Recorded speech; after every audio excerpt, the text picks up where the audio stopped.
Well, hello!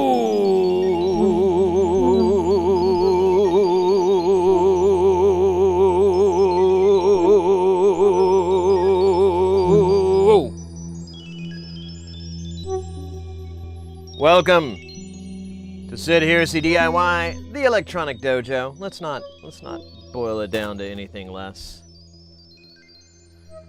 That would be an insult to electronics and dojos.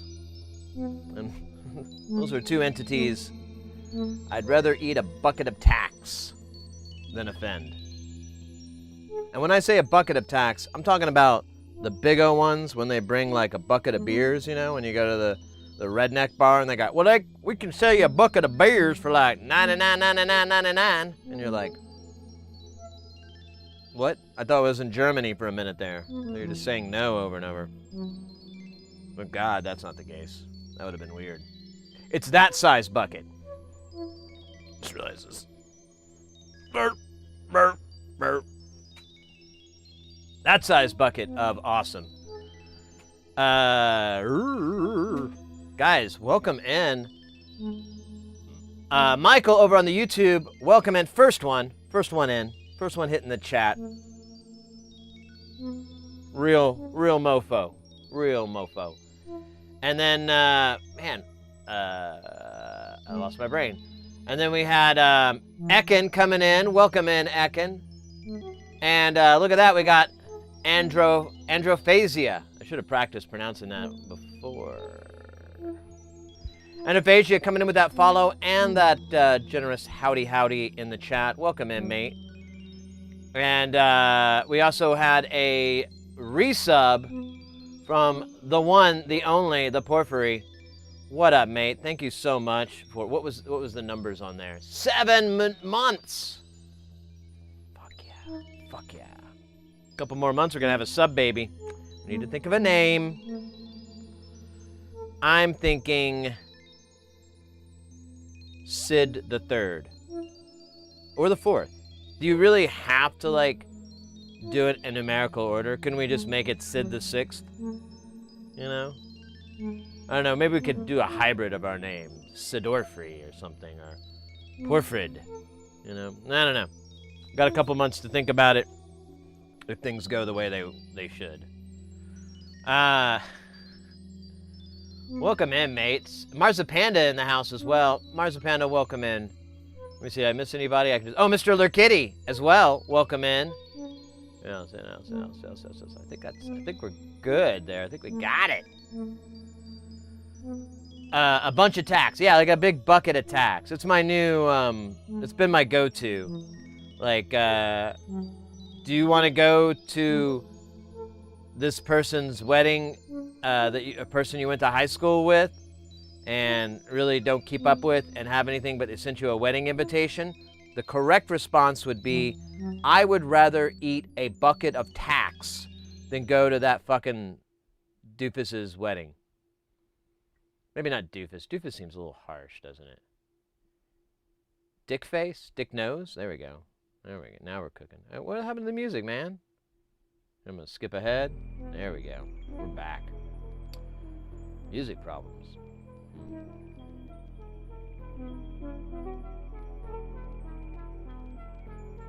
The internet. Oh, yeah. So, welcome in, mate. Yeah, we've got our little stream avatars. Exclamation point commands will bring up all the different moves that they can do.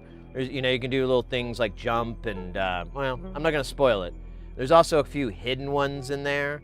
You know, little Easter eggs you can find. And over in the channel points, you can go in there and there's games and goofy stuff that you can do as well with your stream avatar and with all the stream avatars. My favorite game is Basketball FFA. I think I just, well, no, I think we did have a team. So the team's still there, but teams, free for all. Yeah. And then there's also like a boss battle game as well, where you have up to seven players. Hell yeah. Oh, I got a story about that. Zero Narrative coming in.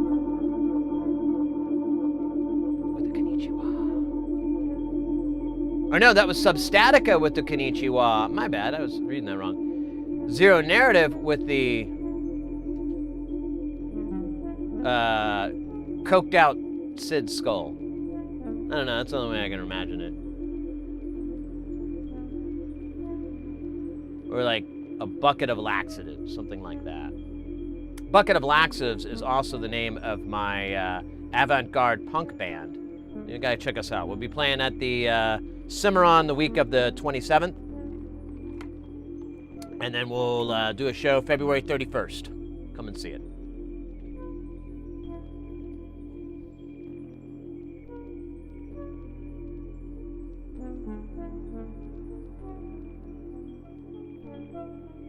Any syllable regeneration. Substatic, welcome in, mate. Zero, welcome in. Oh my God, it's been a rough week, rough couple weeks.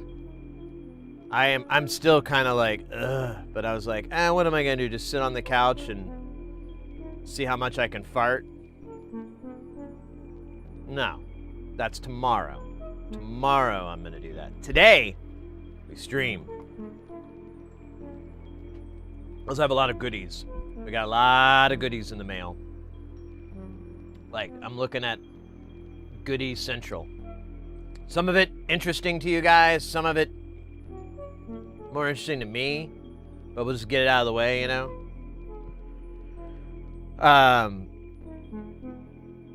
A bucket of krill. Oh. Wait, krill or krell? I saw you did the shrimp. I'm assuming you're a GSG. What would be the word? Hepcat? GSG Daddy-O. Either way, they, if so, and there's a synth history to you, then you know the Krell patch. GSG game, yeah, that would work. That would work. Oh my gosh, guys, it's been a crazy couple weeks. So crazy. I was in Austin, and man, I rode it hard and put it away wet. It was a really stupid fucking hard fucking week. But I did have a good time. I won't lie. I didn't have a good time the next day in the morning. I felt awful. There were some times when I was just like, why do I keep doing this to myself? Is there something wrong? Do I hate myself? Is it some sort of like self-loathing thing where I'm like, yeah, I'm dead ass tired. I'm gonna make sure I don't get enough sleep. I think that's a real smart thing. Why is it panning all the way to the right? Yeah, oh, because he's patching live here. Let's skip ahead some more. There we go. But yeah, oh my gosh. But I had a good time. I can't even remember it, to be honest with you, so I'll probably remember it throughout the stream, and I'll be like, oh yeah! I did get to hang out with a friend of mine that I met on the internet. Kind of, I mean, we were both in the scene, but we didn't know each other IRL until the internet. And then it was kind of a series of interesting things that kind of led it. But I hit him up. I was like, hey man, I'd love to hang out. We ended up being able to hang out. We went to a barcade, had some good times. And then I kind of got nervous and overdid it and drank a little bit too much. I didn't get, sick too much, but I was like, I should have stopped at 3. I should have just called that my last beer. Well, whatever. That was the theme the whole time I was in Austin. I was just hanging out with a bunch of guys that they all love to drink. Even if there's not enough time to sleep, they're still drinking. One dude, I'll give you an example. And here's the part that got me. He's telling this story, and he's fine. Like, he's not hungover. He doesn't look beat up or anything. He, like, one night, we finished up, and we were done before 10, but we had to be back in at, like, I think, like, 7 a.m. or something. So we didn't really have a lot of time, but all the crew wanted to go get a drink, and I was like, yeah, you know what? I'll take a couple drinks. It'll just be easy to go to bed. I'll have a couple beers in me, pass out. Perfect. Well, we did those 2 drinks, and then they wanted to get something to eat, and I was like, you know what? I am a little hungry. I'll go, I'll have a snack. I'll get a little something tiny, and then I'll go to bed. And then we start walking, and we're walking, and eventually I'm like, fuck, I screwed up. I should have asked how far away this damn place is. And we get there, and it's a cool place, but I'm like, dude, I want to go to bed soon. I got to walk all the way back. I got to, prep my shit for the next day. Oh, man. But I'm hungry, and I'm here, so I order some chili cheese fries. That was a terrible fucking idea. Well, let me have a big thing of chili cheese fries, and then I'm going to go to sleep. Oh, let me put some beer on top of it just to make sure. Man, I ate, and then immediately I ditched. I was like, all right, I'm done. And I drank another beer, and I was like, I'm out of here. And I'm walking back, and I get to my room and everything. I go to bed, and then I wake up like 2 hours later with like the Thunderdome going on in my gut. And I just felt like sick as a dog. I felt, not like nauseous sick, just like, oh man, there's like poison in my stomach, and it's like it's like poison, and it has a skateboard, and my stomach is like a pool, and it's just grinding and doing flips and inverts and stuff all in my guts. It was one of many mistakes I made in Austin. But I think that was the last time I was like, I gotta fucking quit doing this dumb shit. And I think after that, I one of the nights, it was actually a big party night, and I just was like, the time it took people to drink 2 beers, I would drink 1. And I just was really slow, because I'm like, I don't want to get buzzed up. I want to not be sick tomorrow. I want to be able to get through tomorrow. So, because it was going to be a long day for that. Hey, Devin, welcome in. Everyone is live and and the sun's out. Can't decide what to do here in. Oh, thanks so much, mate. Well, I'm glad you could, glad you're saying hi in the chat, at least, Just so y'all know, we'll have a stream today and then Saturday, and then I took another fucking gig. I'm sorry about that. I have to. I have to go where the work. You got to make hay while the sun shines. And unfortunately, that's not just simply going, hey, or hey. I have to actually work. But after that, I'll have 3 days to like a normal week to stream, and then I'm back in Texas. And then after that, I don't have anything booked really until later in April. And we'll see if it stays that way. But the nature of my work, it's freelance, and you just, you're sitting around waiting, and then you get tapped on the shoulder and you got to jump in, do it. And then you're like, all right, well, I'll get done and I'll be cool. And then maybe get tapped again. But that's just the way it is. The good news is, these gigs are, since I've got all these gigs, I'm looking at my ledger and my monies, and it's good. Like, I got a nice chunk of change in. We're trying to take care of a financial thing that popped up over the summer. So with all this money, I should just be able to kill that financial thing, and then that'll free the whole house up. We'll be in really great shape. And but right now I'm a little, yeah, I guess so. Yeah, like I'm almost to half of the money I would need for the year. So, and once I get to a certain amount, I kind of just start turning stuff down. There's a couple of gigs I'll be like, yeah, sure, I'll do that. But there's a lot of gigs where I'm like, I'm busy. And it's busy hanging out with you guys. So it's feast or famine. In the beginning of the year, the first 4 or 5 months of the year are the busiest times, and it's just the best time to make money. Fall is also a really busy time, but I don't want to, if I don't have to, I won't. I'll take the sure gigs that I always do, the sure things. This is why I like lawnmower beers, aka below 4%. Oh yeah, I like Pabst. Pabst PBR is like my favorite light beer.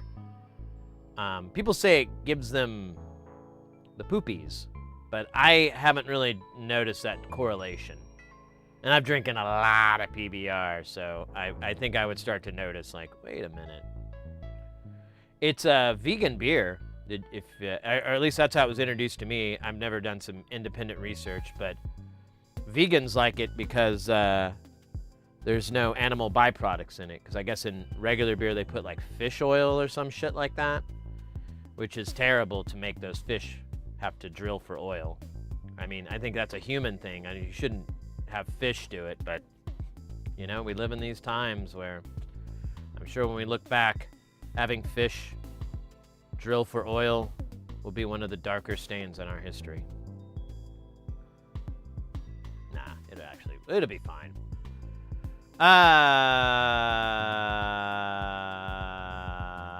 Bebop, welcome in. Wow, 9 people watching. Bye. Neat.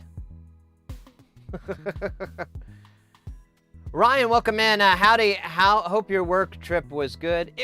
I mean, it's over. That's the good part. I did have one thing that was awesome in Austin that I'm kind of, oh, look at that. Dax Platinum. 60. Damn. 63 months. Holy moly. Holy moly. That's a lot, dude.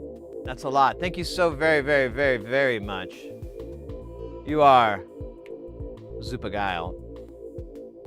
Now, I was going to say, when I was in Austin, I got to check something off my bucket list. Got to see the great, the God, the Adonis that walks among us when he chooses to walk. That's right, you know what I'm talking about. Donnie motherfucking Benet. He was on tour. It was like a set of circumstances where everything aligned perfectly. I'm so fucking happy. This motherfucker right here. This Billy Badass. This guy. Oh my gosh. Yeah, oh man. Best thing ever. Like, I think his tour is almost up.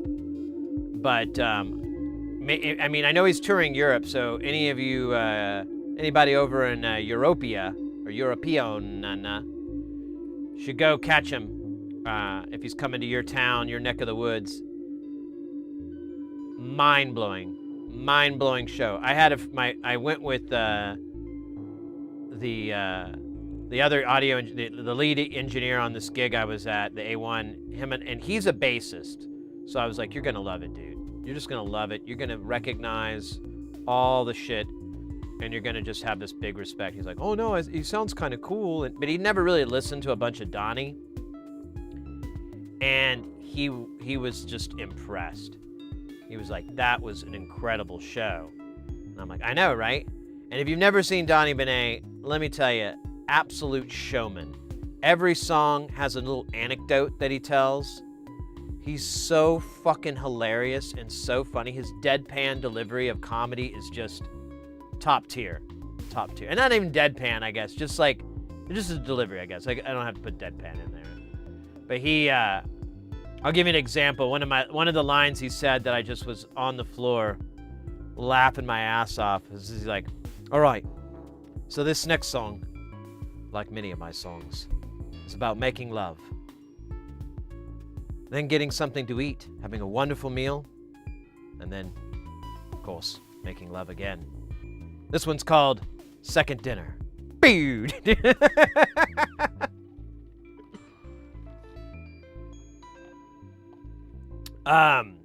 Ryan, started listening to P-Lander Z from your recommendations. Hope tour, I'm in Texas as well. I just saw I followed them on social medias. They got their tour van stolen, but they were able to, they got it back, so it wasn't destroyed. They've got some minor damage to it, but it wasn't like a complete wash. And they're playing South by Southwest. So even if you're not in that area, they're more than likely going to do some collective heap and go to other areas in the Texas region. So check them out. I need to see if I've tried a few times to catch them when they've come through Phoenix, and it just never was, the stars weren't aligned. But I really want to catch them again too, because they've been doing this for like over 20 years. 20 years of this, of the routines and the shtick and the stuff that they've been doing, and they're not stopping. They got that van stolen. I was afraid, like, oh, this is going to be them going, all right, we give up, we're done. Not P-Lander Z. They got the heart of the dragon. That's because they're from Japan. I had to tie that cultural thing in. Hope that wasn't stupid of me. Probably a little stupid.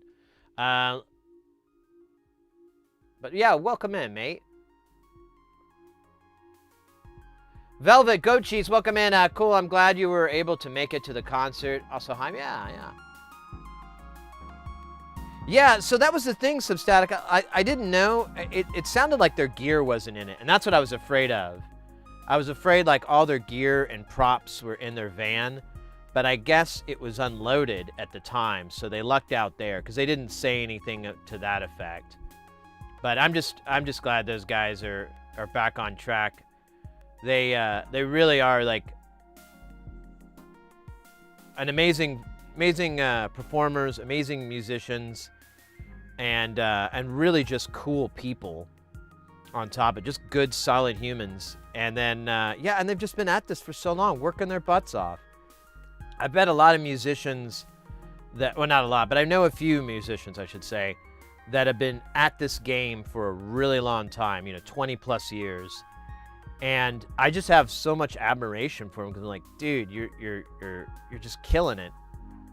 And with no intent on, you'll mutate it or whatever, but you're still gonna keep rocking in a free world. Well, as far as Neil Young goes, I would pay to see that moment. Substatica. No, they're great. They're really cool. I've told the story many times, but they put on one hell of a show, and they're the most professional people I've ever worked with. They're the top 3. Yeah, I'd say. Well, if I put all of them in one category, yeah, they were probably one of the most professional people I've ever worked with. Solid cats. Anyways. Speaking of which, YouTube, use those buttons or you are Jello human, not a solid one. Wait, what? Which buttons? I'm lost. Yeah, that's the same, Velvet. I was going to go see Sun at the end of this month because I've always wanted to see them, and it just hasn't worked out.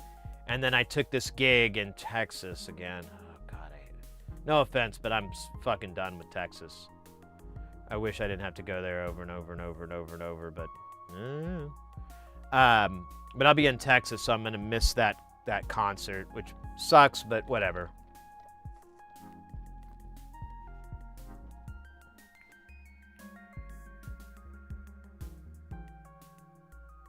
Oh, the thumbs up and this. Oh yeah. Thank you, Devin. I get you now.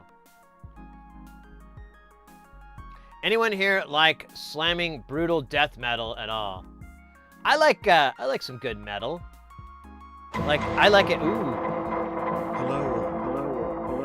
Holy moly, Ruggers Customs coming in with that 5 months, mate. Thank you so very, very much. Now, Stale, I like good metal. Like I like it to be, a lot of times I want it to like challenge me in a way. So I love Meshuggah for example, because it's always kind of challenging me. And then I like the, I brought up Sun is cool. I like stuff that's just not Metallica. There we go. I guess that's the easiest way to put it. Not that I don't like Metallica. They're okay. But, anything that's not that's metal, I'm like, interesting. Or hardcore. I love hardcore. Particularly like the mathcore genre or the math rock. I love all the kind of progressive variations because it doesn't get boring. You can listen to a song that's like 4.5 minutes long and you feel like you've listened to like a multi-part Chopin piece at high speed or something. Just like, what the fuck's going on here?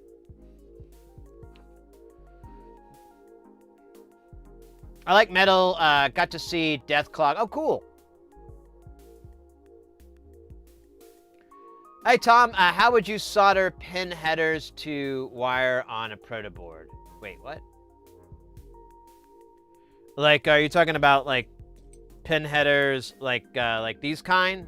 Or, something similar to this, where it fits in and then you put a wire on it? You might be able to get solder to stick to this stuff. Well, yeah, you could get solder to stick to this. The trick you're gonna have to, or the barrier that you'll run into, is getting these hot enough. So I recommend putting your iron on the metal first, and then applying a little bit of solder, not on the iron, but on an open space on the metal. And once the solder melts, you've got it hot enough, and then either dab a little bit on there so you have it pre-tinned and then add your wire, something like that. It's not going to be easy. I would rather get the other half of it, like the header, like the harness or whatever, and just make a harness would probably be easier. But I get it. Well, Brandon Small is always yeah, great.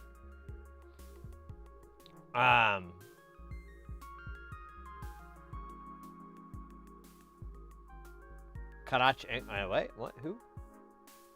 Well, I'm at it. Russian Circle is like post-rock metal, heavy live, chugga chugga. I like that. Yeah, you have to be. Yeah, there is that deal too. The Substatic is right. The plastic, you're kind of fighting not taking too long so that the plastic starts to melt. It's a real balancing act. You may. I don't know. I like a hot iron, but I work pretty quick. So you may try lowering your temperature to kind of balance it out. It's straight up. It's the least easy thing I could think of to try to do with those components. I'm not surprised it was probably the prettiest show I've seen. Or Amarth? Amon Amarth. I don't know that. Awesome lighting. Lighting's been a really badass thing lately I've seen in a lot of metal shows. Like, I saw Meshuggah, like, last year, around this time, I want to say, and they had lasers, frickin' lasers, and it was one of the best lighting shows I'd ever seen. Like, everything was locked to time code, so all the lighting cues and everything were just picture perfect to the music. And yeah, it was, the lasers just going right over the audience's head, and you could see people's vape smoke just kind of, it was cool. It was a good show.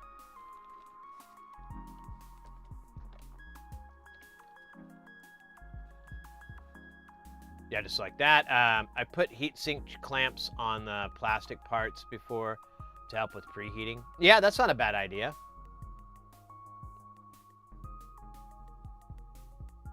Amon Addis is a Swedish melodic death metal. Oh, interesting. Okay. Well, I like my Swedish metal.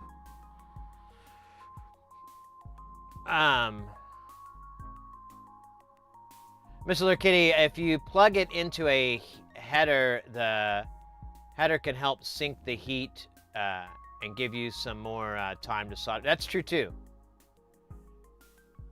Karash Angren is an odd, almost gent black metal. Oh.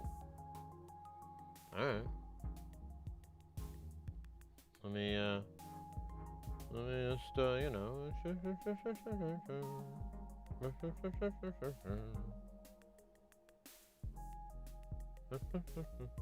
Uh-oh. Lost my page. I'm gonna put their name in the thingy. Cause I love my gent. I love my chugs. Let me see if I can find them. Oh, weird. They do like the corpse blood looking thing. Oh, they totally do. Well, they're from Sweden, you know. What do you expect? Pretty sure that shit comes in the mail over there.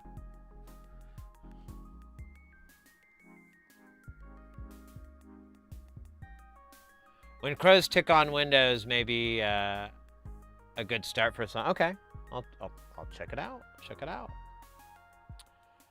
Oh man. Oh shit, I had something on my brain and then it went away, didn't it? God damn it. Classic me. Classic.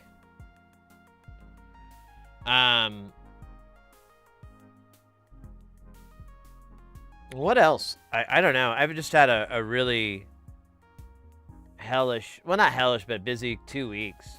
I did that whole gig in Austin, and then oh yeah, what's funny with the Donnie. So the gig I'm with, I've worked with this crew for like several years now. It's been about 4-ish years, and we've done a lot of shows together. Probably near a dozen shows, I'd say. Maybe more. I don't know.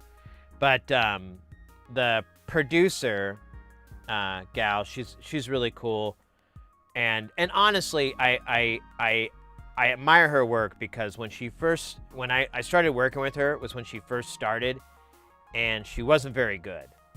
She was acceptable, but she wasn't that great. Then over the course of time, and then like a little bit of circumstances to free her up, she's now one of my favorite producers to work with. And she's a little corny, but whatever, you know, nobody's perfect.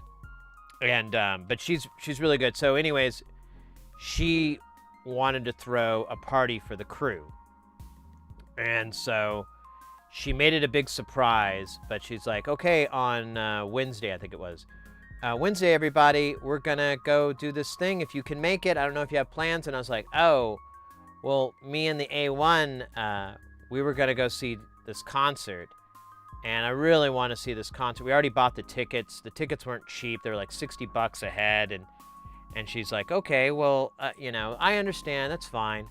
And then once the day before, or a couple, you know, after that, like the A1 was like, I think I'm going to go. And I was like, I understand if you want to go, dude, don't worry about it. I'll figure out what to do with your ticket or something like that.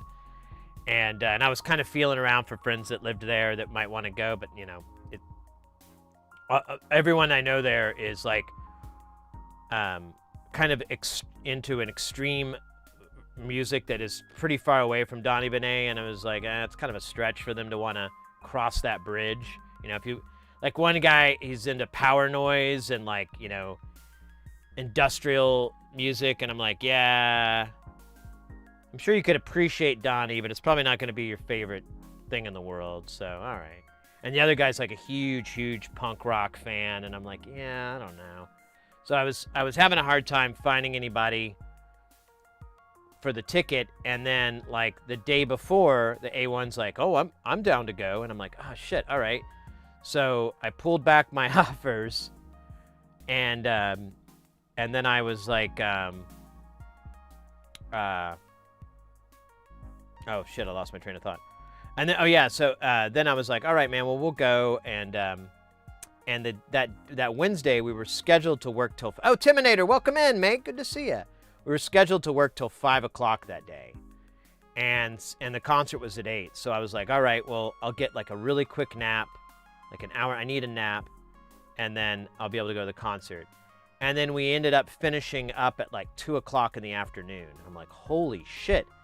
And so I was like, and the producer gal, she's like, hey, so we're going to do this thing at 6 o'clock, and then we'll be done by 8:30. And she's like, and I went up and I started talking. I was like, so, you know, she wouldn't tell us what it was. And I was like, oh, so we could, you know, would there be a way that we could break away? She goes, you can leave anytime you want.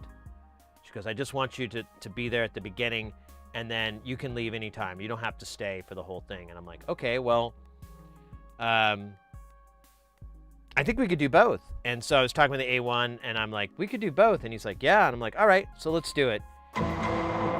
Hey!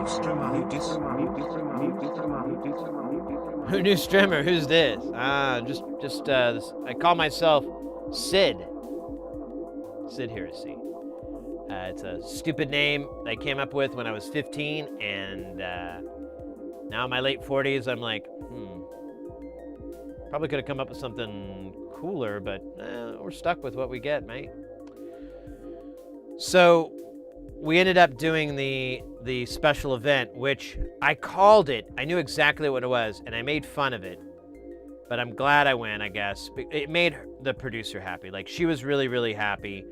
And I'm a people pleaser to an extent. And at the other side, I was like, well, this is good for me business-wise because she'll fight for me to be on cruise.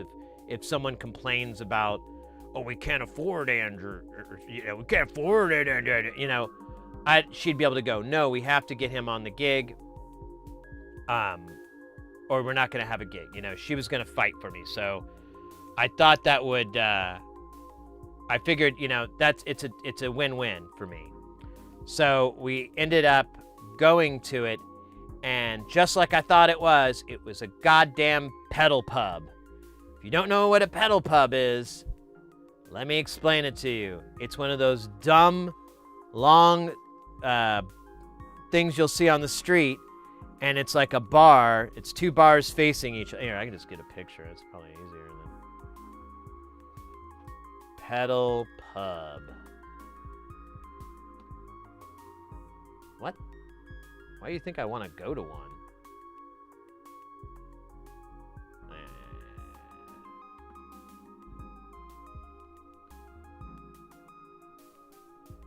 So it's these like bicycle things, and you cruise around on it and drink, and then there's like a driver. Yeah. If you know me, if you truly know me, you know I do not like this at all. I think it's, I didn't want to participate in it, but I was too late. I was already there, so I had to go. I had to do it. But I was like, not into it. It was kind of fun, but it was totally not what I was hoping. Oh God, I hate those. Yeah, me too. I now have a new appreciation to hate it. Yeah. Oh yeah, downtown, exactly. And that's the thing. We were holding up all this traffic the whole time, and I'm like, we're just getting hated on. And it was that, or people like taking videos of us, and I'm like, man, I don't want videos of me on the fuck. And then we'd go to another bar, but there was all these rules, so we couldn't take the beer off of the pedal pub thing, so we'd have to leave our beers there. And no one sat where they did before, so I'd just lose a beer if I didn't finish it. And then we'd go in, you know, to a bar, and we'd only be there for like 15, 20 minutes, and then we had to leave. So it was just, it wasn't that great. We did see a fire, though. Like, we're hanging out in this one place, and a fire truck comes up, and we're like, what's this fire truck? And then we realized, like, this house kind of place behind the street, there was this big fire in the backyard, because you see that glowing fire color, and they put it out like in 5 seconds. It took them like a million cars, but they were able to do it. And then yeah, why pub crawl? Exactly. It's just so repetitive. But whatever. I mean, it made her happy, and it wasn't like the biggest waste of time, but I was still like, I literally had to fake enjoying the whole thing, because like the music's blasting, but it's just distorted and just sounds like ass. And here's the part that pissed me off. I was really mad. So beforehand, the producer was kind of serendipitously, or whatever. She was sneakily, there you go, trying to figure out what songs to put on the playlist. And she asked me, like, what's a song I really like? And I go, well, lately I've just had this Meshuggah album, and I just keep thinking of that. You know, if I'm somewhere, I'll be like, oh, let me put on that song. And then, like, the opening track just, like, sets my mood, sets the vibe. I love it. So she ends up, that was the whole reason she could make a list. So she, like, put my Meshuggah song on. And, like, out of all this garbage fucking music, my song comes on, and I'm like, awesome. And I'm just kind of air drumming and, you know, having a good time. And then some fucking piece of shit skips it. So we got to listen to all these god-awful fucking crap songs from fucking losers, but we couldn't listen to the one song I wanted to listen to. And it wasn't even like a hard song. It was their most popular song, Bleed. You know? Still hate that. Still, like, the most bitterest part of that whole thing was like, yeah. And the thing is, they had to pay to skip it. That's how I'm like, that's what sucks about work. One of the songs, and that was because from the show, one of the presenters was playing Twisted Sister's "We're Not Gonna Take It," so we had to hear that a bunch at the gig, and then we got to hear it on the pedal bus. Now, I love Twisted Sister, but I don't think that's even close to their best fucking song. I think that is the least good song they have. And honestly, well, I don't know, least most popular song. I will listen to any other stuff from them, but that one I'm like, oh my God, it's such a cliche. And then like someone started this trend of this, oh man, what's the guy's name? I'm not a country western, but it was Amarillo by Morning, and we had to listen to that fucking song, and just every piece of shit song you can think of on the radio. That's what it was.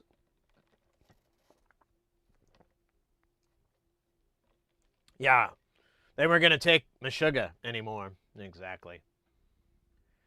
I'm sorry. I was Devin. Don't worry. It was a pain of my own design.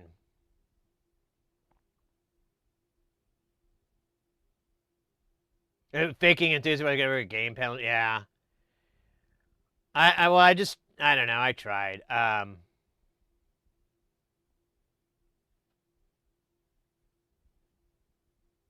want to rock. That's a good one. Hell yeah. I forgot about that. I don't know. Let me see what's up with this music. It keeps pooping out here and there. Wait.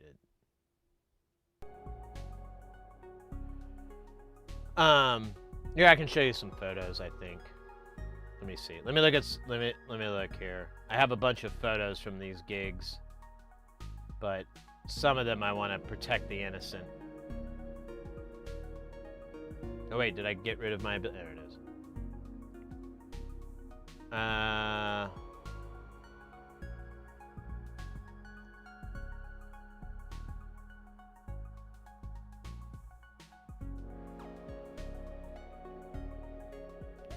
Here, we'll just start. I'll just do a photo tour of the gig. And, here,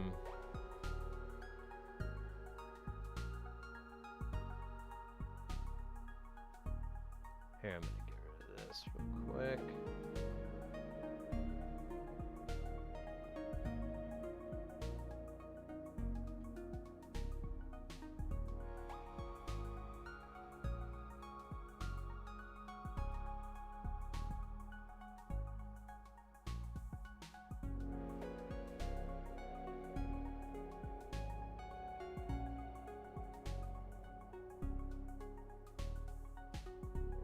So I'm just deleting. I take a lot of photos for notes, so I can remember stuff, but I do not need these notes anymore.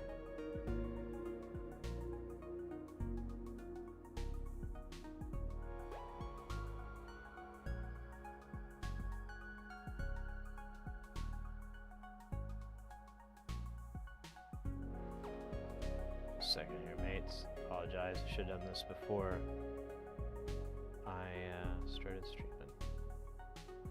All right. So, yeah, I'll share my gig.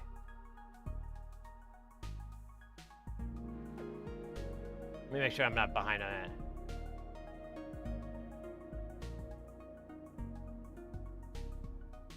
Pocket computer is more of a notepad. Yeah, Substatica, that would have been a good idea. I don't know. I was like, I honestly was telling myself, dude, you just have to man up and get over it. You know, who cares? They're not to get like weird or anything, but it's just like this reoccurring theme in my life where I'll go, I don't know, I'll hang out with a bunch of people, I'll have a good time, and then I'll realize I have so little in common with them. I could never be trapped in an elevator with them. I could never, you know, be roommates. Like, I don't know, just kind of like this kind of loneliness thing hits me. And so I'm always like, let's not perpetuate that, man. Let's just let the water roll off your back and let it go. It's not a big deal. Blah, blah, blah, blah, blah, blah. Once again, I completed a module. Kudos. Fuck! Look, I swear it isn't me! I swear it isn't! I know it is! Should be like poker, you get the option to call the skip to keep the sound play. Yeah. I swear I know what it is! Oh, those Terminators still fighting that Samsung. Ugh. That's pretty normal. Yeah, I think so too, Devin. I don't think I'm unique in any way. I just hate being reminded of it. You know, it's like when I went to my high school reunion, I'm like hanging out at one time at this party, and I'm like, I have nothing really. I have no connection to any of these people, other than some of them I admire, but like, I don't want to do the things they want to do. I don't want to be the things they want to. Yeah.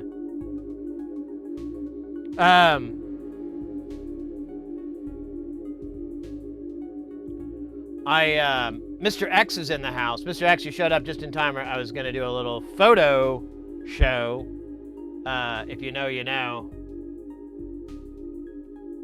This is the crew I was with. This is the A1. His name's Aaron. This is the Vidiot, Terrence. And this is the playback media guy. His name's Dylan, but I call him Dylon. I'm a person who ends up hanging out with cats and dogs. Yeah, honestly, we'll get to that in a second. That was pretty nice. This was the best part about that hotel in Austin. They had a plethora of Dr. Pepper, like everywhere, and all of it was like, I don't think I ever paid for it. Just over and over, it was like, oh, free Dr. Pepper. Oh, free Dr. Pepper. Hope I don't get in trouble for showing this. So this is the setup that we did. So right now, all the truss is floating. And it's a big, big deal. Back here, you can see they're building the video wall. Yeah, here's power for the motors and everything. And big, big gig, big, big show.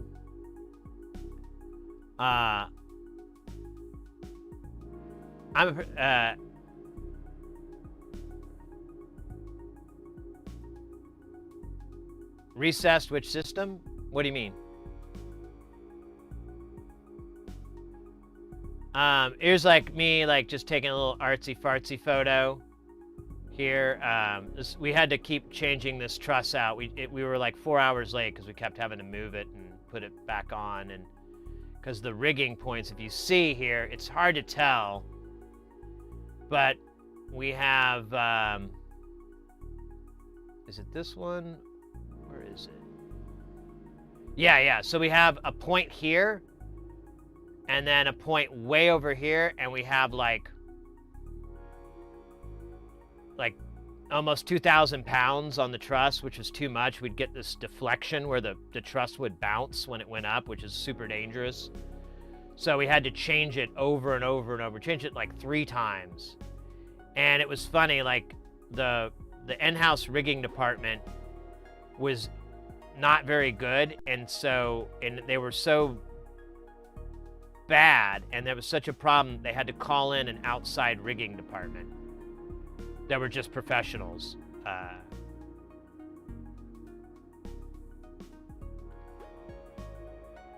Are they on? I'm sorry. So are they on trusses? Wait. Yeah. You'll see it in a minute. But yeah, these are all rig points that are in the ceiling, and then you've got chain motors here. Yeah, they got these giant fucking chain motors, like these, like 2 tons or whatever. For some reason, I think that's all they fucking had. We didn't need that heavy of chain motors. We could do 1/2 tons, but whatever.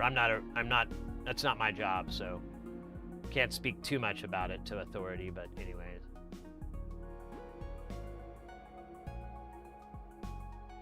I know you're laboring. Oh, mate, like, what time is it? Let me just check here. This photo, oh, it's not going to show me, is it?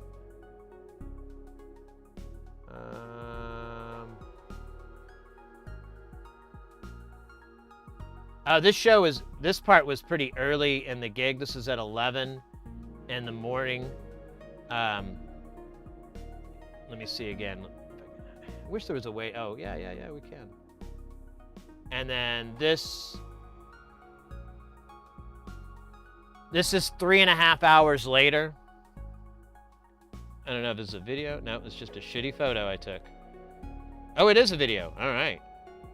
Let me hit mute because I don't know if there's any audio. Yeah.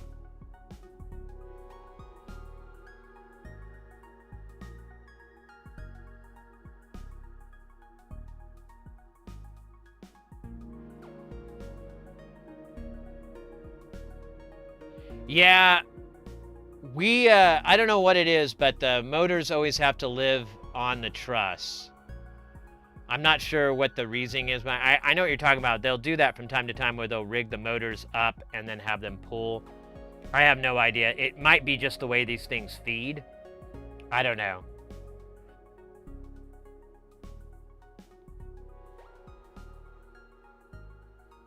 And then here's where it's starting to get built and everything. So this side of the video wall is off, but this side's on. They're still framing it up, but you can see the truss in the sky now. And I think that's where it landed. And then, let me see, yeah, here's a video of it. And the lighting director was phenomenal on this show. And then, yeah, here's a better shot of the video wall. You can see it's got a 90-degree here, so it extrudes out. And then we have Dell Dude in the house. And then we have this one way upstage. I think there's video. Oh, yeah. Check out this lighting, this truss ring. Check out this lighting effect. God damn it, I keep not hitting mute. The LD was just awesome on this show. And then here it is, pretty green everywhere. That's their company colors. This is from front of house that I took. I think I took 2. And then this one went out. There's just a funny vending machine. All these sodas aren't anything I've ever heard of. Couldn't find any Dr. Pepper. And then here's the pedal pub. There's me.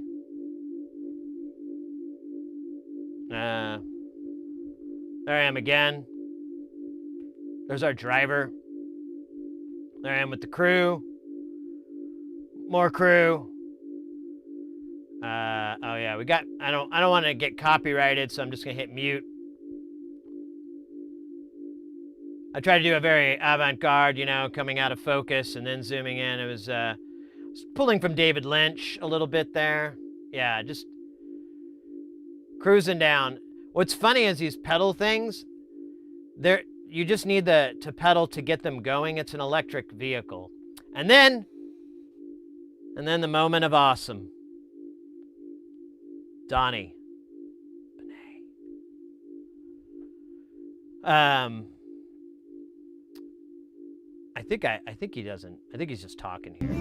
Yeah, oh yeah. He's playing music, but I don't want to get copyrighted. Actually, I guess I could.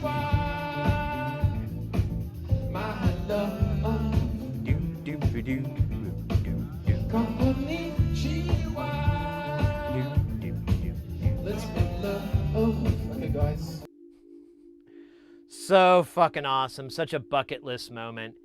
And I should say, he sold that place out. Like, I bought my tickets 5 days before, and there were only a few left, and then I went to see if I could get another ticket because someone was kind of interested, and I'm like, dude, it's sold out. Really, really cool show. Let me see. Yeah, there he is, playing his synth.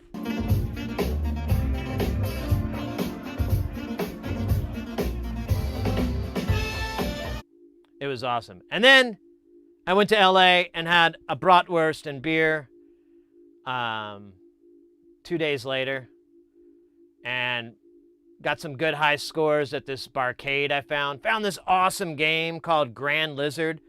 So the guy who made Grand Lizard, the designer of Grand Lizard, also made Gorgar, one of my favorite pinball games. So Gorgar came out like in 78, and I think this came out in 84, is I think the year.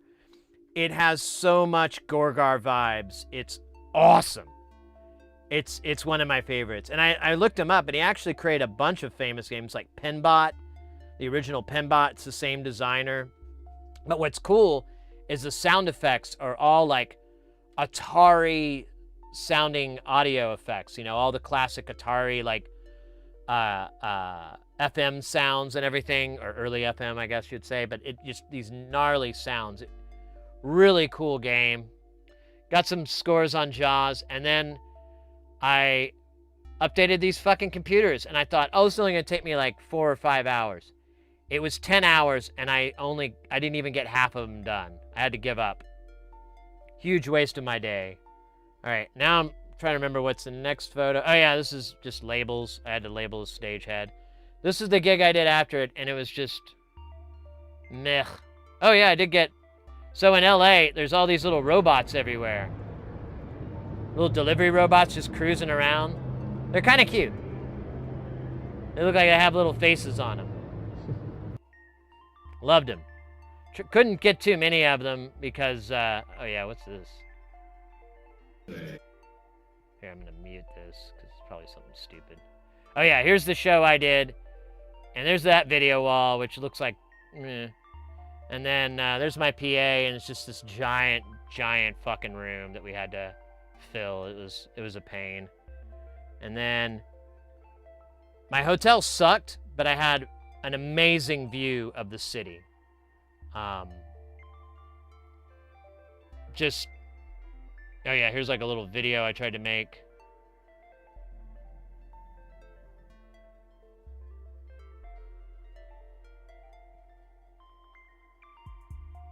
I kept getting reflections. I couldn't really get it to stop doing that, so you get a little glass reflection. But, you know, just an awesome view. I never did see a helicopter, I'm afraid.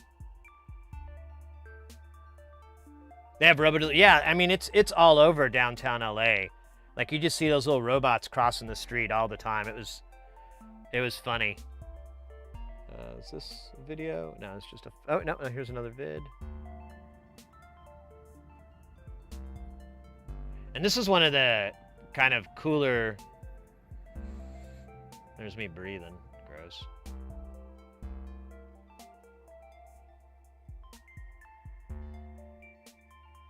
Yeah, just shots of the city. Just a really cool view out my room window. There you go, nighttime.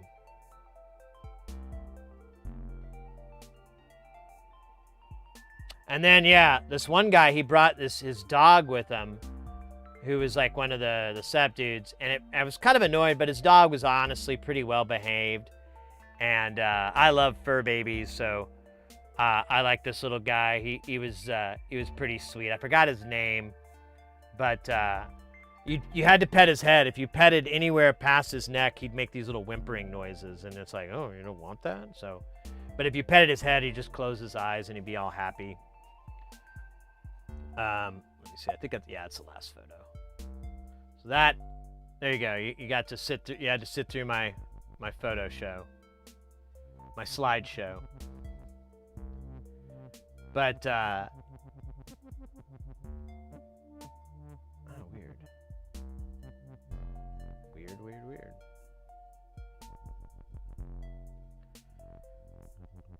But yeah, Donnie was awesome. I'm so happy I got to see that show, and it was so good. Not just any beer. Oh yeah, what was the beer? I told you it was a Kolsch, but I forgot the name. I went and looked it up. Let me see. It was Reisdorf. I hope I'm saying that right. Yeah, Reisdorf. Yeah. I mean, it was. The place was pretty cool. It was annoying to get. I don't know. I'm just like I've said it. Good. Thank God. All those years of pretending I know German and finally catching up. No, it was good. But here's okay. I got a good story for you.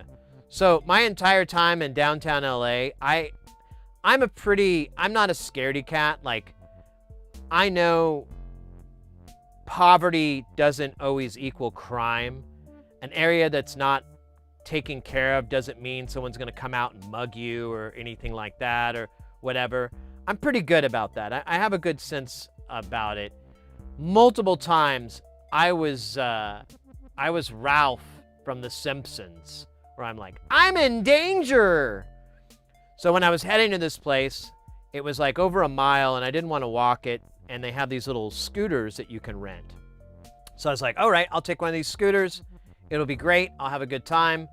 And I took them in Austin, and I was like, oh, these are fun. I forget. They're not very expensive. And so I take the scooter, and right as I'm heading that way, there's this massive road rage incident.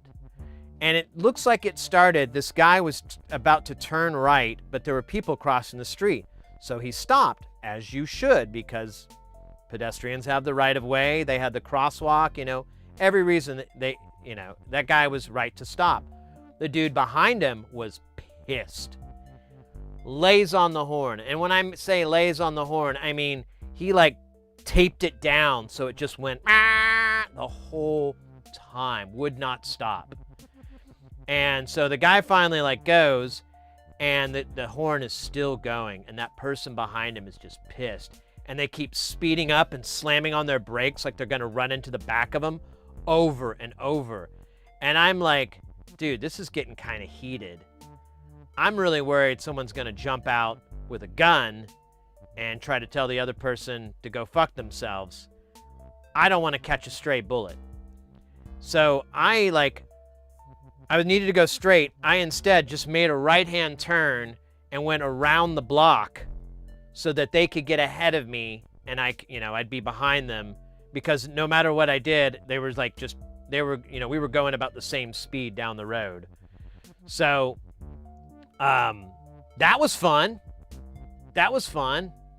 And then after a while, the winds hit me and my eyes are just watering, and it's kind of chilly. It's kind of nice. I mean, it's a nice LA night, but I'm still just water's just running down my face. So anytime I get to a stop, I'd have to wipe my face down and everything. And at one point, the directions they gave me didn't have a bike lane. And so I was having to go down the street with the cars, which felt really unsafe. The only thing that was saving me is the far right lane. It's all one-way roads. The far right lane was a parking lane. So, and no one would drive down that because you get stuck behind a car that was parked. So I was driving there, and anytime there was a parked car, I'd have to look over my shoulder and go into traffic and then go back out once I passed the car. And that was kind of scary. That wasn't fun. But it was when I went through this like area that was just tons of homeless encampments or unhoused people. I don't mean to be rude or anything. Just, you know, that's the term I go to. And they were like living in that area. There were all these tents. They were all on the sidewalks. There were people that had like fucking campfires on the sidewalks, and they were everywhere, like tons and tons of people. And the only thing that made me go, I don't know how much danger I'm in, because there were other idiots like me riding around on their scooters, and I'm like, all right, well, you know, number-wise, they can't take us all down, so I'll be all right. And then when I get to this restaurant, I sit down at the bar, and I'm like, and he's like, what beer do you want? I was like, oh, I'll get this Kolsch here. And I was like, I also wanted to order a bratwurst. He goes, oh, well, you have to go to the other side of the restaurant to do that. And I had to get up, go all the way around, down this hallway into another part of the whole place, and then wait in line to get food. And I'm like, this is fucking awful. And I was all thumbs, so the guy kept like, oh no, sir, you have to go over here, and I just felt like an a-hole. And I'm like, this is the dumbest way to do this. Why don't you just let your staff take orders from the bar? Because like, even I put my order in and they gave me a number, and then I went and sat back down at the bar, and I'm like, why are these extra steps? Is this some sort of law? Are they getting around some sort of code or something? That's the only thing I could think of. But the bratwurst was pretty damn good. I'm pretty confident I could have better in Germany for sure, but still not bad. And they had a bunch of sausages there too, so it was kind of yummy.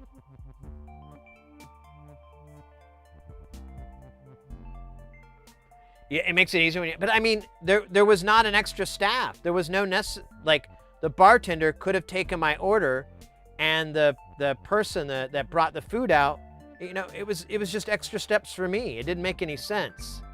I could not figure out the reason for it other than it had to be a code or some sort of rule, like weird LA law or something like that. I don't know. It was stupid, and I didn't care for it, but whatever. I was just there for the beer and the food. I just wanted them, and then I went to that barcade, and I had a really good time there.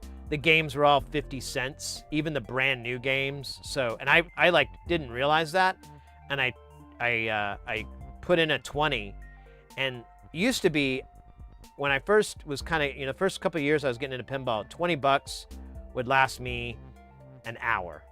Nowadays, I've gotten good enough to where I can stretch. I've half that. Like I can make it $10 last an hour or so.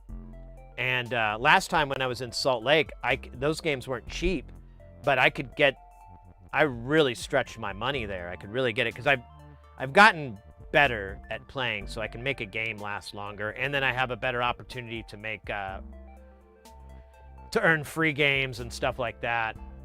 So, excuse me. But forgot my point. Got all sidetracked. But yeah, that was that night, and then what was another night where I was like, I'm in danger. Oh yeah. So one of the other nights, I found this, I was looking for some place to eat. I really just wanted to go to like a gastropub, like a restaurant bar kind of place. And I found this one, and the night before I went to one, but it was so disappointing. I was like, I got to find a better place. That place was terrible. Because they made I ordered fish and chips, and the fish were shaped like spring rolls. And I'm like, what part of the fish has round toilet roll type cuts of meat? Where is that? What part of the fish is that from? So I was kind of like, I don't know, sus. And then, so I was like, oh, I'm going to find this other one. And I'm walking, and there's these two dudes ahead of me, and I think they're tourists because they kind of have this I'm not from LA kind of thing going with them. And then we're getting up to the street corner, and this cop car launches out of this parking lot, almost hits the guys, turns on his lights and sirens, and like beep beep gets in, and he's basically muscling his way into this intersection of cars at this light.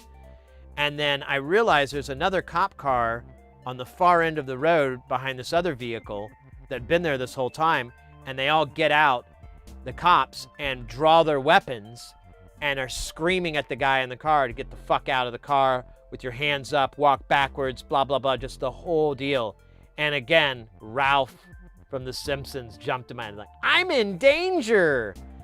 And I like try to get away a little bit. I'm like walking faster, just trying to get out of this, trying not to get hit by fucking cop cars, because the cops just kept flying out of nowhere, driving the wrong way on a one-way. No, this was in LA. Driving one way on the wrong way on the one-ways, driving on the sidewalks, all this shit to surround this fucking car. And I notice a lot of people are just taking videos with their phones. And I was like, oh, you know, maybe it's not that dangerous. And I look back, and the guy, I'm pretty confident the guy was in the wrong place at the wrong time, and he wasn't their man. You know, they weren't, he matched the description kind of thing, because he looked scared as shit and confused as shit. So I kind of was like, I think this is, you know, I don't think anyone's going to get hit, but I feel bad watching this guy get busted, and I don't want to get hit by a fucking cop car. And there's a helicopter going over, and so I start walking, and then it dawns on me, well, if that's not the guy they're looking for, then he might still be at large. I got to get in the doors of someplace. And I went to this place, and they ended up not having a kitchen, even though it said they had a kitchen online. And then I ended up having to go to this dumb franchise, the Yard House, because I couldn't find anywhere else to eat on like a Monday night. It was just terrible. But yeah, that was rough. And then, oh yeah, and then that night I walked back, and I saw this really nice track bike locked up on in front of my hotel on like a bike lock, but they just locked like the rear wheel through the fork. Like it was very, very stealable. And I was like, oh, well, good luck with that. And then, yeah, the next day when I went to lunch, the front wheel was gone out of the bike, and I think they'd taken the seat, and they started harvesting parts off of it. And then later that evening, I came back, and the bike was completely gone. I'm like, yeah, no shit, dude. That's, I could tell you that's a $300 bike. That's easy. But, it was maddening. You never hit the mortar? Yeah, I know. Yeah, Substatica. I like I said, I'm not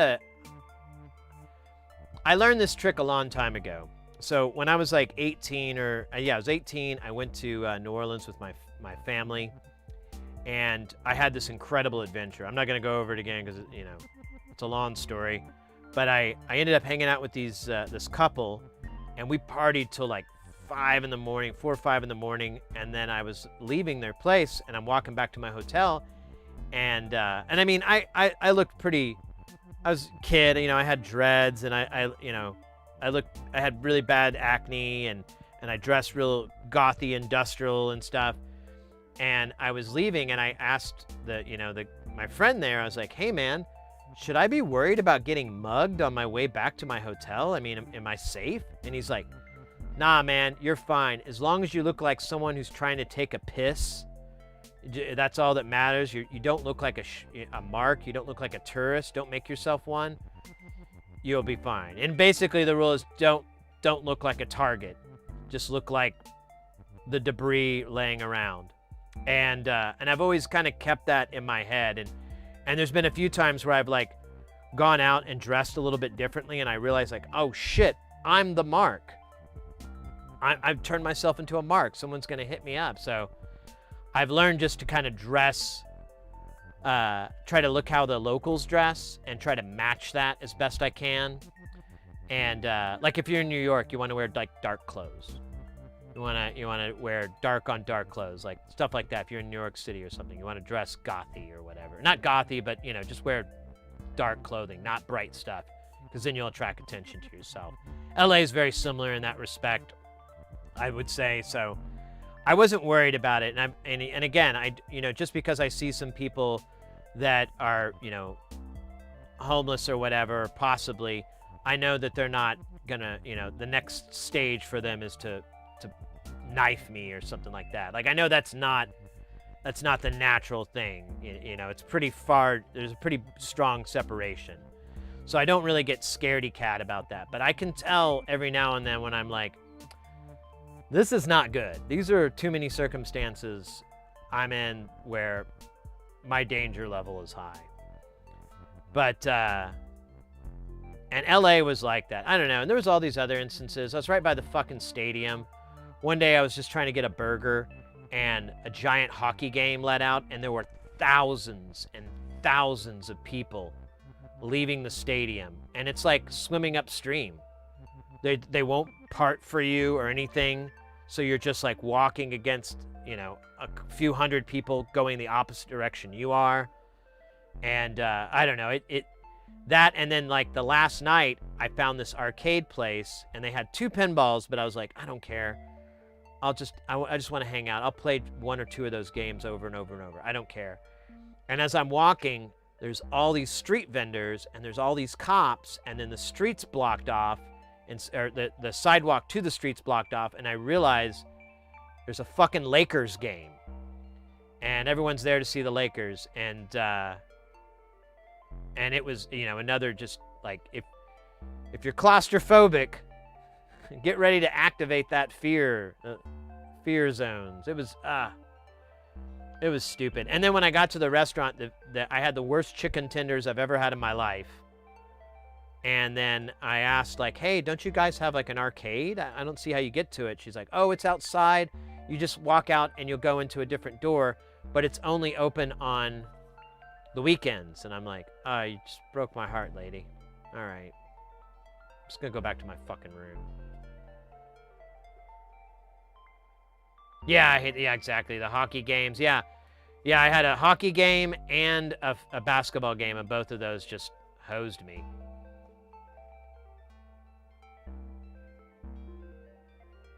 Well, there's like a local blood. I think I'll catch more than I'll dodge.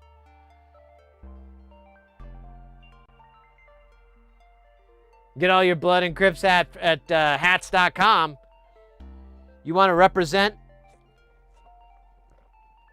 You need to represent a set in your hood? Hats.com's got you covered. We have a mannequin of different colors. Red, blue, purple. That's in case you want to represent the new power generation, or Prince. The purple berets are great. And of course, what hats.com website wouldn't be complete with a raspberry beret? The kind that you find at a secondhand store.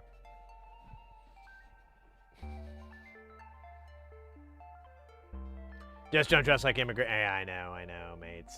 That's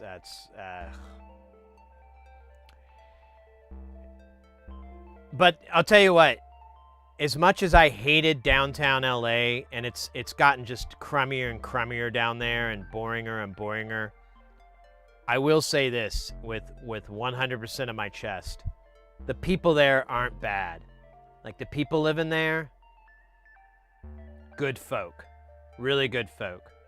I went to, there was like a smash burger next to the hotel, and I went there twice because the lady working the counter was so fucking nice and so cool, and I was like, what a nice lady, you know. I like her good vibes, you know. I'm kind of tired, I'm kind of rough. Her cheery attitude could wash on me and make me feel better.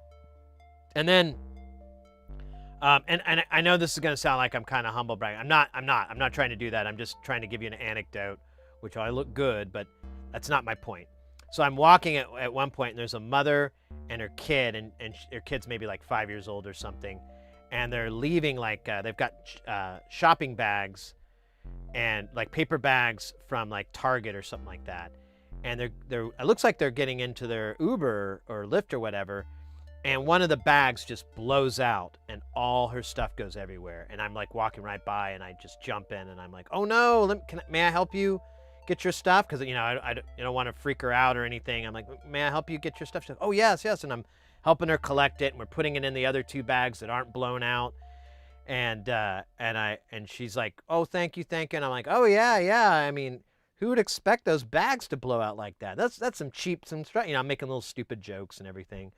And I say, like, you might want to, put your hand on the bottom of these other ones. Who knows if they're all going to be that bad? And she's like, oh, thank you. It was really, I just, like, her energy was really great. She was appreciative. And I was kind of annoyed that the stupid Uber driver didn't, hail the call of helping. But maybe he saw me and they're like, it's enough helping. I'm going to get in the way, which is fair enough. But it was just like, I just had like a really nice interaction with this person. They weren't weird or suspicious or anything like that. They were just nice. And I got that vibe throughout LA for all the people that obviously lived and worked there and stuff. I got this really, like, good person kind of feel from it. So that's the highlight. Like, these people are great here. Their city's kind of eating shit, but they aren't. They're still being good. Pliskin, welcome in. I don't care what you do behind closed doors, but once you start putting mummies in the yard, it's my business. I was watching I watched like a YouTube cut of the best of Aqua Teen. And it was mostly, I think it was the best of the Moonanites. Hello. Next door.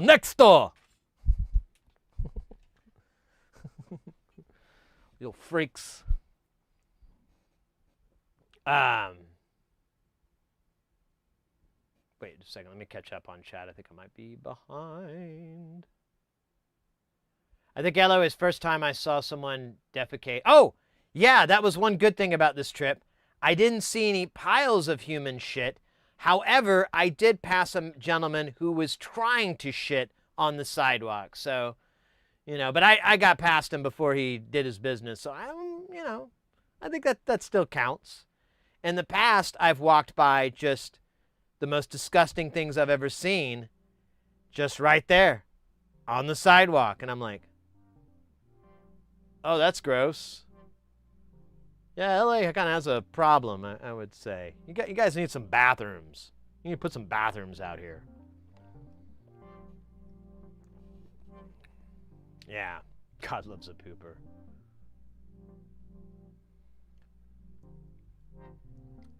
And Carl and me, yeah. What are you doing here? Oh, man, I can't even think of a Carl line right now. I'm all drawing a blank.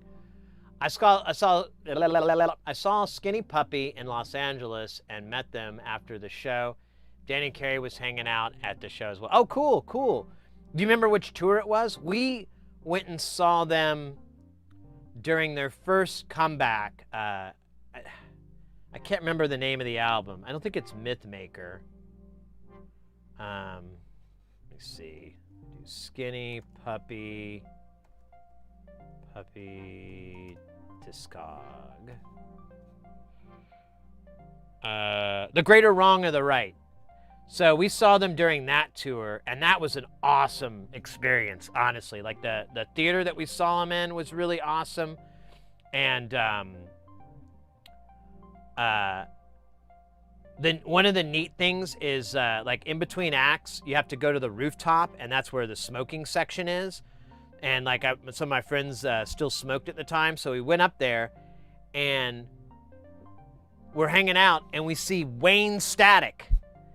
And you know it because you just see his fucking hair, like, cruising along all these people, and he had, like, an entourage around him, and like a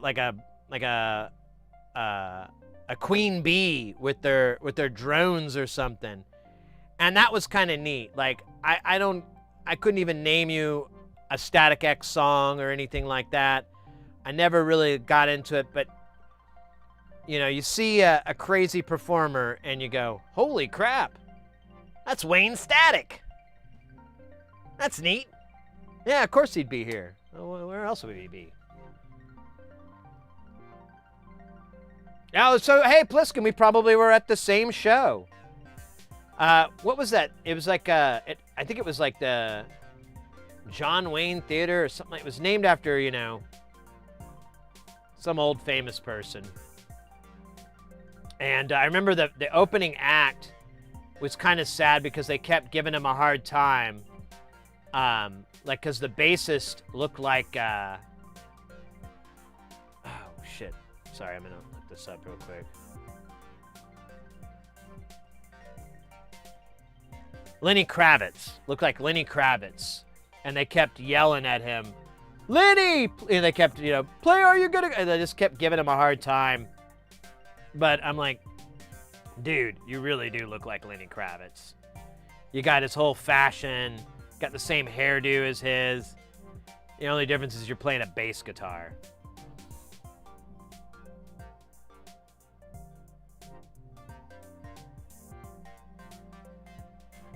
Feel the New Jersey in you, yeah. Well, no, I guess. It's just the food monsters. Oh, wait. Oh, no, I remember my favorite. Let me see if I can get it right. I haven't heard much from the freak house over there. I don't know. Maybe they got carbon monoxide poisoning. I should go over there. Make sure it took.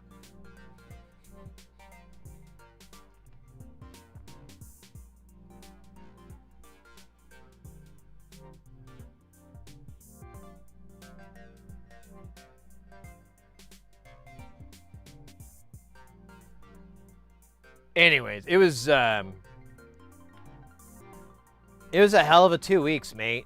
And like I said, unfortunately, I've got 2 streams with y'all, and then I'm back on the... I just saw an email for the fucking gig I'm doing next week. What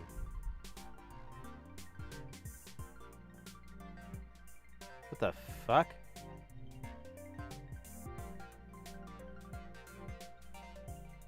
Hold up.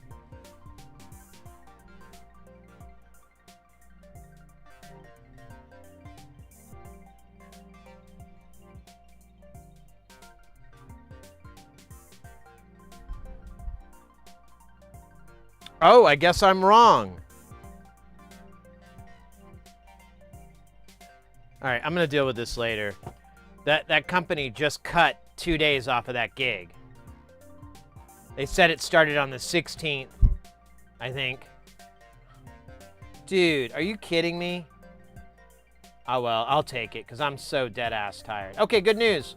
We'll have a week of streaming. And then I won't be able to stream Thursday. Next Thursday. Okay, that's not so bad. It's still kind of annoying that they cut off 2 days of money. I'm gonna have to look at that later, but whatever. Fuck them all. Fuck them bye. Honestly, I'm a little bit relieved because I'm really... like, I almost didn't stream today, but I was like, I told my... But I was like, I think it'll be therapeutic and helpful for me to stream.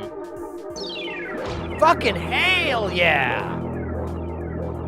Devin, wait, are you not already subscribed to the YouTube?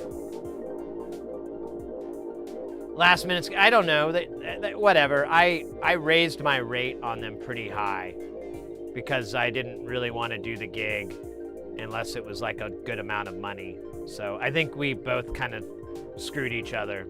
Fair enough. I don't care. I don't care. I'm not mad. I lose some cash out of that. I just realized that was like that's like a whole... That's like I lost basically one giant, massive order from nonlinear circuits. So I'm down that. That sucks. Oh, the air horn? So the air horn's only on the Twitch side. It's one of the channel points that you accrue. I've been trying... I've been trying to find ways to spiff. There we go. Spiff up the YouTube side. I can't find a way to get y'all's emotes to go across the screen. If anyone finds something that does that, let me know. But I've looked and looked, and I found something that is kind of supposed to do it, but it's not the same. Like, it would, if you put an emote up, it'll just stay on the screen indefinitely. So you can cover the whole screen with emotes, which I was like, that's fucking, who wants that? But I've been trying. You guys, thanks to your memberships over on YouTube, it did unlock some emotes. So we do have more emotes than we did. And I think it's like 2 more. We'll unlock the next tier. If I'm remembering right, I could be off. So we're getting there. We're growing. We're doing it, but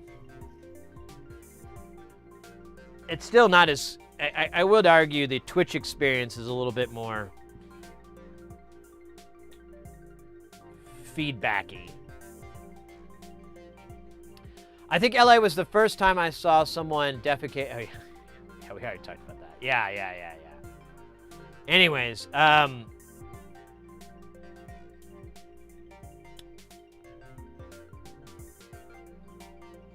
I think that's all I have to say that's interesting.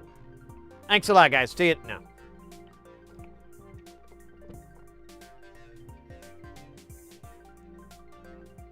It's absurd you don't have Python. To be honest, Devin, I'm not very good at YouTube yet. I'm working on it, but I'm not very good at YouTube. By the way, did I miss that earlier? Yeah, I did. Hey, Ace, console repair. Welcome in, mate. I saw your hi, and I think I was in the middle of a story, and I forgot to say hello back. Welcome in, mate.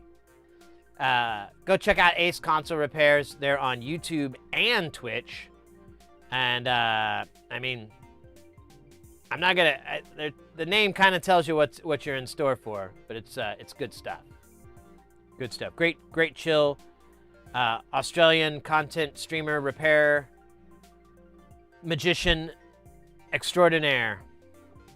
Yeah, that's all I got.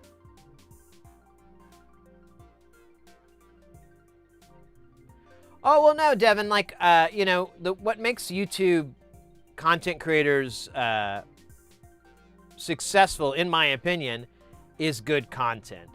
And I've been trying to put out good content, but to be fair, a lot of it isn't as good of a caliber. And in order for me to make a video that I think is quality caliber is like a tremendous amount of work on my side, which is fine. I wouldn't do it if I didn't want to. But the problem is, it's like, you know, it's like, you know, you can mow your lawn every, you know, week or so when you have to. But to build a gazebo in your backyard, now that's a project. And it will involve mowing. You know, it's like it's this much more work. But I have been trying, and I have a lot of stuff in the editing stages. I just need to finish these video edits, and I'll have some pretty cool content. I have good ideas for content on the channel, but it's been a me thing. I'm the suck. But we'll get there. We'll get there for sure. Wait, that's the wrong one. There we go. Oh, I could have done a slow one.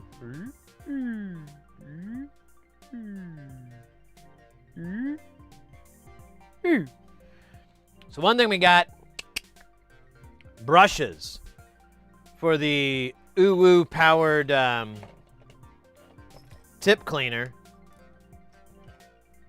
Because the brushes on our tip cleaner, oh, Jesus Christ, look at that. That's going to be worth like $10, $20.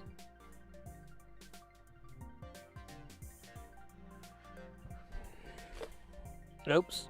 And then the whole thing falls. Oh, man, it's still... There we go. That's better-ish. Yeah, I don't even know how you are supposed to replace... Oh, it's actually really goddamn easy. All right. Well, let's do that. Let's put fresh brushes on these bitches. Yeah, put a lot of value and work into your lives, and you get more on YouTube. Yeah. So, yeah, that's what I'm saying. It's 100% on me. I think YouTube does an okay job of discovery, much better than Twitch does. But, you know, you do what you can do. Yeah, these brushes are... These ones look actually a little bit better. Uh-oh. Did I get the wrong size? No. Okay, good. Hell yeah. Wait, where's the other one? Oh. These are going to be great. This is going to be like a brand new pair of socks. Oh, look at that. Before, they weren't even meeting here.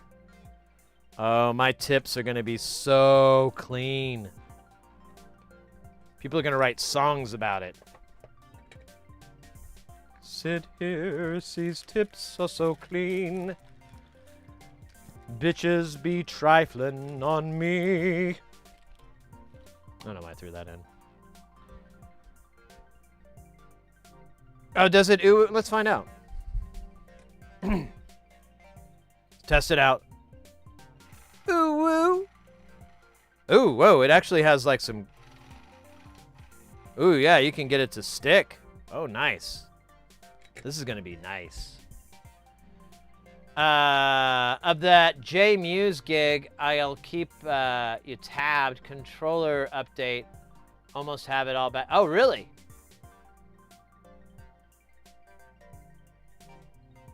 You bought a cheapy one?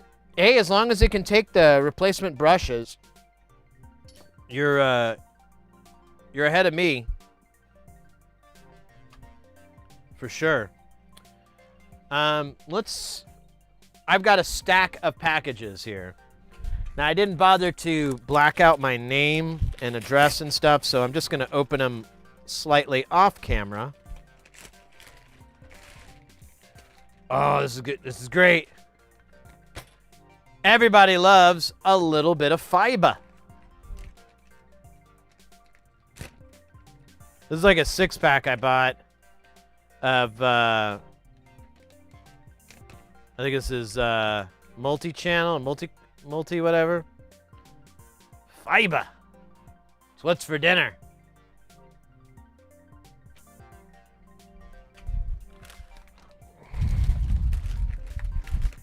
So this company I'm working with, I've asked them over and over and over and over, hey, you need some SFP sleds, and so that we can use the fiber that video runs and tap in. And I've told them this over and over and over, and they just kind of like, what? Do what now? So I went ahead and just bought my own. So I got these fiber couplers here. Hopefully these will fit. Let me make sure, because I want to, if I need to replace or not refund, return any of this, I will. But I don't. There we go. So I can use this coupler to come off. These have like a little dual gang thing, but I can take these off and they'll be 2 separate channels.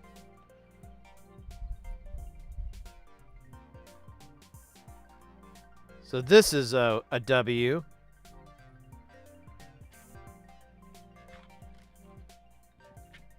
Captain Craig, welcome in.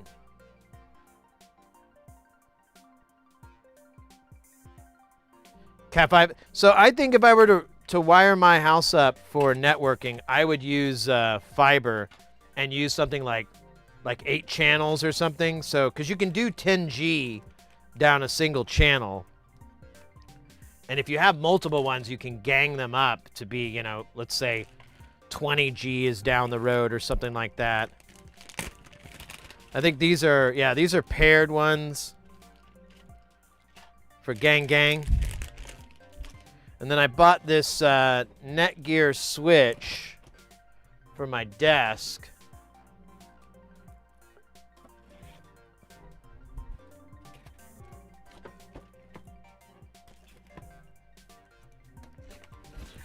Oh wait, well, where's my sleds? I didn't get my sleds yet. Let me check on Amazon, cause yeah, that's what's missing here. Is I need sleds, and I ordered. Yeah. Well, here, I'm just gonna leave this in until I get my sled. I ordered like a 8-pack. I thought they were coming today, but maybe.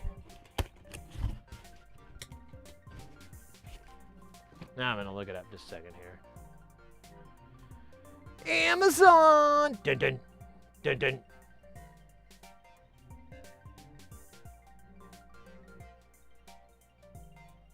Arriving tomorrow. Okay, so I get the sleds tomorrow, but that'll go into the Switch.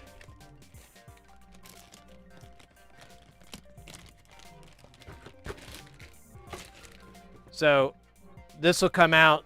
You'll put a little sled in there, and then I can attach my fiber into that, and I can break out there if I need to. I only got a single one on here because this Switch was like 100 doll hairs, and it's kind of annoyed, but I didn't want to mince it trying to find something better. Here, I'm gonna throw all this shit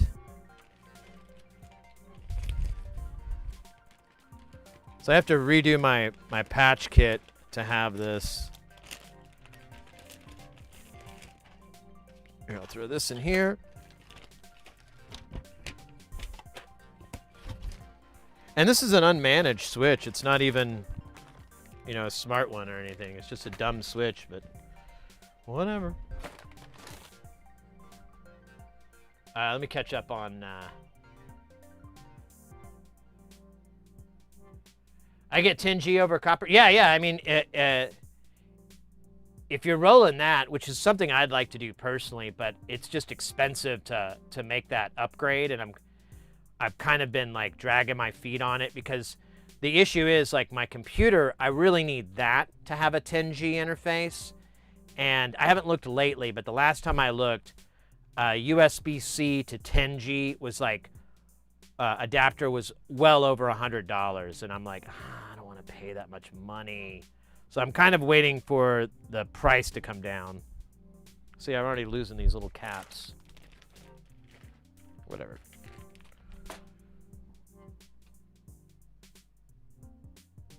Sled's dead. Sled's dead. Oh, your house had Cat 6. Nice. Yeah, I was thinking about running fiber through the house because I thought that'd be so much nicer than the copper option I have going on right now, but no. All right, just a second here, mates. I gotta cut this box open. And we've got our Mauser order. Let me pull out the fucking waybill because we don't need that. So there's that rude boy. And I'm gonna throw all this trash off to the side. And then a giant box from our buddies in Thailand.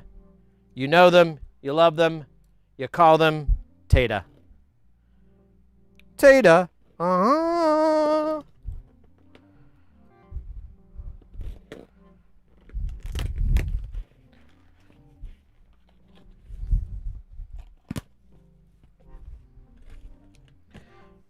Oh, and my eurorack case, I didn't realize this at the time. The guy just custom made it, so it was like 2 weeks of waiting on the case, but he finally sent it. Oh man, these packing peanuts are going everywhere.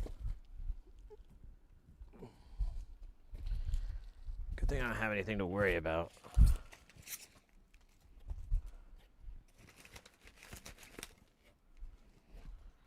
All right. I'm just going to dump this whole thing because it's Oh, wow.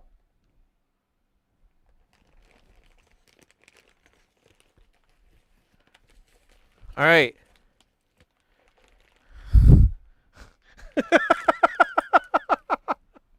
I don't know why I'm surprised. I shouldn't be surprised. If you've ever wanted to see what 1,000 1/8" Thonkacon jacks looks like, there you go. There it is. 1,000 of these, apparently, in like 50 count or something. I don't know. Bro, mates, dog, daddy-o, hepcat. What the fuck? There's so many of them. This weighs so much. I could do curls and I'll get swole. This is great. I can't tell you how happy I am. This is what it's all about. This is what's worth it. You know, some people, I don't know how they get happy, but buying 1,000 1/8" jacks for $180. Yeah. Yeah. Oh my God. I am up here. I had no idea this would bring me so much joy. It's kind of weird that it's a materialistic thing that's bringing me joy, but it's more of the spirit than the actual thing.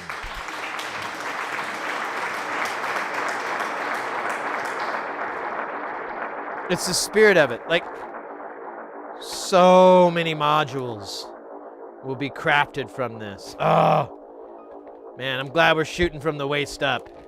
If I were to stand up, it'd be very embarrassing. Holy moly. That is, that's a lot of jacks.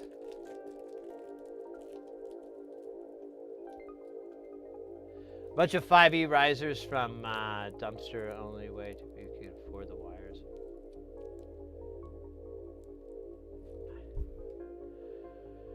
Whew. Wow. And then I bought like just some extra little shit here. I got some splined Tata. Got 20 of the logarithmic 1 megs. I got ooh. This is not what I meant to buy. Well, maybe. Does it fit? These are like totally different than the ones I normally get.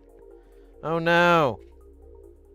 Oh no, this isn't gonna work, is it? No, shit.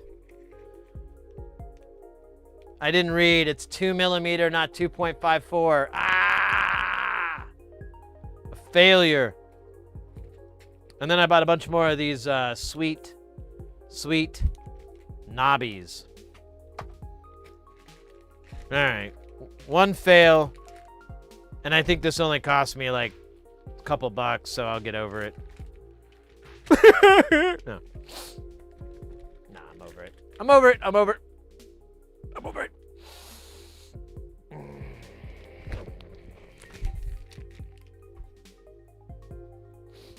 All right. Well, hopefully I didn't fail on Mauser. I had some doubts. Game over, game over, game over, game over. For some reason, I had like a ton of these fine-pitched TLO 74s on the order, and I had no idea why. And so I bought like regular ones and fine pitch. I got 50 LM13 700s. I got 200 5.1 Zener diodes, so I never have to buy these fuckers again. Sick of it. And then I bought, these are TLO 74s, but I think these are the T-SOPs. And I bought 100 of those for some ungodly reason. And then here's S-SOP TLO 74s, about 100 of those. And then I had a weird resistor value and a weird capacitor value. I feel like I'm missing some, but whatever. You know, I can always order more from Mauser. They're not gonna deny my claim. I wish I had my sleds in today. I'm really fucking annoyed. Just didn't come in. Hey, I'm here if you need to talk about it.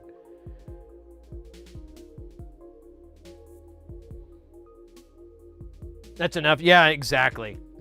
Ekin. Well, that's part of the thing that a lot of this is going to, is to fill in the gaps on the A2 null, or the A1 null. The null. What a weird title. Oh, scheisse. Well, let's put these parts away as best we can. Some of them aren't gonna go away. They're just gonna go somewhere else.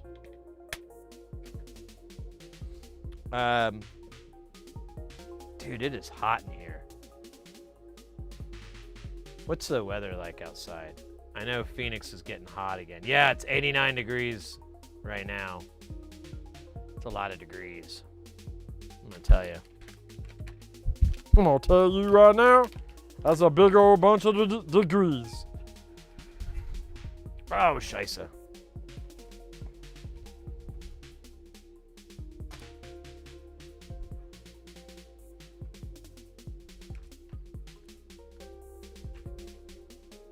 Yeah, I don't quite know why I bought a bunch of TLO 74s here.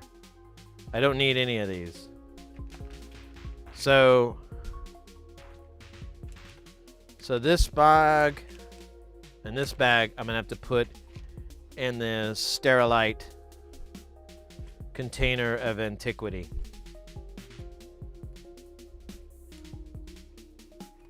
And then the LM13700s, I've got a stick here. And now I have like a 50 here. What I think I can do is smash up these MCPs, because I don't even use them very often. Yeah, here. This can totally be fixed. So that's a full stick, but I could take this stick here, cut off this shite, and then, oh, wait a minute, what the fuck are these? Oh, this is like a totally different footprint of MCP. So this is TSOP and this is SOP.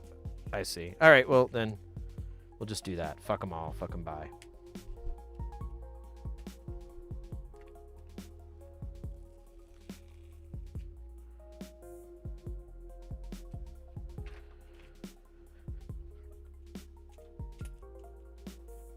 It should stay in there.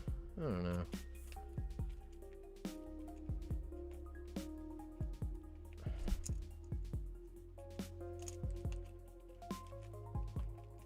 Ah! Alright, I kind of screwed this up.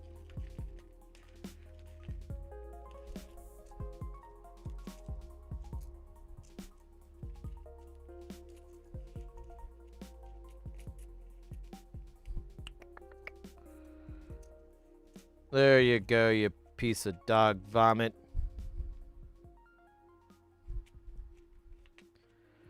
Now, we have room for our beautiful... Where the fuck are they? Ah, there we are.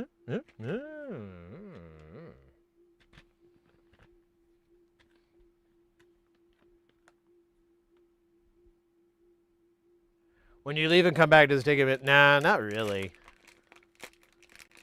I'm always, like, cold everywhere I go. Oh, shit. Look at this. I got my, my Lieutenant Worf cosplay and already ready for the next Phoenix fan Comic-Con thingy. Let me see if I can do a good Michael Dorn. Captain, phasers are ready. There we go. That's pretty good. Let me think of a better one. We could fire. No, wait. Man, I can't think of a good Worf line here. There is the theory of the Mobius, a twist in the fabric of space, where time becomes a loop. There we go. There we go. I feel better now. Little Michael Dorn.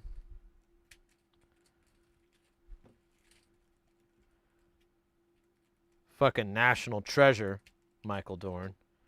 And Brent Spiner. They both had to act for years and years with like a ton of makeup that apparently was very uncomfortable. And we killed it. I would have just given up. Good tea, nice house. Oh yeah, here we go.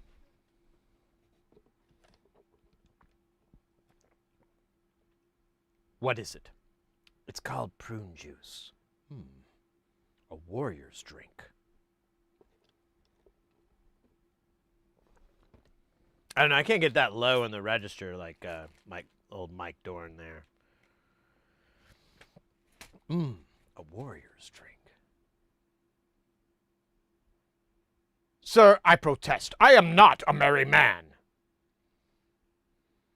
There you go. That's good. Sir, I must protest. I am not a married man.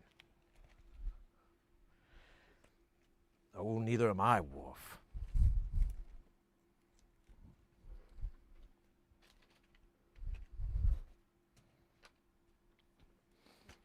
Okay, let's put these Zeners in.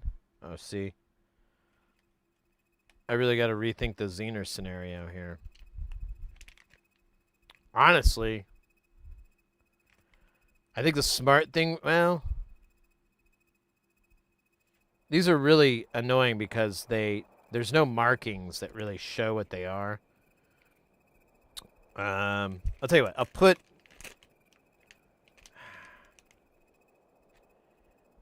it's the vocoder, right? Yeah, it's the MUN that takes a shit ton of these, like 20 or something. Let me do this. Let me put them right here. There you go. Look at that. Oh, wait. Should have them face out so I don't forget. There we go. We'll put them right here. And then we'll have them exactly where we want them. All right. So we're almost done. We got a resistor and a cap we need to house.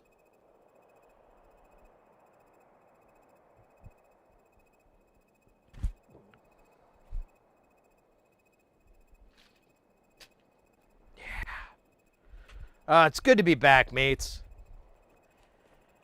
I missed this time. I miss hanging out and doing this shit.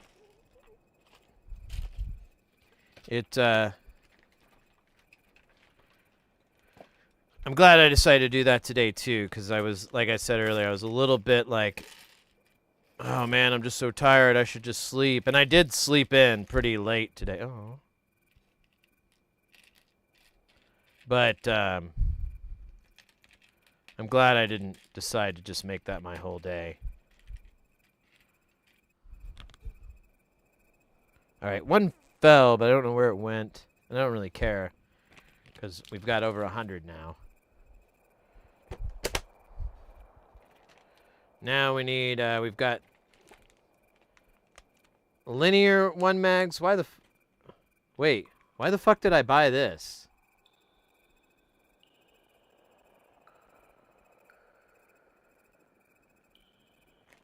I don't think I meant to. Porphyry, is there something that I'm forgetting that takes a gang that's non-linear? I have no idea why I bought this. Am I forgetting something that's gang? And it's 1 meg and it's linear? That is wildly specific. Do I use big jobs much? No, I can't say that I do. But that's mostly on me. It's not... Can't blame big jobs. Yeah. Dude. Yeah, I already have, like...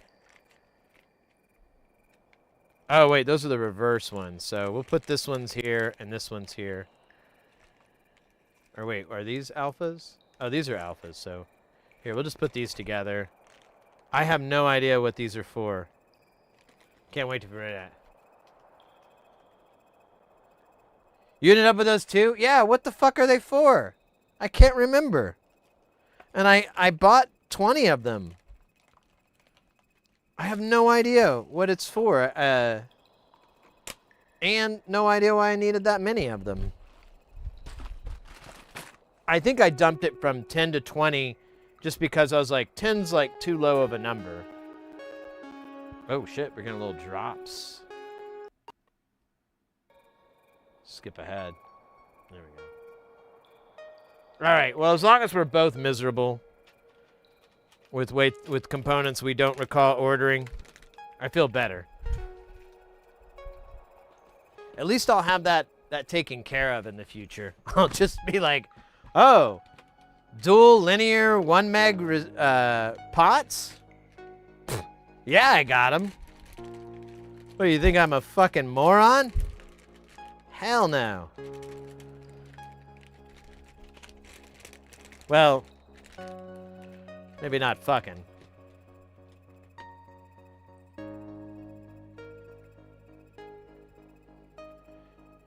Substatica, that's what I'm assuming. Because that's all I've been building lately is NLC stuff. I don't really have any other projects at the moment. Yeah, I don't recall. I have no idea why I have it. I'm cool with it. Whatever.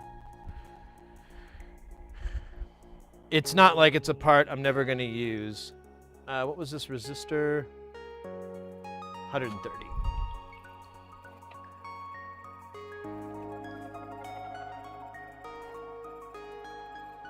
And then this cap.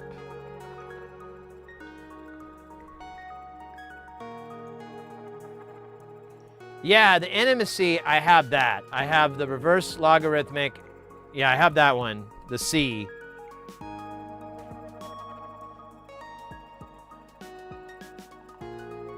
But that's single gang, yeah. It's not gang gang. Gang gang. Strong woman. I still need to... I think it's too late for me to do that bit and have Meatwad. Gang gang. Gang gang. Strong woman. Thank you. Cowboy hat. Flour's still good. He's got like a flat iron and he's cooking popcorn on it. Did anyone ever figure out what the hell was up with that bit? Or is she just doing that to be, like, fucking awesomely original? Oh. God. Why do I hate me so much?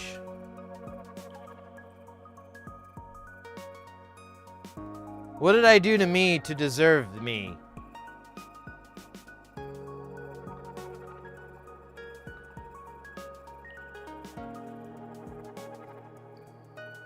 This looks like 603. I mean, it doesn't look like it. It is 603. Dude, how do I fuck this all up so bad? Yeah, it could be drugs. Honestly, I don't really, compared to a year ago, I really don't, do that stuff too much. All right, well, I'd rather have it in the size I wanted to order it in. So what I'll do is I'll order it again.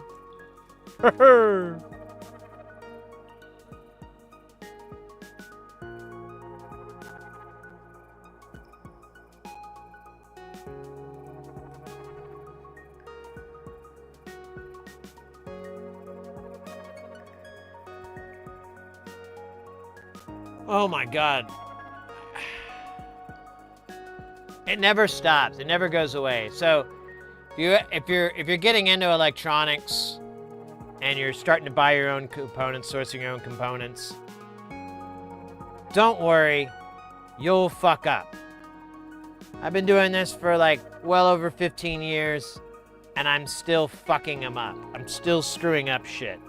Oh my God, it's almost been 20 years, hasn't it? And I'm still screwing this stuff up. So I don't think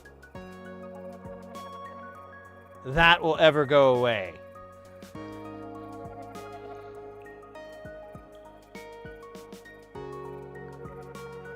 It starts out with 75 choices in one single product post. Yeah. Product sourcing, once you get to that tier, once you start doing it, you're in. You're in. You're all the way in.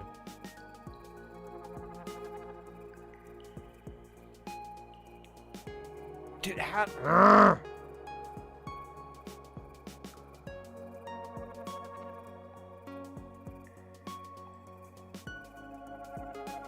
Whatever. It's not that big of a deal.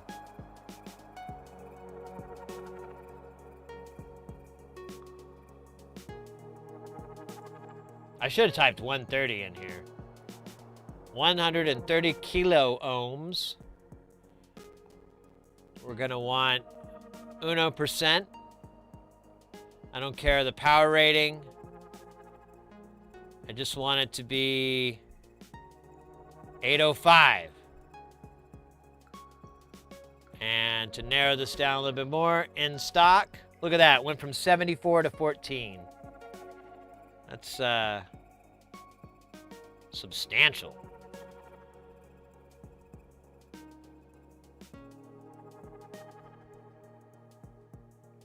I ordered some 18 picofarads, 18 puffs, as they call them. Had to do it 3 times. Yeah. I can't think of what it was, but I too had to suffer that.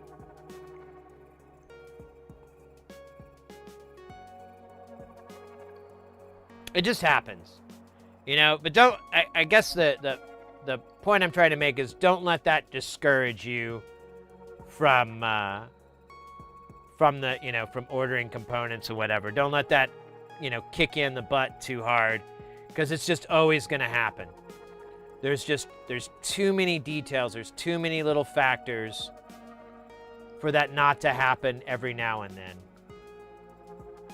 To be fair, I haven't had this happen in a while, and I was ordering this shit kind of under the gun, under duress. So it makes sense that I would... SCI stack pole? Who the hell is that?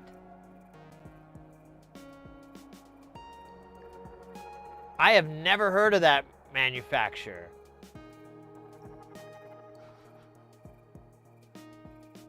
What a weird name, too. Chad, have you guys ever heard of this? SCI stack pole? I've never heard of that name.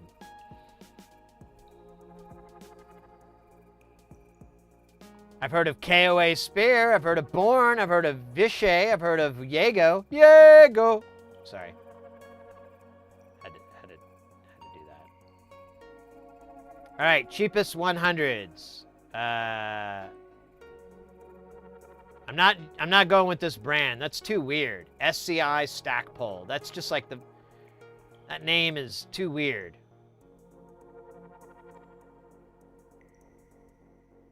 I think you selected a weird 805. No.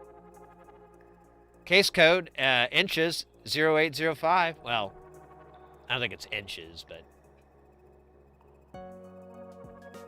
Yeah, no, we're on thick. I like my resistors like I like my women. And my gravy. And my pudding. And my smoothies. Ooh, smoothies. I gotta kill this Dr. Pepper first.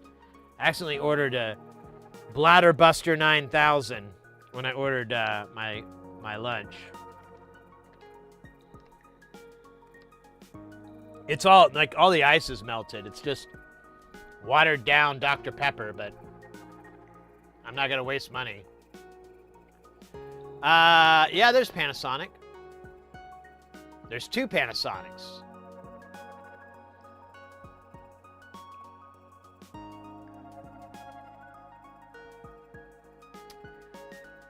All right, 16 cents, 15 cents is the lowest at the moment. Bada bada bada bada bada bada. 19, 11 cents is the new lowest. Get out of here, Born. The Born identity.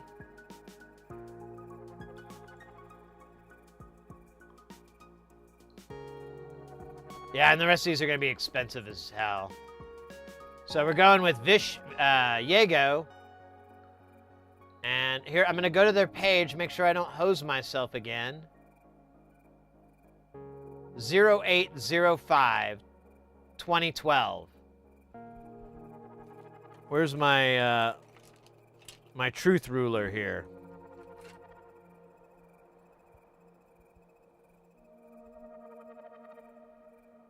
That is exactly the size I need. It's there it is. No, there it is. That's what I want. What I really, really want. What I really, really want is that.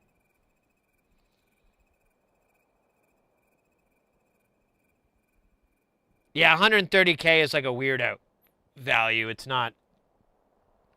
It's probably. I always forget series. Always forget those numbers. Might even have it in here. No, it doesn't.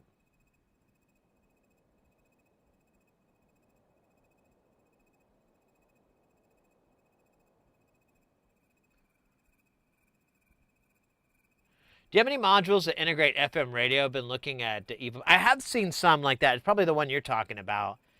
No, I mean, honestly, that's not something that's too interesting to me, at least right now. But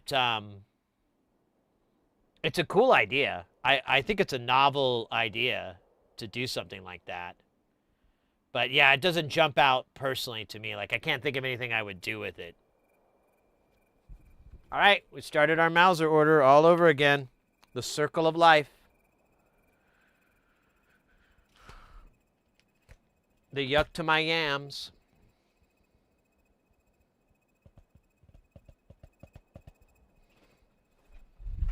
The ute to my zoot. That doesn't make sense. That sounds a little weird, too.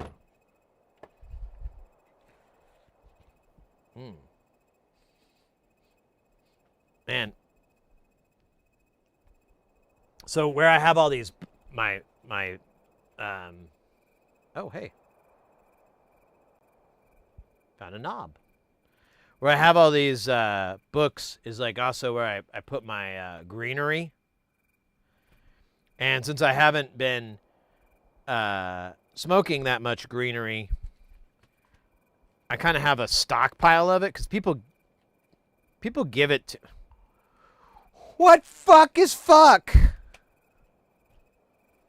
I have a value that I've already bought 100 of, and I've only used 2, 4, 6, 8.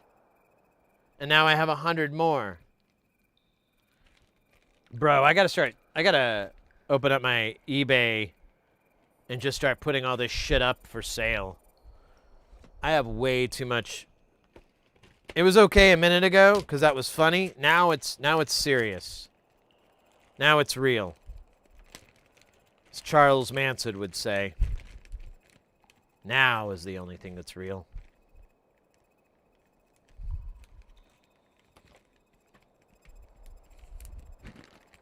But he doesn't say that because he's dead. I think that's why. I don't really hear much from him. Garage sale. Well, I mean, I'm thinking about it, Ekin, and I'm like, I just have so many components, and a lot of them I'm just never going to use. Because either, you know, like all the through-hole stuff, I could dump 50% of it, and I'd still have enough for the rest of my life. And probably another life. Like, you know, I could come back as a beautiful woman. Stunning eyes. Beautiful figure. Long legs.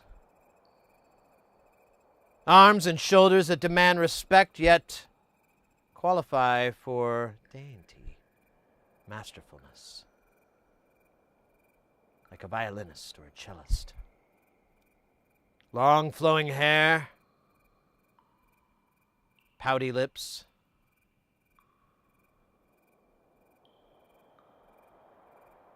Pretty good looking teeth.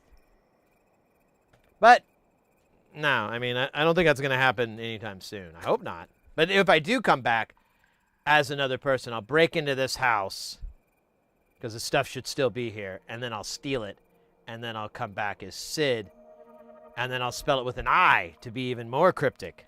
Yes, all right.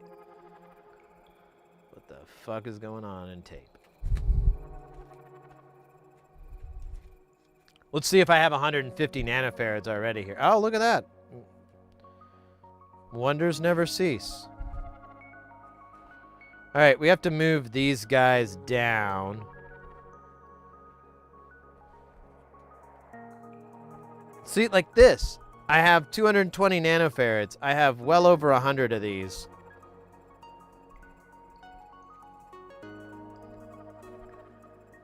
Never gonna use all of them anytime soon. I don't know. I'm kind of feeling like it's an investment, you know? Like, you buy something like gold or silver, and then, wait a minute. I did this math wrong. And then you wait like 10 years, and then you turn around and flip it. Flip it good. And, although that won't work, that's actually a bad analogy. I had this, this discussion with a friend of mine, because they were like, they bought silver years ago as a investment.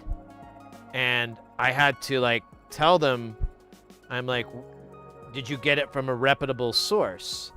And they're like, yeah, this place seemed good. I was like, are they still available right now? Like, can you go to their website and buy silver now?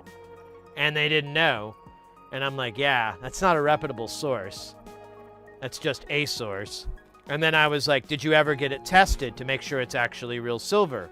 And it's not plated or anything like that? And they're like, no. And I'm like, okay. And you do realize that no one's going to buy silver from you at market value.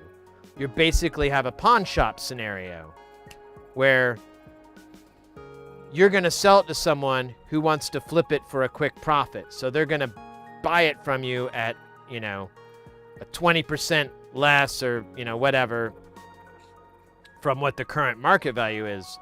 So you'll have to hold on to it for a really long time to actually turn any sort of profit from it, if there's any profit at all, because it's just basically going to mirror inflation for the whole point.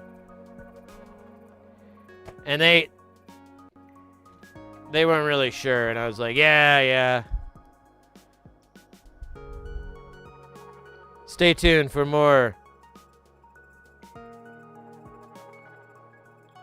financial advice. No. But I mean, seriously, like, I think I broke that guy's heart. But that guy's always he's always making bad investments. Like, we work with all these big companies, so you kind of have some insider knowledge on stuff that they're going to do. And they always remember, like, yeah, I remember this company that we do a show for. They were coming out with this new product. It was going to be a big deal. And so he bought like $300 or something in stock in the company. And he's still waiting for that to break even so he could sell it and just call it a wash. I'm like, yeah, man. Makes sense. All right, so I think that's all the new parts.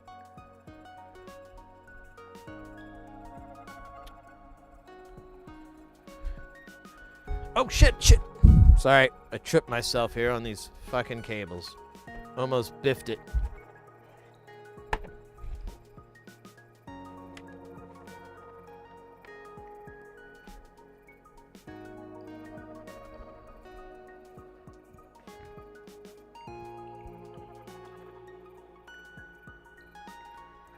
Oh, I'm just doing a quick stretch. Hi.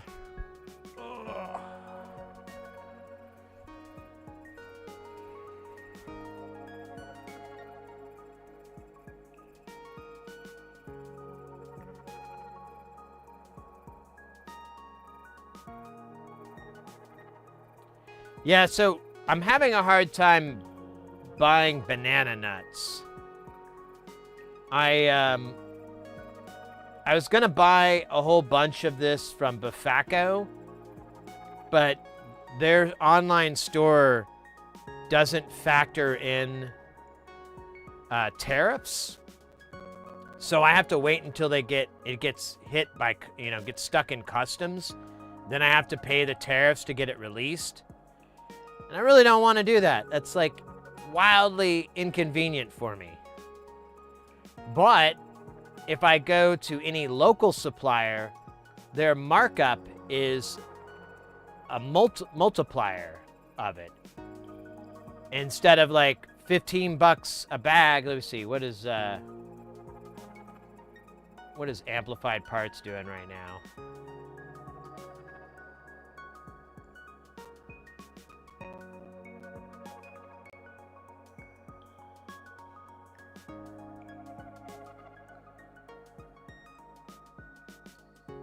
So a bag from Amplified Parts is $18.70. You know what? Maybe the price has gone back down since I was looking. I don't know. It's still pricey. But I think I'm going to have to do that if they have the stock. Because if I order it from Bufaco, it's, let me see. Let me do this real quick. So so it's 11 euros, which is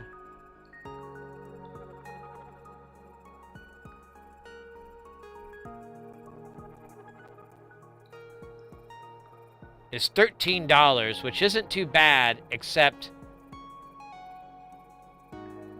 you have to pay shipping, which is 25 euros, about like $30 or so. And then you'll have to pay tariffs on top of that, which is, I believe, 15%. So, let's see, that would be $3 more. So it would be $15 a bag, plus, shipping.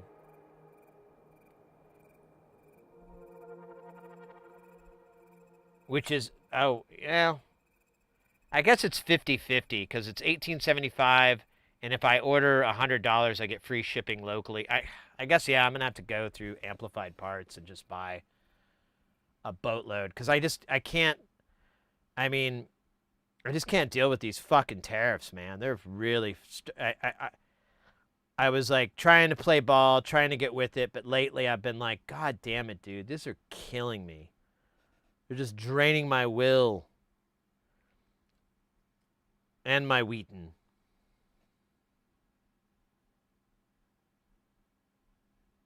You have a silver story? Is it contradict what I just said?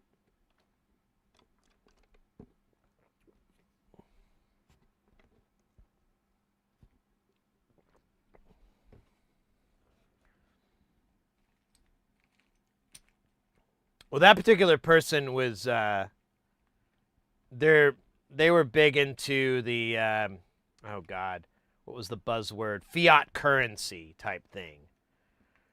Which is true on its own face, but it's more complicated than that. It's like trying to simplify something. And I still have people that don't quite get it. Like they think like Bitcoin is a fiat, and I'm like, well, kind of, but not really. I don't know. It's kind of out of my wheelhouse to even discuss that kind of stuff because I know enough, but not enough to be knowledgeable on it. When I was seeming very, when it was seeming very toppy several weeks ago, with silver at 100 and gold well over 5K, I took every last little piece of precious metal in the house over the coin shop and tried to sell at the top. Yeah, I bet they did not want to give you like a good price, did they? I'm going to buy a Behringer Pro 1 today. Oh, cool. Always wanted a Pro 1, but, you know, vintage sense and all that. Yeah, no. You know, some people would be a little bit, you know, meh about it, but I'm with you, mate. Like, I've been asking ever since the early 90s, like, why are these companies, you know, they own the IPs, they have all the details, they have the engineers. Why won't they just re-release this stuff from the 60s or the 70s and 80s and so forth, and use modern components, modern designs, modern power supplies, make it smaller, more efficient, you know, better. And they didn't. And then Behringer came along and did it, and I'm like, and people get mad about it, and I'm like, dude, Behringer's not the problem. Now, the only thing that's not cool is them making clones of modern current products that are out there. That's bullshit. But I think most people vote with their dollar on that one. Dude wouldn't even buy it. All his vaults and his shit were already full, and like they're not gonna buy the top. Yeah, exactly. That's the issue too. Is like trying to find a buyer, because it's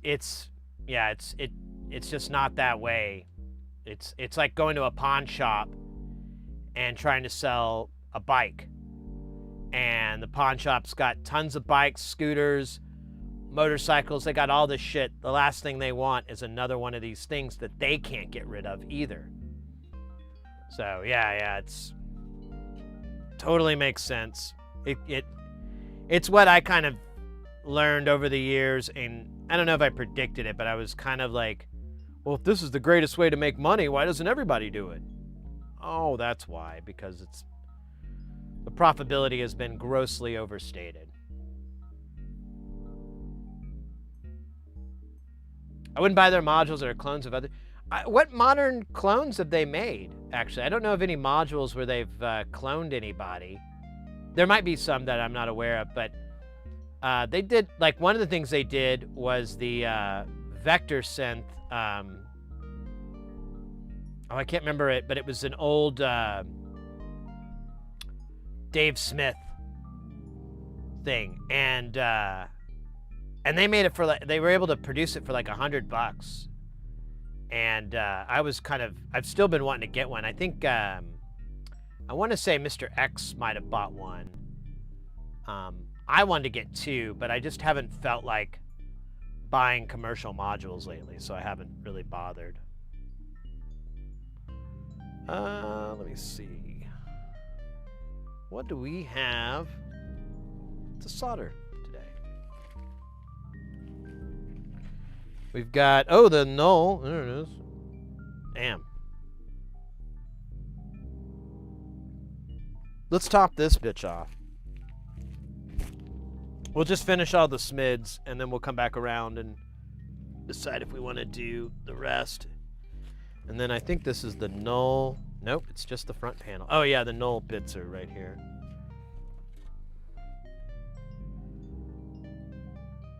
And we still need the 130K resistor that's the right size, so.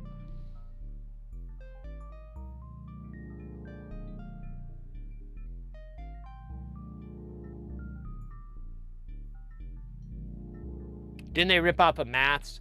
To be fair, everyone's done a Maths. So the Maths is a ripoff of the DUSG from Surge. And then Bafako has their version of it as well, called Rampage. There's a few out there. So I wouldn't call it a ripoff because everyone's kind of doing it. And to be fair, it's a really old design. Maths is not an original design at all. It's a modern version of an old thing. So I wouldn't hate on that from what I know.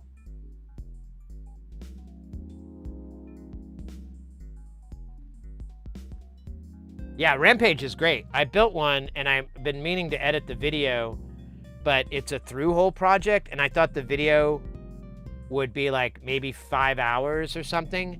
And I have like, it's like 11 hours of footage. And oh my God, just editing that down is a pain because it's all multi-angled footage. So it like half of it's over 2 terabytes of all the footage. And I've just been like, I don't even have the physical storage for 2 terabytes. So I've had to split it across 2 drives or leave it on the server. And I can't edit directly off the server because it's just not a fast enough connection. Hence why I'd like a 10G. If I had a 10G connection, I could edit things off the network. But alas.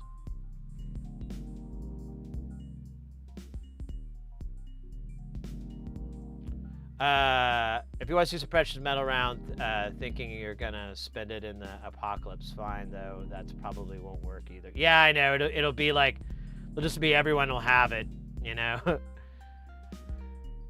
I'm into buying gold contracts in the market, though. Always a buyer where when you want to dump. Yeah, the only thing I invest in is just mutuals in the stock market, and I just put my retirement in there. I have a SEP IRA, and I just invest it into the S&P 500, things like that, like really boring stuff that just kind of like moves with the market. But my desire is just not to lose that money. But I've never invested any of my stocks in, you know, anything that's even remotely volatile or has the potential to be. Darmok and Jalad at Tanagra.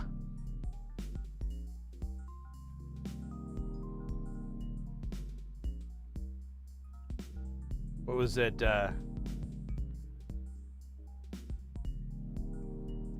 Dathan and Picard at Eladrel. Wasn't that it? I think that's it. Eladrel. That's my favorite fucking episode. I love that thing. I get butterflies every time I think of it. That's one of the greatest storylines. That and The Inner Light are like 2 of my favorite television shows, episode things I've ever seen. Like some of the most heartstring pulling stuff in the world. And even when you know the end, it's still, that journey is so good.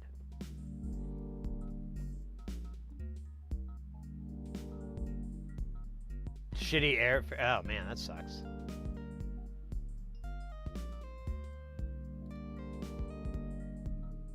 Shaka. When the walls fell. Timber. Or what is it? Sukkot. His eyes open. What was the other line? Marath with sails unfurled.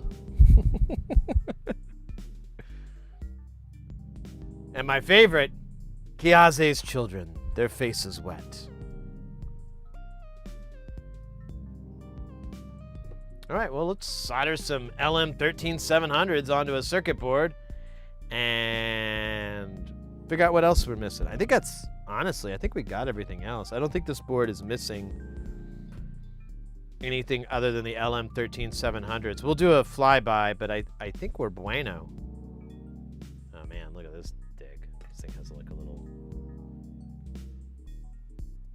clown hat, as Porphyry puts it. Kianse. Their face is wet.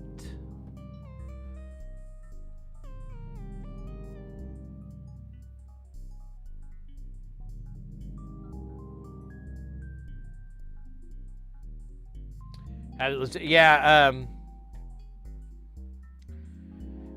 All my stock advice and everything is from my accountant, and he's Mr. Play It Safe. And but he hasn't, he's like real passive in his suggestions, so it's kind of wink and a nod is how he'd tell me. But he's a good dude. Hey, CNC Schrauber. Guten Abend. Phil Coleman.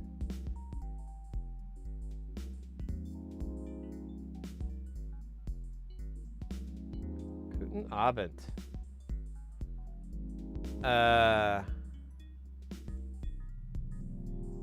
Flask. Oh my gosh. We're just getting all the OGs in here.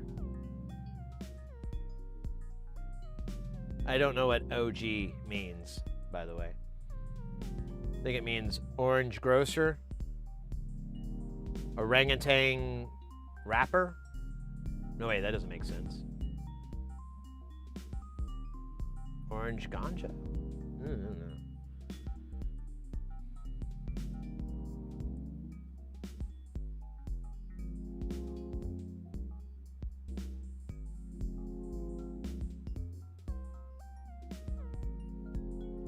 Original gibberish?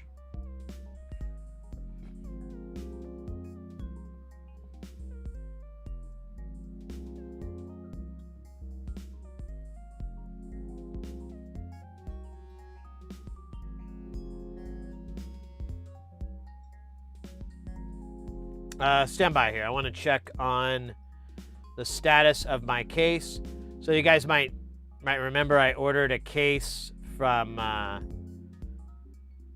this cat. He's kind of he seems to be pretty well known. I did my homework and on him a little bit, and I feel pretty good. Yeah. I got this case coming to me in the mail. Oh shit. Overcooked goblin, I think. Glass coming in with the 6 months. Overcooked goblin. There you go.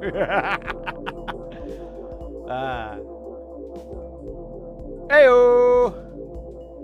Yeah, but I'm not. I replaced the sliding nuts with rails because I hate sliding nuts.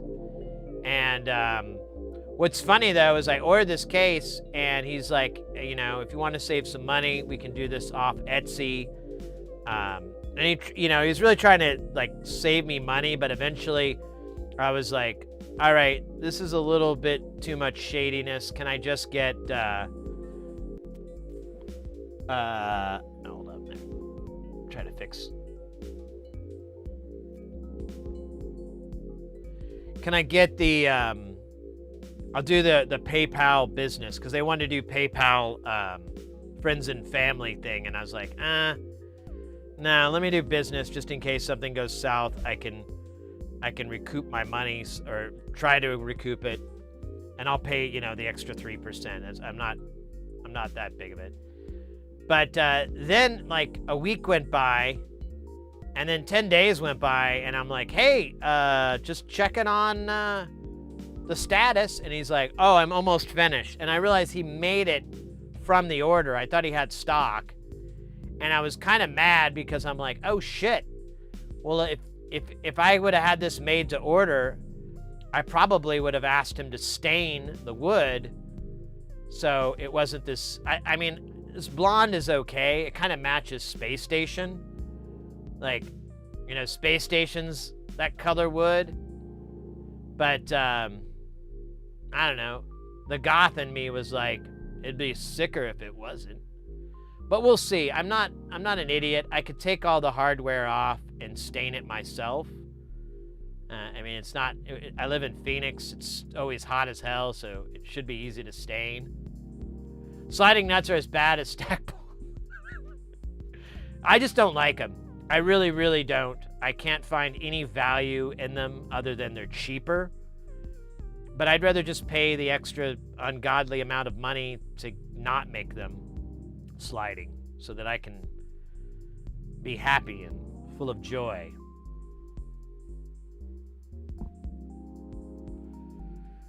But it's on its way, and I just checked, and I forgot what it said. It is...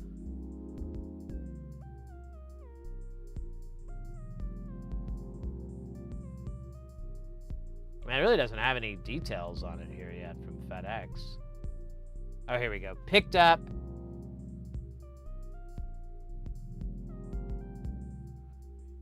Shipment information sent on the 11th. On the 12th, it was picked up, and it's on the way from Italia.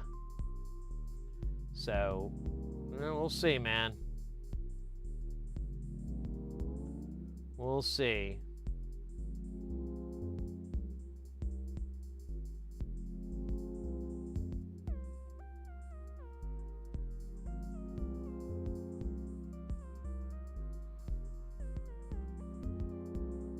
It's fragile. Oh my God, if it says that, and there's a very high likelihood it will, I'm definitely gonna film that. Maybe, oh shit. Maybe I can get Mrs. Heresy in on the bit and film us getting it. Like, look, honey, my case came in. Check it out, babes, this is great. Look, fragile. It came from Italy, so obviously, this is a major award. Yeah, that's right. He kept calling it a major award. This is my major award I got. And then she could be like, I think it says fragile, honey. So it does. Anyways, help me get this open. Mate, that would be so worth it. Just for the lull. Wait a minute. Did I get this all confused earlier? No, I don't think I did. Oh, yeah, that's right. I had these in this little strip. That's right. So do we want... I guess it doesn't really matter where these LM13700s come from. There's 2, 4, 6. I need 1, 2, 3, 4. I think I just need 4 on here. Looks like we're getting some of these.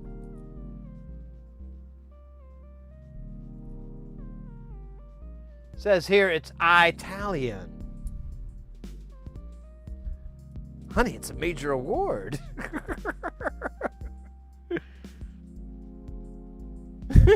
That would be so funny.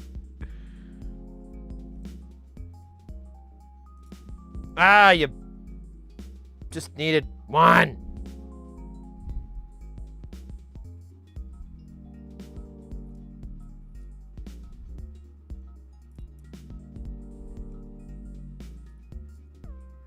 Right? 1, 2, 3, 4. Is that? That's right, I guess. It just feels like there was way more.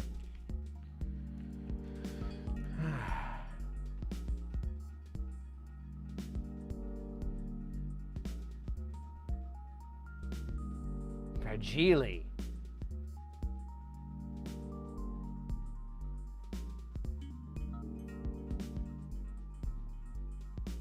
Yeah, I always thought he said, oh, it must be French, and then I think I watched it recently, and I think he said it was Italian, but I can't.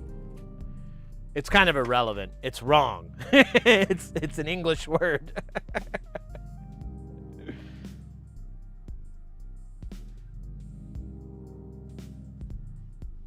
I just love it because he said, oh.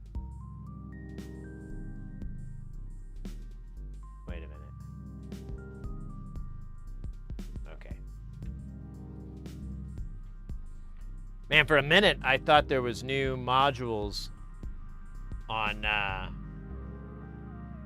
here, but I'm just forgot about the shaver mystery. I haven't gotten that yet.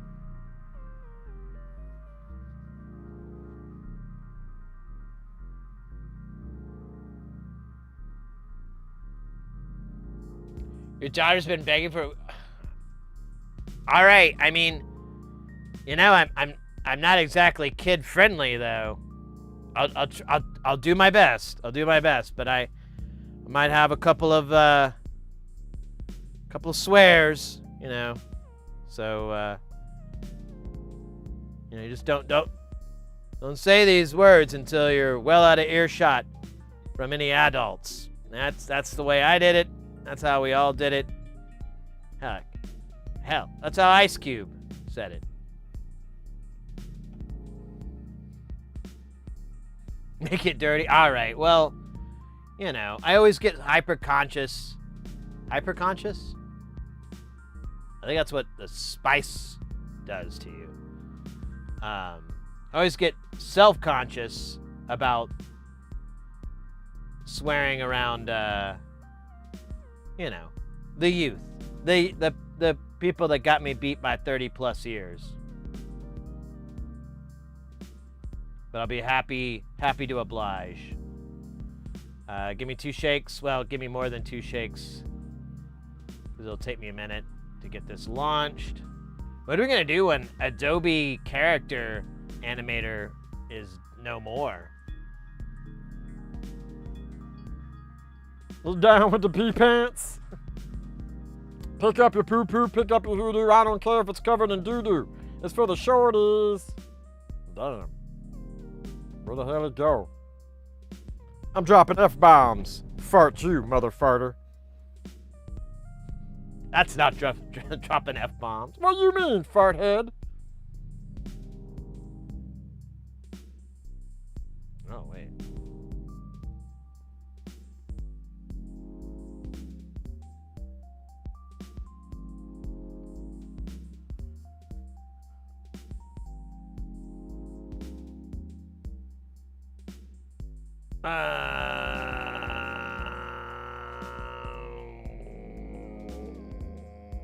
Boink, boink. All right, so we need a cool background. Let's see here. You know, I like the. I like being able to find it instead of bumbling around like an idiot.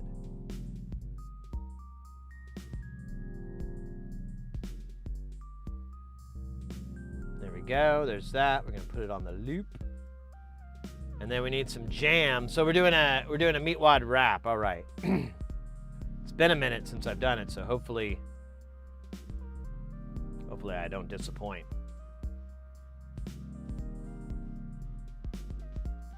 Where's the dip? Oh wait, I'm looking at it. Where's my whiskey? I'm gonna get tore up. Meatwad, when did you start smoking? This morning. Someone hit me up with a flame. I'm having a nick fit. I was watching that last night. We smoke as we shoot the bird. Meatwad, when did you start smoking? This morning. And where's my whiskey? I'm gonna get tore up. We will acquire some wine on the way to the ball. Then you could get tore up and pass out in the hot sun. That's my boys. I don't think Meatwad should be hanging out with those guys. I don't think I should be playing with these medium strings. I need light gauge if I'm gonna thrash.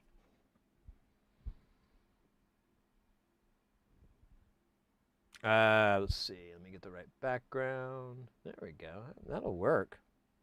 I think I get my phone out. To remotely control my music. Okay, let's get the music going here. If you don't mind, I want it on a downbeat. Hell yeah. Oh wait, it doesn't make sense if it's just me.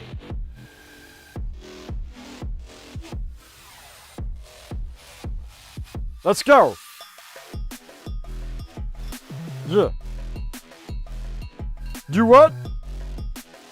I said do what now? Yeah, yeah. Pump it up in my headphones, DJ. Make it louder now. A little bit louder. Okay, that's good. It's too loud. Turn it down. Thank you. Next song, please. Right now we're gonna find ourselves a fire beat to to spit some lines on, brother. Not this one though. Damn.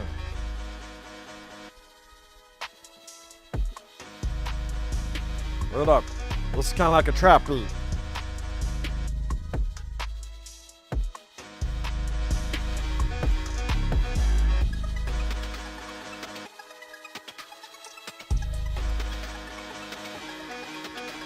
Yeah, back it up, DJ. I got some fat rhymes to spit on this. Back it up, please. Yeah. 1 2 1 2. Meet Rod in the house. Not a boy or a mouse. Yeah. Let's go. Y'all know we're ready for this? Rap on.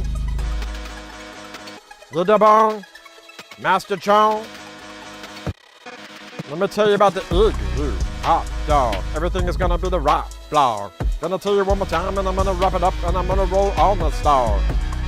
Yeah, 1 2 3 4. I can count that high, but not much more. I just don't believe it. Just don't wanna see it. Then the fools are rolling up on me and I roll and repeat it. Not gonna be too cool. Not gonna be too foo. Gonna roll it out to you. Talk about that igloo hot dog. Igloo hot dog. Igloo hot dog. Igloo hot dog. Yeah. 1 2 1 2. Samurai Lincoln. Feeling on the pinkin. And I feel that the way that I be. Rolling on the meat. I don't know about this beat no more. It's kinda settling on my feet. Making me weak. Gotta repeat. Igloo hot dog. You're gonna see him in the rap log. Don't need to read, need to read. Gonna be an odd dog. None of these things are really words. Gonna be rapping for the birds. 1 2 1 2. That was just a warm up, y'all. Cause this one isn't that good. So I'm not gonna count it. DJ, can we go to the next one, please? Yeah. 1 2 1 2. Buckle my shoe. Let's see. Let's get some chicken and beans up in here. What you gonna do with the tempo? What you gonna do when the tempo goes super fast? You gonna make it go? You gotta make it last. Let me go. Let me give you something that'll blast from the past. Gonna go away. Gonna roll around like I cannot say. Gotta be careful with the words I use. Can't be afraid of the praise and the fuse. Ooh, ha, gonna go away. Ooh, ha, hey. 1 2 1 2. Buckle my shoe. Let me tell you how I'm gonna do this rhyme every time. Bust a line, feeling fine on my mind. In time. With a grime. There's a piano breakdown. This is a solo part. The solo part is what I feel in my heart, and then I think I'm gonna just go ahead and fart. Don't really know what I'm gonna say next, but I know that I'm gonna be cashing them checks. Oh yeah, I'm gonna feel good when I'm taking all the places and I really think I should. Ooh, ha, gonna roll down in Carl's pool. Oh ha, bouncing around like a little Billy Bury.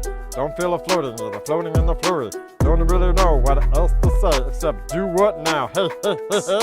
Oh yeah, gonna roll it all away. Ooh yeah, little gonna sensei. Oh yeah, what you gonna do next? Gonna be cashing them checks.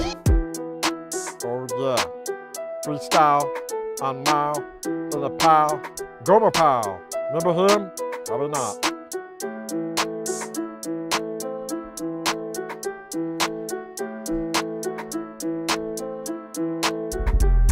Let me give you the funk, what, but, and I'll tell you anything I'm gonna say, hot, hoo, ha, let's go to it. I'm gonna be mad cause I just don't do it anymore, anymore, and I'm gonna say it anyways anymore, ooh, ha, let's go. Yo, next track up on this piece, not this one, keep going. This is nice. Can I rap on it though? It feels like there is nothing for me to rap on. Give me a minute, let me think on this one.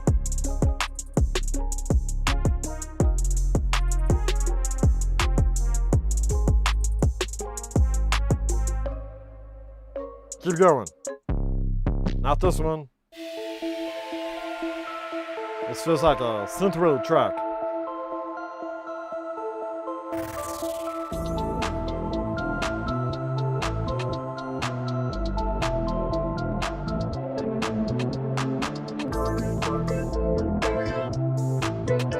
Oh, you had me until you had the vocoder. Keep going.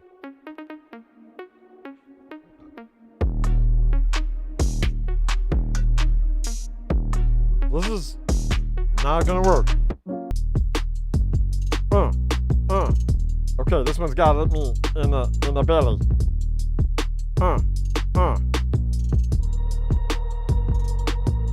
Yeah, 1, 2, 1, 2. I can't think of anything on this one though. Let's go with the facts. Oh God, meat wad, what you gonna live it hard? I don't know, but I'm gonna roll anyway, and I'm gonna say it, and I'm gonna play it. Everything you think that'll be, there'll be no saying it. Oh yeah, I'm gonna feel wild, and I feel all high, and I'm gonna feel good when I say it, and I'm gonna feel good when you play it. Don't you know what it's gonna be next? You get a minute, cash in that. Oh yeah. Now I don't like this one. Keep going. I need something good. I need something for the fans.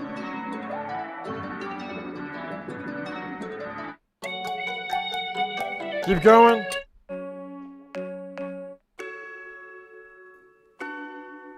Nope. Nope. Nope. Nope. What's this? It's got dogs in it. I like dogs. Listen, I can't rap on this one. Keep going. Keep going. What's this? This is atmospheric. Oh yeah, you pump it up in my headphones, boy. We're gonna need an extra special version of this. 1, 2, 1, 2. You. 1, 2. Oh, let's go. I'm the meat man, god damn, I know I got no plan. When I step to the mic, I just go and get it hyped up in this place. In my face, it's a race. Everything that I can do, the kids say that it's bass. I don't want to be that thing. I don't want to say that thing. But I'm gonna get to roll around again. Don't you know this thing is real? Don't you know the thing I feel is everything that I be when I'm being deal? Let me tell you what I'm gonna do next, and I'm gonna do details, and I'm catching them checks. What I'm gonna do now, and how, and the holy moly, wow. And you know what I think that'll be? And you go over and see me, G. Let me tell you one thing, and I ants when I'm dealing with fancy pee-pants. Oh yeah, I brought him back. I'm gonna say it will rock, and then I'm gonna fall flat on my face, cause I'm that cool. Unlike them fools that coming into the club and representing that shop. Damn, don't you understand? I'm the meat man. I know plan, damn, I'm the plan champ. Camping, everything is dope. Rocking it out, and then I'm rocking the Pope.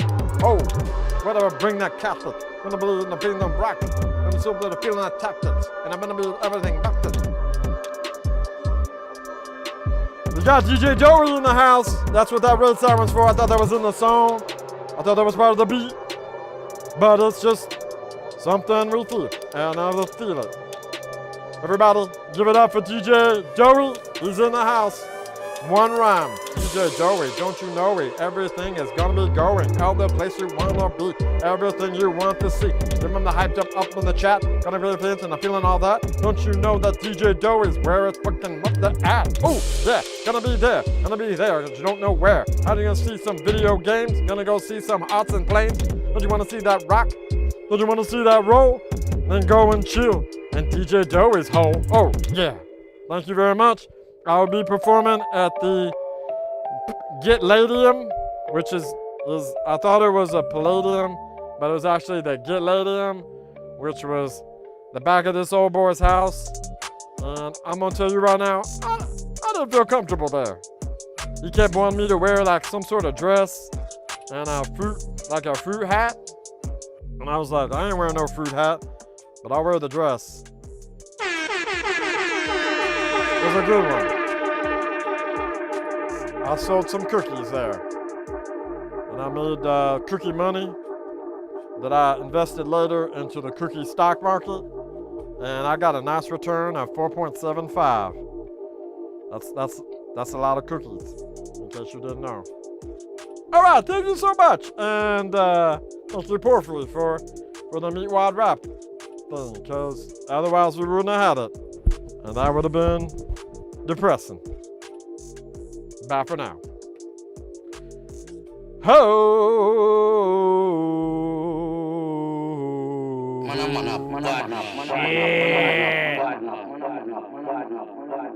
Porphyry with the 300 biots. Thank you so much. Super appreciate it. Guys, did we get a DJ Doey shout out in the chat? I don't see it, but also I am partially blind. So it's totally plausible that I didn't see it. Let's get it in there. DJ Doey popped in when we were doing our meat wad freestyle rap. It does say that it's there, so of course he got one. I'm sorry, Mr. X. I missed it. I missed it. My bad. Doey, welcome in. I hope I didn't miss any chat there. Hey, Wyatt, welcome in as well. If I missed anybody, just, you know how to catch my attention. You just put your lips together and blow. I'll demonstrate.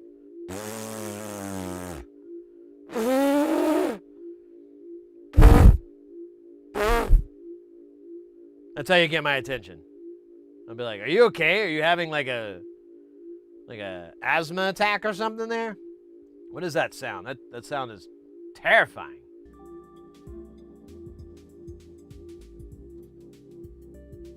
Look at that streak there, Doey with the 5-stream streak. That's stupendous. Strumstray that's stronger than Strash. But Straber, distributor. Stribadon? I checked my tire pressure and got lost in the Appalachian waste. Yeah, that'll happen, you know.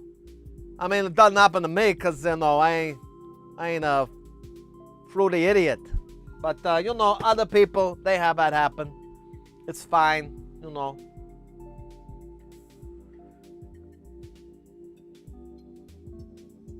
What flux should I get from Amazon to lift this hard drive ROM? Ooh, wow. Highly specific. Do I have any flux recommendations on my thingy? The Amazon thing? I don't think I do. I should put some on.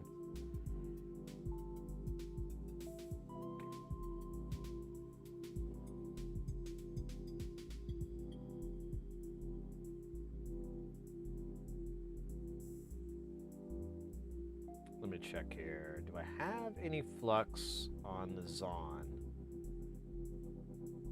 So I don't, other than the Kester 951, but I don't think that's going to help you lift a chip as easily. I mean, it won't hurt, but it'll be a little bit more difficult. My best rec, I'll throw it in the chat here, Amazon.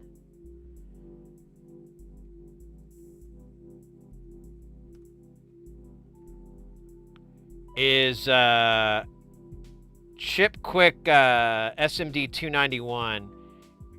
You can get a 10cc tube of it for $15, or you can get a little sample version of it that's I might have it here. Well, I might is a. I know I have it here. I just oh yeah. So you can get like if you want, you can get a little deal like this, or you can get a whole big ass tube of it. Let's see who's reseller for it. It says Chip Quick, but I don't know. Here, I'll give you a link. It's an affiliate link. Don't feel obligated to use it. It's just convenient for me. Oh, that didn't work.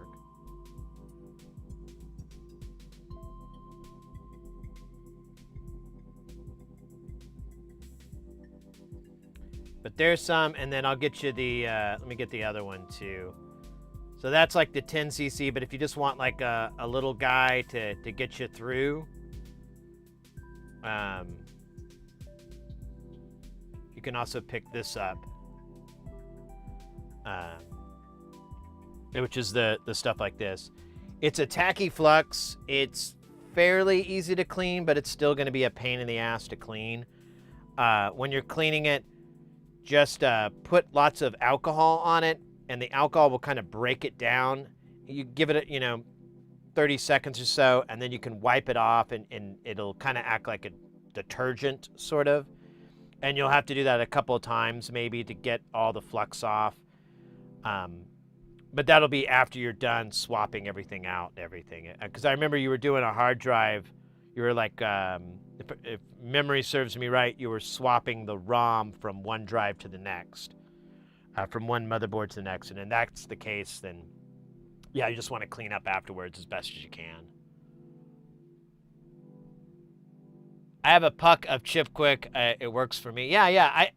Chip Quick is fine. It's not my favorite stuff in the world, but it's definitely good and easy to get. Like, you don't really have to worry about fake versions of it floating around. I had to ghost Nessie because she wouldn't stop texting me. Who?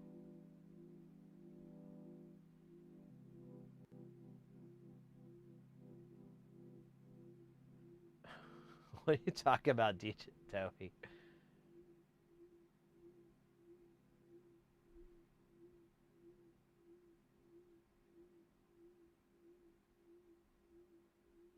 Yeah, you're like you're trying to confuse me, which is great.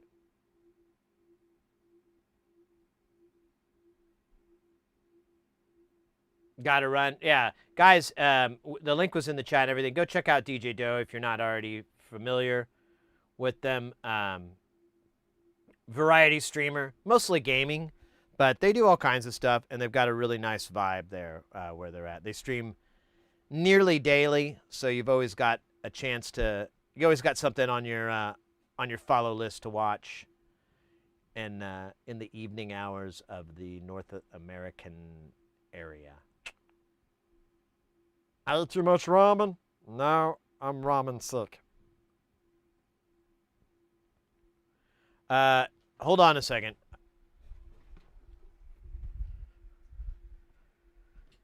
Oh, here. Throw this stuff in the trash.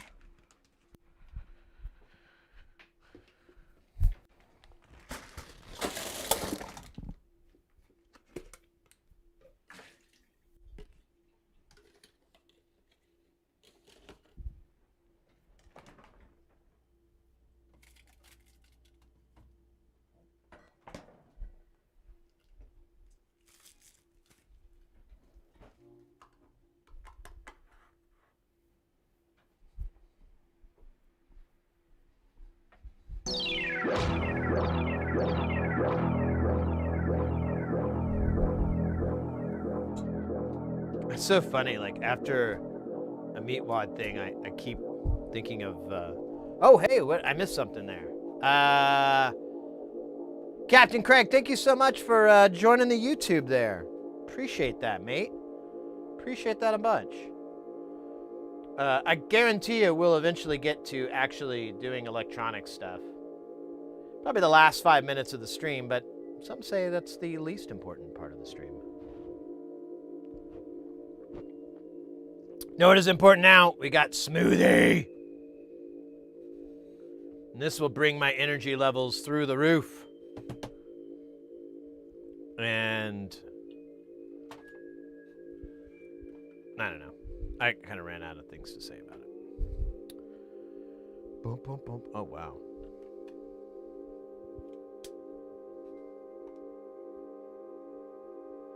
Oh, yeah, shit.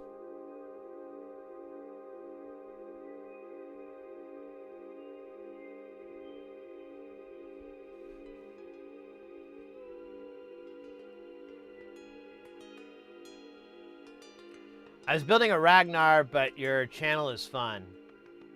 Well, thank you, mate. I appreciate that. We try to keep it entertaining.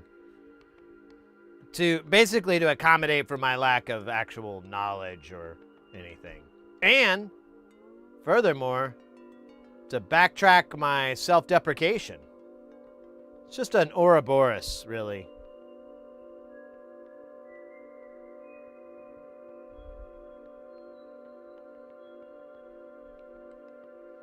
Man, this thing looks disgusting. I can't wait to clean it off.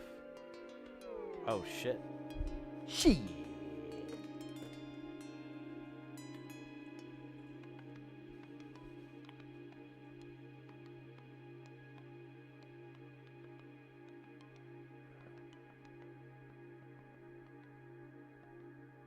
Don't you have Florida this month? No, I'm not going to Florida. Thank goodness. No offense to Florida. But I hate it there. That's actually pretty offensive. There's no way to de-offend that one. Oh, well, you know, I'm sure he meant he hated it in a good way. You know, like a positive way. Like, I hate taxes. I hate injustices. You know. Wait, actually, that proves the opposite, doesn't it?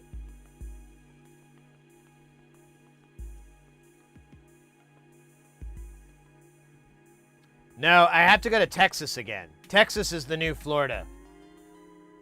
So far, I've been in Texas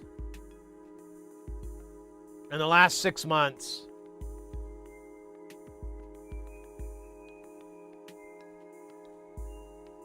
"28 days.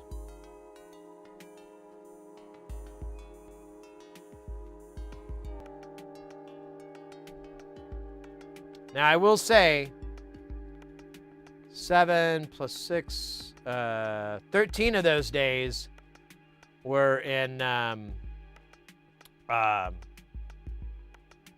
Austin, which is not bad. It still sucks, but it's not terrible. I live in Florida. Okay, well, I hope I'm not yucking your yum there or anything. You just got to understand, I live in Phoenix. Pretty much as opposite to, well, not as opposite. I think Colorado would be super opposite to Florida, but like pretty much like the heat is so much different here, and I love it over Florida. Anyways, I don't think it's any better.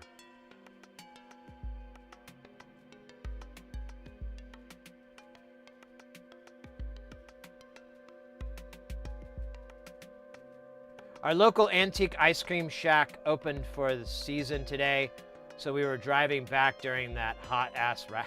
Nice. That's fantastic, Porphyry. I'm glad I could entertain you and your family. It means a lot to me.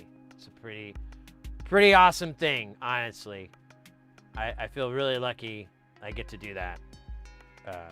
And I'm not being sarcastic or facetious or detrimental or hypermental or any of those other words that I don't know what they mean, really. I just heard other people use them, and I'm trying to use them in a similar context.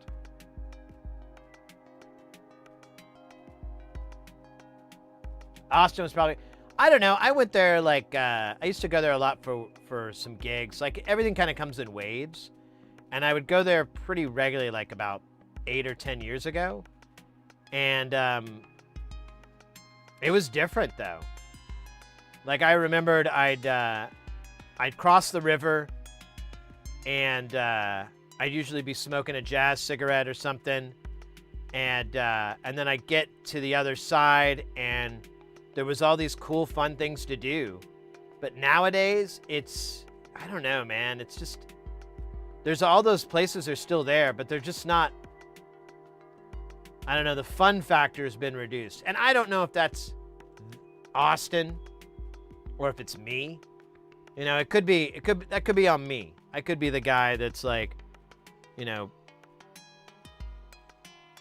that's being a party pooper. Yeah, Florida heat is like having a hot, wet blanket wrapped around. Yeah, it's that, and then like everywhere I went, it just smells like a lot of the places just have this smell, like it's a mildewish smell. And this is in Orlando, so granted, it you know, obviously it's not going to be the entire state of Florida, but that kind of hit me every time I go. I lucked out. So this gig I had to go to LA,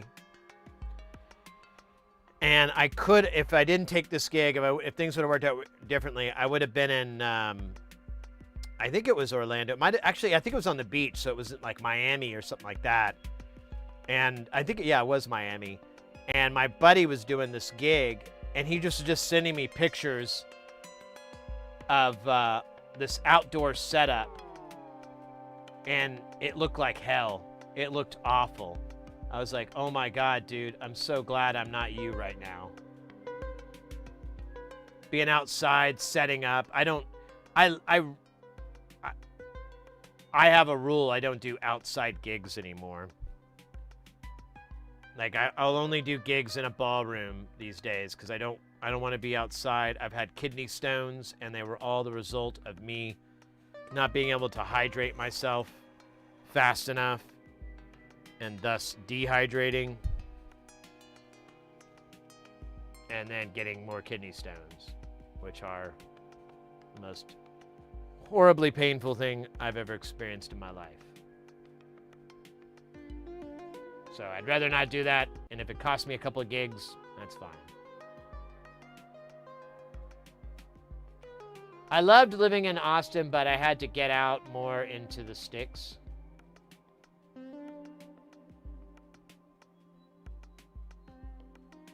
I'd love to have a job in the space program, living around Kansas City.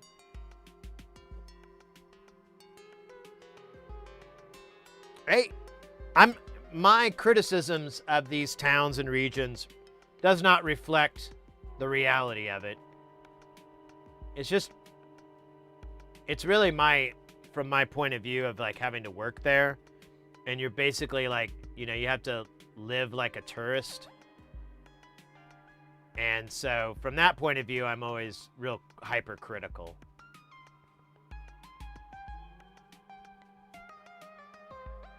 I have a gig in Toledo, and I'm kind of curious how that's going to go down. Because, like, one of my favorite places I've ever gone to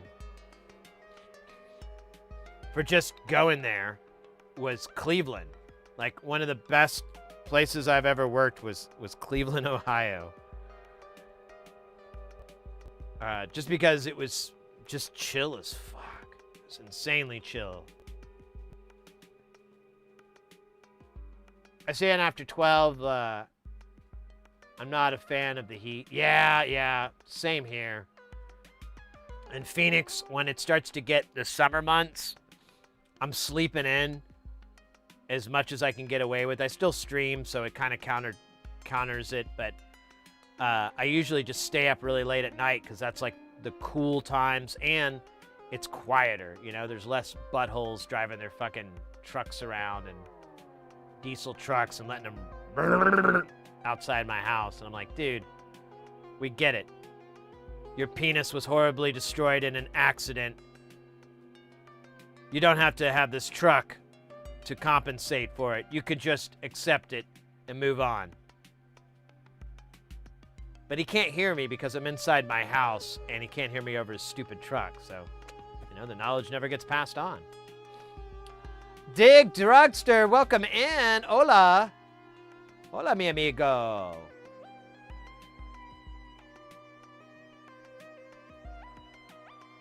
Kennedy Space Center. Oh, my bad.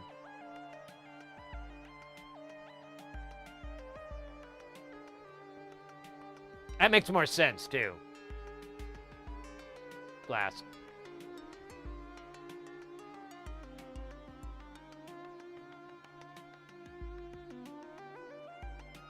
Yeah, it was pretty, honestly, Austin was pretty hip, and then somewhere along the way, everyone was like, I mean, that's the story I hear. Is like Austin was pretty cool, and then everyone moved to Austin, and they brought their uncoolness to it, let's say, and it just kind of like. And there's a lot of places I think that are kind of going that way. Like Vegas used to be really fun. Now it's just a place for people to like set fire to money. And I'm not talking about the gambling part. I'm just talking about being there. It's just, it kind of went away from what it was. When I was in my early 20s, I used to be a professional gambler, and I'd go to Vegas all the time. And my dad kind of got me into Vegas. And he told me, he's like, oh, you know, the secret to Vegas is to make the average guy, the average person, feel like they're not. So, you know, to take something, you know, take someone's experience and like elevate it to this incredible amount and not have nothing that's going to break the bank. Because the Vegas, they're going to make their money in all these other ways. Like if you want to see a show, if you want to gamble, you know, they're going to make all their money on the gambling. But if you just want to go out and have like really cheap, crazy meals, that's what Vegas was 20 years ago. Now it's just a wallet destroyer. It just wants to take every little tiny penny you have and give you like a substandard experience. And I'm not saying that's the same thing with Austin, but it's a little bit different. But all these like places that were once really fun. Well, downtown LA, I texted my buddy who used to live down there, and I was like, oh dude, I kept meaning to tell you I'm in downtown LA, your old hood. And he's like, oh man, how was it? And I go, it's terrible. You know, what I was bitching about earlier and everything. And I go, the only good thing were the people. The people that live here are great. I have zero qualms with those cats. But the food was bad. The crime was bad. Like all these things were just bad. I didn't have one good meal the entire time I was in LA. That bratwurst was about as close as I got, and that was my first night in. Everything else was like, it was just dumb. I don't know. It was a bummer. Grog Oil, you're not my mother. Welcome in, mate. Cleveland is about 50 miles away. I loved Cleveland. I really did. Drew Carey had it right. Cleveland rocks. The best thing about it is I would go out to eat, and this happened over and over, and I'd get a drink, you know, a beer, maybe 2 beers, and some food, and I'd get my ticket, and I'd be like, oh, I think you gave me someone else's. And then I'd look, and all my stuff was there, but the price was so low. I had like a full meal for like, and 2 beers or something for like $15, $17 or something like that. I'm like, whoa. And I can't remember if this was after or before COVID. I think it was, I want to say it was after.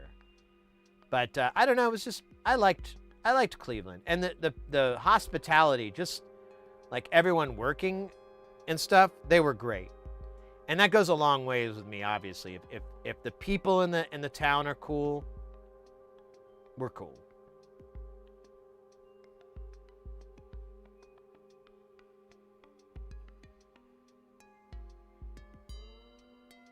Try to decide what else to build tonight. Could do a big jobs, another 10 teardrop, doof, moog, statue.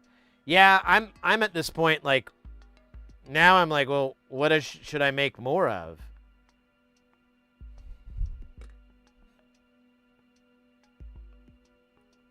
I have like, I have just about everything except for a couple of little things I've missed.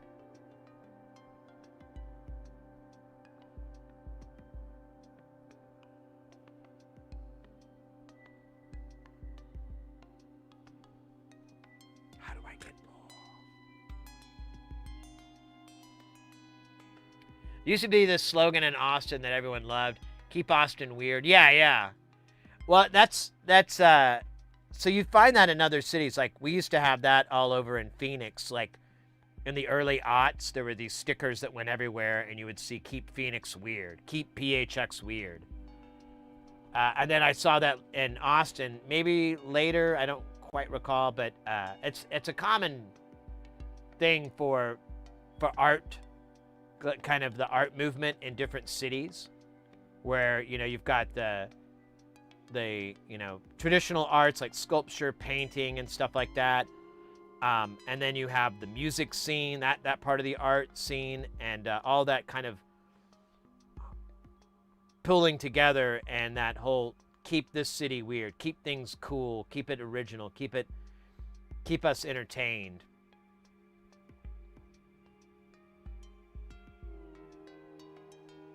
Yeah, Flask, I think so too. Like, it just turned into a money printing machine, which is unfortunate. Will-o-de-wisp. Top Dog is back. Uh-oh. We'll have to teach that Top Dog a lesson. Timber and Timber. That's a good one, mate. I love that module. I recommend it to people out there.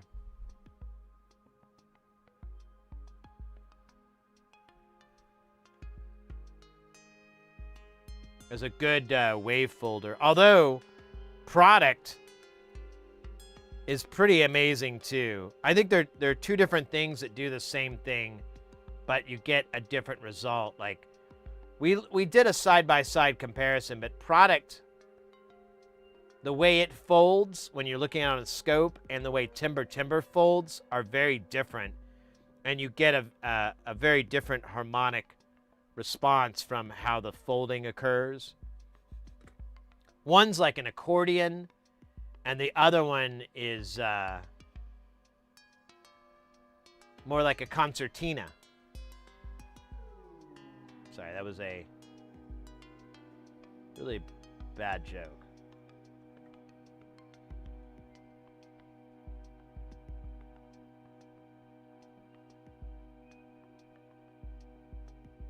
Virtues in the house.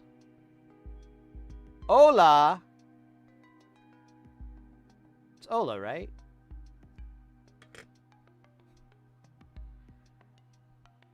Vil Coleman, we'll just cover our bases there. Howdy doody.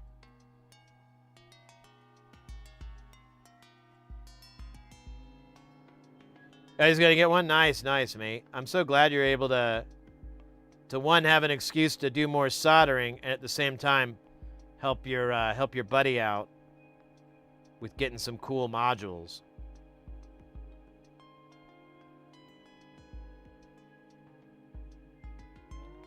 Hola, mi amigo.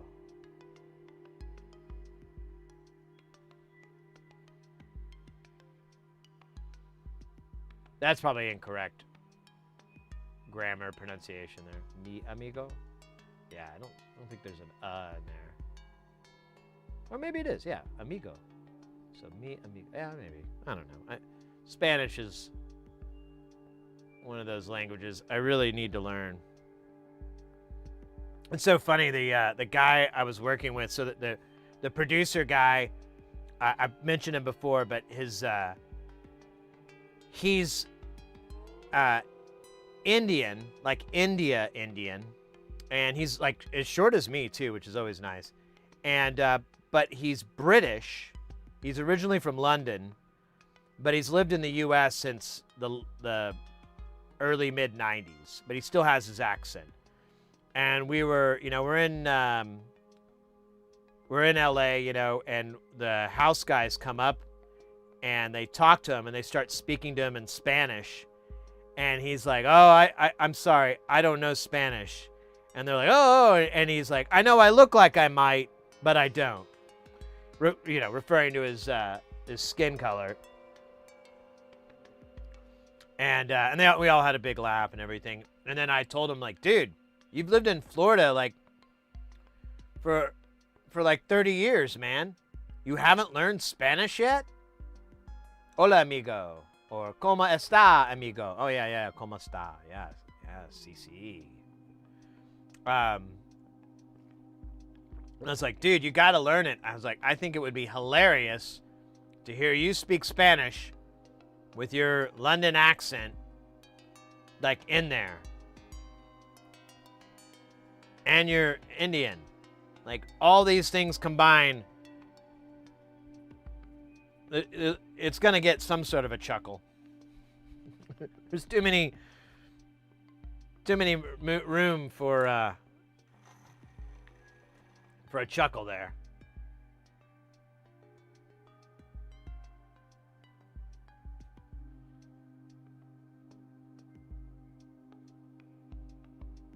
I was like, and you live in Florida, man. It's like, you have to have, like, a neighbor, somebody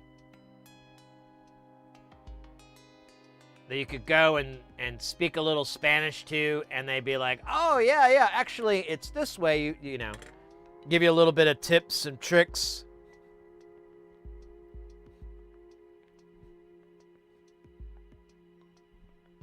¿Cómo está? Yeah, that was what I was trying to remember earlier. ¿Cómo está?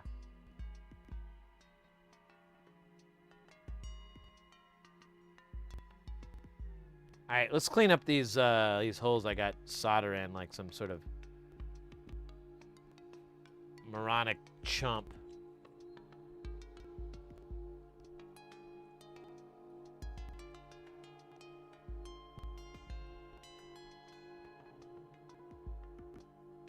It's true in Florida. Well, especially he's in Orlando and that region, which I know has a really high Latin population there. And, you know, I mean, there's going to be at least somebody, you know, near him that's, like, fluent or grew up, you know, speaking Spanish in their household. And I think, you know, it's just like anybody. Everyone's always happy to, like, well, maybe not the French, but, nah, it's a joke. But, you know, everyone's always happy to, like, oh, you want to learn my mother tongue, you know? That's admirable, I always think. That's awesome. I'd be happy to try to necessitate that. But that's me. I'm probably just being a goody two-shoes. Or one-shoes. You never know.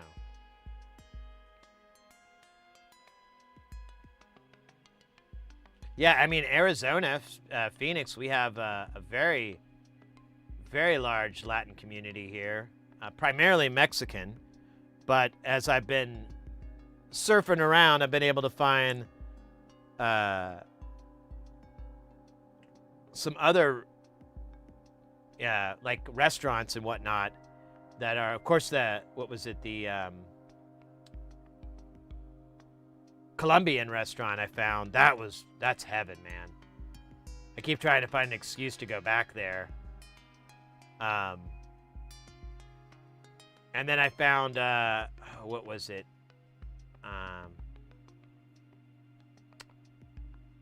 Not Peruvian. I can't remember. It's South American, but I can't remember where. But lately, after I discovered that, I'm like, I just want to eat all this, any type of Latin food I can find, you know, because I'm just loving it. I'm liking it a lot more than Mexican food, just because I never was a really big fan of Mexican food. I mean, I don't dislike it, but as far as what we get here in the States, it's like the only thing I ever find interesting is a chimichanga. You know, that's like the only thing I really like. And then, but with, I forgot the name of the, I was just saying it. With Colombian, they have all these dishes, and Brazilian too. That Brazilian restaurant I discovered in Orlando, like, oh man, that set me on course. I was like, I felt like an idiot. Like, wait a minute, there's some really good Latin food, and it's not tacos and burritos. You know, there's like a whole other palette, and I felt kind of dumb, but you know. You only have to feel dumb for a little while. Then you can start feeling less dumb. And yeah, I've just been on this kick. I wanna eat all that goodness. And getting back to what we were talking about, I'm sorry I got off track, but I'd love to learn some more Spanish or be able to kind of speak Spanish, at least passably, you know, get through the basics just so I could, I don't know, like when I was at the Colombian place, our server, she didn't speak a lot of English. I mean, she spoke English, but it was obviously something she doesn't practice very often, because most of the people coming in there are, you know, Spanish speaking, and they just, you know, obviously would speak Spanish there. I mean, why not? Why the fuck not? And every time I run into that situation, I'm like, oh man, I wish I knew some more of their language. So, you know, in between their knowledge of English and my knowledge of Spanish, we could kind of bridge that gap a little bit better instead of her having to do all the work, because I always feel bad. All right, let me see. Do we have all these holes?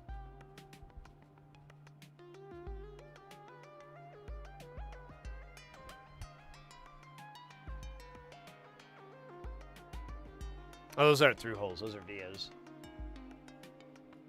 I think we cleaned them all. I think we've got everything. I don't think there's anything left on here that isn't through hole.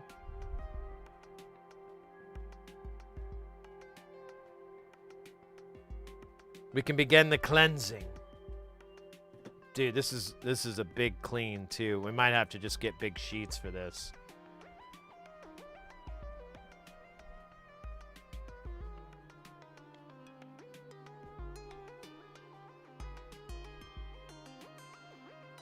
Colombian, I'm into Latin. Colombian and Venezuelan food is good. I'm just into Latin food, mate. It's kind of like, I would put it analogous to like Asian foods, you know, like there's all these different types, but they have a lot of core ingredients that are going to be on kind of everything in a different way. Like, you know, Vietnamese or Japanese or Chinese. All those are going to have like rice, you know, or something like that. There's going to be something that's in all of them, or, you know, noodles of some sort. It's all gonna be the same, but it's going to have a different flavor because of the ingredients of that region, the spices and whatnot that they have available in that particular part is going to change the food, and just cultural stuff too, obviously. But I'm like, yeah, you know, I've always loved Asian food. And I'm like kind of waking up to just Latin food and being like, man, this is a hidden gem. And I you know, I feel like I've been standing my whole life and I just sat down.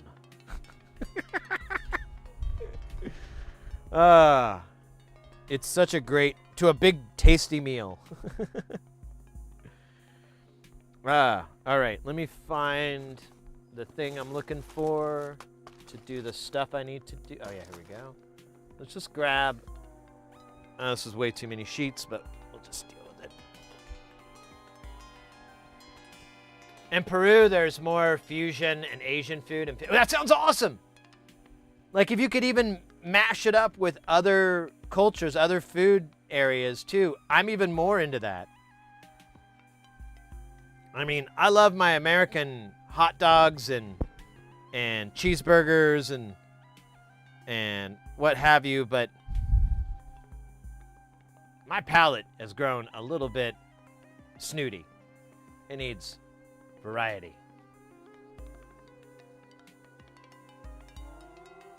What's for dinner tonight? I don't know, mate. I like ate a big sandwich, and I got my smoothie here, giving me life and energy. Oh my God. Not better than sex. Maybe. I like the fact that I can go back at it instantly. I don't have a cooldown time.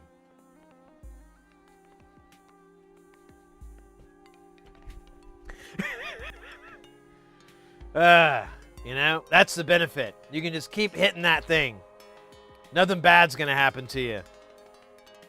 You just go right back at it. No worries.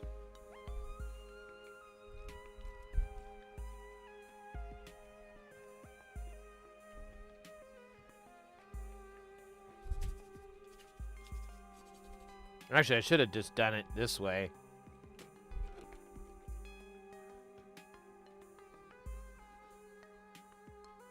Spanish isn't difficult, but it has many irregular verbs. However, there's a common phrase you can learn.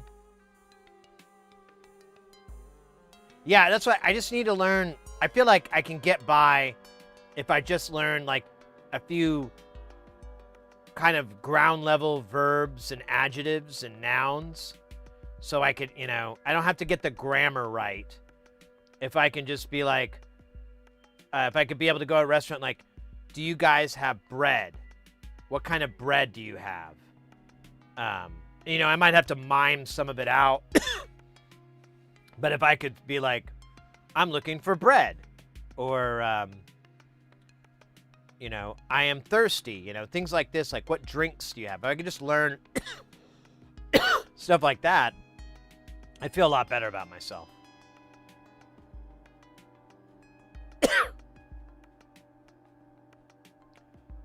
A Peruvian restaurant. I think we did.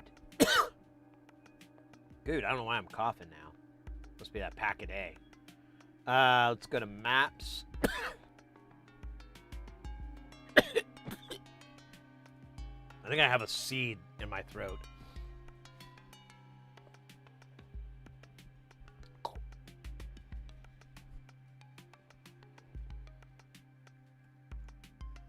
Yeah, dude.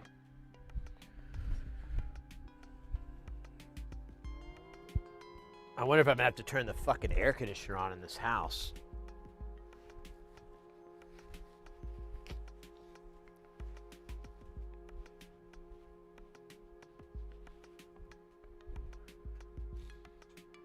We've been pretty good at just getting it cool at night and then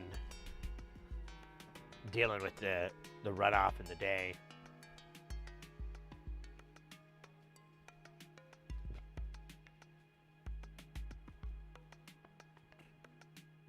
Mr. X, thank you so much for hanging out, mate. It's really good to see you. Guys, I'm bringing this up every time when Mr. X departs, and I don't think I'm going to be stopping that anytime soon. Go and check them out if you're not familiar with Mr. X already. W_MRX over on the Twitch. They do live streams, musical streams. And if I recall, you help me out, Mr. X. You open up you just started another channel. Did I see that right? I've been really busy, so I haven't had a chance to like just sit down and fart around on the internet and like do this. But you started a new channel, and what? I know you got to go, but real briefly, could you like one? So which one is for music, and then one is more for the what, like chatting and not music, basically? Less music?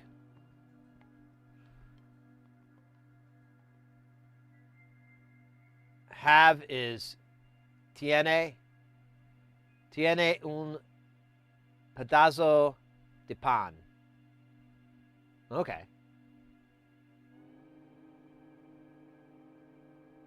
I understand the whole usted thing in Spanish, usted thing in Spanish, but I'm so confused by Japanese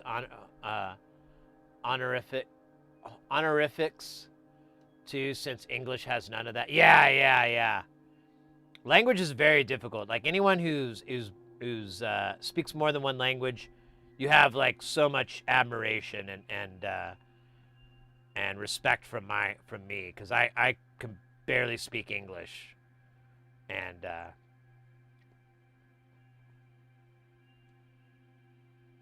back to streaming on Saturday. My main one, Mr. X, is for music. The new one, Mr. X Works, is for talking, studio stuff, etc. Awesome. I don't know if I already follow that. Let me see. Let me hit the thing. I think I might. If I'm not, I'm going to fix that right now. Okay, I am following. And I got the notifications on. So I'll be ready for that. Well, guys, yeah, definitely check out both channels. Mr. X is a fantastic content creator. And he's got some great vibes as well. So you definitely want to go there, spend your time, get some love, and have some good time. That's a dry humor. Here goes my follow. Wait, what? No, I get that one. Oh yeah, I was looking at Peruvian restaurants. Peruvian restaurant. Mate, like a bunch of places came up. Let me make sure this doesn't showing my home address anywhere.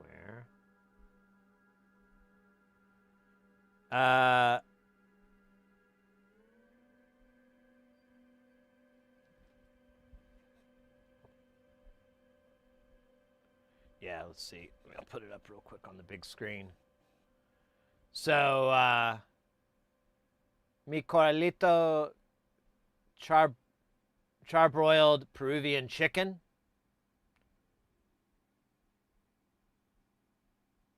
Tumi's. Oh, here we go. This Tumi place looks promising.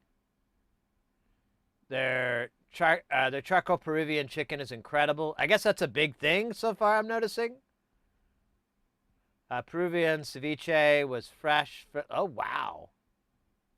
Dude, I'm all over this. All right, Mr. X, take care. Yeah, I saw ceviche right here. Peruvian ceviche, where someone was talking about. Yeah.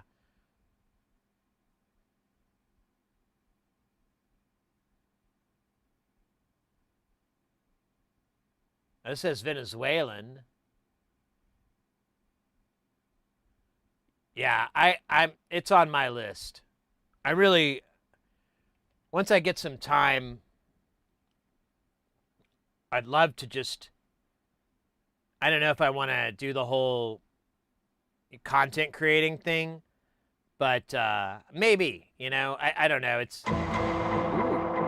shit.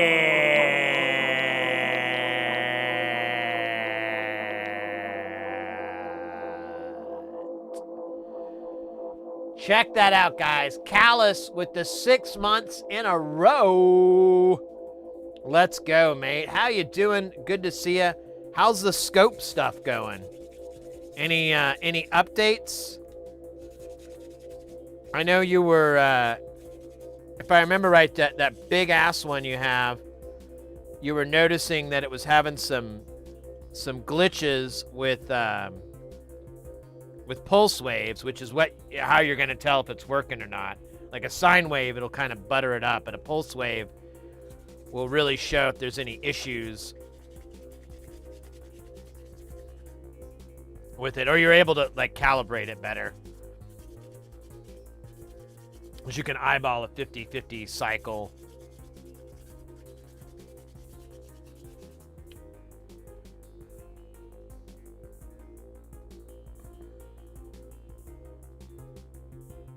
Papas a la cocina. Let me see. Did I already close? I think I did close it out.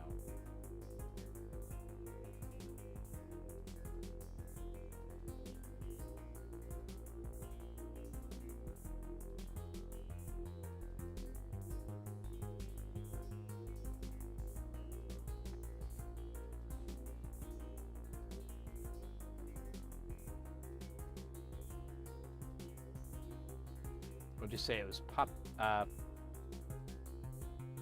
la cociente.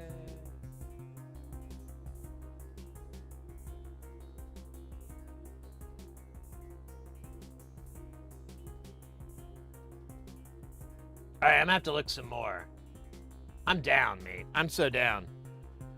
Like I said 3 minutes ago, I love Latin food. It's my new interest.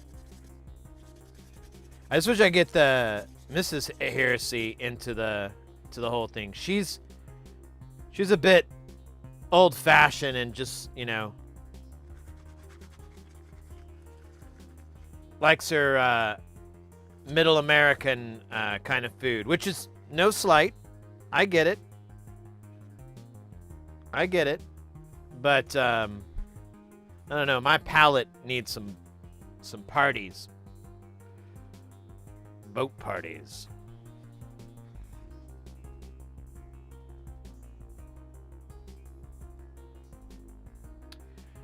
I went to the Oscilloscope Museum and took it apart with a guy there. Looks like it doesn't have a sampling capacitor, so it's never going to display a square wave. Oh, really? Interesting. Without a schematic, it would be nearly impossible to modify it without reverse engineering. Yeah, and trying to reverse engineer that, since it's probably all flying wires. There's probably not a printed circuit board in there because it's so old. It would be nightmare fuel. Well, as long as you've got someone able to give you a hand on it and at least steer you to where you need to be messing with, that's good.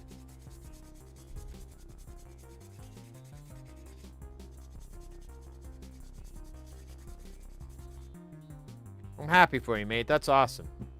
I still that scope is a thing of beauty. A thing of beauty.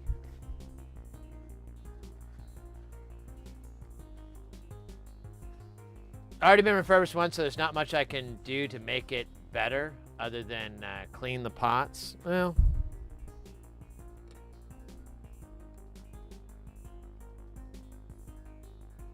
that's a bit disappointing, but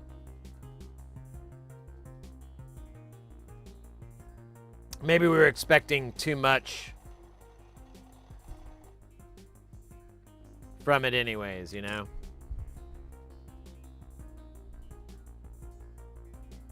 I'm gonna give it one more little...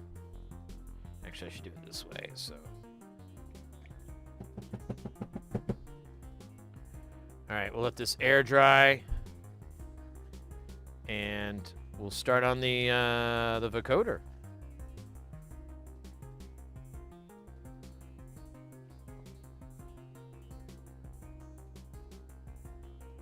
I had modern caps in it. That's good.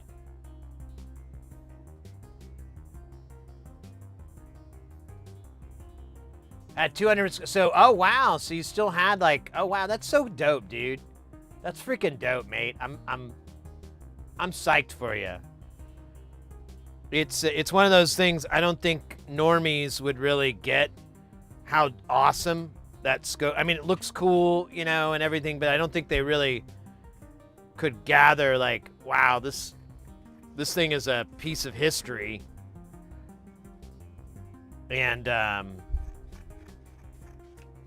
know there's wisdom and knowledge from just messing with it that can be gained, so it's kind of neat.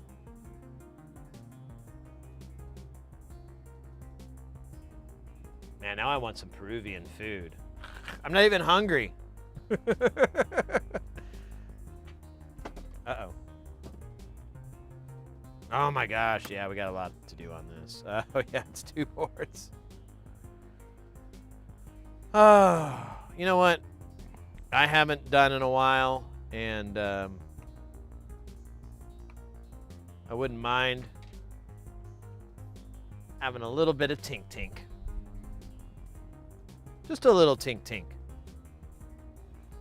I haven't in like over 2 weeks. So hopefully I don't flip out and start screaming about how I know where it is. I know where the monster is. I know which one it is that spread the blood among us. I swear I know. I once went to a mantis microscope, but it's more of a laboratory tool. I'm not familiar with that. Mantis microscope? Let me Google.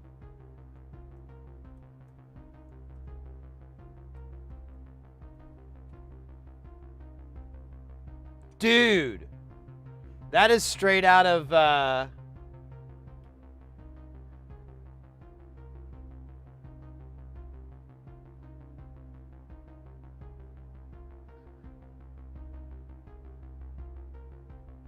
what century is that from? That's from a bloody that's like from Brazil or something. Not the country, the freaking movie, the Terry Gilliam film. That's awesome. I'd never seen any of those before.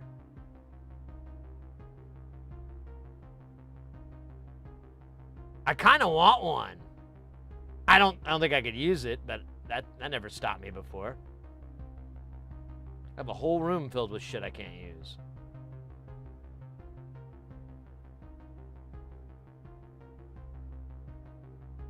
Looks a bit like a bot. Yeah, totally. It looks like what on TNG Star Trek that Spock would look into. He'd be like, 480 microns, Captain. Spock, are you sure? No, I'm only the smartest guy on this whole fucking ship. I'm not sure. Yeah, come on. I'm Spock. The hell's wrong with you? You idiot.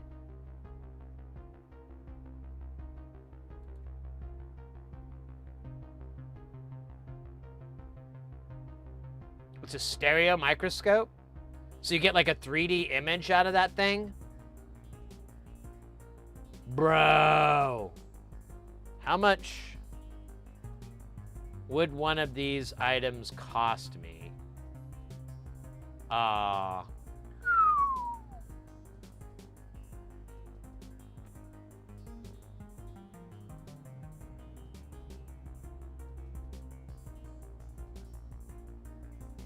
So this is when I become rich and famous. I'll buy one of these. This is one of those things you buy after you've paid off all your car loans. Good God. I still want one. Or at least I'd love to work on one and see what the big whoop is. $5,300? It looks super comfortable to work on though.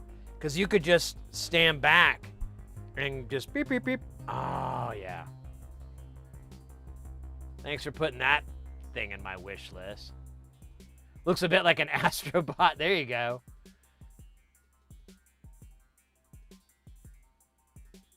They're the Ferraris of oscilloscopes. Now, are they oscilloscopes or microscopes? I was looking at the microscope. Am I being dumb and these are oscopes?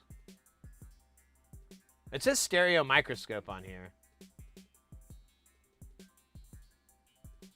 Or did I start off wrong?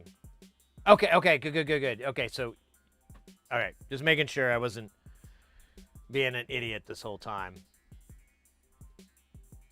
Yeah, I'd love to get one. That looks so comfortable to work on, and the fact that you'd have a stereoscopic vision through through a single lens, I guess, like a screen.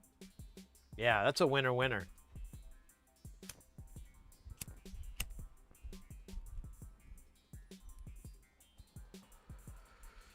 All right, this board is dry and it's pretty damn clean. I'm gonna put it off to the side for now. Oh man, I found one of those damn packing peanuts. They're not very good. They taste terrible.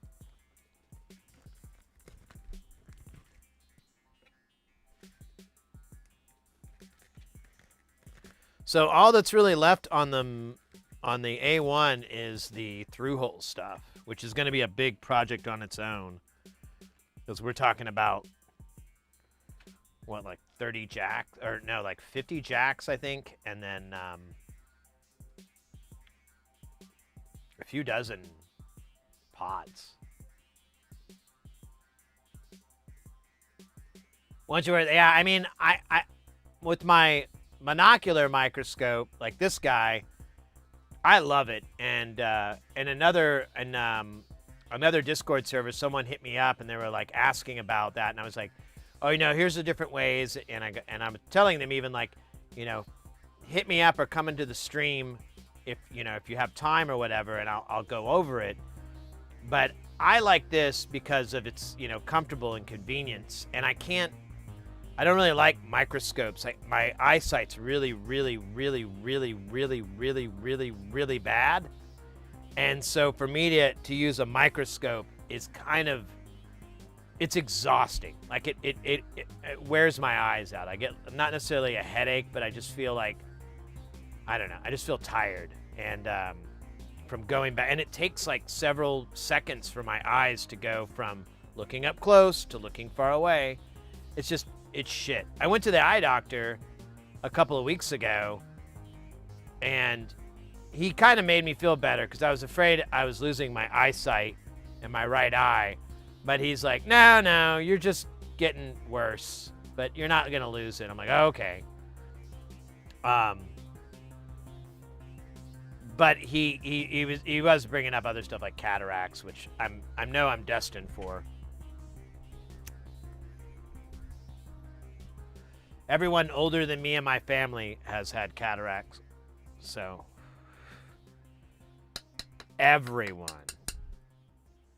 Well, wait a minute. I don't know about my aunt. My uncle, he didn't, but he was kind of young before he passed away. My aunt's still alive, but I don't know if she ever got cataract surgery or not. Now I've got something to bug her with, because maybe I can pull from that side of the gene pool, but probably not. Pretty confident I can't. I'm going to be even worse blind in the next 10 years. Where was I going with this self-deprecating? Oh, yeah.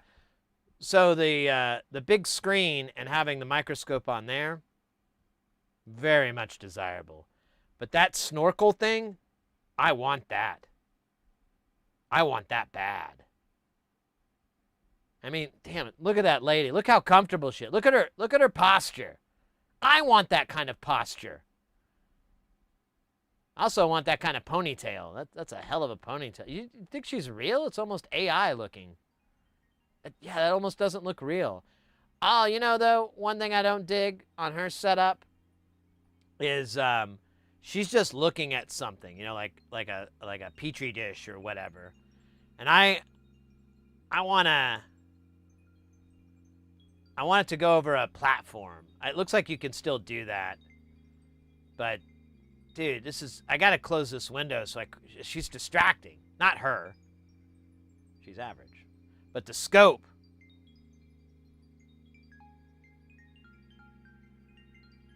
I gotta change the subject. I gotta quit thinking about it. I don't have that kind of money. And if I bought that thing, I wouldn't even work for you guys. Like, it'd be something I'd use on my own time. That doesn't exist. Would be nice, though. It'd be really nice. All right, I think that's enough tink for me. For now. I mean, I could have a little bit more. But probably let's play it slow. That is the tempo. Speaking of slow, I didn't have anywhere to go with that. We've got the sloth here that we made last week, and well, that was it. That was all. That was pretty cool, huh?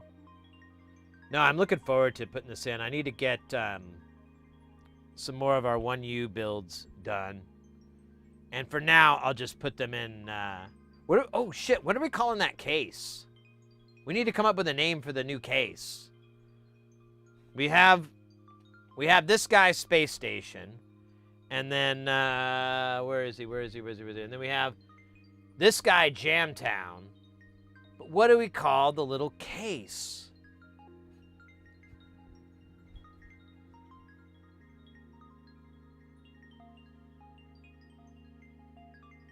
I guess we won't know until we see it, maybe? I don't know. That's not how babies work. People name their babies before they see them. And quite frankly, if you had a baby came out and you looked at that baby and you're like, oh, that looks like a Jack. You know, that's it's not gonna work. It's not puppies.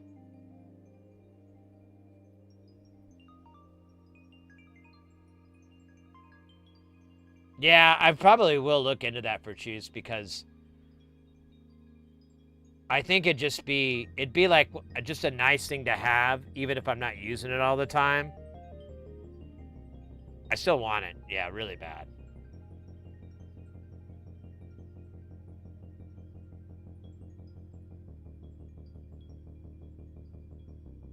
Play on unfinished. Oh,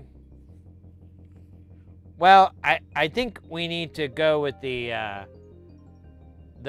town city deal because we have Jam Town and then we have Space Station. So these are like those guys are structures, areas. So the case is going to be smaller, but honestly, it's going to hold quite a bit. Maybe we call it a shuttlecraft? Bruh! Shuttlecraft.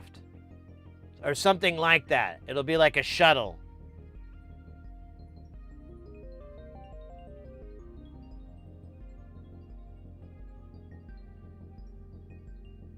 When does it arrive? I don't have a... They shipped it a couple of days ago from Italy, and the last note I have is that FedEx accepted it. I don't have any telemetry or anything. I don't have an info on that. I'm basically following it really hard so I know when it gets to U.S. Customs because I'm gonna have to pay tariffs, and I don't know exactly how that works. With I haven't bought anything where tariffs weren't paid during the checkout process, so I'm waiting on that right now. Once those tariffs clear, I'm gonna guess because it only take about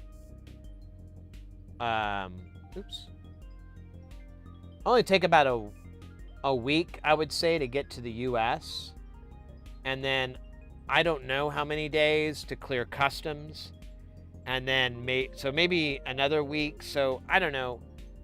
Hopefully by the end of this month.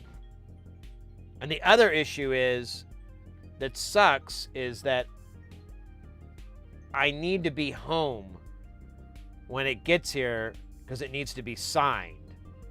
And I mean, maybe the missus will be here, but to be honest, like, she never answers the door when someone rings the bell. She just doesn't want to bother. It's like there's no way it could matter to me who's on the other side of that door. And then she's usually playing video games and she can't hear the doorbell. So I don't know. I'm just gonna have to follow the tracking thing, and if it works out, great. If it doesn't, I'll put it on hold at FedEx and go back and get it or something like that. I guess I could do that. I wish I could just have them hold it at the station. Maybe I can. I'll work on that. I'm talking way too much right now, but not saying very much.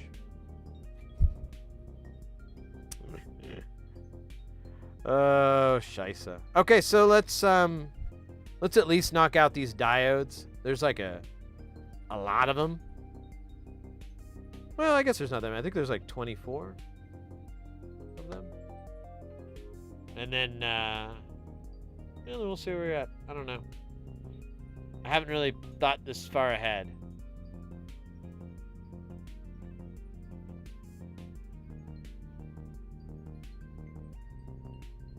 A day and 4-hour delivery window? Yeah, sounds about right. I hate FedEx. I've had a lot of bad experiences with them. I know that my bad experiences can't be everyone's bad experience, but they're over me.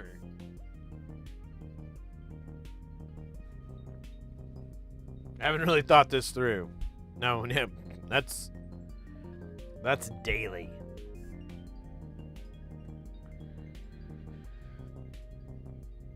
Oh, then we can put the let's put the LM13700s on this board since we have them.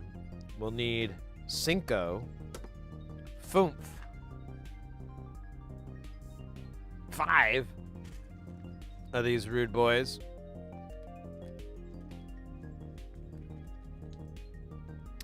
And I'm going to pull them from the fresh stock. Not because I'm suspicious or superstitious.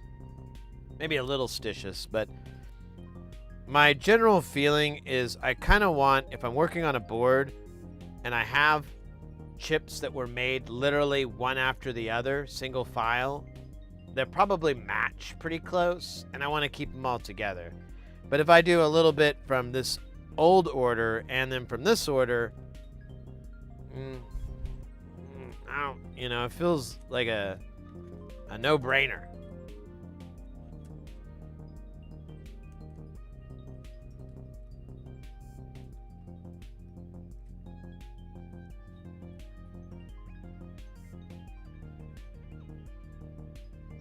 Memphis Heat. What?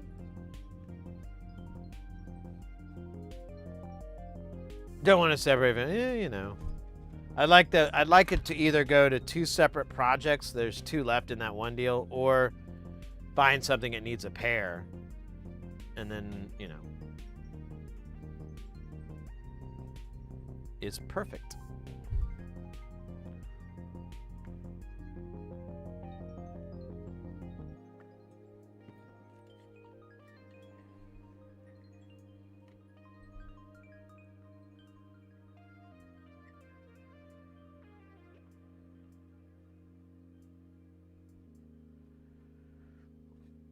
Why does that look like it's... Wait a minute, you can't see what I'm looking at. Sorry. Why is there an N?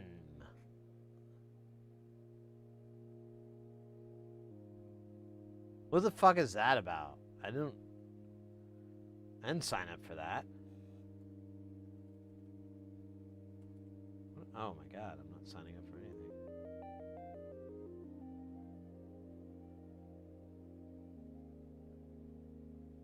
You just do that to mess with me? That's how I'd mess with me. I think that's what I have. MX. We'll find out after these messages from our sponsor. Shit, I don't know. Hats.com. I still have to apply for that. Hey, look at that. That is the letter M.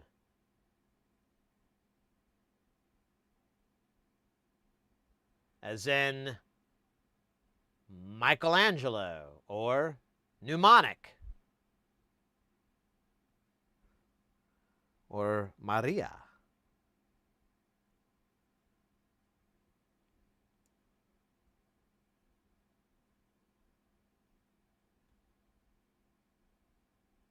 That looks gross there. I didn't do that. Someone else did. And when we find out who it was, we'll give them a serious spanking. Him as in Mancy. Yeah, exactly.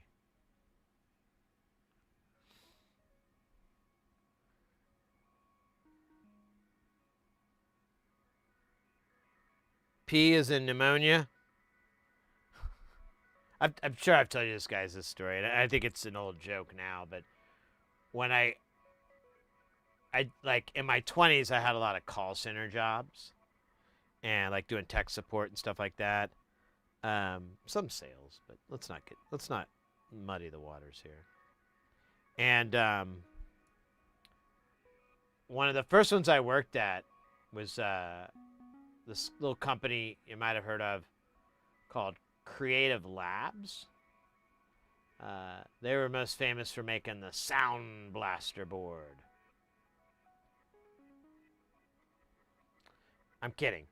If you're over 35, you know exactly what I'm talking about. So they so I worked there, and that's where I learned like being able to do troubleshooting and stuff like that. Um, and one of our favorite things to play there. Oh, wait, was it there or was that at GoDaddy? Man, I can't remember. Maybe I recycled the jokes from there and brought them to GoDaddy. I can't remember. But either way, we just started coming up with this whole alpha, what's it called? Oh, shit, I can't think of the word. I keep wanting to say alphanumeric, and I'm like, no, that's not it. Whatever, the NATO code or whatever it is, like the God damn it.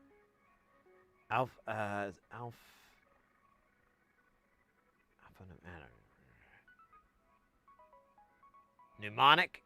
Yeah. Phonetic. Out of insane.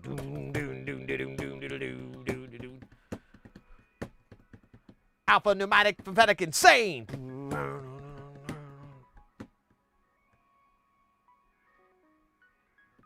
Anyways, we would just come up with all these like extremely confusing ones, like S's and C.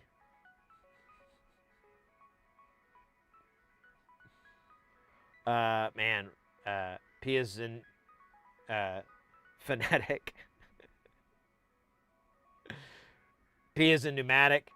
Oh man, what were all the other ones? We had like a bunch of really confusing ones. I can't remember them all right now because I used up all my brain with that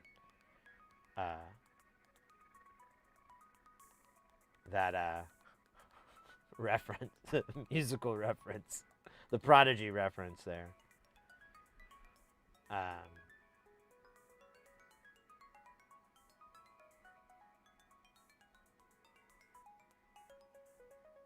man, what is it?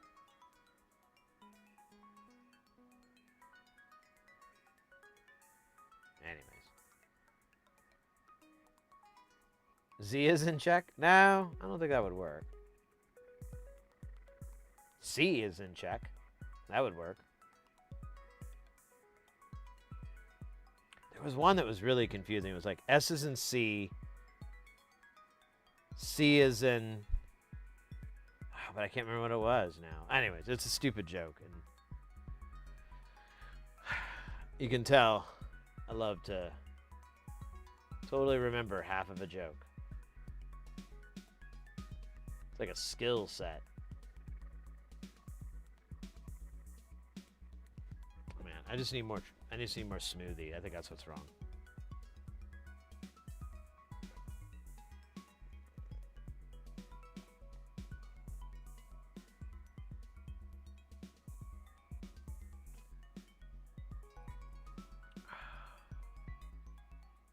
Yes. Oh, it was in possum.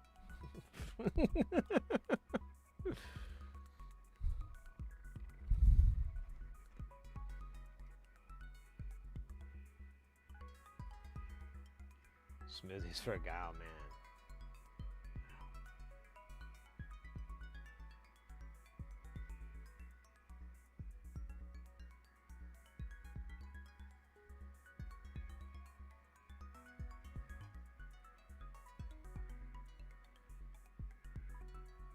I broke this piece of solder off and I refuse to throw it away, so I'm trying to use it.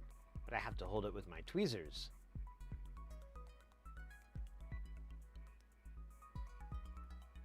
Like a real man.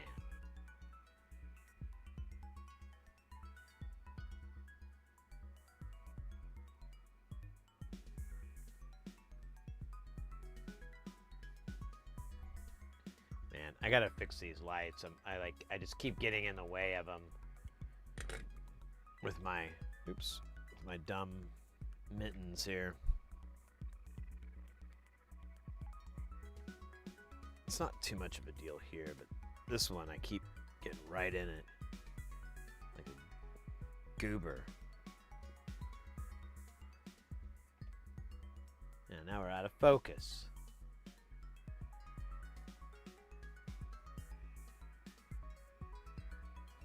Seaman. I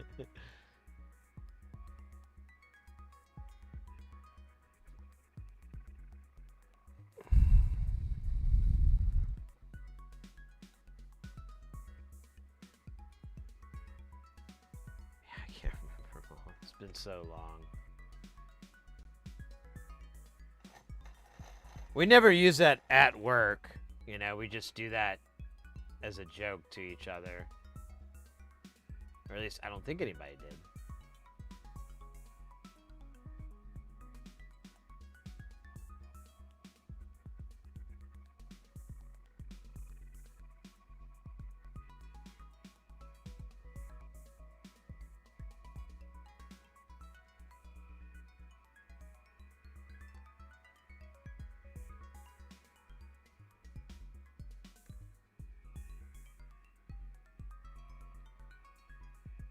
Oh yeah, it's not solder. I love it when I go back to tweezers and to do something and then I forget that they're tweezers and I try to use them like solder. That's humiliating.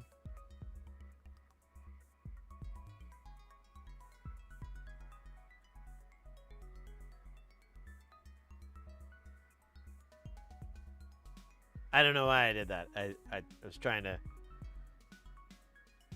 impress it. Dude, the new Uwu is powerful. Like the brushes are right there and they're so brand new that like if I stick the whole thing in there, it'll get stuck. The motors, not whatever you're thinking. Yeah, like there I got stuck. So I have to be careful. It's actually cleaning the crud off the... Look at that. That's like where I got it stuck there. These little... I don't want to touch it, but, you know, like...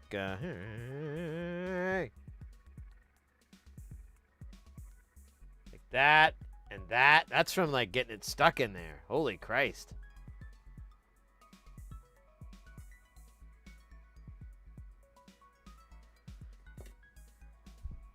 I love this new one now.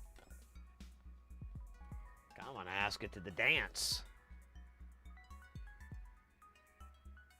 Yeah, I got new tip cleaner brushes. Here, I'm going to monkey with this one more time. And just put them in at the beginning of the stream. And night and day. It's like putting new insoles in your shoes or something. Way better than that, actually. It's like getting new shoes. Actually, that's a terrible metaphor as well. I don't have any good metaphors for you.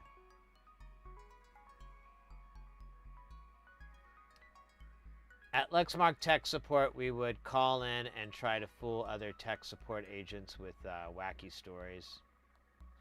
So you'd like prank call each other. Dude, it must have been real slow at that call center.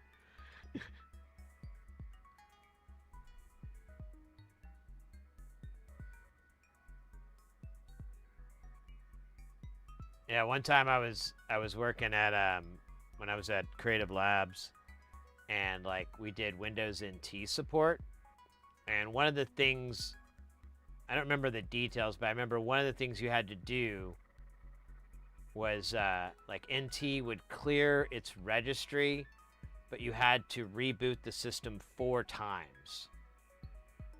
And so every now and then that was like a step you had to do to fix somebody's computer problem, is have them reboot it 4 times. And I mean, computers back then were really slow to boot up in the first place, but Windows NT, whole other level.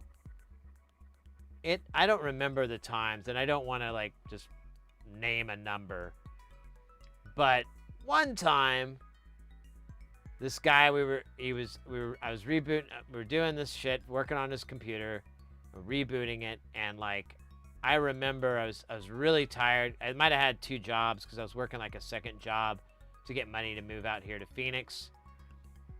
And I was sitting in my chair, and you know, it didn't have as high a back as this one. It was a lower one, and I just like laid back and I just fell asleep and started snoring, like right into the mic.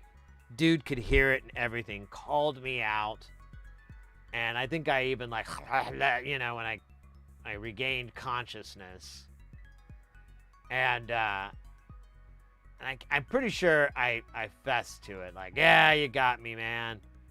I'm sorry. It's 10 in the morning on a Saturday. I made some bagels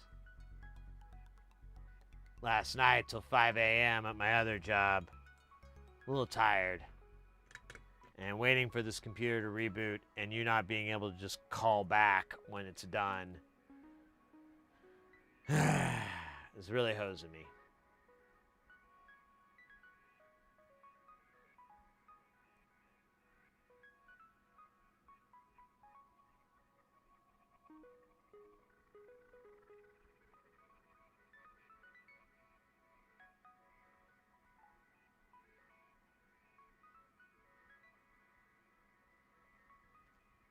Oh wait, I'm sorry. I called it once since I had a lasers printer and an Apache attack copter and was having printing errors each time I activated the guns.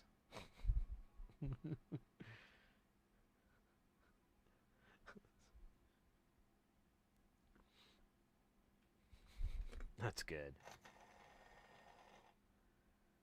Hey, is this tech support? You could do your Norm Macdonald voice. Yeah, is this tech support? You know, something like that. Yes, this is tech support. That's great. Here, I got one of your printers here. You know, yeah, that's okay. And keep getting errors with it. I don't know why. Okay, what's the error you're getting? It says like let's say like PC load letter error. So I got one of those load letter errors. You know those things. If you know, you could fix that, that'd be great. My commanding officer would be really happy. Yeah. Well, the boss, you know, you'd call him the boss. He's a CO to us. You know, I should mention that we're in an Apache attack copter. You know, we're like 6,000 feet up. You know, this is pretty high, you know. And yeah, every time the gunner fires it, I get one of these load letter errors. What have you seen this before? Is this in one of the updates? Should I update? Because we don't get good coverage here up on the Apache attack copter.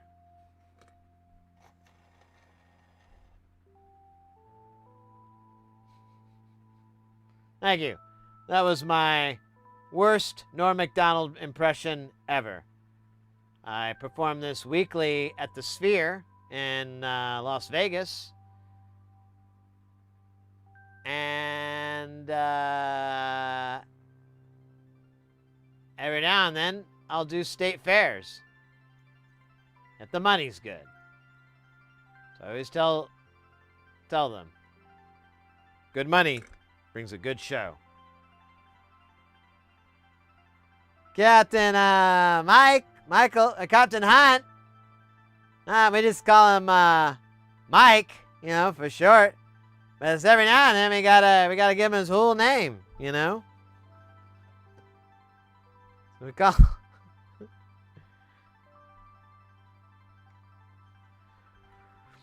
I should stop while I'm behind. Is this okay? So we got the diodes we had to put on here. We'll circle back to that because we're gonna get diodes. Oh, bro, I think that's it for this, though. Oh, wait. It's it for that. But I think this board is the board. One of these boards is missing that resistor or that capacitor or something. Yeah, there it is. Oh, but we have that cap. We got it. We got it today, remember? What do you mean I looked thinner then? That's a really weird thing to... Now, don't you sass me. I will not be sassed. It's okay. You know what? I'm sorry, too. I let the sassing get out of hand. Hopefully, you can find a way to forgive me as I've already forgiven you. For sassing.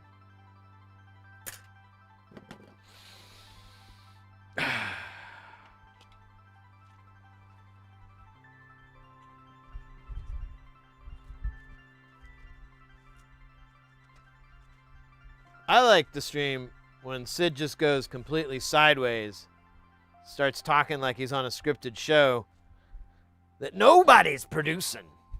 I think that's a good. Those are the fun times, you know. You're kind of wondering, like, am I watching comedy, or am I watching insanity, or am I watching comma-sanity? Neither. Well, definitely not that last one, because that's not a real word. I tried to make it up, but I fucked that up too. Oh shit, this is the diodes. That's not what I wanted to grab. Alright, I'll put it over here. Don't tell anybody. Okay? It'll be our little secret. Yeah. You guys keep a secret about this book over here. I won't tell them about that time last summer with the drownings. Preventable ones, but you know. Anyways. Oh, how did I know? Let's just say I was there. Actually, that gives away too much. Let's say I was nearby. There we go. Much more ambiguous. Anyways, I think this 805 book is getting a little fat. And I don't mean to shame it. Honestly, I love a book with a little bit of thickness in it. You know, there's nothing wrong with that. But I also enjoy thin books, you know. They're easier to carry. And they don't look fat. But this book, in particular, is getting a little too big for its britches. But the question becomes the most difficult question ever. This has faced mankind since we learned to stop drawing on the caves and start throwing our poo at our enemies.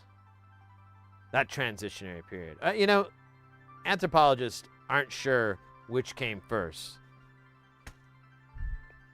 But we're getting off topic. What was the topic? Fuck. I knew that metaphor would take me too far away. Never get back. Was it motorcycle racing? No. Damn it. Maybe it was the members of Slipknot? Why would I try to recount that? It was like a fool's errand. Well, anyways.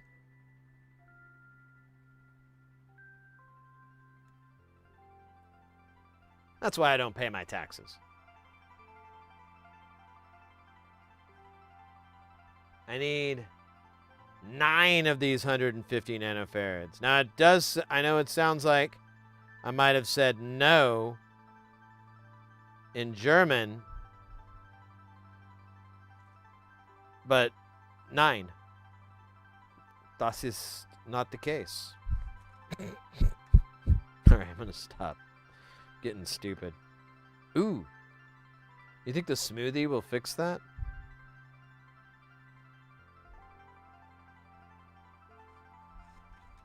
Only one way to find out. Well, 2 ways, but we'll use the easiest one.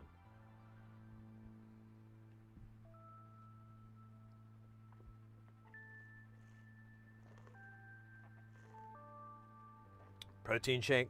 Oh, no, that's right. We were talking about thick-ass books and how hot they are. Yeah, that's it. Oh, and the most difficult question that plagued mankind. That's right. Man. See? It works 60% of the time, every time. All the time, too. That's kind of cool. Oh wait, I think I'm having too much because I'm starting to forget what it was again. So, where would we split the capacitors to where they would have room to grow, room to blossom, room to be the sexiest capacitors they could ever be?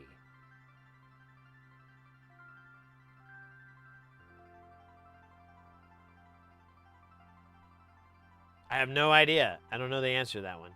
I think it's yellow. Oh, no, my bad.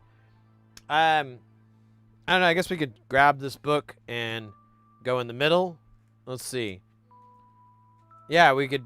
I guess we could start at like 10 nanofarads. Or double-digit nanofarads. Because that's like... That's pretty good there. Yeah, that's a handful. And then here... That's a handful, too. I don't know which one to do.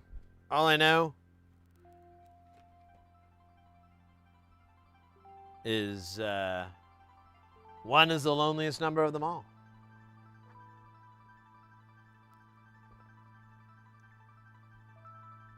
That sensation in your hip pocket. Where I keep my coins. And loose change.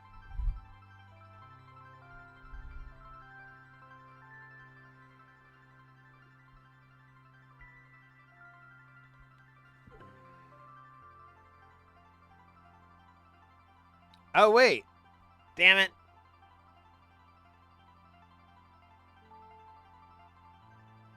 Well, we could still do it. Yeah, we'll do it anyways. So... I remember now, that's what all that swearing was. We were going to reflow all of this just to clean it up a little bit. And we were going to use the hot plate. But I cleaned off the flux on that other board. So that means I got to add the flux back onto the board. Kind of mad at myself there. I could use a different type of flux, but then that would be more cleaning. And, oh shit, that's right. I have a gallon of this shit. There's no way I'm going to run out before it expires. And even if it did, then I have a good... Okay, never mind. I'll shut up. I'll shut up. For now. For now. Not forever. One day, when you least expect it, or during an expectation of it that was never fulfilled, because your expectations were too high, and my delivery was too low. Then, oh, does that look like that thing's got it? Yeah, it's just, there's all these clown hats and spiky black hots. It's a skinny puppy reference there. Spiky black hot. Oh, sorry. Sorry.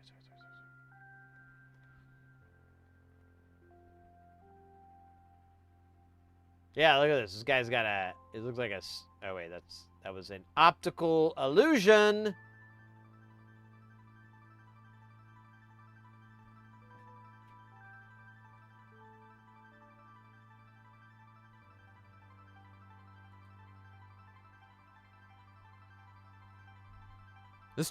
This shit's dope, by the way, from our good buddy Jay Nothing. It's been this is an older stream. I always play like old VOD so I can skip around if I need to, and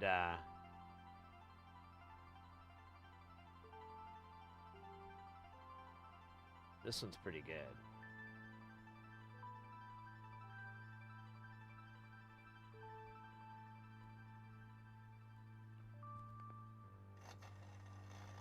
Oh, guys, I got a game of basketball, free for all. Anybody can get in.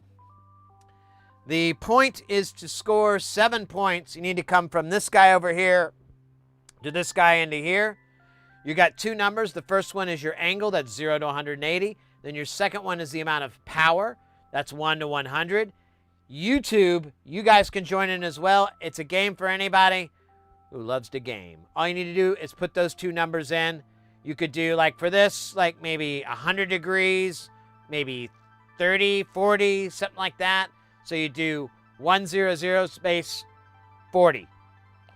And a really like a pro tip is to keep in mind that you're always kind of fighting against lag. So by the time you see your character start to launch and everything, you can already put fresh commands in. You don't have to wait the whole way through. Oh, look at that, Doughy popping in. Came back right. Oh yeah, you sure did. I didn't even realize that. That's funny. This guy isn't gonna be cool, is he?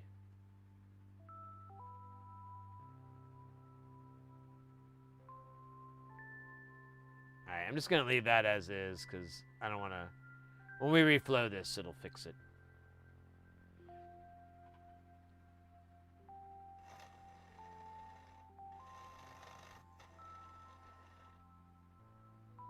Oops, I forgot to put the component there.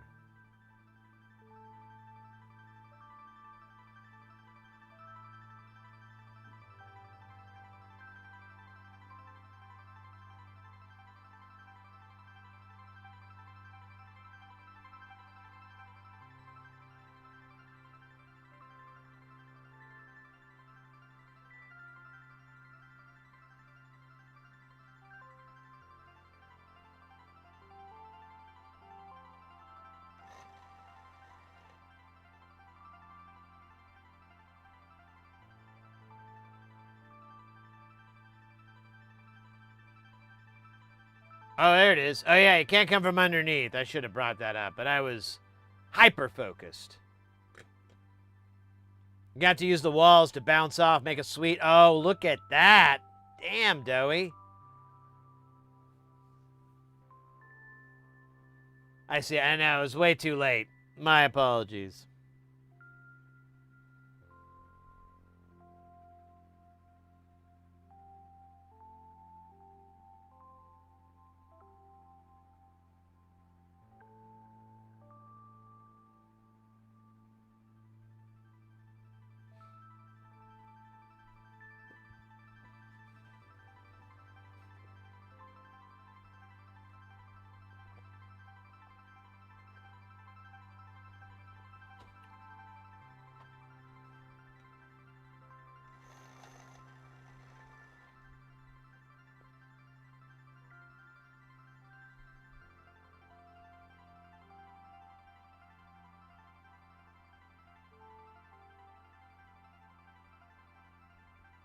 Doughy again. Damn. Booze is in the house. Welcome in, mate.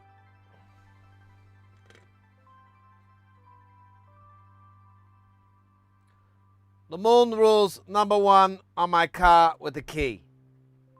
We do whatever we want to whomever we want at all times. You're just a fat man waiting for an ass whooping. Oh, yeah, that's very cool. Lusty Bard's in the house. Good to see you, mate.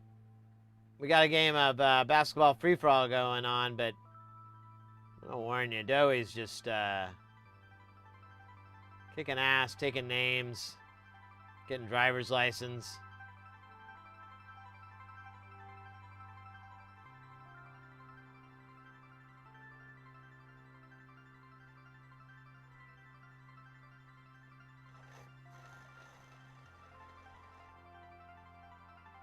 A MOSFET? No, I don't think I have.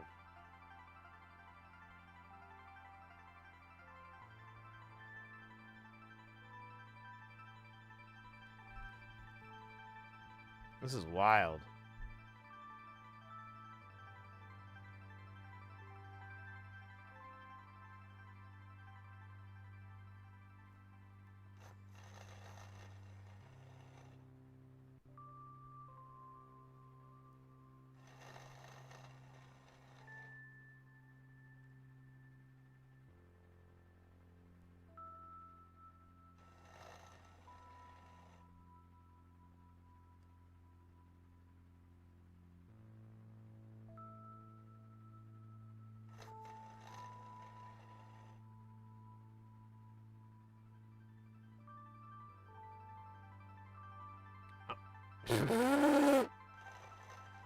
Hey, look at that. Lusty putting up some opposition there.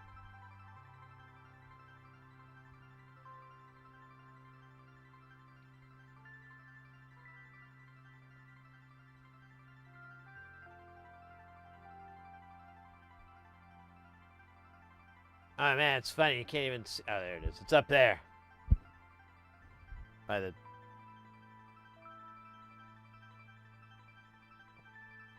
Fly. Fly, my pretties. Wait, where's that?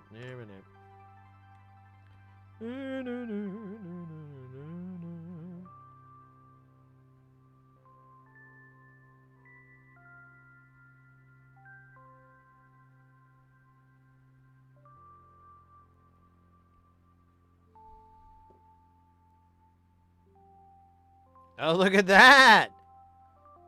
2 for 2.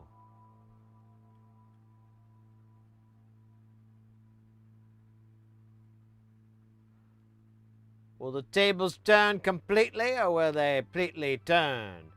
It was a polar high volt, high perfet, rated 500 volts, 1.2 kilovolts, but it kind of gets angry if stalled solenoid. It's now ventilated. Oh, wow. Doey with 6 points, one more, and it's game over, man. Game over.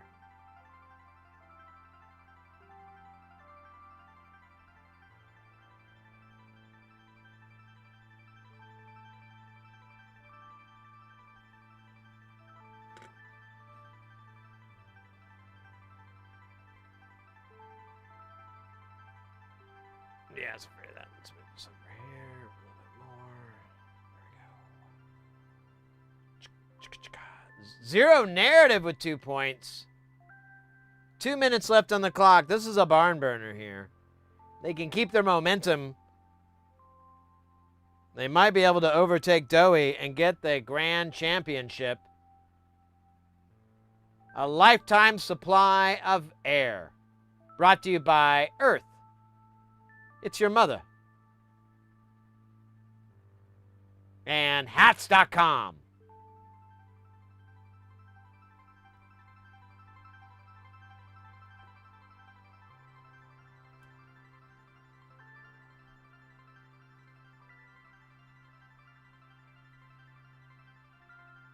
Nope.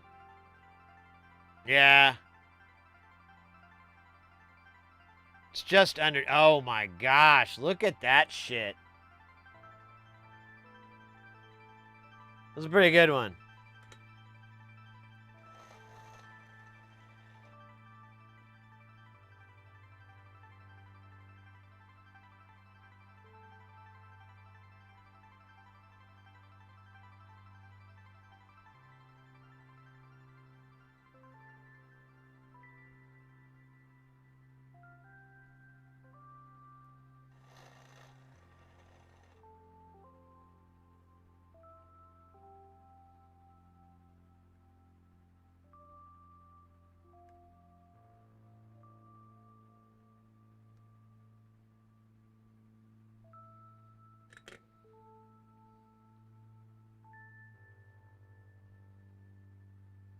$10,000 points.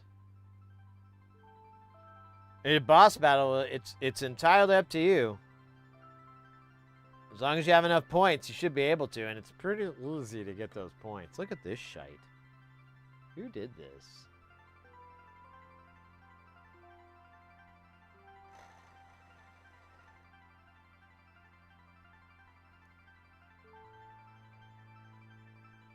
Whoever did this has rage issues, obviously. I'm no forensic electronics guy, but I play one on, well, in my adult work, my spicy work.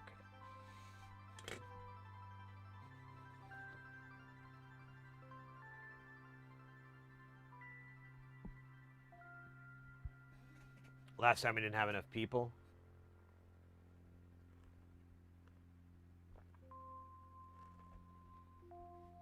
Sometimes it's just having the right people too. Like if everyone's like a necromancer or a bard or stuff, it's not really good. You really want like a priest and for heals. If it's a hard level, you want probably more than one. And then, oh, here you go. Here's a boss battle. Get in there, guys. Exclamation point, warrior, priest, mage, druid, bard, ranger, and necromancer.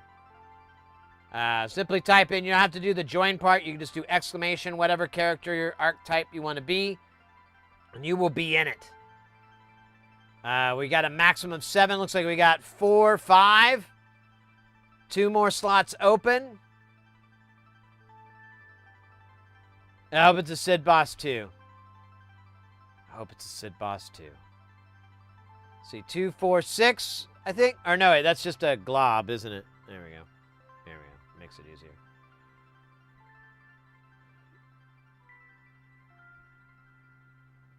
Five. Yeah, add extra zeros at the end, I guess.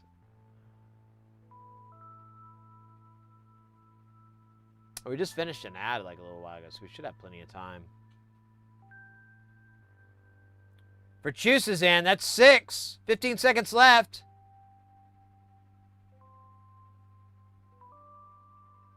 D1, welcome in. Yes, you are the winner. I missed you saying hi or emoting. Oh, my bad. Well, welcome in, mate. Good to see you. We're about to have a boss battle. Look at that. I'll go scoot over here so you're not confused on who to fire at.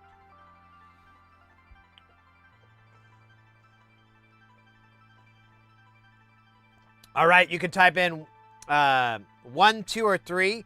When you have an at target, you'll want to do 1 space at symbol, and then it'll auto-complete which team member you want it to be on. I mean, it's easy level, so it shouldn't be too hard, but I typically recommend getting your buffs and your nerfs out there, and then good old DPSing. There we go.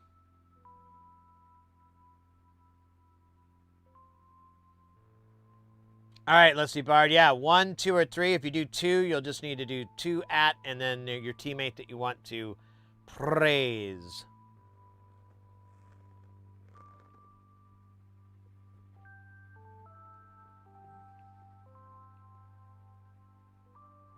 All right, Doey, you're in. There we go. Demoralize. One of the best nerfs on there. So that's going to weaken all his physical attacks. Oh, he did the flux attack.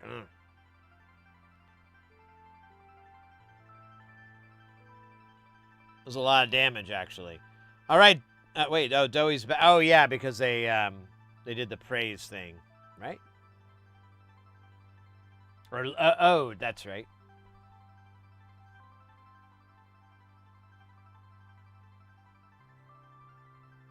All right, Zero. Bear, Rejuvenate, or Trent.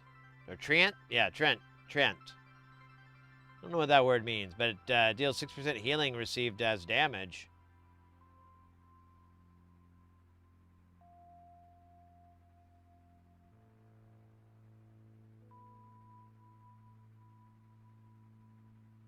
Oh, you guys are going to just go to town on this dude. Who looks strikingly handsome.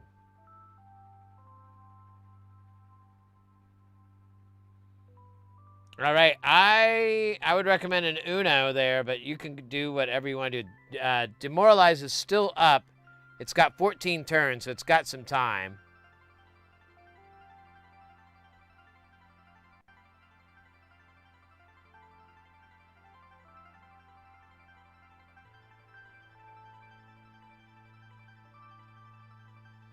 1, 2, or 3 power shot, strafe, or weak spot. I'm not sure which one. Oh, there we go. Yeah, weak spot. Oh, flux attack. All right. 40 damage.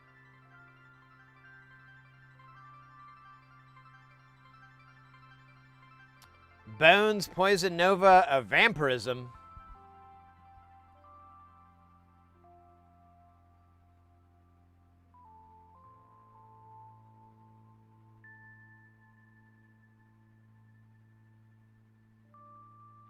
Yeah, there's like 2 main attacks that he does. Not me, he. One of them is Flux Attack. And then another one is Talk Your Ear Off. And then I think there's like a Flux Stab is like a super, but you have to get him like below a certain health rate for him to start using those Solder Stab, is that it? That's right. The iron does a solder stab. That's right.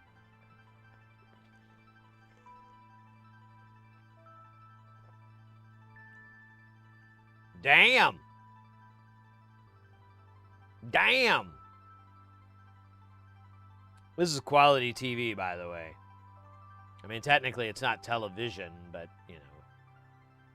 Well, actually, it technically is. It's just not the old paradigm. There's an $8 word.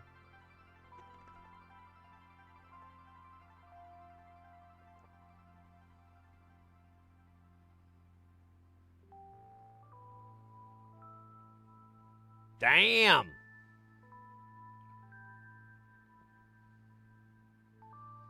All right, looks like he's like maybe a third, 2/3 left.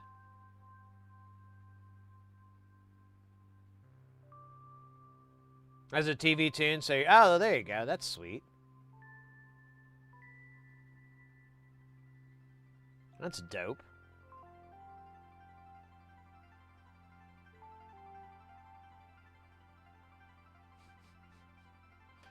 I love that the animation for him is just... Maybe I could time it out right. See, it's 1, 2, 1, 2, 1, 2. No, you can't see me because I'm behind this.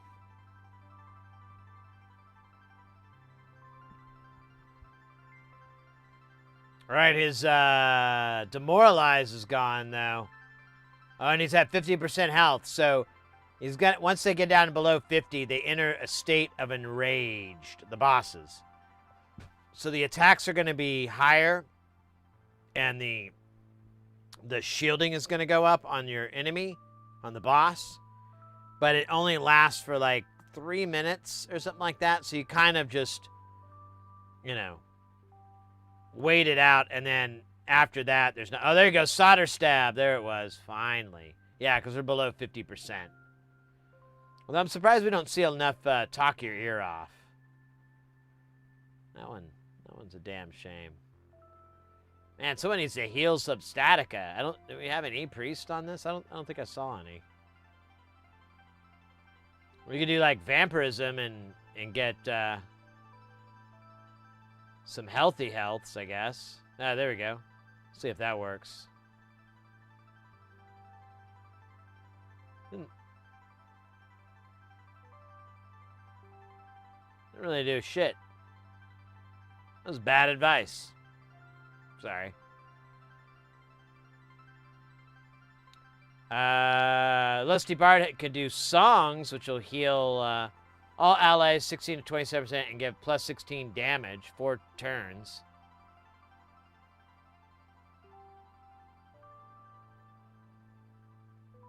I think it takes 4 turns to get those heals, maybe? I don't remember. Everyone's throwing tomatoes at him now. Poor guy. I mean, I know he's the bad guy, but...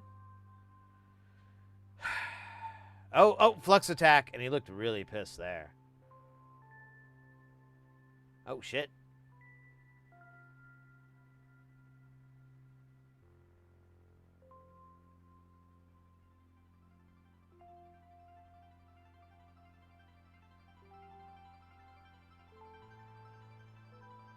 Oh, he's taking more hits here. Doesn't look too good.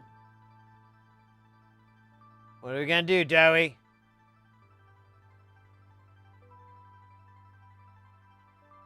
Enrage should have worn off by now. Yeah, that's what I'm thinking too. Hit him with your best shot. Come on and hit him with your best shot. Hit him with your best shot. And fire away.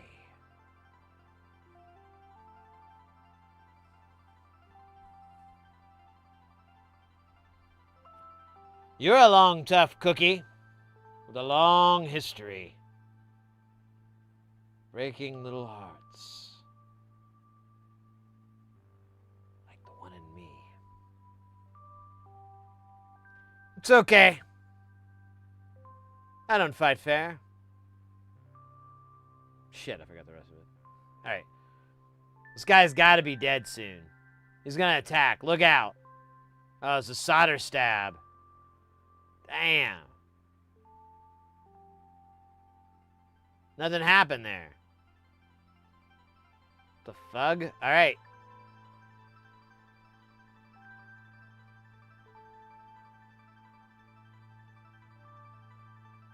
$60 damage.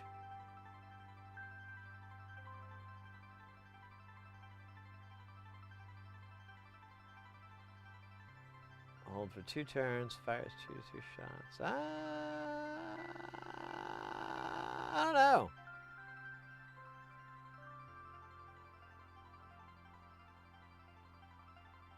Hitting the weak spot. I love it. Oh, he's going to do his attack. I don't think anyone's too vulnerable right now. All right. Finish him.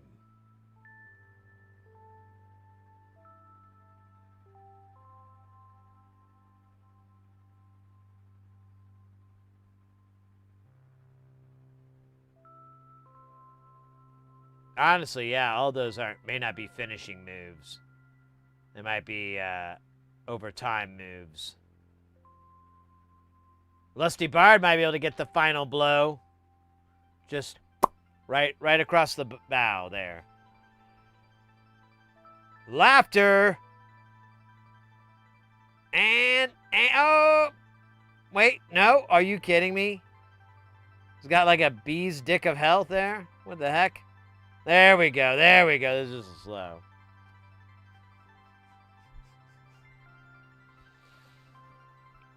Wow.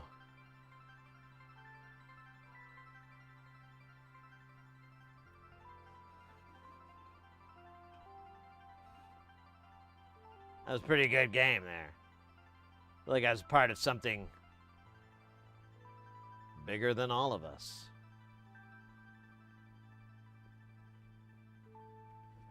Like a Skyscraper or Andre the Giant.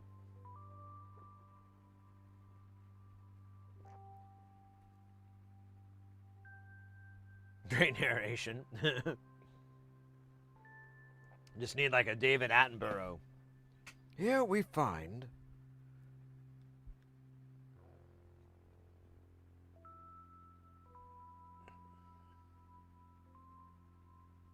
that was special night. You guys gotta hit the sack, mate. Take care. Thanks for hanging out. Glad you got a GG out of that one. It looks like we'll be streaming Saturday and Tuesday, and then next Thursday I gotta go. I'll be on a gig, and then we'll have like another week of streams, and then I'm on another gig.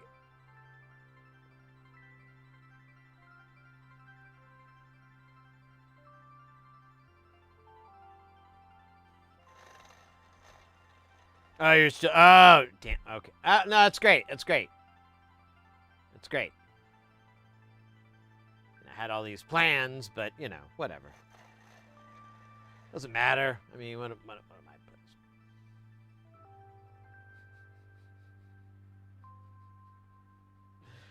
I kid. Alright, where's the... I have one more of these caps I gotta bust in. Oh, wait, I see it. Look at that, it's not gonna have a damn diode in the way. was the name of my country western album. Damn Diode in the Way. Or no, not a country western. It's the Nirvana song. Instead of Something in the Way, it's Damn Diode in the Way. Working on the circuit. Irons run. I don't know how to do this.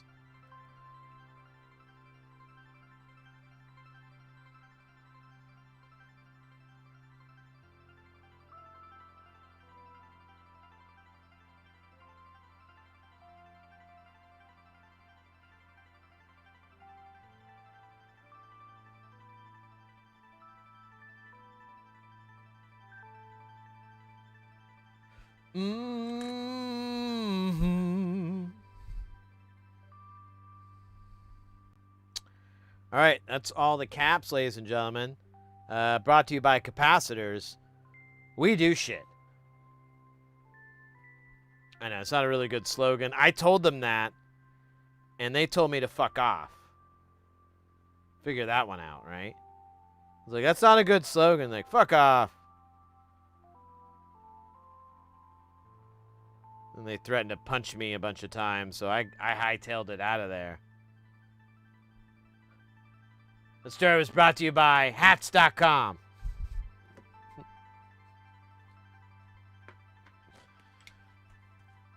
Hats.com. You got money, right? That's their slogan. You got money, right?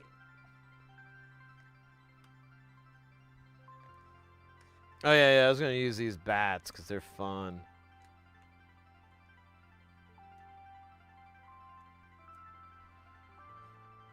Ooh.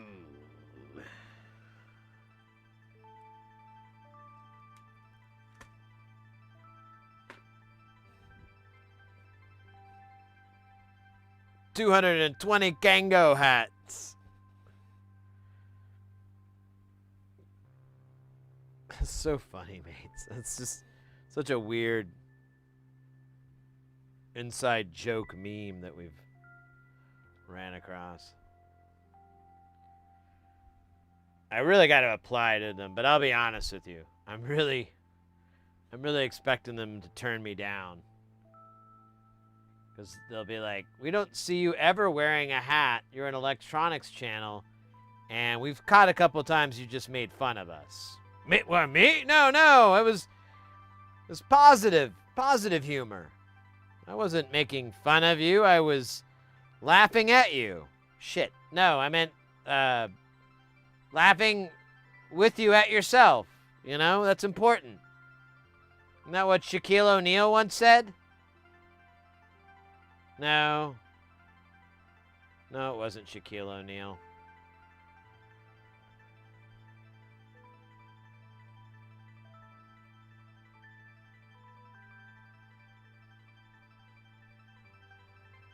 Yeah, we get busted by hats.com for slander. Like, I don't know, man. I don't really think we slandered them. I think it's protected free speech, honestly, you know? Just point out that their hats are bizarrely expensive. And then you gotta pay for shipping. Although I think free shipping on any order over $5,000, so that's a good deal.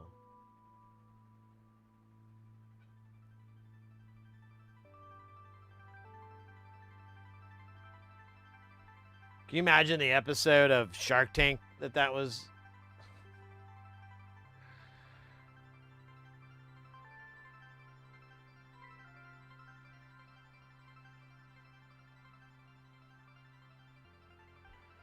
All this fancy video streaming stuff we have now is evolved from mechanical televisual apparatus released on January 26, 1926. So we are playing with 100 year. It is 100 years, isn't it? I gotta check the math with my brain calculator.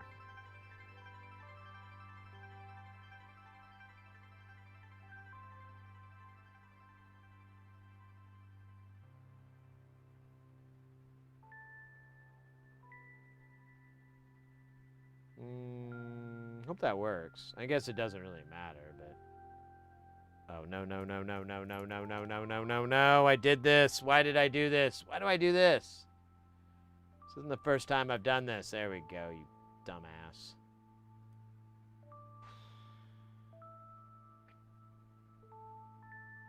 This could have gotten a lot worse. So this board, I believe, is ready for cooking. Those look spicy. I don't know. Remember, I like it spicy. All right, yeah. This board's ready for the cook. Ooh, we should have a cookout. After this, we'll do those. It'll be perfect. Yeah, I don't know what the fuck we needed that weird 130 ohm resistor for. I thought it was for this project, but I was wrong.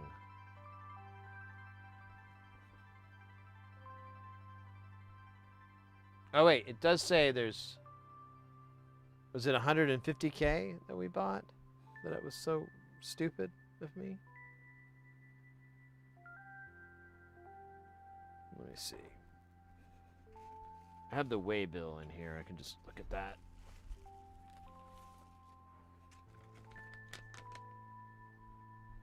No, it was 130K. Oh, man.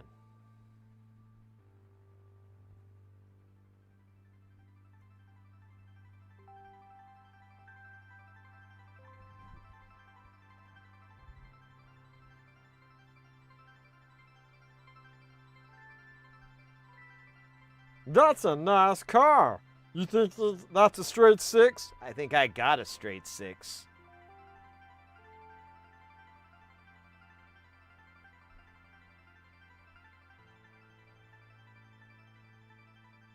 Yeah, I don't know what the 130K is for. I don't remember what the fuck project that was that needed 130K.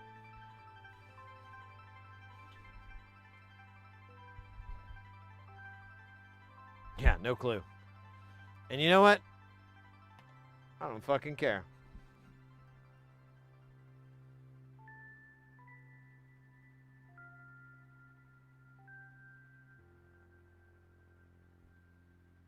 Yeah, it'll be like a cookout, you know? We'll just be cooking circuit boards.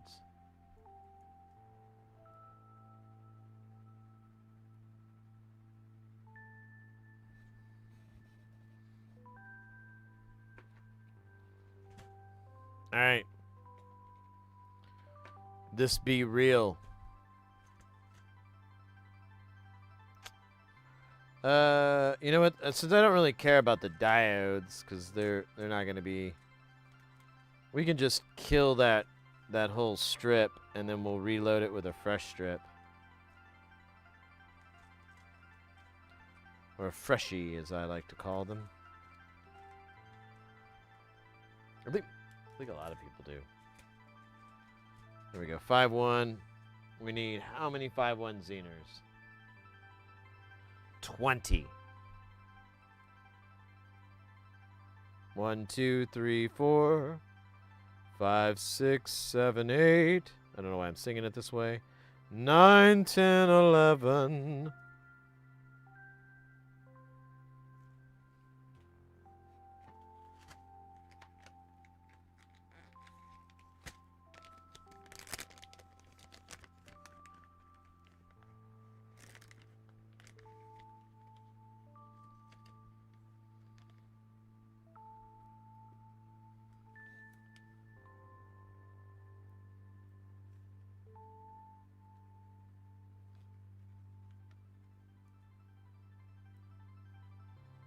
$12, 13, 14, 15. I'm going to stop singing it because it's going to throw me off.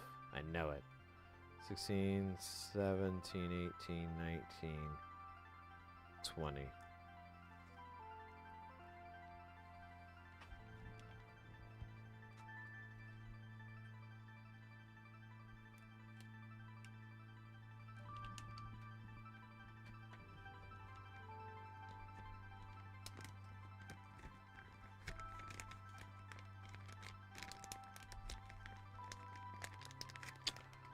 I wonder if storing them... I don't know if storing them here is the best place, but it's... I don't know. Oh, wait. That's right. I was going to reload this.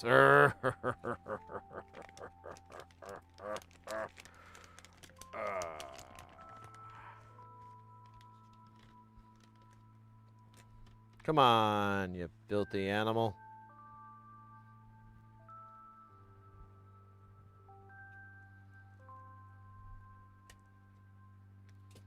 All right, now I've got...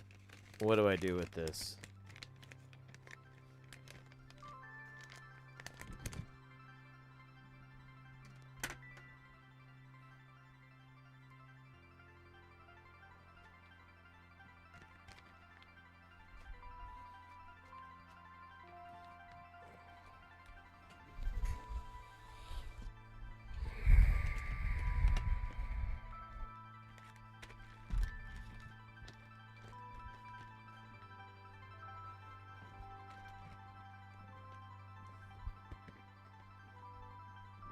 All right. The Sterilite container is going to let me down one day. But not today. Check something here.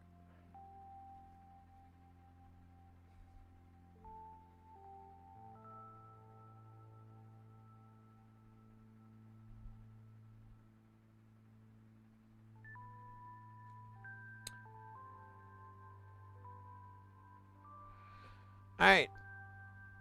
Let's do it to it.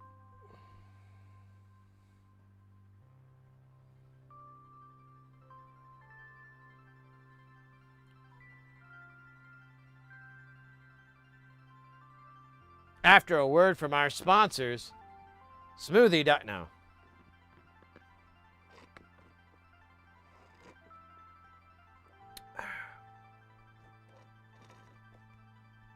I've extracted all the nutrients from my smoothie. Though I feel full, I also feel a bit empty. Where is it? Where is it? Where is it? Where is it? Where is it? That's not it. That's not it. That's not it. That's not it. That's not it. That's not it. That's not it. Sorry, tape gave me the wrong information.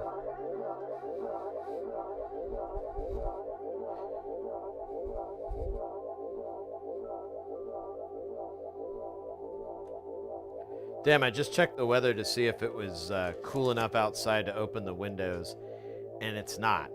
It's like 80 degrees out there. And it's dark.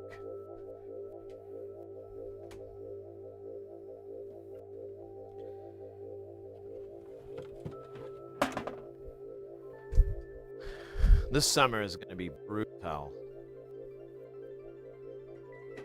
Brutal, brutal, brutal. All right, I'll be right back, guys. I just realized I should go to the restroom.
Oh, man.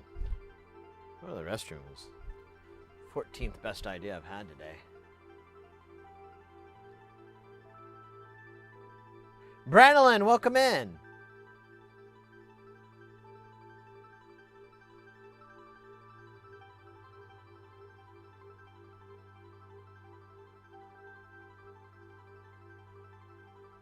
Oh, yeah. The delay is pretty long. I should really get off my butt and, like, upgrade our delay to be even longer. It's a Miller Lite? No. It's a Liquid Death. I've been wanting to get sponsored by them because then I wouldn't have to pay for this shit because it's really expensive. But apparently complaining about the price really hurts my brand sponsorship thing. So I kind of shot myself in the foot. But, whatever. Selling myself out is it's honestly not something I'm really interested in. I know that's the way you're supposed to play the game on, YouTube and Twitch and everything, but I have no interest in it. Unless they tell me, like, a crazy amount of money. Then I'm going to think about it. And I might confer with you guys on what y'all think. And then I'll probably turn it down. Because I don't know. I just don't like it. It's not me. It's good for other people, I'm sure. But you're going to see me doing, like, and now we're from our sponsor, NordVPN. Like, who hasn't heard of them? Why do we need more advertising of them? I would rather, or PCB Way, like, oh, man. I get why people do it, that's fine, and I applaud them for, playing that hustle. But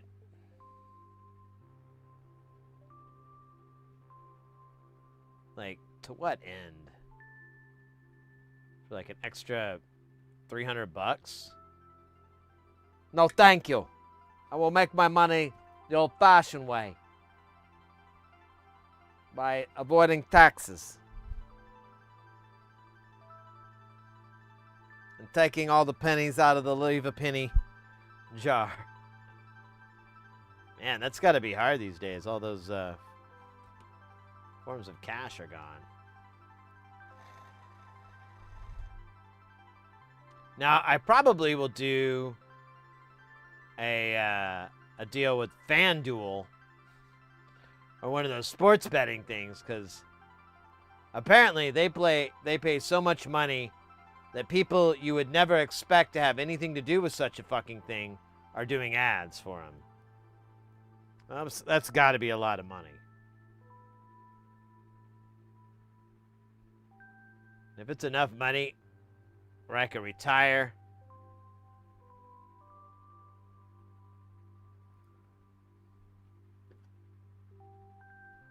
well, how many do I have to do?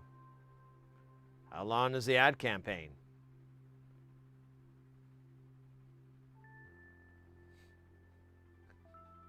I'm kidding. There's no fucking way ever in hell that's ever going to be an option for me. Ever. And it's kind of a waste of time for me to even entertain it, but, you want to prep, I guess, for stuff. Honestly, it's more of me looking at other people and going, really, bro? Alright, whatever. Thought you were cool.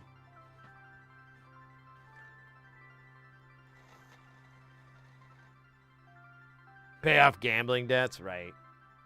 Well, I used to be a professional gambler. I played cards.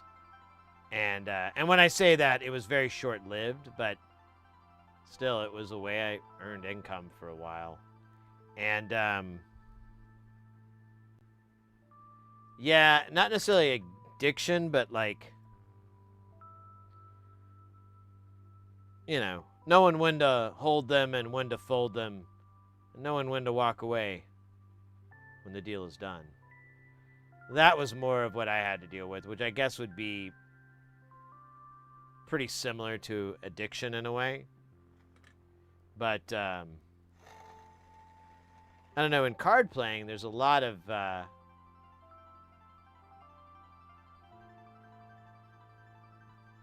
discipline against that kind of behavior.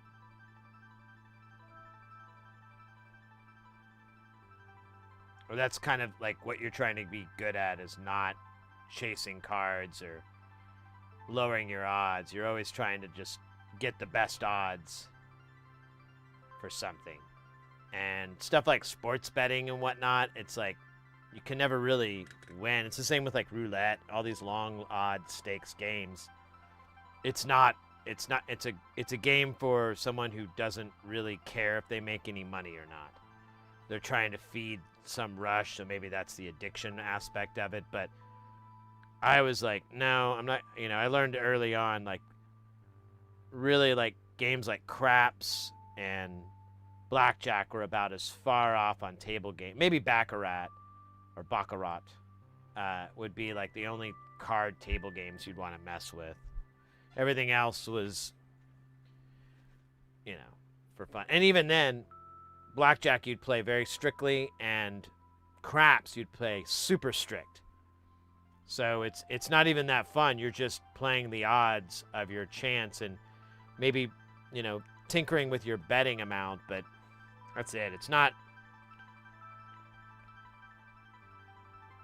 a game of champions.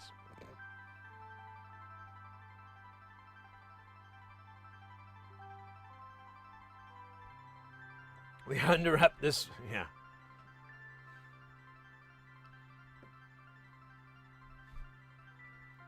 Yeah, how would you even shoehorn like one of those ads into what we do? Today on this video, we want to see what's inside this electronic device. But before we start, a word from FanDuel. Fuck those guys. Yeah, sports betting there's really no way to win, really. So it's always kind of like, I guess, a zero-sum game. Maybe that's the wrong way to put it, or maybe it isn't. I don't know. I don't really know what that term means. Particularly game.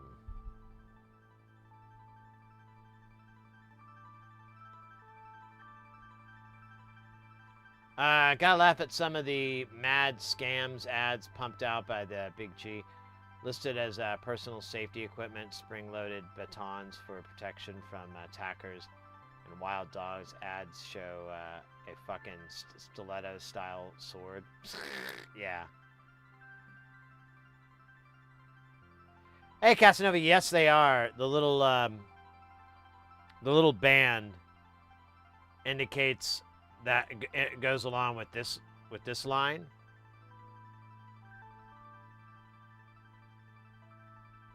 Oh, we're behind ads. We're good.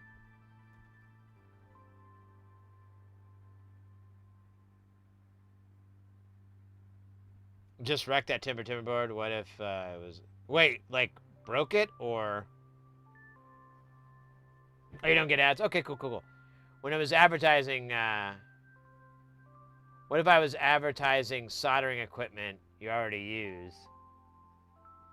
That's fine. Like, if I were to work with, let's say, Hacko or Veller, they'd probably give me, like, an upgraded... I think you get, like, a nicer station from them, like a higher-end one. But we've talked about this other times, and I'm while I'd really like one, it's not... I don't know. I kind of don't want to use it. I'd rather use this cheap one, because, I don't want people to come in and think that they need to buy a $1,000 soldering station to do what we're doing here. The fact that I'm using, inexpensive tools that are really good, despite their pricing, that, the price doesn't dictate the quality or anything like that. That's important to me. That people come in and be able to be like, oh, well, I can buy this Hacko setup for like $130, $120, something like that. Might be able to find it on sale for less. I know here in the States, a lot of Japanese products have kind of gone up, which is fucking annoying. But again, what are you going to do?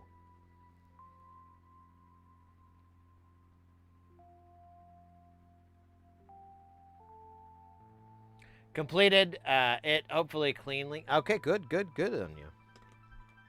It's a cool one. I like it.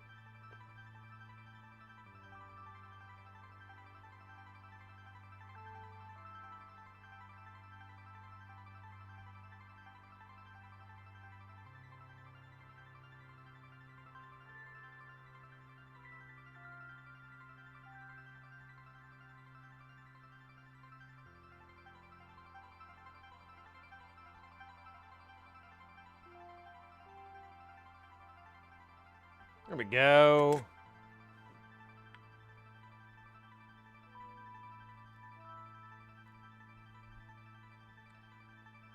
Oh man. Who was saying Tink Tank? That sounds like a really good idea. What time are we at too? 8 o'clock, quarter to 8. I don't know what time. I think the missus gets home at 9 tonight.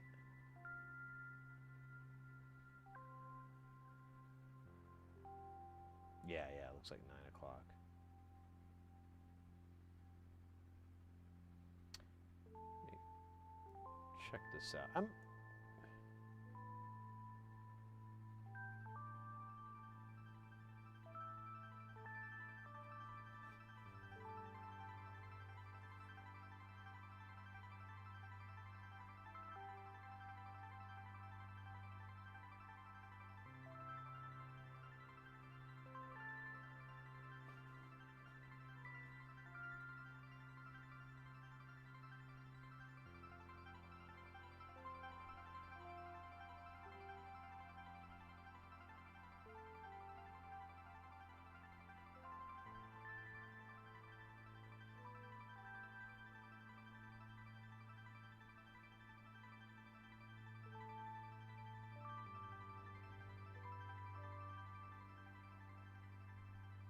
All right, I just had to check on that. I got sidetracked a little bit. I apologize, mates. I was looking at my calendar and trying to see. Let me update it right now while I'm thinking of it.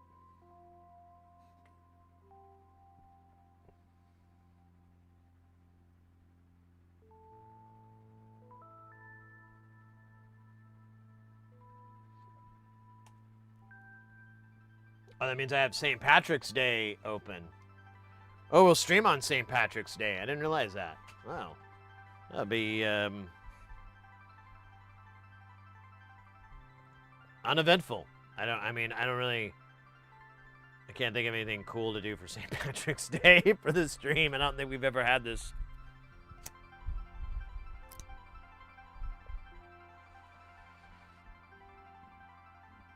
This kind of holiday quandary.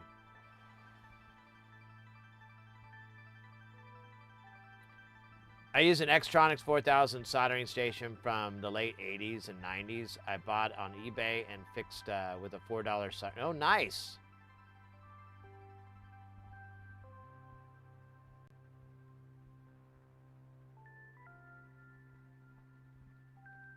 Yeah, Porphyry, that's what I've noticed with these knockoff ones, that like kind of simple things don't work right. Like my my 858 knockoff, my hot air, like it doesn't have a cooldown. Like I'll put it in the holster and it's not there. There's like a magnet that's on the switch, but I don't know, it's just never lands right, and so it doesn't shut off. And I don't have like an area to aim it so that it's not blasting against something that's gonna ignite. Speaking of ignite, let's ignite the night. Kelton coming in with a remarkable 58 months. LF motherfucking G. Thank you so much, mate. That is killer. I do have a nice Fuklab multimeter, but it's big and I don't need to. Yeah. I'd like a desktop 5, you know. I'd like a big one like that, but I can never find one that's a good price, and I kind of like, I don't need it. It's just nice to have.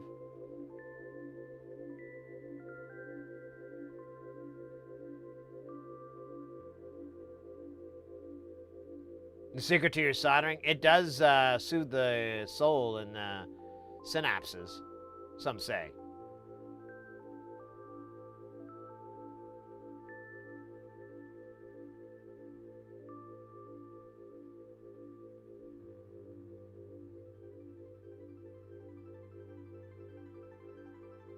Yeah, mine, I have to twist it around and around, and the whole time it's aimed at my wall, and I'm like, I don't want this to catch on fire.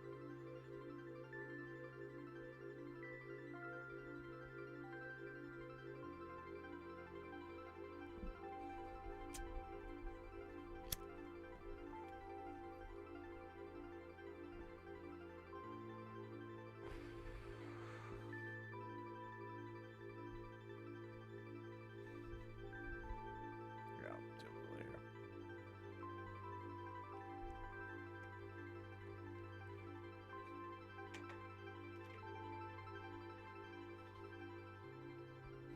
Oh.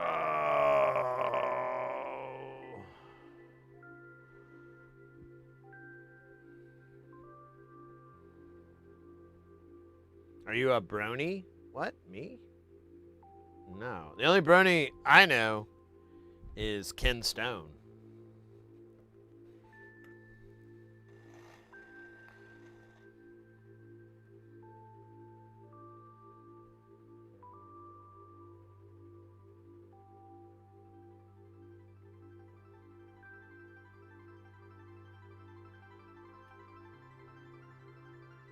Kelton.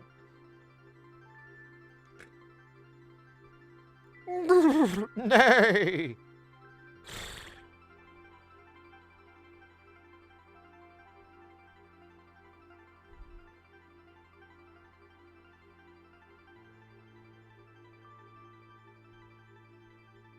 Yeah, and that doesn't make sense. Why would a pony want to have another pony? Oh, wait. Never mind. I just figured it out. Okay. Fair enough.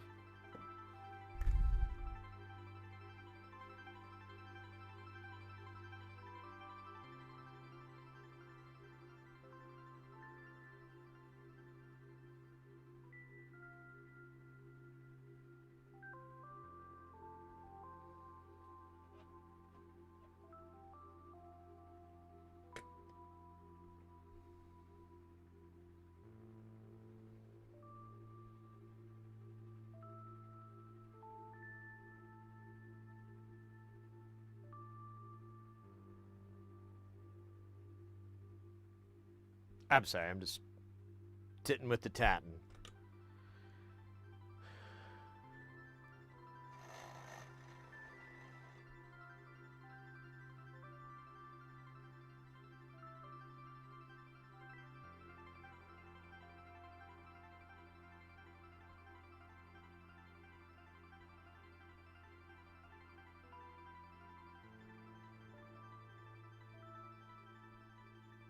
Not my best work.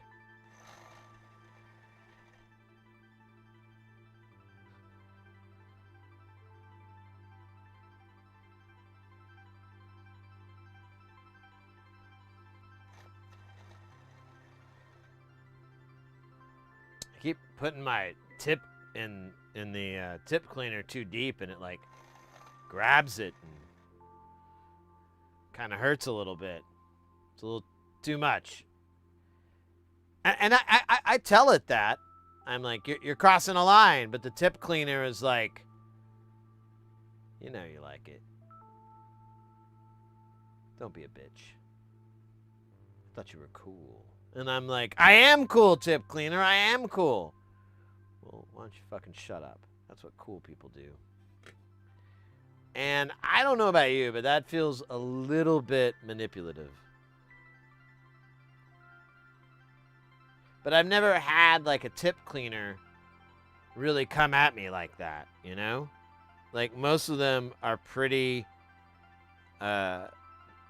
non-verbal.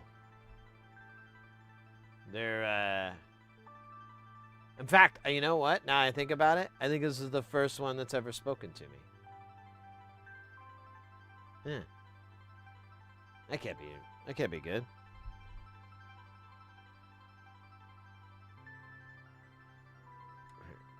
Get this out of the frame. It's Just realized that nose was sticking out.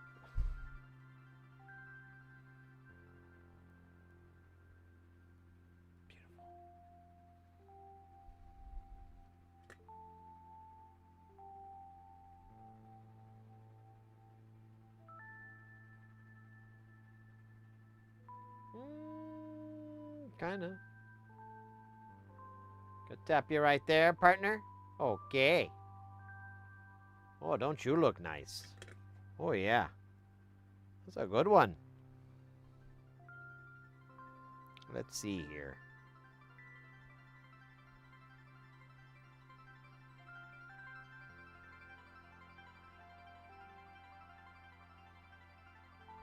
Right?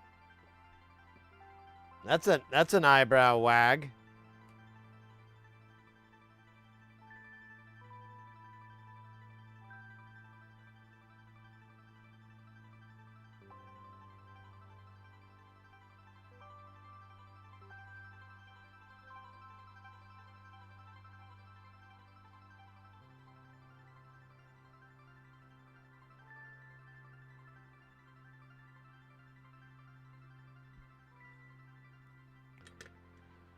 Ah.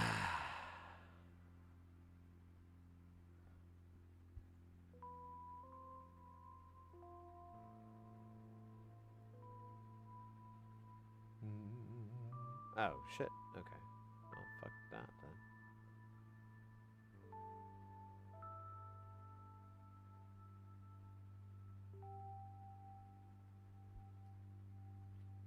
I feel like there was a little copying and pasting going on.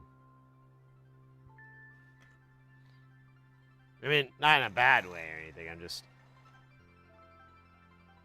noticing a little bit of a pattern here.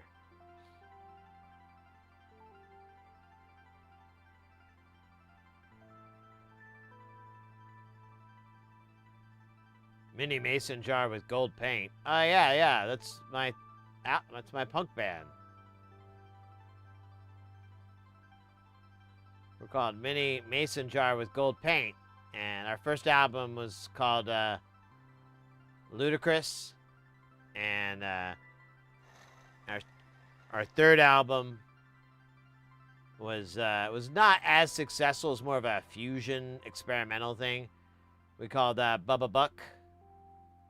And then we took like a little hiatus because it just really didn't rock, and we were kind of having doubts, you know, as a band is.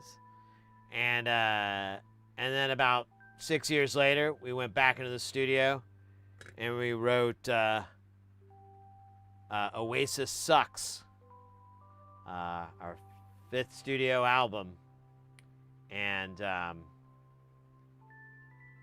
it didn't do very good either. I was a little disappointed. I was hoping it would do well, and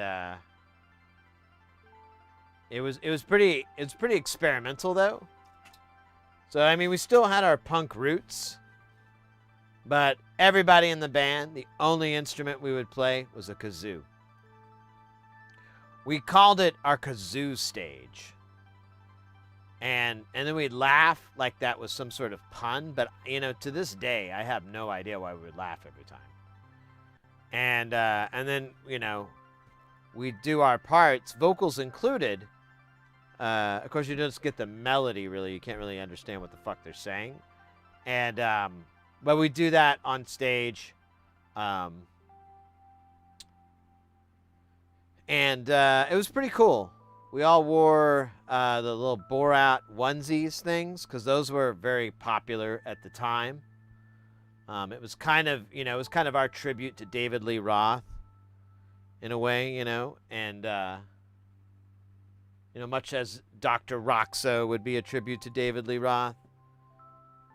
But not literally, you know, just like our take, our concept. The Mankini, I believe that is what it might be called. I don't know.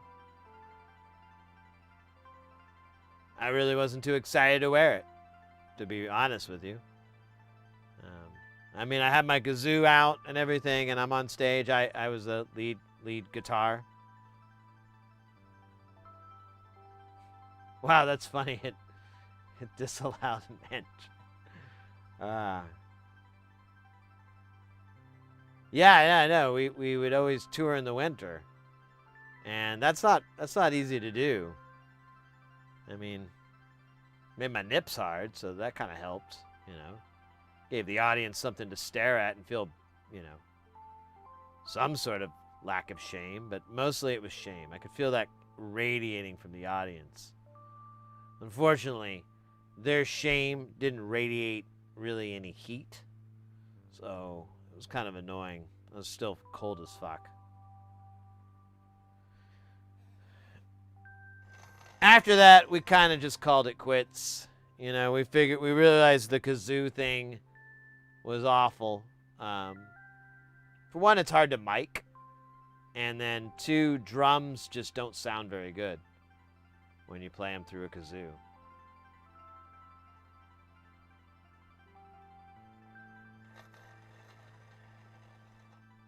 And we had a good drummer.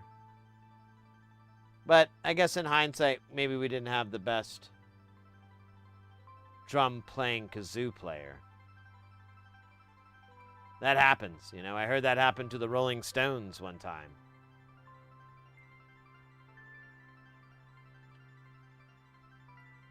And they were doing Sticky Fingers. They were recording that. They had a kazoo phase. Like, they were pretty blasted. And the way I hear it is Mick was the one. He was like, hey, all right, hey, all right. Maybe we should do a kazoo. You know, I got these kazoos from a guy out back, right? And I'm thinking, maybe we should play him. And then, like, they were like, whatever, man. And so they recorded, I've heard conflicting reports. But the ones I've heard is anywhere from 240 hours to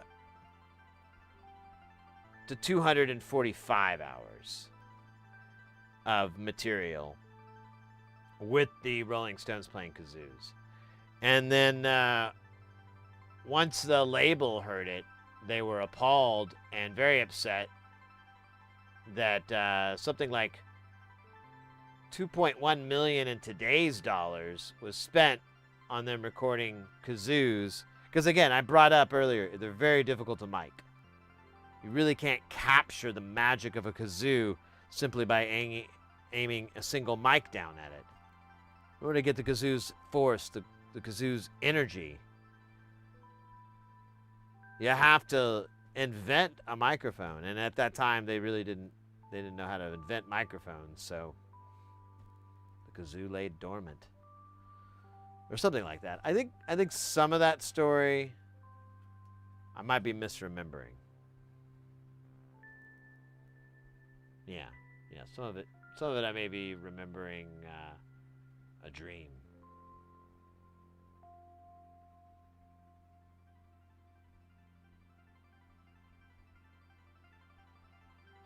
Miss watching you raw dog hot milfs. Me too.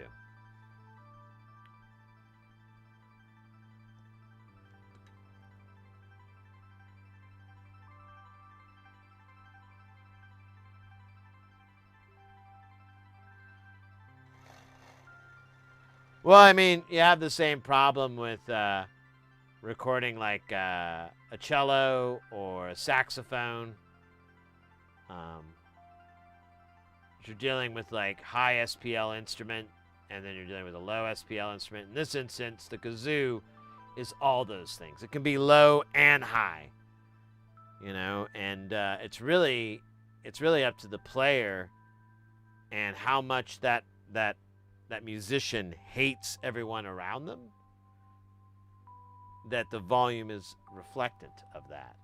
So it's kind of this weird, like, cooking thing, you know. You can't quite hit it on the head. You gotta put a little bit of salt in there, dip your finger, taste it, spit on the ground, do like a little weird backwards dance, go to the bathroom, wash your hands, obviously, and then come back and try to figure out what's better. And that takes way too long. Pliskin, welcome in. Or no, you've been here all this time. You've been here all the time. What are your thoughts on hardware EQs versus plug-in? Is it worth the extra money to go analog?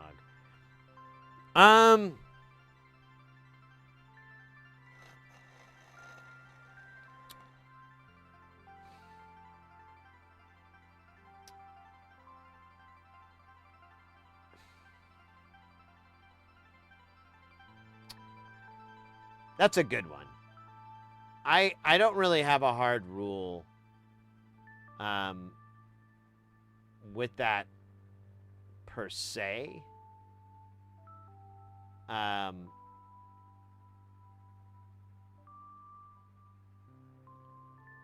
think, like, for me, I don't like dumping, having something in the box where it's on a, in a DAW or something, dumping it out into the analog domain and then re-encoding it back into the digital domain.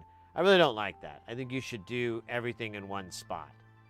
Now, if you're recording from analog devices into your DAW, then yeah, I mean, you could totally, that makes sense to use any outboard processing that you might want to try out or use. As far as EQs go, that's always something that's gonna, 90% of the time live in your channel strip. It's not gonna be, it's not gonna be something you output and then run through a fucking EQ and then bring it back in or something like that. It's very rarely gonna be a final mix stage type thing. It might be in your case, but even then, it's like, well, where are you gaining or whatnot? And there's all these different types of analog EQs as well, and they all kind of do the same thing, but there's certain aspects.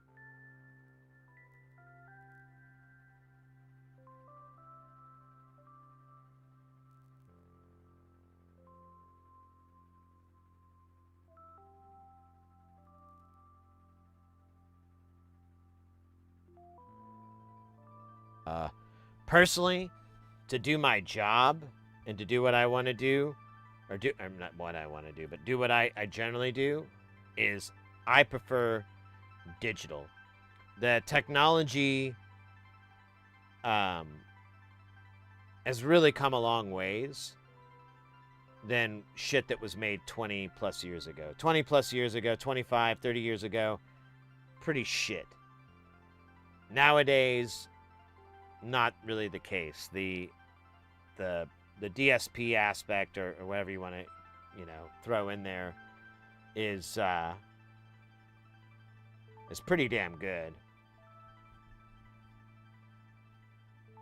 Digital EQ can be basically perfect and way more powerful with the errors below even that best recording per reproduction. If you're into digital realm, just do it there. Yeah, and I kind of agree with that. Like, there's always going to be nostalgia for an analog thing, but how much of that is useless nostalgia? How much of that is actually going to give you a return on the work? And in my experience, EQs are EQs. They're basically doing a math function on a spectrum and everything like that.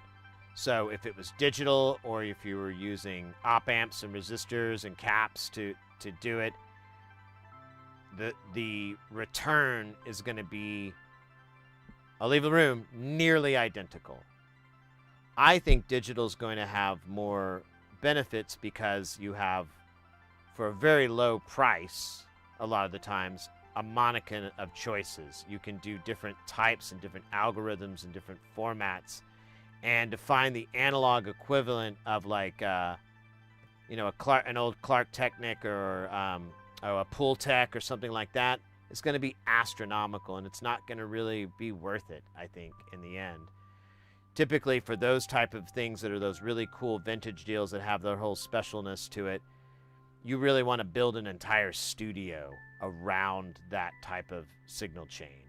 But if you're just, making jams or recording at home and have like a little bedroom studio kind of thing, I recommend keeping it as much in the box as you can get away with, because there's nothing's going to be really gained. That's going to be, it's going to fix, everything or whatever. I don't know if you're trying to find like the best path to go, or like you're having issues and you're wondering if this path would make it less. Let me read what you wrote. I'm looking at a warm audio Pultec clone. I only ever have used a UAD Pultecs, and I'm wondering if I should give it a go. Oh, it's there. So I literally mentioned Pultec too. I don't know if it actually has like the tubes and everything. It's pretty cool, but we have a couple of Pultecs clones on the channel, and we've done measurements and everything, and basically what you accomplish on the hardware is mirrored on the software, so you get the exact same effect of that weird scoop.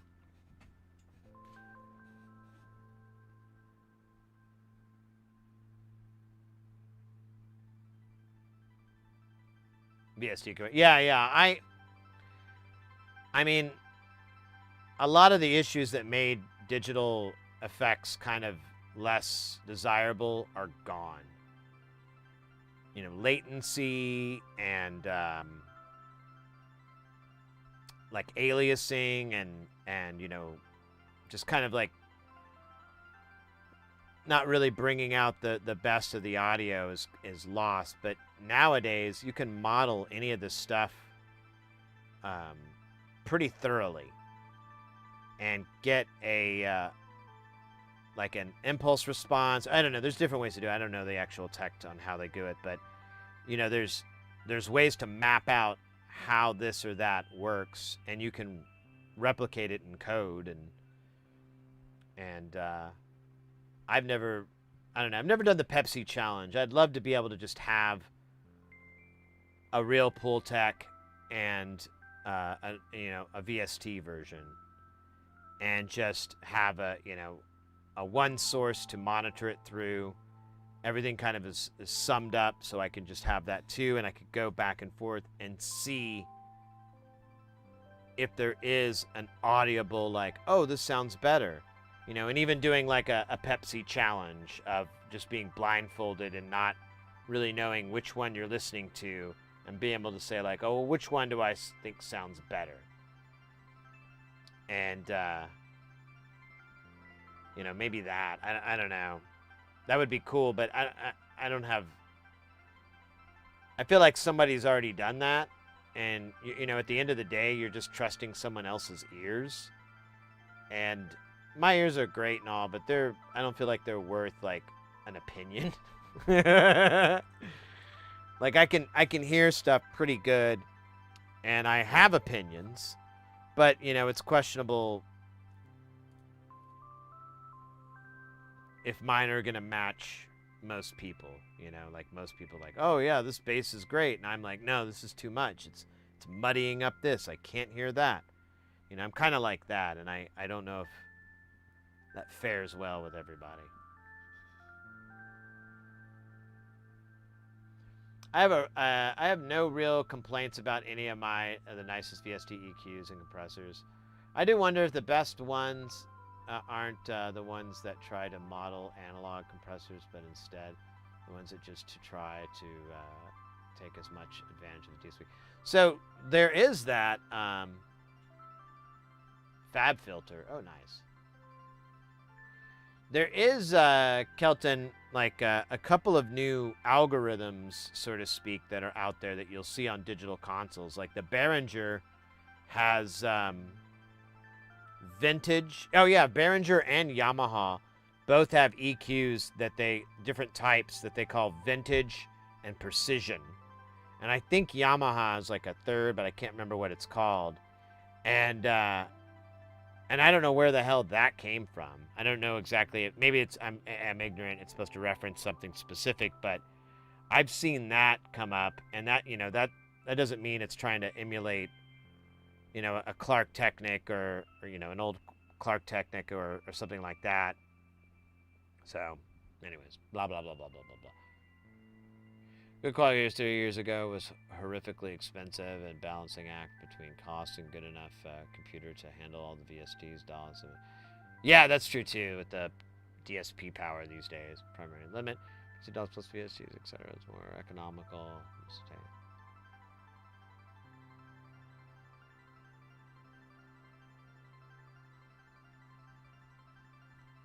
And the UA pull. Yeah.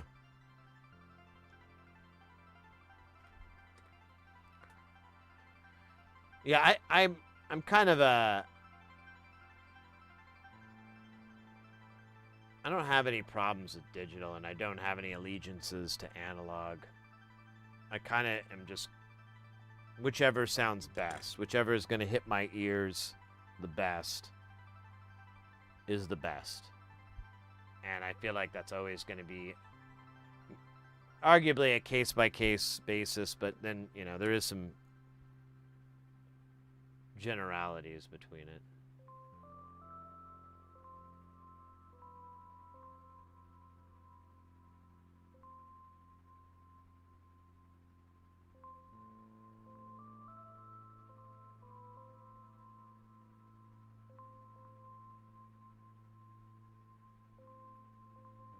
No, I pushed too hard. I flew to the sun like Icarus. And burned up. Like Prometheus. Alright.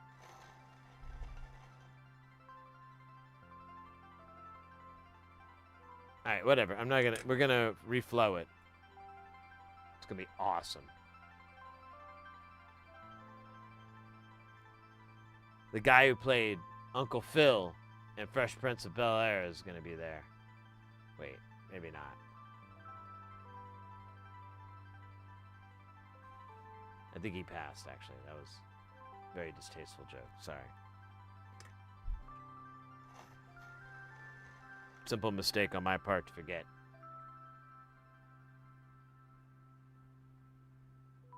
The guy who played Uncle Phil.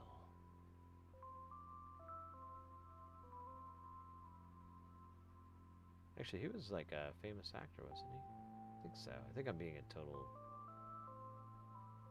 idiot right now. Fuck you. Fuck you, asshole. Your clothes. Give them to me. There we go. And then we got Uno Mas.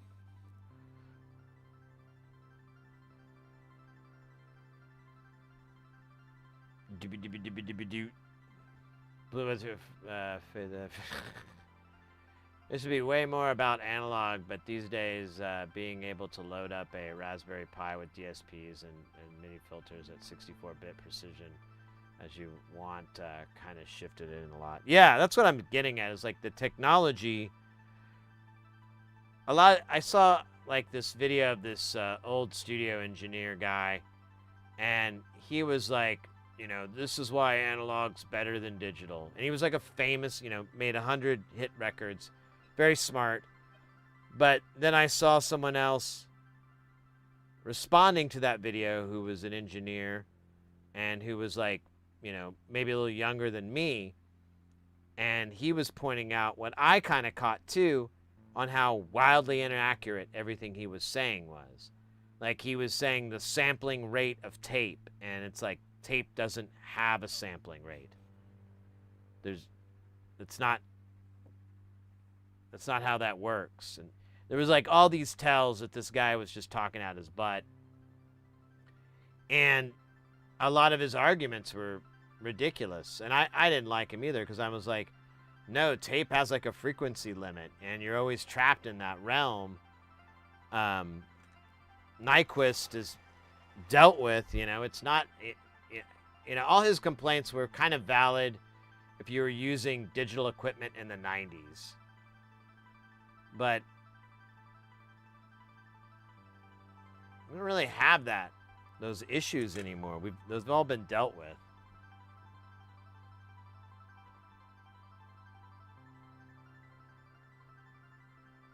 Bill Paxton was in that scene.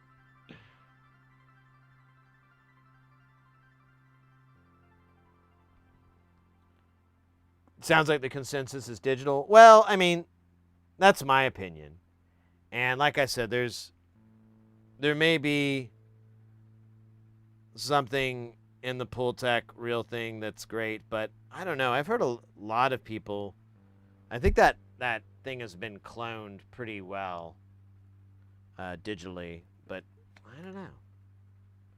So I can't speak specifically to that particular one or anything like that, but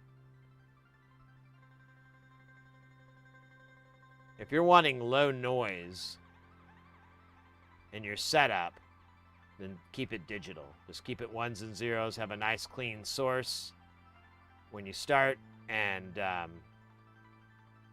it won't really be an issue. Because that's the benefit to digital, is it's remarkably clean. You're not going to get that hiss noise, you know, you're not going to get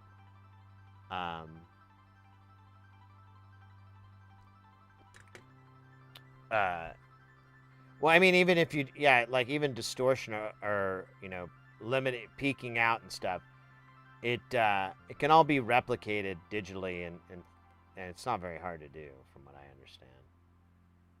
God damn it! I put that thing on upside down. I think I remember how I did it too. I think I did it because I was like accidentally flipped it.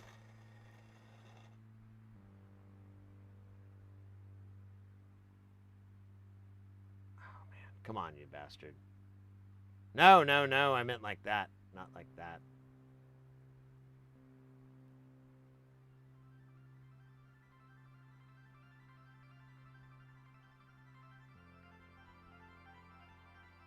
Shit, I knew that was gonna happen.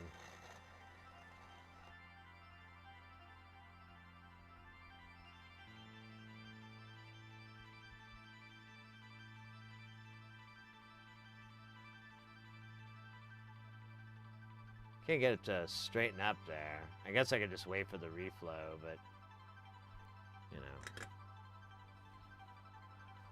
Got a flipped Melf? God, don't I know it. Don't I know it. Is that it? I think that's it.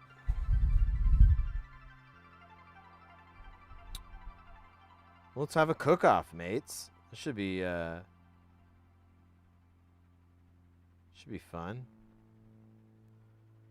So I kind of just want to clean these up. They're great. I'm honestly pretty happy with it, but it'll also get rid of some of the flux. It'll burn it off. And that's great. That's what we want. Well, that's what I want. I don't know what we want. Vivant. Oh, shoot. Crickle crackle. Oh, man. All right. Oh, yeah. Ugh.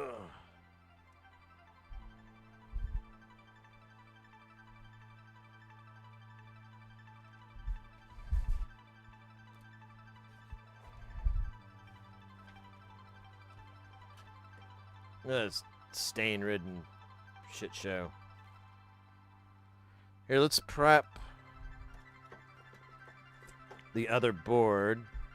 So we're gonna do the null.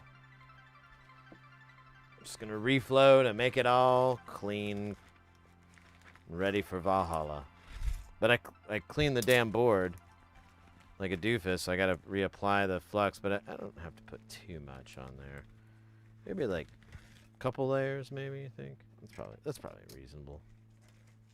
Seems reasonable to me.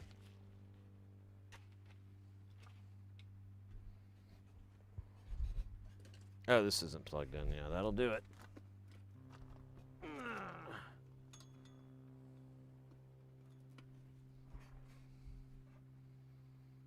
gonna turn off for now. Honestly, oh, we can only do one at a time, can't we? This isn't gonna fit. Eh. All right. Well, we were ready for that.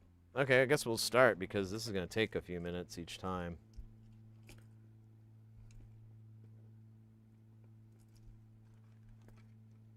I wonder, though. It's only 220C, but I'm wondering if I should let it heat up and cool down with the board, or yeah, because usually that's what I do. Do it one board at a time. I've never done 3 boards at the same time.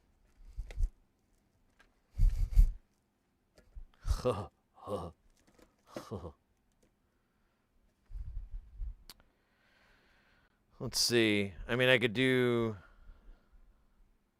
this guy. Oh, wait a minute. Does this kind of work? I don't know. Seems like a bad, dumb idea. I'll do it. Nah, I think it's too much. It's going to be way too much smoke, to be honest with you.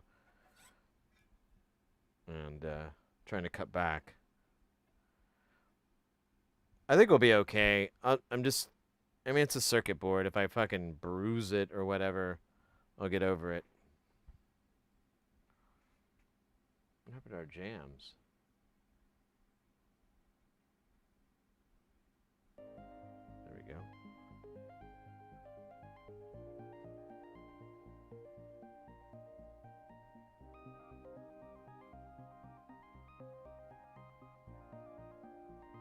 Tape has such a broad range of quality, though. Cassettes, 8 tracks. Yeah. And that's the thing with tape. You need a really high IPS for it to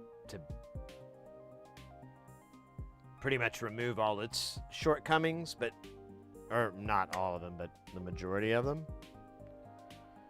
But yeah, I don't know. It's super up for debate. I get it. Oh yeah, let me turn this bitch on. Let's see. Oops, no.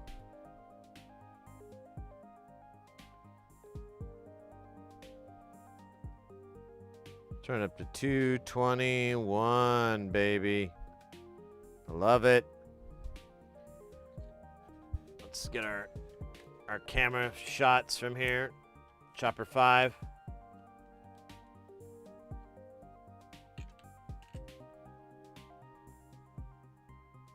Ah, damn you, you piece of shit.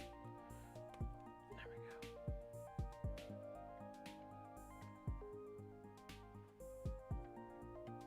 Yeah, it's always going to be in the shot, isn't it? Oh, and then it's just going to keep falling over because it sucks. I guess we could just... well, I need to look at it up close, though. Yeah, I just flipped over, too. Yeah, it's just going to keep falling out of this fucking socket because it sucks.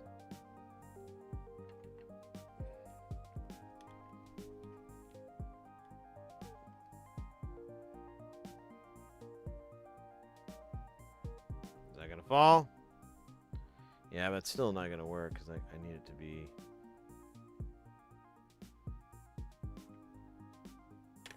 Yeah, this is not gonna happen.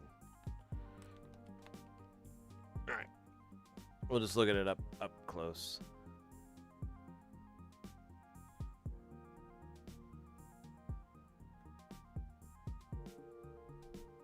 Already got that stink going. Let's get the fan moving. We're at 100 degrees Celsius. Wait, where is the fucking foot switch? Oh man, it really got away from me this time.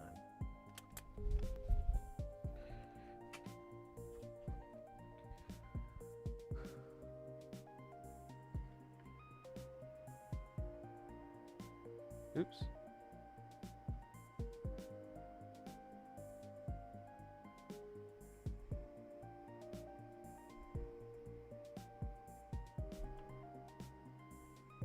So I could actually move this a little bit more towards the middle. So I really just want to see.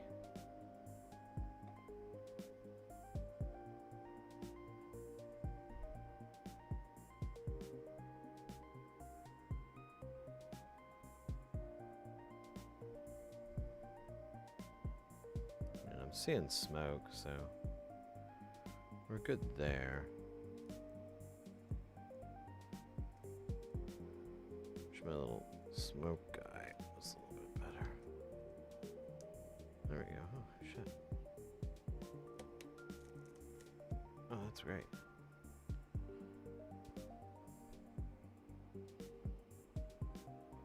We're at 156.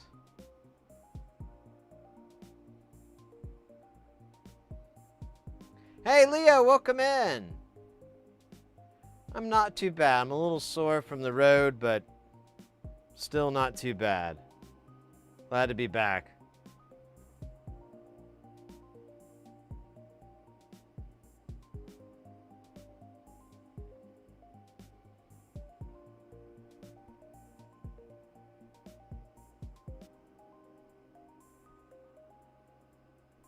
I can see it boiling.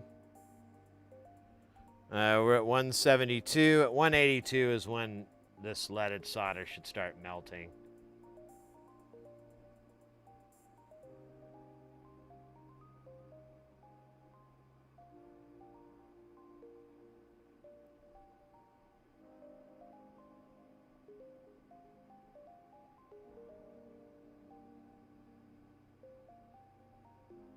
We're at 181. Here we go.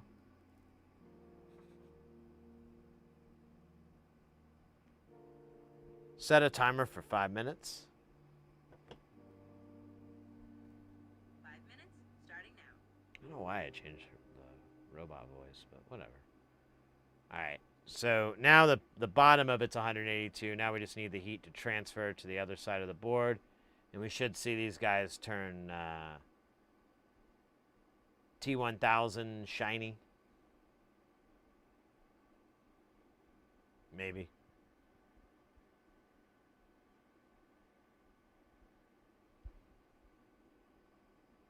Dude, it's a lot of smoke. I'm going to turn this fan up a little bit more.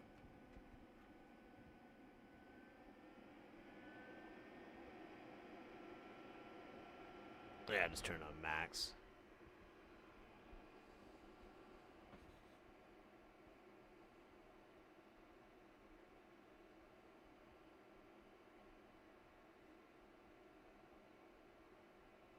All right, we're at 196. Once you get to 200 is when it usually makes it.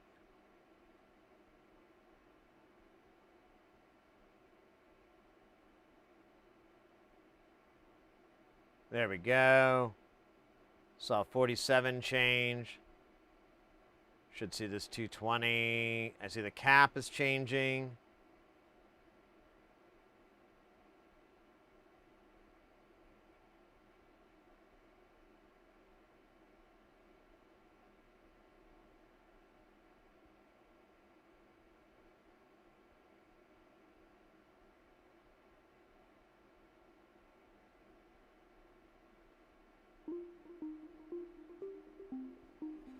I'm going to do a little tapping here on the side to kind of agitate these dudes.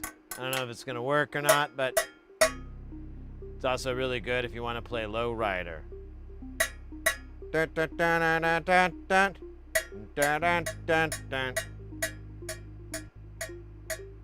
Dun, dun, dun, dun, dun, dun. Dun, dun, dun, dun, dun. Da, da, da, da, da, da. I don't know the song. I don't know if that was obvious or not.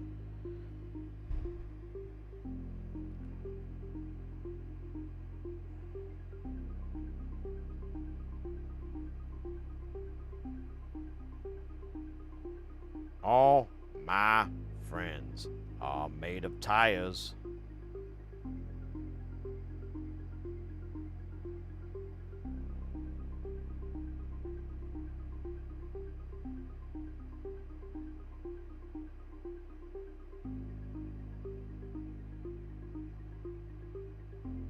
This is good music for this shit. Let's bump it.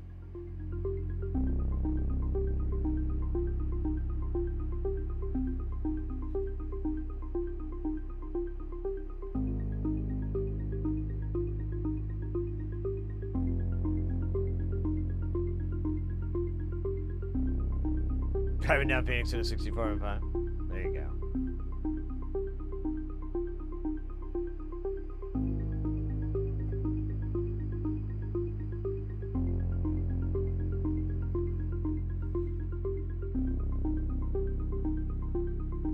Almost at the end of our timer here. We're at 212C.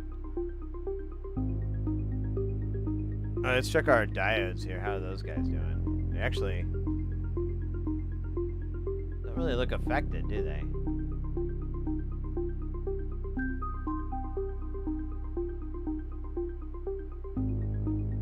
Maybe we should put some more on. Maybe this is a lesson. Yeah, maybe we should put another load on here. All right, we got 45 seconds left, and then I'm gonna take the temperature down. I'm gonna let it go below melting point, and then I'll slide it off, and we'll put the next one on. And with that, I should also juice up these boards.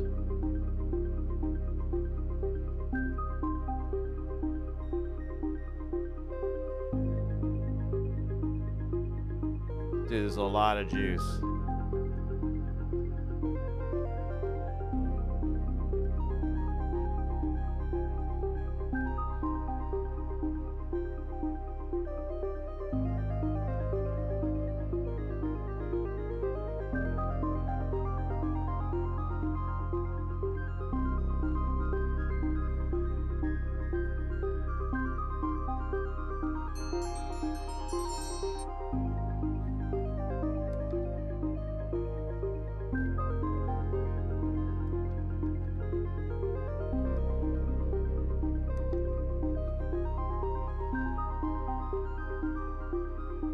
I think it's as good as it's gonna get.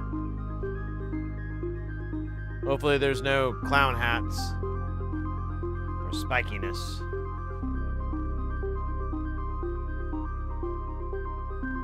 I guess we could look around.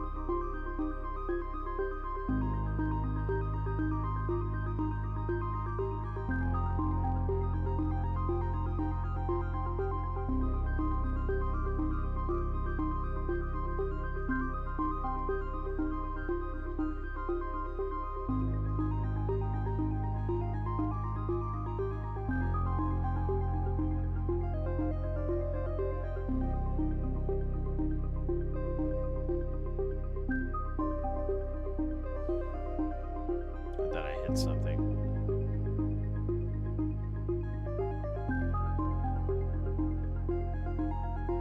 I don't know. Should be alright. Metallic service. T rating. Terminator.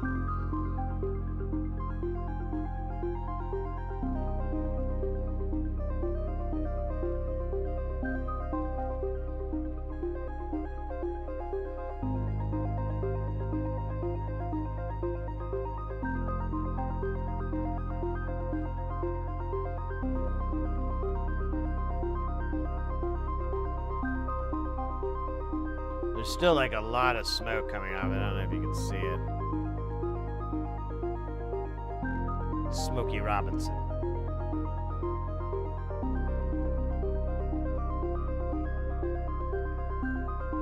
I feel like a beat's gonna drop on this, but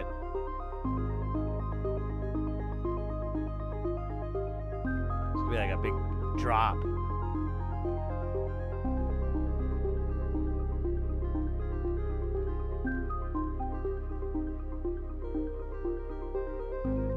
Oh, what is it, the liquid metal or whatever?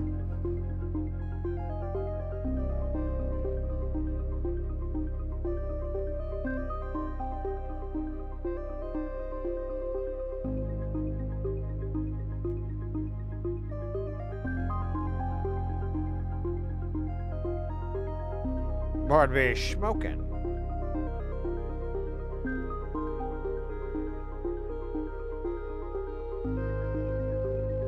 Yeah, once it stops smoking, I'll do a swap. Right now, I'm using the time to juice these boards up.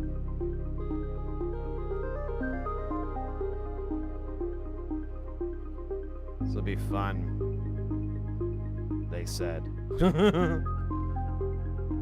This should be a cool, like having just a clean layer on here, not one that's half burnt. Because now I'm finding like, oh, that's not good actually.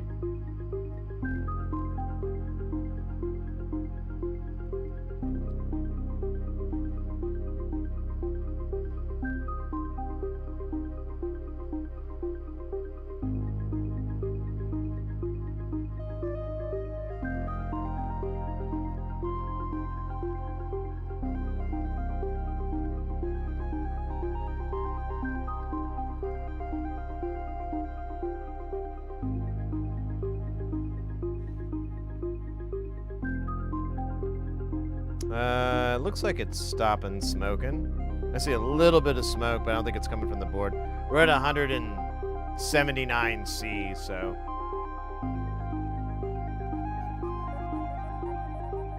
I'll give it like a little bit of more time to cool down, and then I'll swap the board out with whichever one of these is going to be dry. I have to. Shit, I gotta air dry the other side. Axe Deathra coming in with the 33 months. Holy shit! Zero narrative. Let me get that for you. Holy smokes, mate! Thank you so much. Lusty Bard, I just saw that there. You got the synth mode, sing mode, sing mode, synth mode. Or what is it? Sing mode, synth wave. There it is. God bloody hell. All right, we gotta get this done, or we gotta get to a stopping-ish part.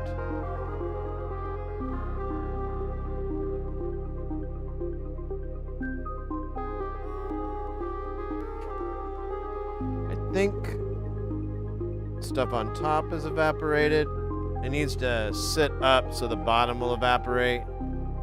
This one I'm gonna juice up again. Oh, it's still pretty wet.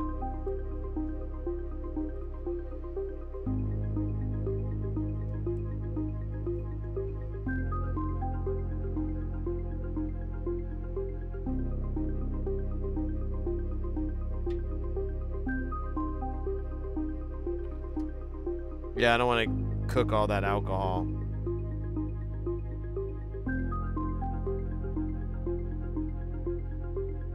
Oh, no, you're good on. I'm just don't let me forget. Lives are on the line.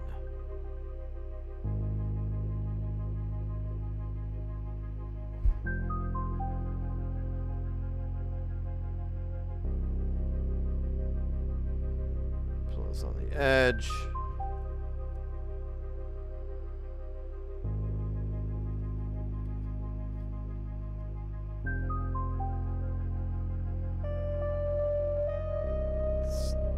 Looks dry on the back. I feel like I should clean the back. It's just gonna produce a big burn. Yeah, that's probably not the dumbest idea I've ever had. Trying to train seals.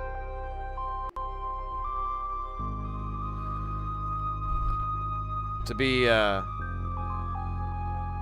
poker dealers. Now that was a stupid idea.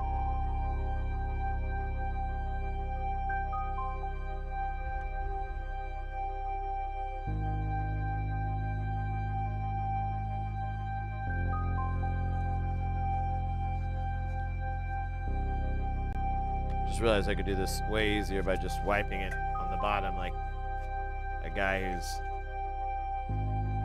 not an idiot. It's got like a stuck note there where it's very, very dramatic. I'm gonna turn it down just a little bit because it's a little bit.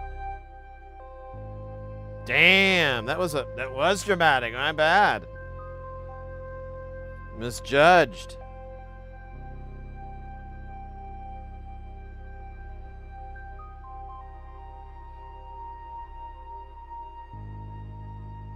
All right.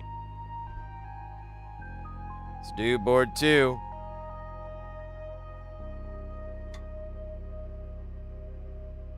It's got a lot of bits and pieces on it, so we should have plenty of shit to look at. All right. Oops. Temperature's going up. Prices are going down.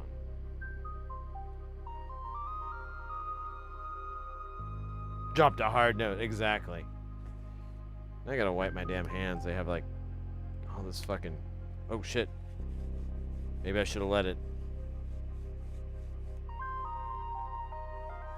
evaporate a little longer. Yeah, it's popping. Oh shit. This might have been a bad idea.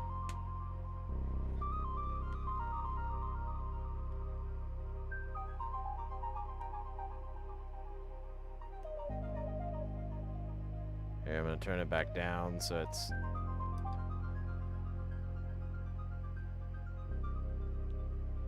That should have evaporated it all, though, I would think.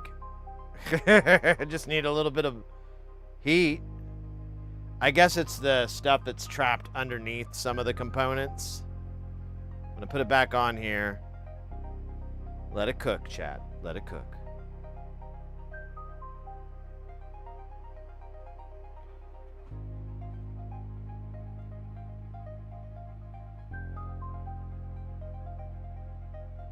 Yeah, I'm trying it out, RP. I've never done it before, but I feel like it's not the dumbest idea.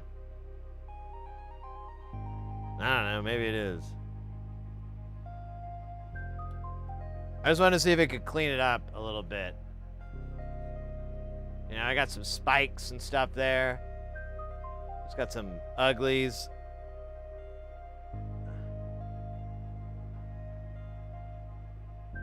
And I'm like, oh, let me just do a little reflow, a little friendly reflow.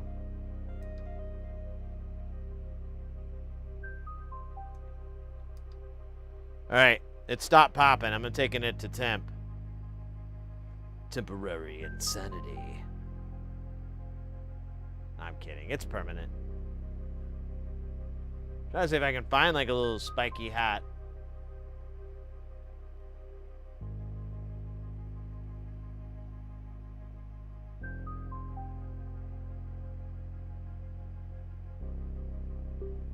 That one looks weird. Yeah, there's a spike there. We got it. We got it. Alright. We're at 174. We're a little bit away from melting point. What's a little solder flow between friends?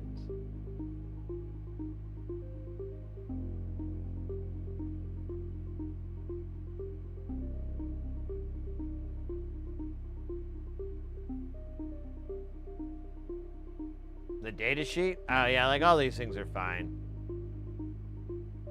We're only going to 220C.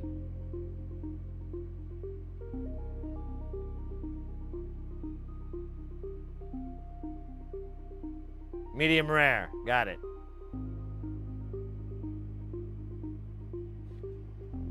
All right, I gotta remember to clean this board. Well, we'll do it when. I feel like I should do another layer, but I think that's gonna be okay.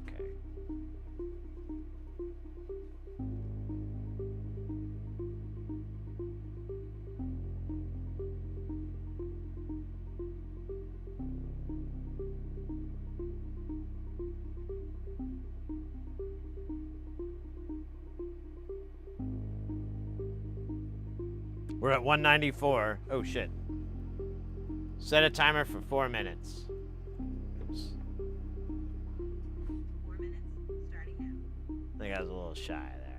Oh yeah, we got two spikies. Look at that one by the what is that, like 150 ohms? Yeah. It's got like a spiky there. Let's see if we can clean those up. Then this will all be worth it.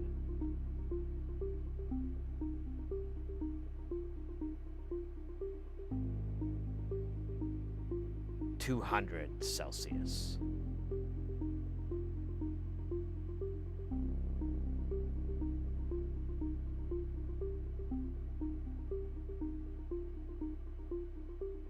We can take the music back up.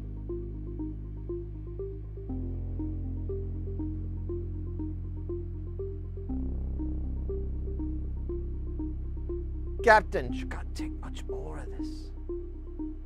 There it goes. Bye-bye, 8.2 nanofarads. So long, 150 ohm spiky.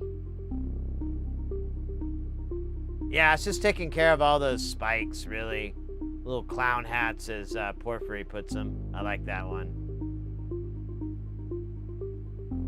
We'll let it get up to, well, whatever when this timer runs out. A little over 210 should be fine. I think we got to like 211 or 212 or something before we started cooling it back down. Do a little banging. I'm sorry.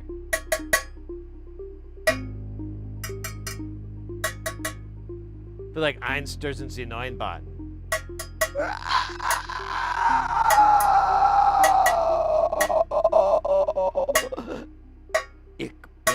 Ich stuhl. Now I went to sounding like Leibach.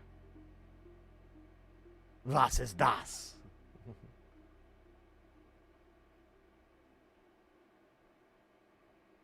$200 amps.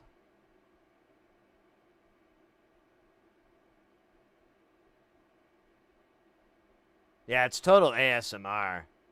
I wish that transistor would shift. It'd be the greatest thing ever, but I don't think it's going to happen. Not in my lifetime, damn it. It's just not enough.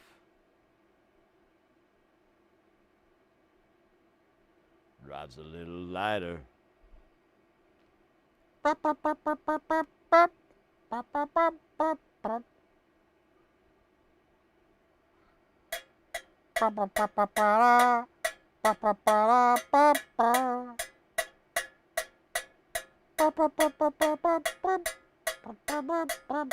Okay, I'm done. That's pretty cringe. I know, but it's funny to me. Let's rotate this bad boy around. Look at that. Oh, what the hell is this, dog? What the hell is this? Oh, I don't think I'm going to be able to clean it from up here.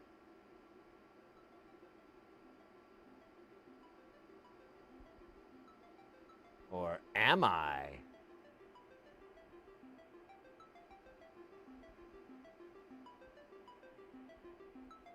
Yeah, we got to turn the temperature down. I'm not going to wait for the timer.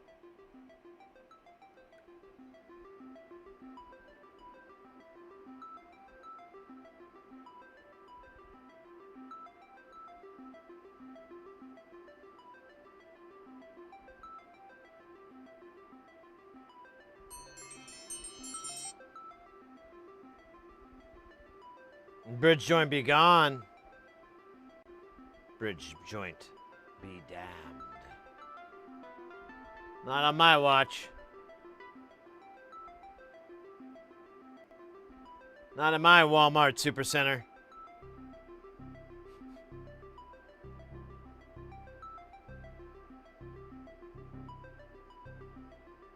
This all look good. We're still above melting, so I'm just kind of letting it cool down. But I think we're good. We'll do like a really close-up check at the end before we call these things and clean them off. But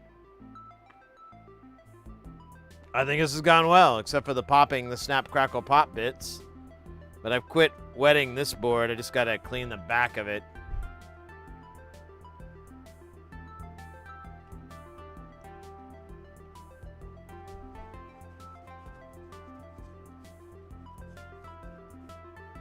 All right, and we'll just let it sit here and dry, hopefully well.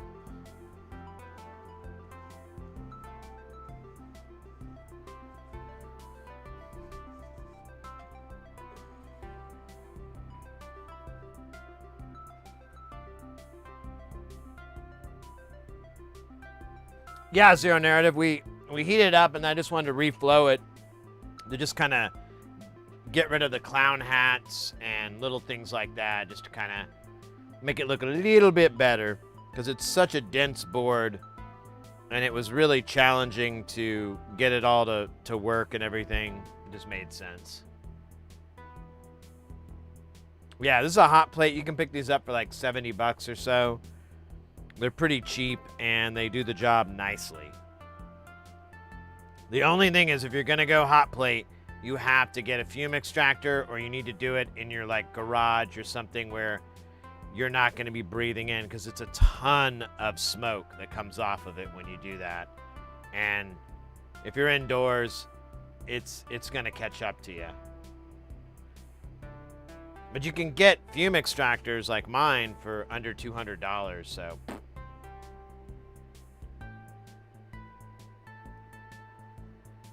Shop Smart. I don't know if we have a Shop Smart here. I actually go to Target. if I have to buy shit like that. I usually try to go to Target, practice my French. I'll be like, bonjour. And they're like, huh? They always look at me really confused. So I guess I'm not pronouncing it very well, which tells me I got to work on it. But I'll go in and I'll ask them like, little questions and stuff in French, and they're just like, they just look at me all confused. So I don't know. I get it, but I'm making my effort, to speak French in Target.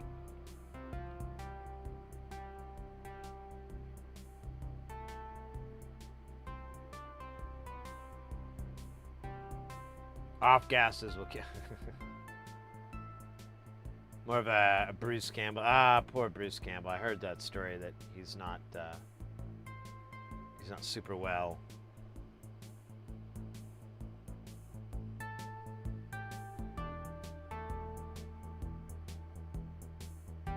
Can you use the little 4x4 box desktop view? So the one I have, it has a 3-filter system. There's a HEPA. There's 2 HEPA filters and then a charcoal. And it's just got a big fan that pulls from the bottom of that. He's an awesome, Bruce Campbell's great. Really cool dude. Solid bro.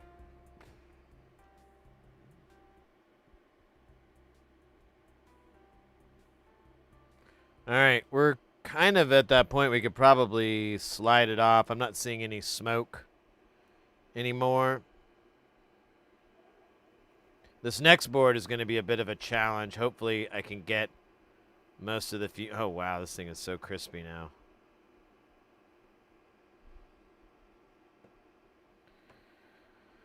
All right, let's feed it in and hope it doesn't kick our ass.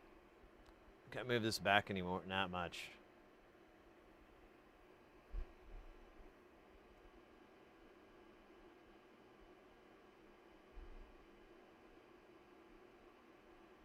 This board is actually, it's curving on it. Yeah, there's a bit of a curve. I didn't notice. Huh. Yep, and it's popping too. God damn it.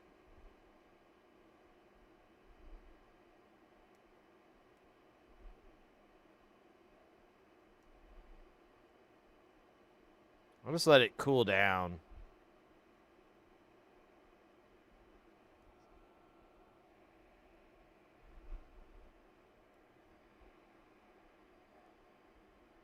And then we'll turn the heat up.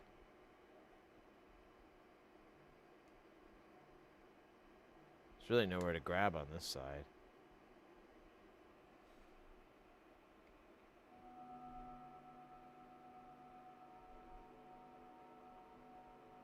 I'm going to get down. It's at 152C.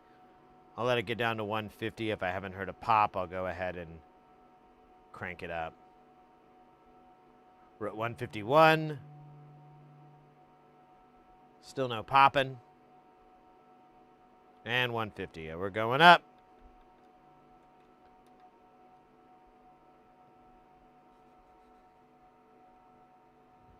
See if we can get a good view. There's some components here. Yeah, none of those are spiky. Actually, these look great, honestly, if I do say so myself. And I did, so fuck me, right? Well, we'll just look at this to make sure it's state changed.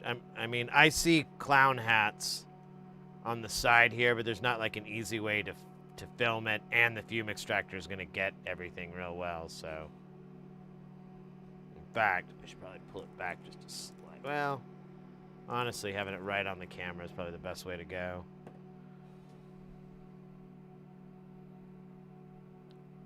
We're at 173.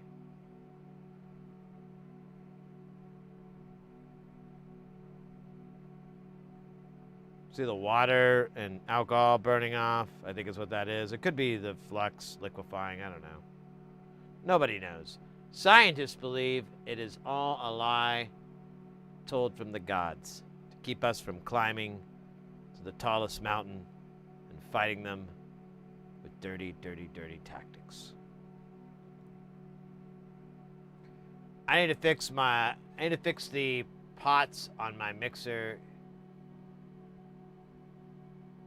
Chat yell at me about it. The fumes are worse than the drizzle. But who is the drizzle? That's the real question. Okay, there we go. We got some clown hats there. Look at that shit there. C19 and C21. You're marked. Oh shit, we're at 190 again. I keep missing that part. Set a timer for 4 minutes. Probably don't even need to be that long. All right, little guy. It looks like a little booty or something. Not like a butt. God damn it. Like a little booty shoot that in the shape of a butt.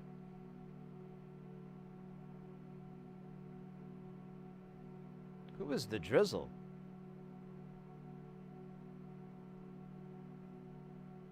Black on black.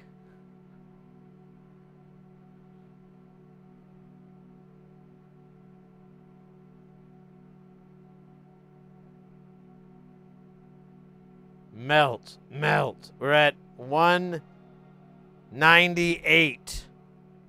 199. 200. Things are about to get real fast.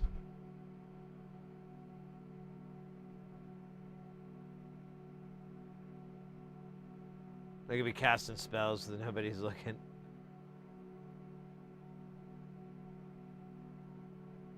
We don't know. We don't tell. So it is a lot of numbers. I don't know why. Oh yeah, that's what we're headed to. We're at 204. The max is 220. We never made it all the way up there. Because we don't need to. It's going to melt at around 210. But this board is really big, so it may take a little bit more heat. And it's slightly curved.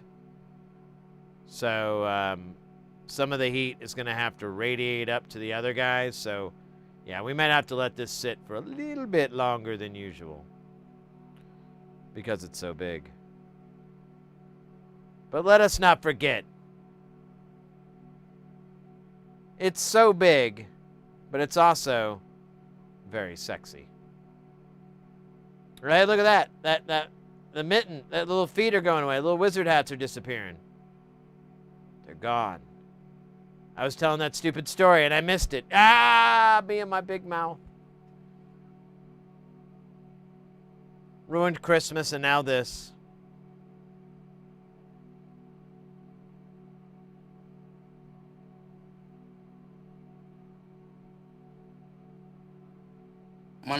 Whoa! Zero narrative with the 500 bits. Let's fucking go, mate. Thank you so much. You are super guile. Super guile. That's very guile, by the way, in case there was any confusion. Thank you so much, mate. Super appreciate that.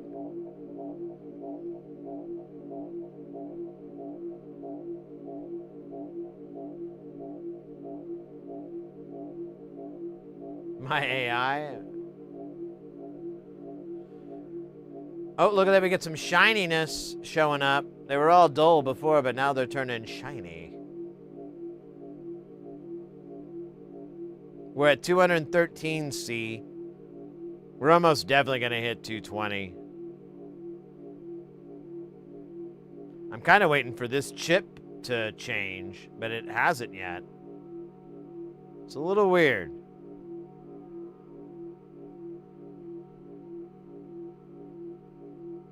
I guess we can do our, all the sun around. All the sun around. Baby, don't touch my man. Okay, sorry. Someone told me it was funny. Where are we at on this? We're at 2:16. We passed the timer. I don't know what the timer really represents. So just kind of keep track. Oh, you know what? I still see a little bit of a clown hat. It's starting to disappear. I think that'll be my marker. Because, yeah, there's this guy over here, but he's shrinking ever so lightly. I wish I could get the camera there, but it'll look like dog shit.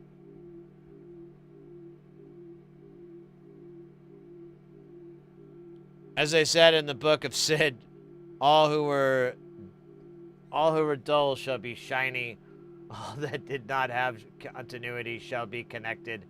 We shall all be saved by its solvents. Yeah. I need to get that as a license plate. I think it might be too many letters, though. How do we leet that up? Alright, I don't know how much longer I can stand waiting. It's starting to feel a little wild. I think I'm gonna start taking her down. It's the only humane thing to do.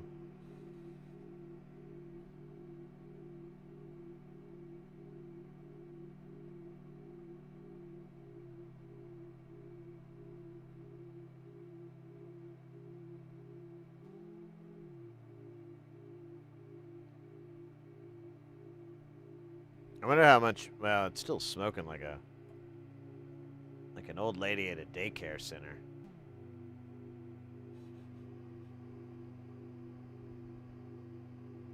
Dude, I want to be real careful I don't actually slip. There's nowhere to really grab this board and pull it off easily.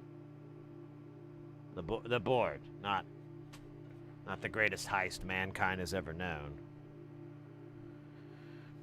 Sadly, no. Oh, there's still like this one guy. He's got like a little clown hat. That's annoying. What if I just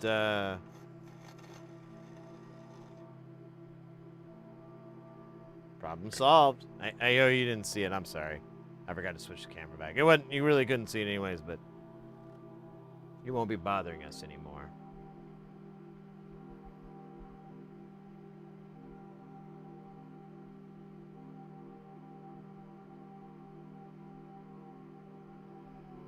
You know, this isn't burning as bad as the other stuff, or the other times.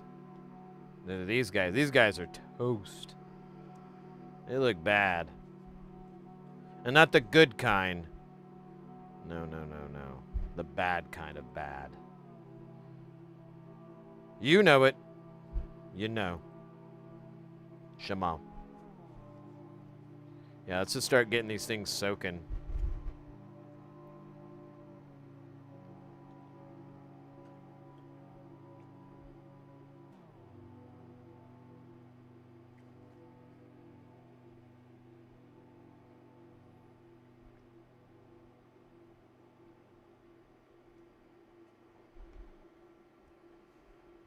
It's still at 194 C. And that's 194 Celsius. It's not 194 and then me saying yes. That would be weird. But it's a common issue.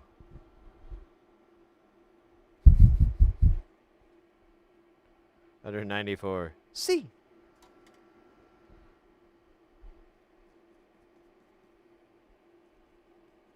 I think I'm gonna need a bigger boat.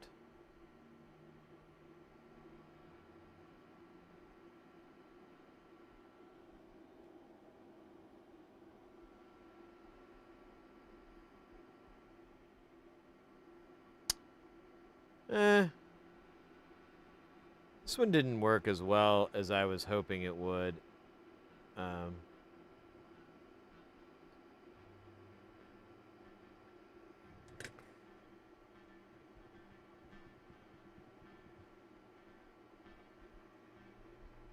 But whatever, it is what it is. It's fine.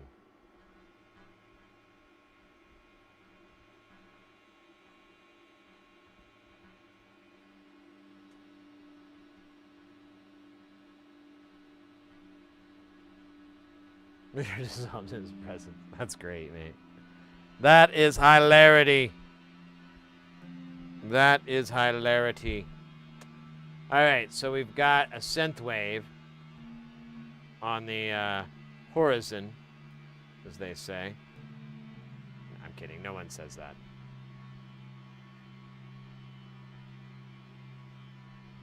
See.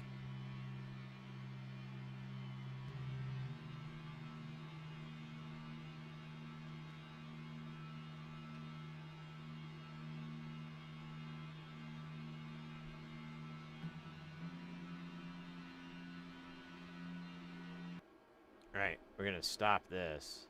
This is actually kind of rocking right here.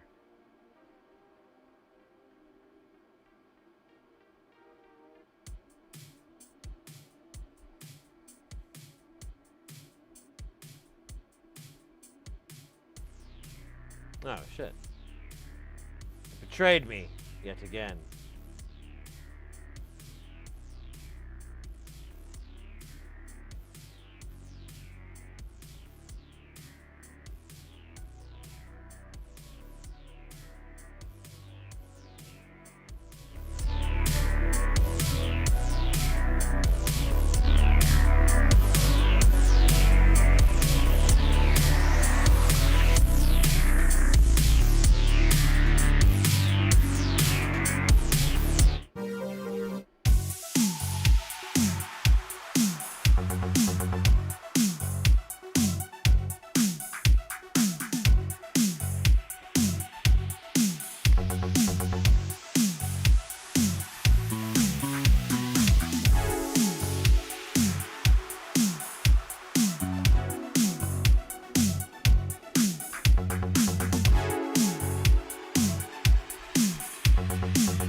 I solder my components first and then I think about her again. I take my SMDs very seriously and then I think of her again. Solder all night, just trying to get it right. Then I solder all day. Hey, hey, hey. Yeah, yeah, yeah. Then I think about my jobs I've done with soldering someone in my heart and in my mind. It happens almost every time. There must be a way make the solder flow the way it should, the way it would. Maybe I'll just use the hot plate. Baby, it's the hot plate. Don't get it confused with the heart plate. I'm talking about the hot plate, baby. The hot plate. I'm talking about the hot plate.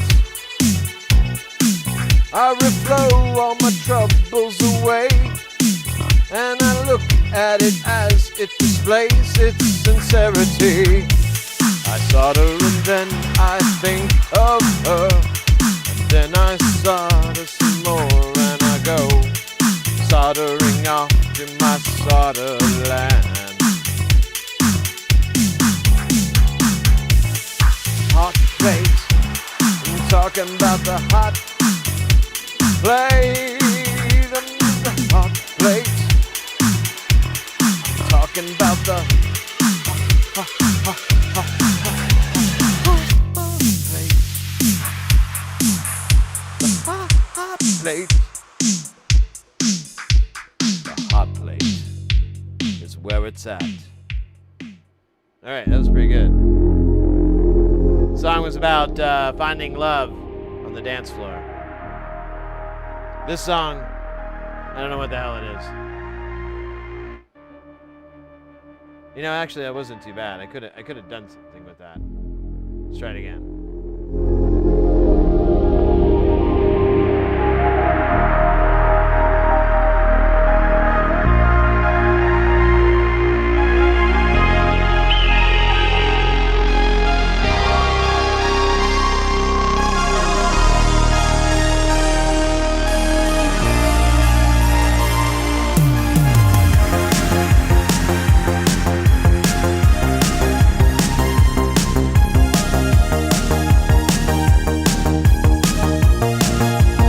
Oh wait, shit, I'm supposed to sing. Such a banger. All right, let's back it up. Sorry, one more time. Sorry, I forgot I had to sing. It's just slapping so hard.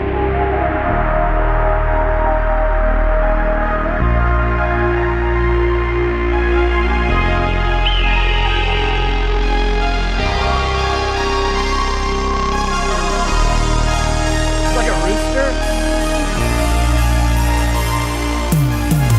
I am the soldering man. I know that what I can do is what I would do if I could solder with you, girl. Every night I'm gonna solder, thinking of you when I'm soldering my iron. I'm gonna take the screw hole and the SMD.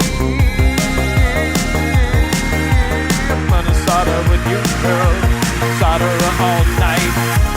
I want to solder with you, girl. But your soldering life is just so tight. I take my iron out and I show it to you. You call the cops on me. You see that the soldering iron is a metaphor to me for my PP. That's why I have a criminal record tonight, and it probably won't come off my record ever. The judge called it indecent exposure, but I was just trying to hold her tight with my soldering iron pressed against her, and nice and lovely. And that's why I do community service on the weekends. I'm on a list now. That was good. That was a song that had many layers. None of them in any way appropriate or substantial or even good. Like, it was horrific, really, when I think about it now. And I'm sorry, but, you know, that's what happens when you give me the keys to the car. I'm gonna hit a few people, all right? It's just inevitable. I'm not a professional driver. I never claimed I was. Okay, there were a few times when I claimed I was, but I was obviously lying, because who would say, you know, oh, I'm a pro at this, you know? Not me.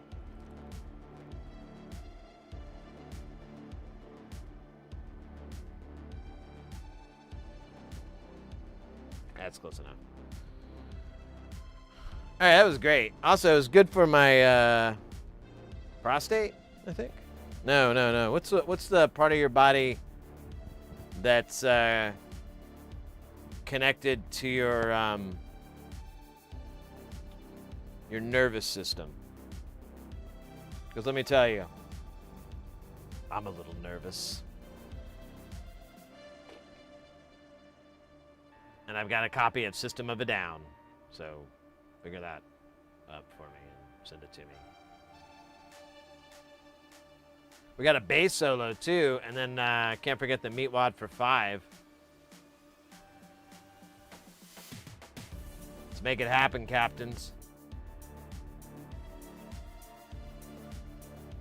What are we doing again? I already forgot. Oh yeah. I remember now. I gotta find that sweet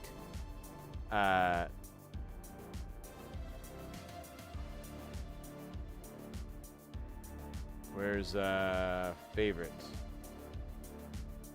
There it is. Favorites. Damn it, you son of a bitch.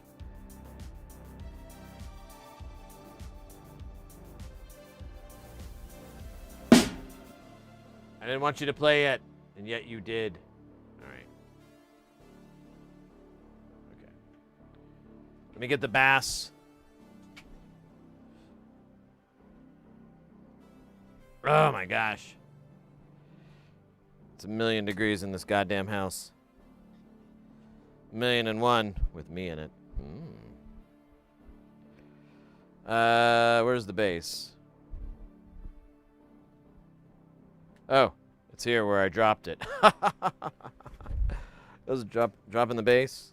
I mean, the bass guitar is fine. It was just a colloquialism.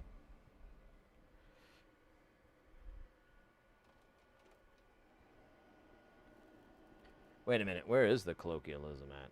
Where'd it go? Oh, it fell over here. That's stupid. Man, these colloquialisms are kind of dumb.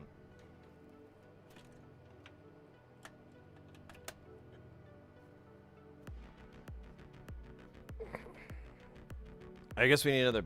We just do the same backdrop as before, right? No need to uncycle that. I think it was Lupin. No, wrong, wasn't it? Or not Lupin. Alright, let's get this shite show showing. We gotta do a little warm-up here. Because I haven't played the bass in months. Well, that's not true. Weeks. Yeah, weeks and weeks. I played a little bit when I was home for like 14 hours.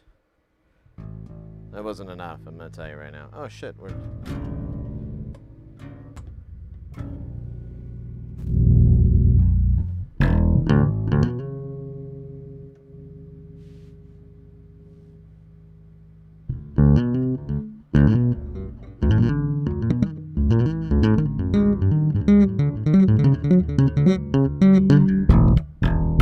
That doesn't sound very good. Run up the,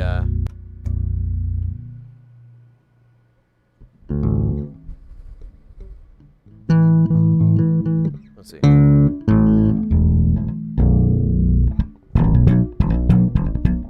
We can do the, yeah, look, I'm so rusty.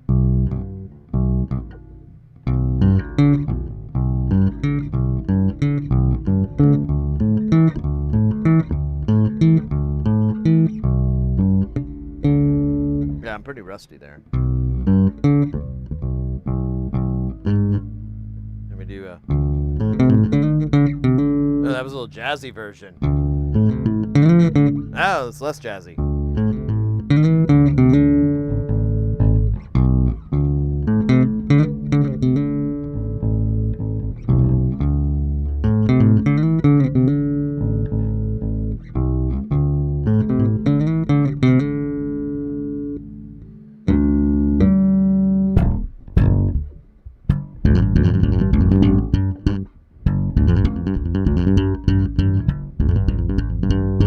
Where's the old standbys too we can do?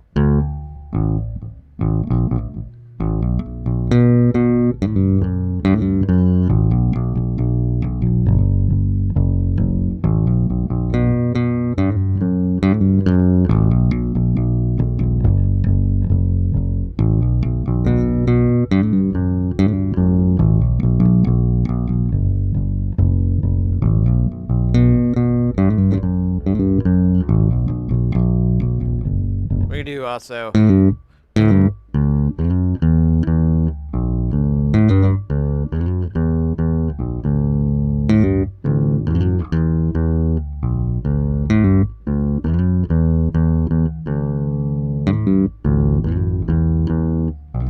right, I think I'm.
do it.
I missed the ouch, but you get the gist.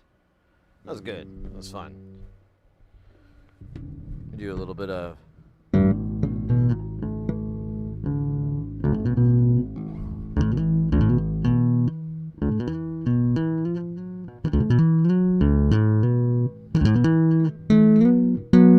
do that.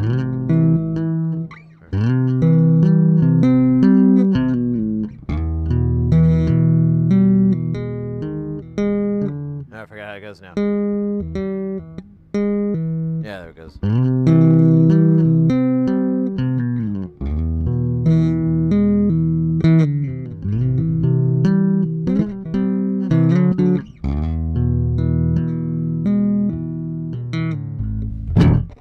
Nice. Still got the chops. Ain't nobody gonna take that away. except a finger surgeon. And I don't have any appointments with one of those.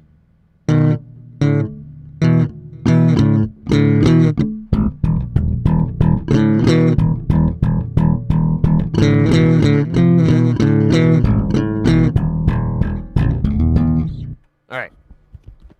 Enough inadvertent copyright strikes. Or are they inverted? No one will know. Not legally. Away!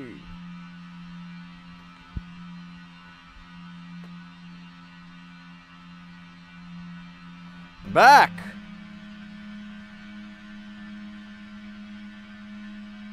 Alright. I think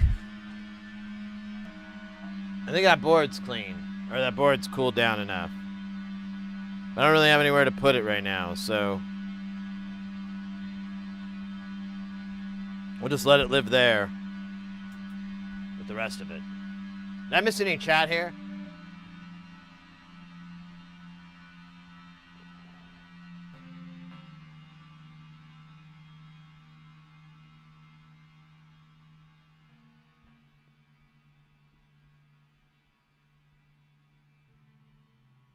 Feed your drummer. Oh, that guy, it's, I should put it up there. It's, did I already close the window though? No, it's this, give him a little shout out there. It's gonna play, isn't he? I don't want that. So, here, I'll go in the YouTube chat there. I'll throw him in the Twitch chat as well. That's who I'm listening to. He's got some cool grooves on his YouTube channel. Oh, that was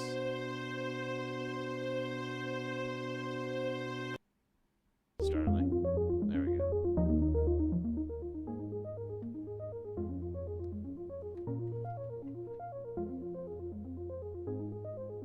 All right, used to Twitch chat taking the cake. This is new for us.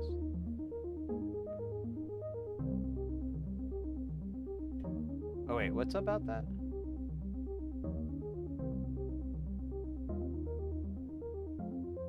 Mostly on YouTube side, they're mostly me and Michael. Wait, what's up? Oh, as far as the copyright thing, I'm sorry, I'm fucking reading this 20 minutes too late. Well, I have to scrub it off the VOD, which is fine. It just takes longer to put it out because I have to wait. Yeah, Twitch really doesn't care. They're pretty... I mean, they will, but, you know, they don't do anything too wild to it or anything. It's usually they auto-mute it, which is a little bit annoying, but it's like, it's just nice to get it out of the way. It's like, who cares?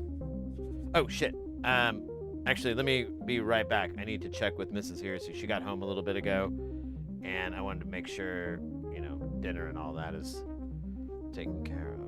So I'll be right back in about a few minutes. Maybe a fewer minutes. I'll try.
Well, that was really easy. We just ordered pizza. Pizza time! Oh, spaghetti. Now that's Italian. Oh no, he said spaghetti time. That's right. Spaghetti. Now that's Italian. Remember, I like it spicy. Oh, speaking of which, we have 5 minutes of meat wide, so let's do it. Set the timer for 5 minutes. You don't need to tell me that. It's all good, I know. I ain't dumb. I mean, I might be a little bit dumb, but I ain't totally dumb. I am totally dumb, though. You knew that, though.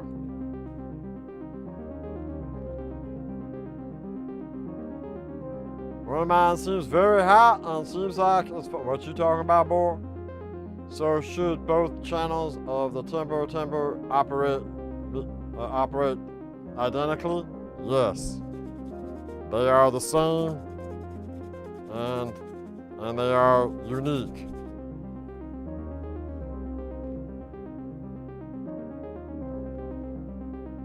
The pizza from the pizza chamber? Hell yeah. You know it, boy.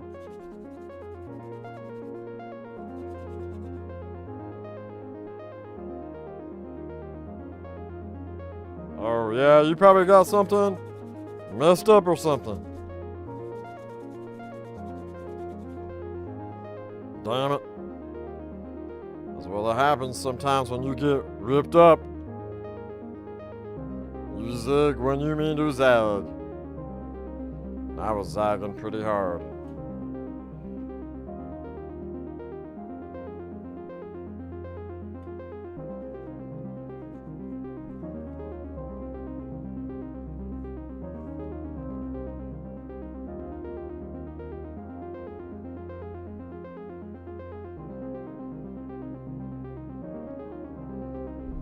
Alright, I'm gonna give this a good scrubbing without that paper on there just to break this shit up.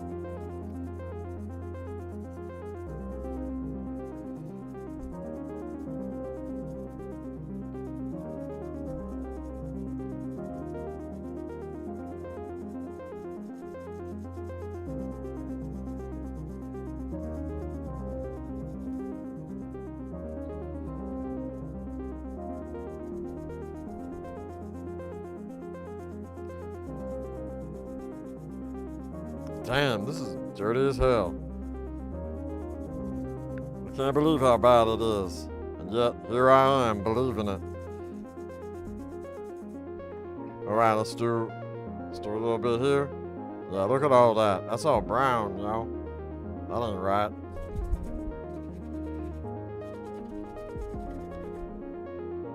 Damn. This is like a coffee. Like some old boy, he done spill some coffee on there and he'd be like, I'm sorry. I'll pay you a dry cleaning bill. But I'm gonna be honest with you right now. I ain't got no money to do that. But I have enough sense to offer it. And then he has to go get a pack of cigarettes and he never comes home. And you're left having to raise your pet bunnies on your own. That's no life to live.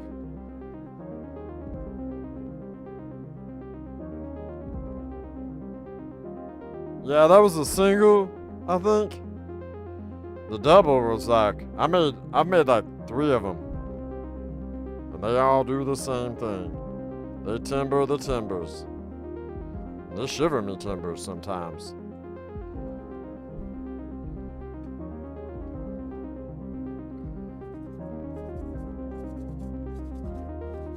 Damn, this shit's still getting dirty. It's never gonna get clean.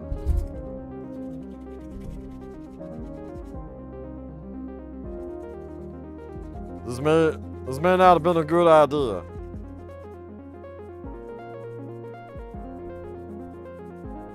This part is done, son. I can't get that off. Maybe if we just let it sit in there and we start working on this old boy, we can find a solution to eternity.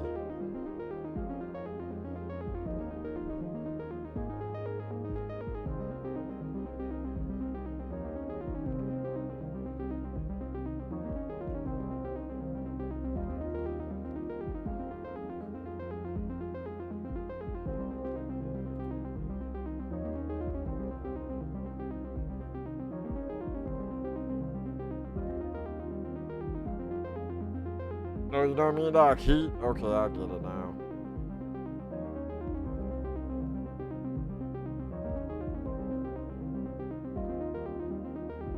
Yeah, post a picture on them internets. Damn. Oh yeah, we done. Okay. Yeah, you can post it on the Discord if you want, or see if that'll help.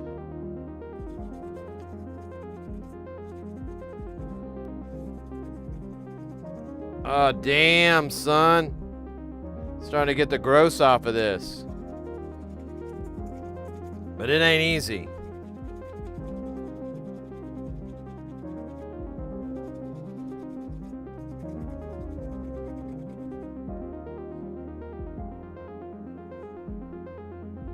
Damn, dude.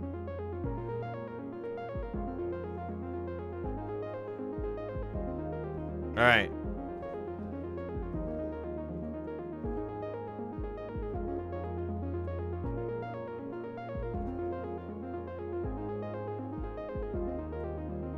Hey, look at that. Oh, it's... Oh, yeah, that way, that's the other side. Okay, cool. Now it's not getting dirty. As dirty. It's still... I think it's sat in alcohol long enough that it's kind of cleaned itself up. Now we gotta clean this bitch.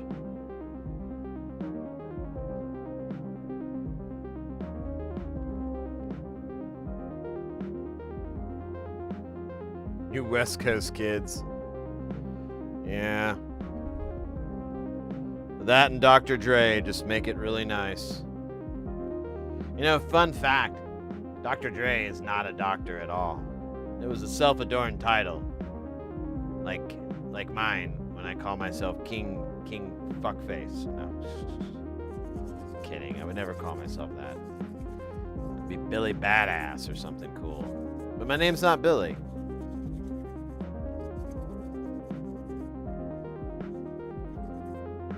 Dude.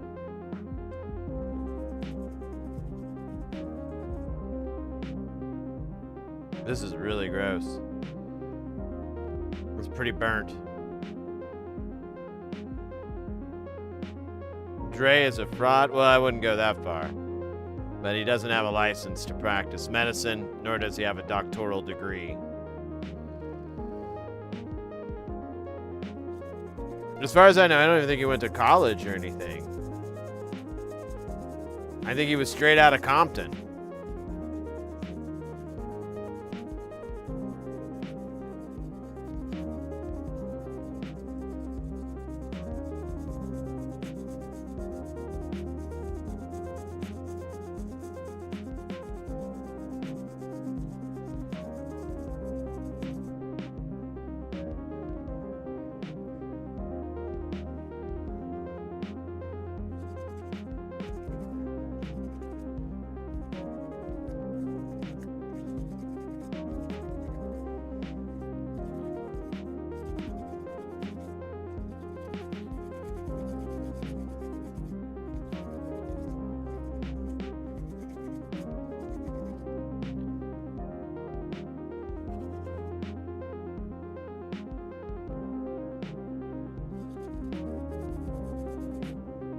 Much visibly wrong. Well, all right, we'll check it out here in a minute. Here. Honestly, this thing just needs to keep soaking to really get the evil out. I don't think agitations.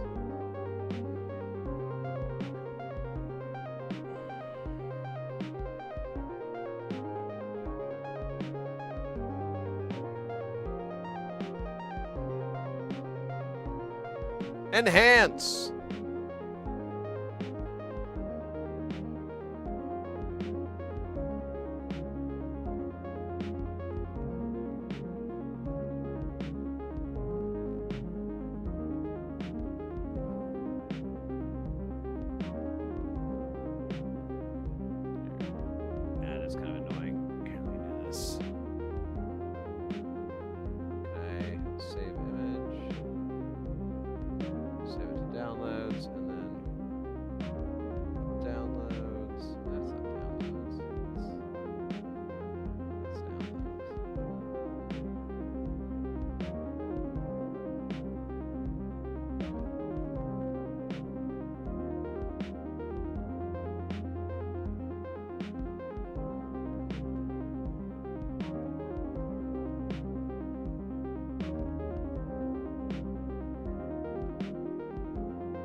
18K in the middle.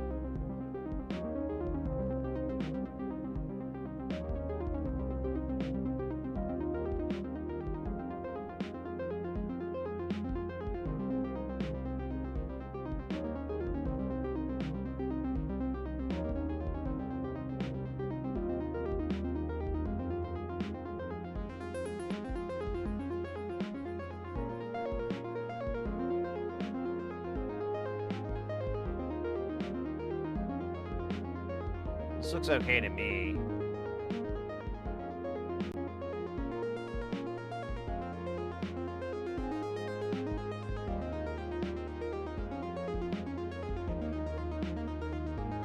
So which channel's working good and which one's not? Make it easier to focus attention.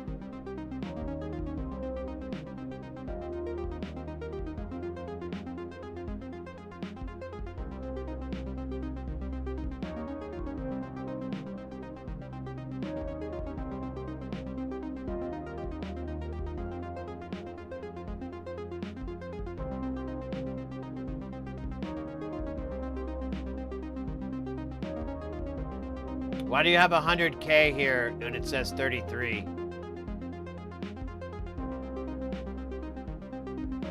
Is that, am I reading that wrong?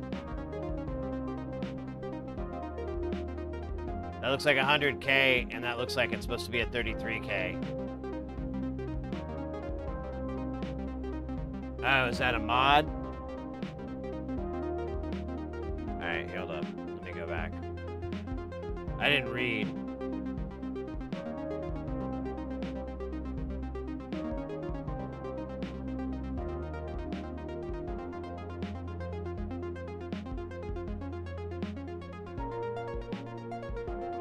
Oh.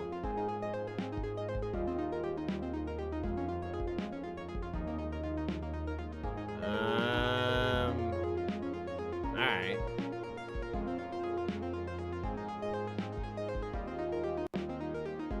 But I mean, this is modded and this one isn't. And you have a difference. It's kind of...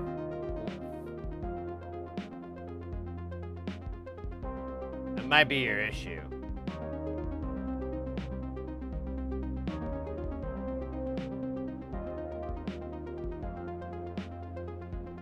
So for troubleshooting, you should probably match this up to be that 100 plus a 49 or however you did it.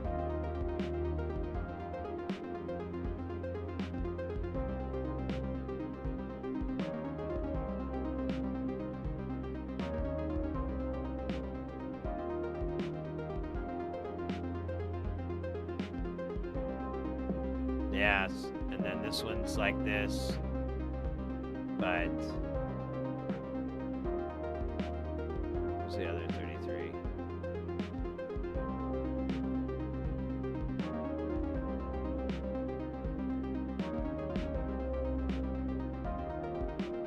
Oh wait, where is the other 33? Oh yeah, you should have made this one the weirdo then, if this is an odd 33. Unless I'm dumb. Highly likely.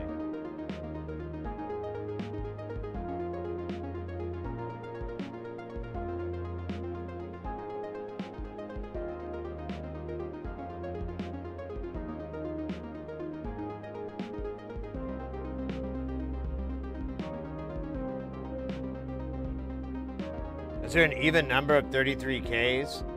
Let's see.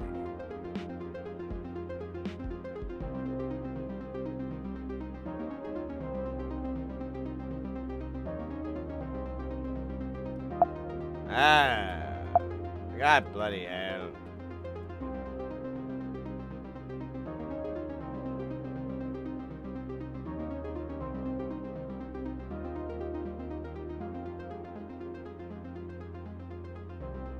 Passed right by it, didn't I?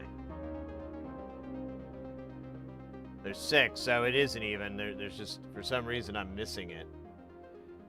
I'm not seeing the other 33 here.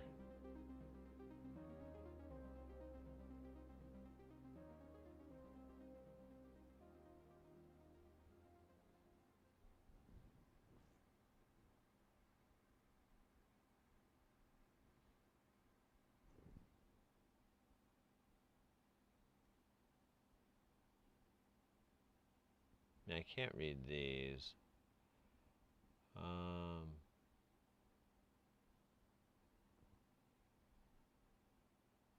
can't read that one.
Six, 8, 4. Okay, that's good.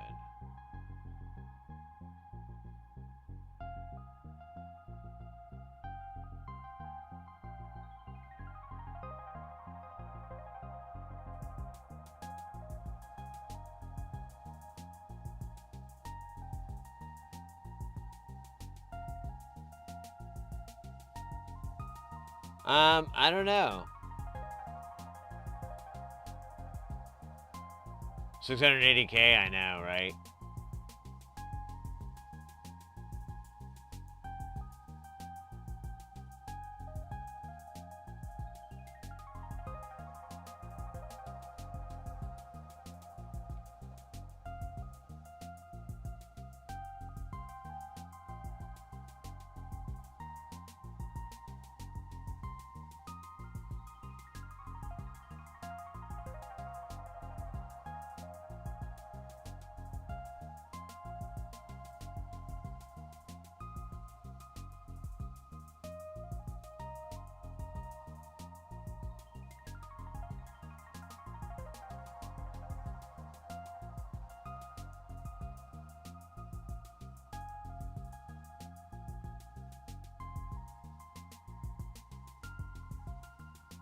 Yeah, I assume the difference is to compensate.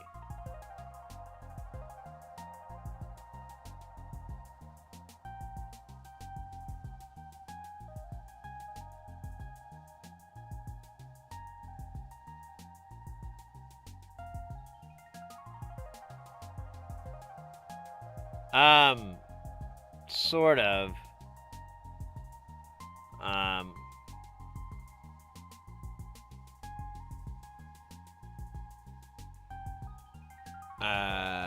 Oh, he only gives one, doesn't he? What a goofy guy.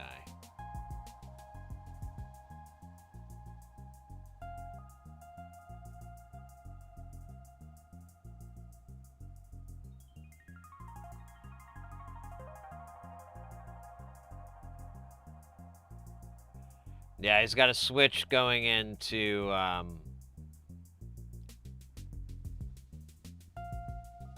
the input, oh wait, that says a switch though. Oh, it's, yeah, my bad.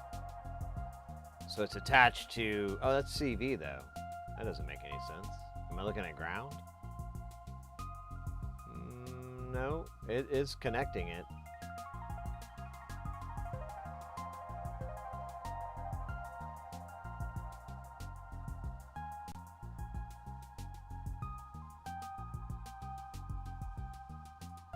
That's not right. Wait a minute.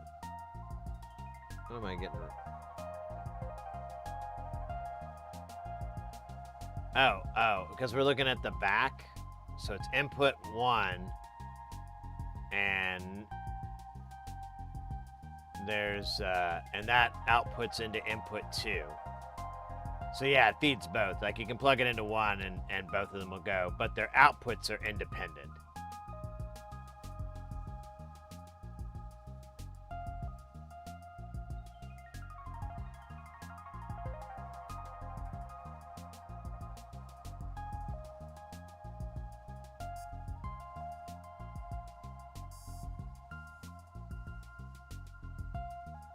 There's 2 boards.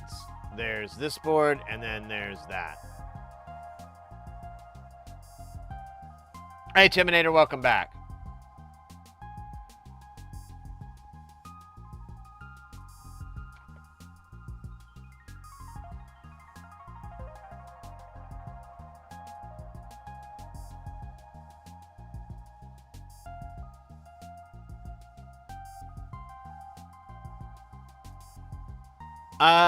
I mean, obviously check to make sure your pots are all 100s.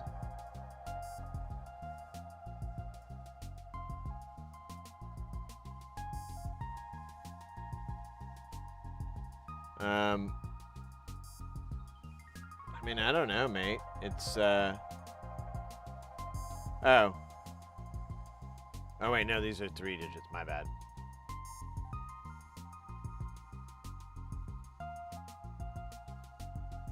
You got a lot of 3 and 4 digits mixed in here. It's crazy.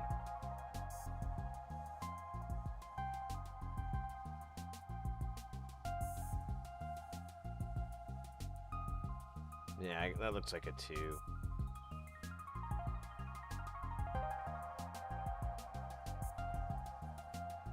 And then if we look at this component we were asking about earlier. Here. Yeah, 18 goes straight to that via. The show was hilarity. Nice.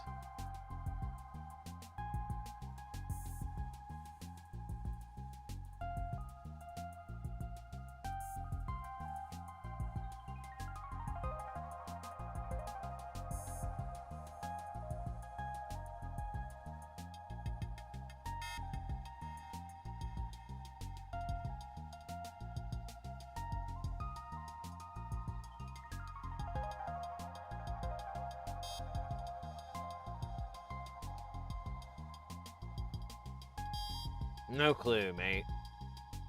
I mean, it looks pretty good. I don't... Other than that weirdo 33 stuff, I don't know what else it could be.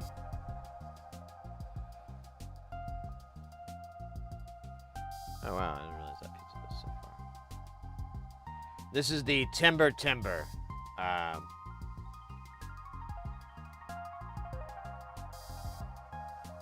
Or Timber and Timber.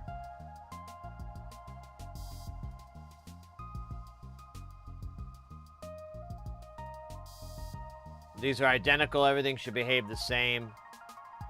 So that's what's wild is like, I'm like, huh.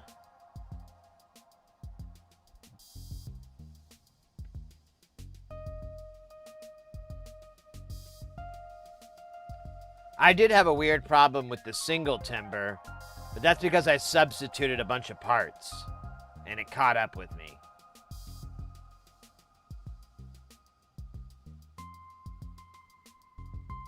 No, 557 or 8. Well, yeah, 857s are the SMD equivalent, I believe.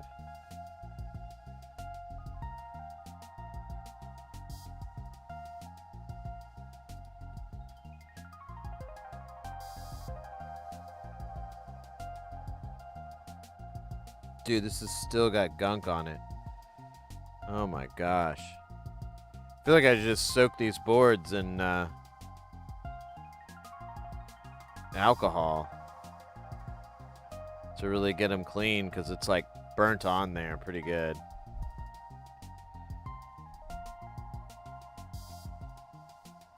Yeah, and then this thing is a fucking nightmare.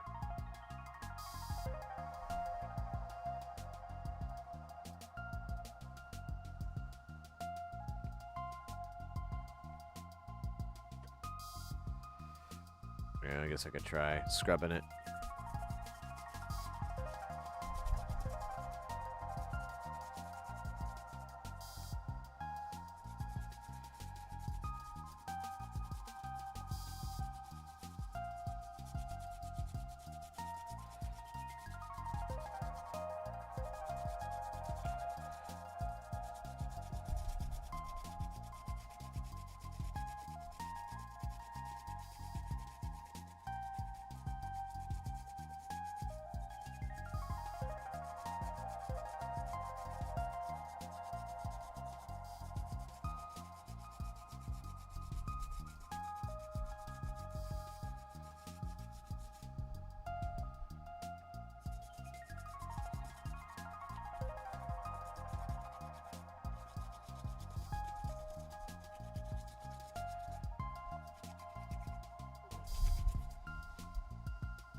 Food is getting close. I'll have to go answer the door.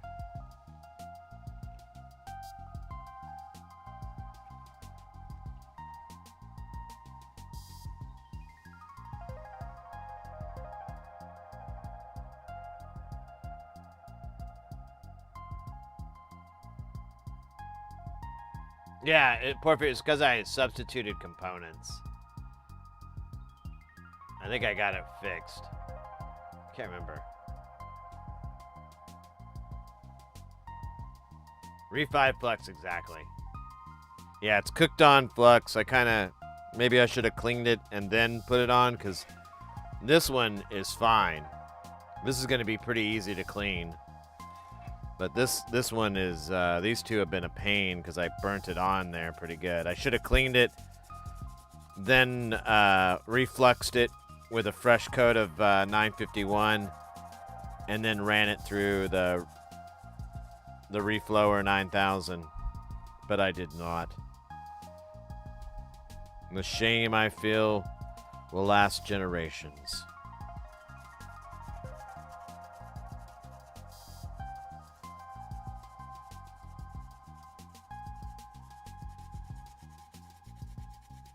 Oh, thanks for confirming that, Kelton. I couldn't remember how that works. I was pretty sure, but I didn't want to speak out of turn. And I'm scrubbing this damn thing down, so I didn't have a way to look it up.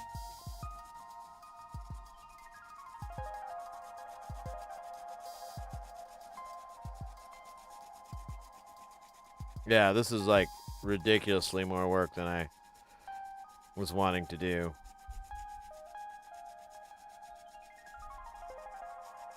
Boards look great, though. No stickies.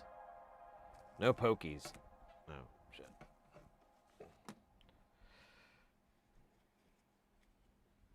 But honestly, at this amount of cleaning, I should have just worn fucking gloves. Or just regular nitrate gloves. I have my fucking gloves, but that's a little private.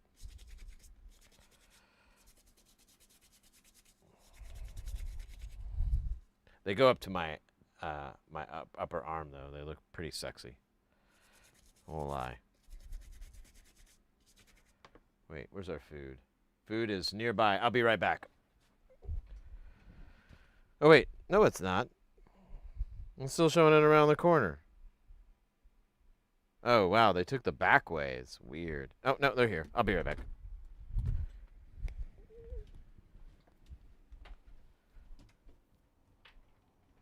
Hello. 8244. Thank you. Yep.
All right, I had to get me a slice of pizza because it smelled really freaking good, and I'm a sucker for smells.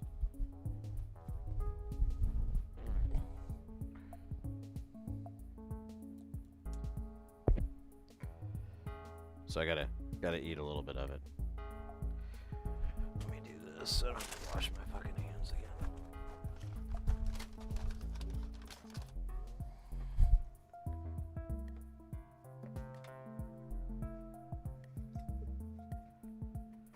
Yeah, that's good. Alcohol on the bottom of my board.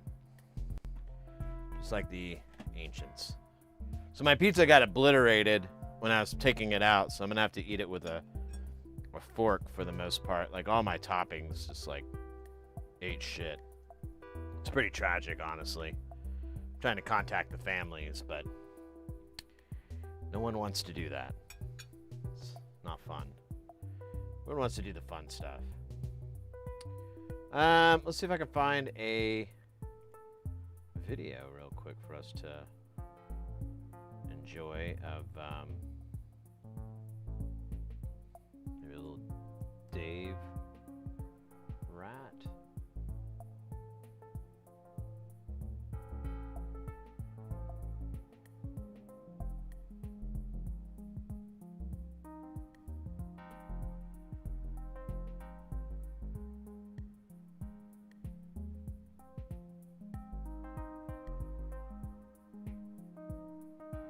It's an old design too. I can't remember exactly who it's based off of. I have to look up. Oh, here, I actually have it right here. I'll just look it up here. It's based off like a Buchla, I think. Yeah, Buchla folder.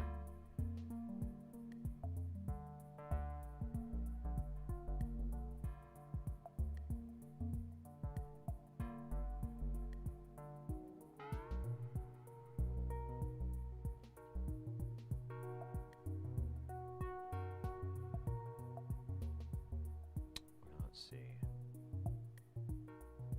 Oh man, every video I want to watch is under his membership thing.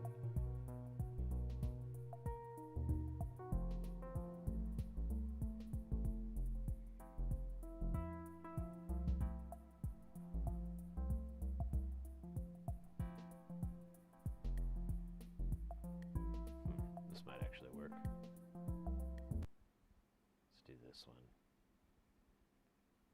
Oh, wait a minute. I think I'd already looked at this one. Yeah, never mind. I'm sorry. Let's see. Man, I have watched most of his.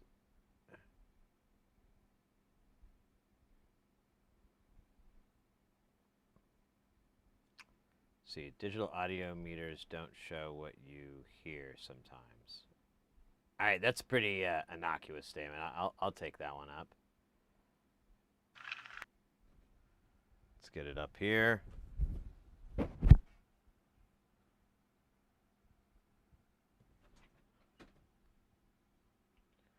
right. This is Dave Rat. He's a famous audio engineer. Makes these videos. They're really good. All right, let's take a look at something really weird with digital metering and how what you're hearing is not exactly what's going on with digital mixing. And there are guys, get ready because things are about to get heavy. Jump up because we're going to bump up. Get down because there ain't no clown in this here town. We got nothing than Shenanigans 3D coming in with that piping hot. Won't stop, skiddly bop. Oh my god, freaking hot. Ray!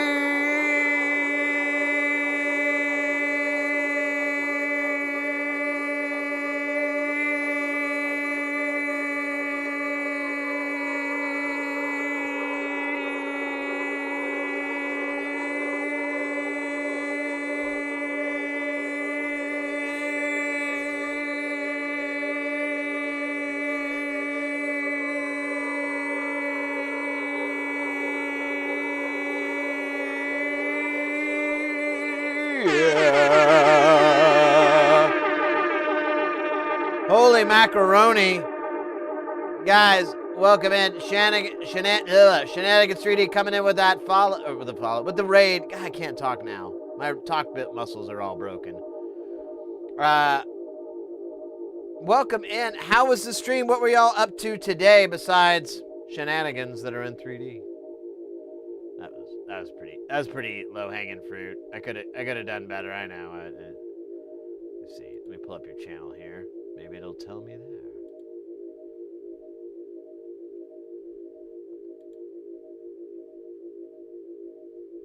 No, it doesn't. Yeah, what were you guys up to today? Welcome in. Welcome in, Raiders. If you guys never been here before, we're an electronic stream. We focus on getting people into soldering and making the building. We're taking a little tiny snack break here because I got some pizza that blew apart. But we're watching a little video for one of my favorite audio engineers, Dave Ratt.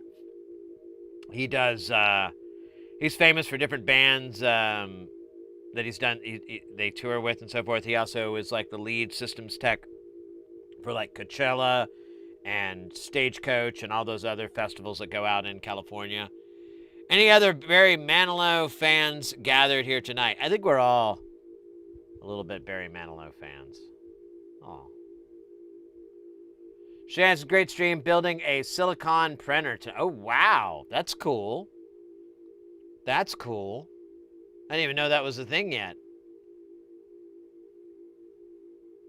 You Dave Rat. Hey, guys, we're going to be working on it. Well, awesome. Awesome. I'm Barry Boy, big time. Well, there you go. Yeah, I was going to say, later Holmes, that is very true. We're all Barry White fans, deep in our hearts. If not, we're like weird, right? And that'd be weird not to like Barry White. Anyways, welcome in. We just started this video. It's about digital meters and how there's a lot of data you're not getting or whatever. I don't know. It's called literally digital audio meters don't show what you hear, which is quite intense. Right, this song makes the whole world sing. It's something we designed. Parts came today. Yeah, I'm following as well, guys. Definitely, I think we did get a shout out there in the Twitch chat. Don't go follow, of course. That's cool. Cool. Here, I'll shrink back down to normal size.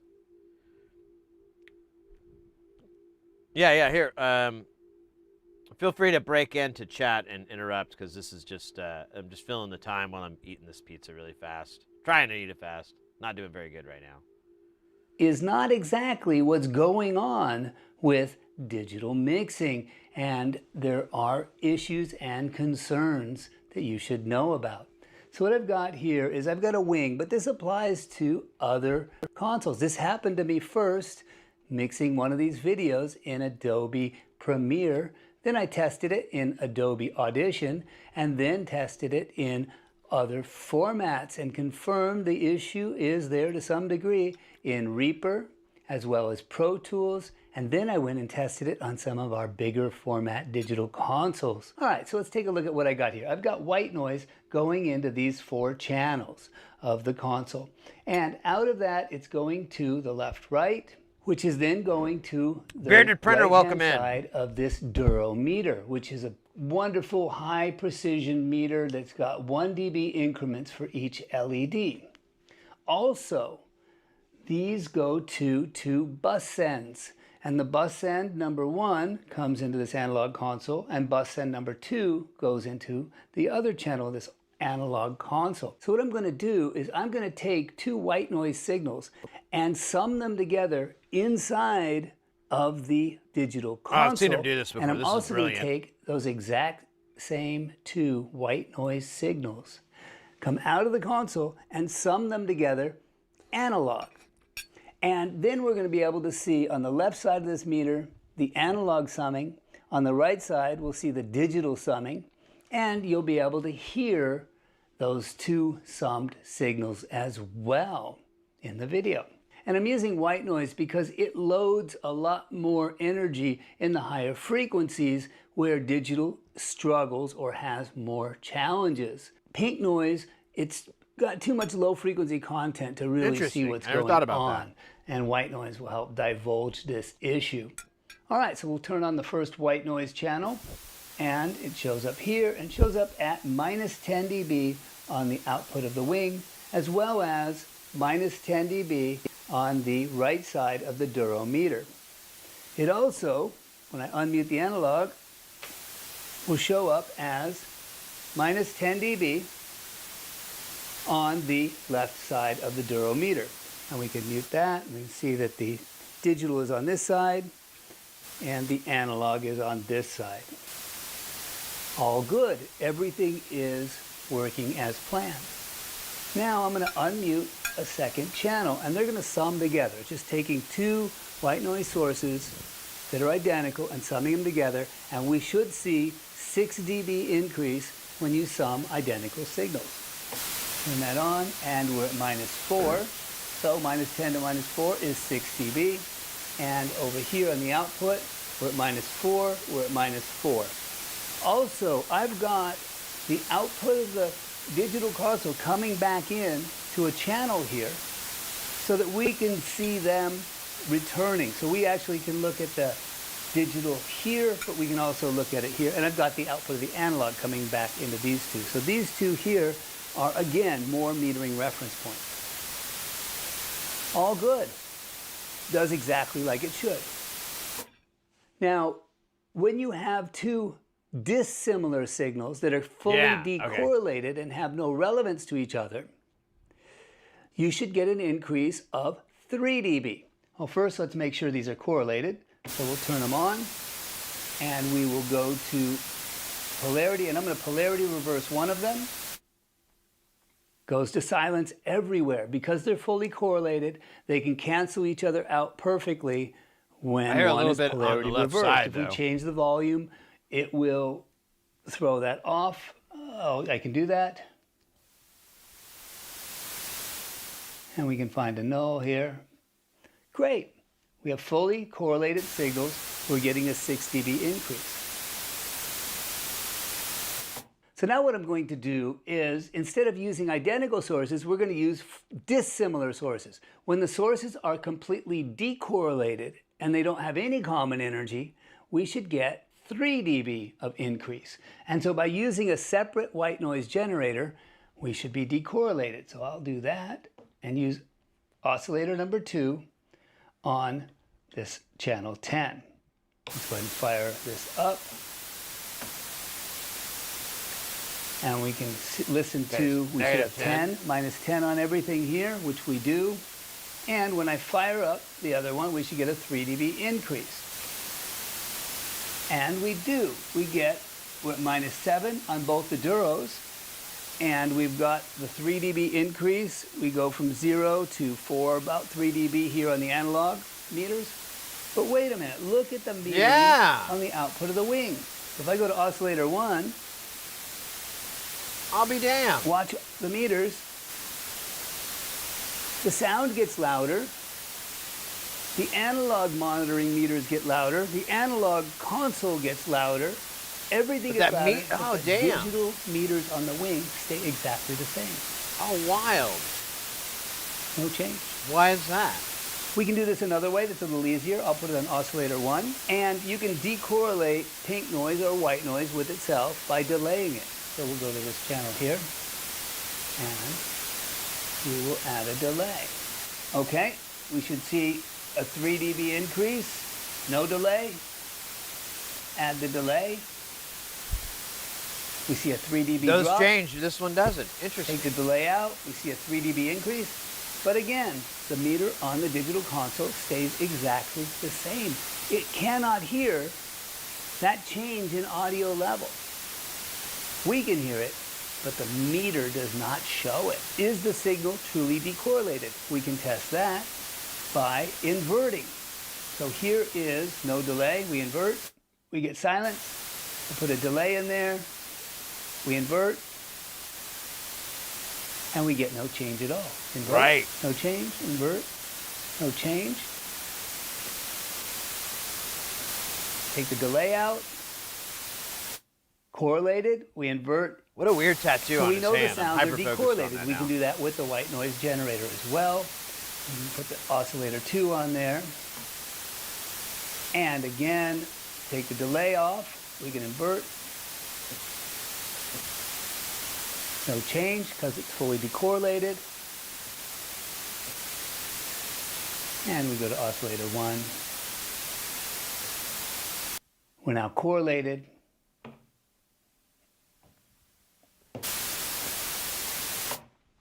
So why doesn't this meter Yeah.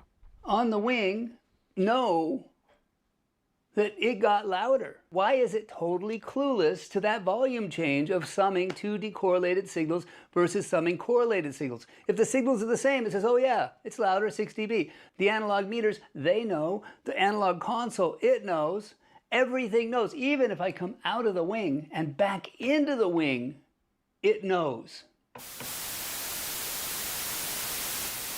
So you see a drop everywhere but here on the output meters in the box. This happens not only in the wing, but it happens in software. It happens in every digital mixing entity I've tested.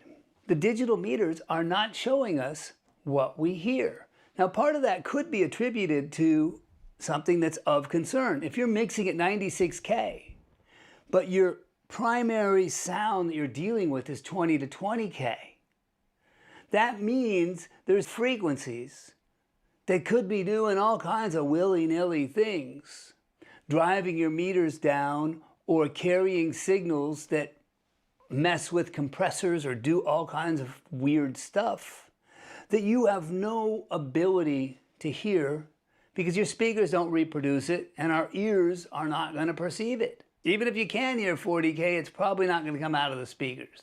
It's possible something like that's happening. This summation of two identical signals is being read by the meter properly in the digital domain. And summing two dissimilar signals looks the same to it as summing two similar signals. Even if the meter is reading something above, what is it reading and why? I get it. It shouldn't do that. The meter should be reading what is supposed to happen. I get what he's talking about as being and what a is possible supposed to cause. happen is dissimilar signals are supposed to increase 3 dB if they're of equal magnitude and fully decorrelated, and fully correlated should increase 6 dB. That's what should happen in the box. That's what should show up on the meters. That is what's showing up in analog summing, and it is what's showing up on analog meters, and it's not what's showing up on the meters built into the console. And I can confirm that this same thing happens on other consoles that are well known, and I will demo those as well. 2 channels summed, the same white noise. Turn the delay on and off.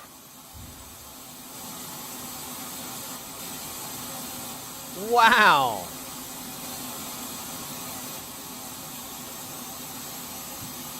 Audio level increases, meters stay the same. Okay, put the delay in, take it out, put it in, take it out. Where's the meters, the summing meters here? Put it in, take it out. Wild. Sound changes, and the metering does not. Okay, so we hear the volume change, but the metering does not change when we decorrelate versus correlate. On an Avid console. Uh-oh, we got oddball. 57 months. Mate, thank you so much. Welcome in. Good to see you. Right metering there, but down here. That is changing. So we go to peak ballistics in the Avid. And we'll hit the delay now. Oh wow, an Avid. Regardless of which metering you're using, the peak lights are still the same. We've got a delay.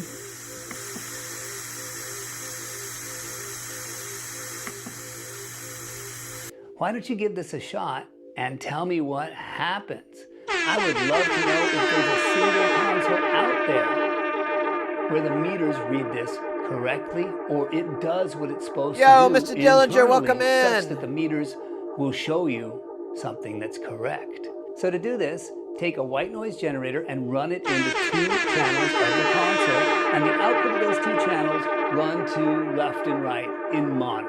So they sum together and you can monitor at left and right. Next, to make sure that they're the same level, turn them both on and polarity reverse one of them. Yeah, no, I get it. If you hear silence, you've got everything dialed in.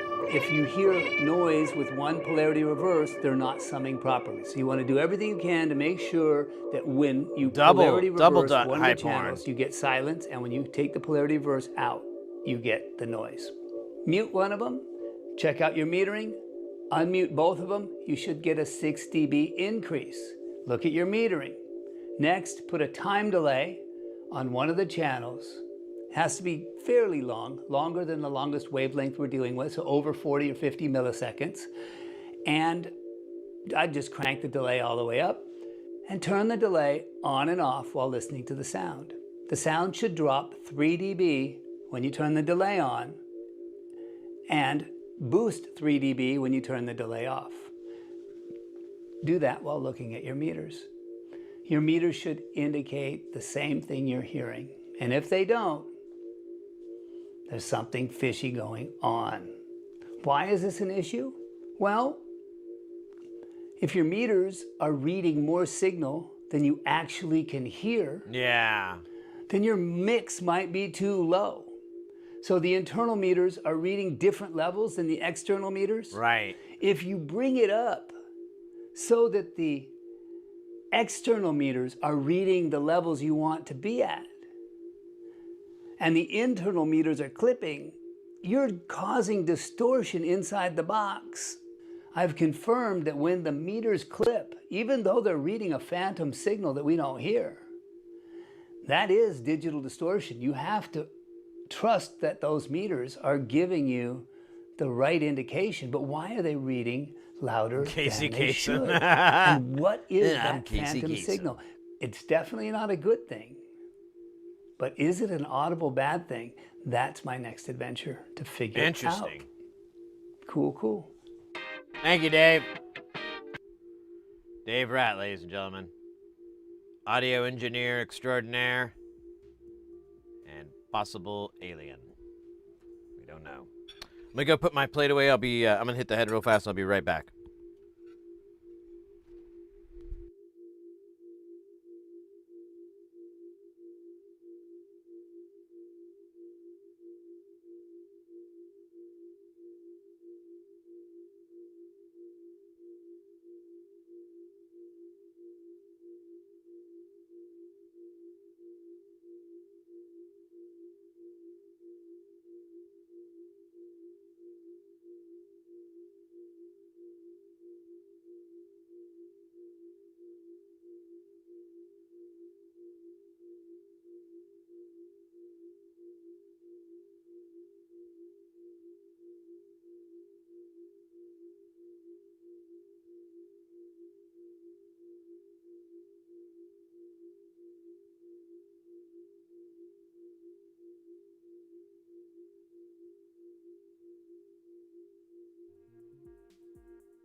Awesome. Oh, you know what? Let me get...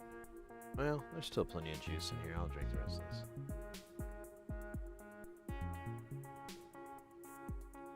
this. All right.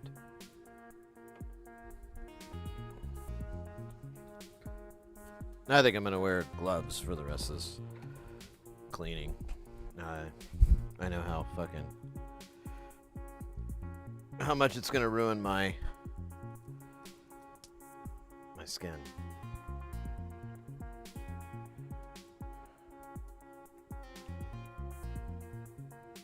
Thank you again, Abba, for the 10 bits and the meow. Appreciate that.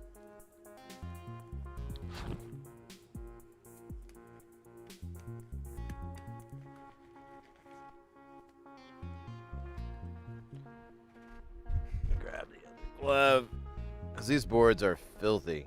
And, oh man, I've almost killed this box of nitrate, or nitrile.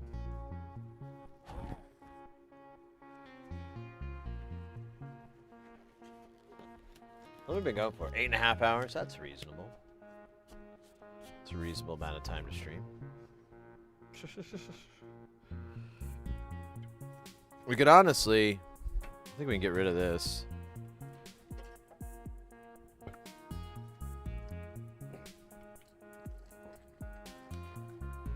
Oh shit, didn't work.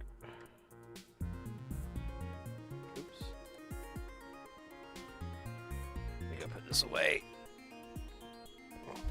Yeah, it's not hot at all. Not even warm.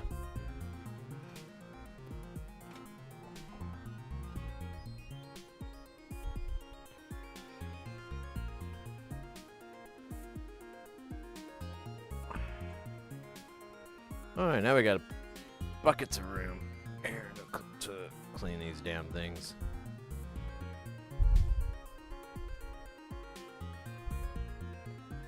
Man, this is pretty gross. I don't know if I'm ever gonna get this yellow off. It's like caked on there really good.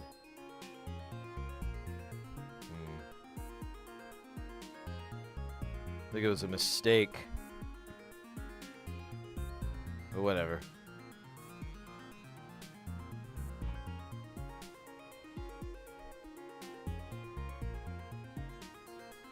That's what they said about me.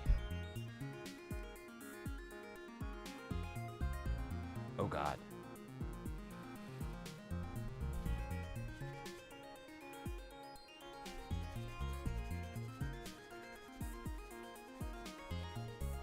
Let me try just giving it a good soak here and a brushing. Maybe we need to do another one of those.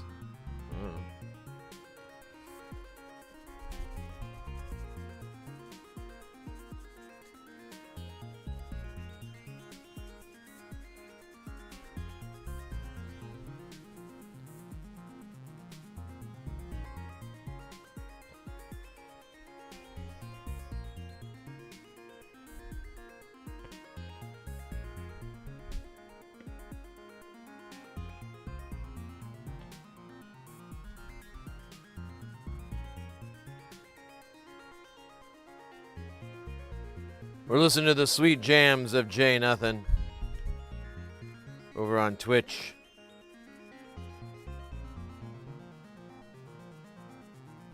A link to their channel comes up in the chat every so often. Hell, it might be in there now for all I know. I don't see it.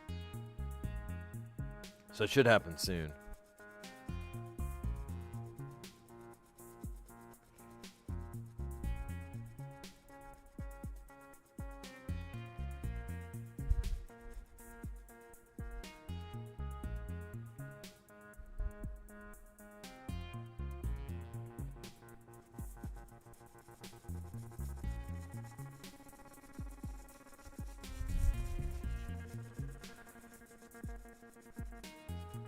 Let's try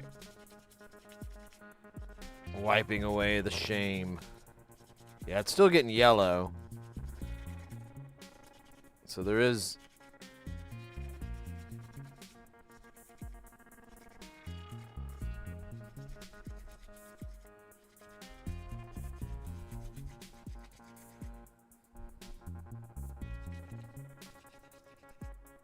Well, we're looking at the MUN.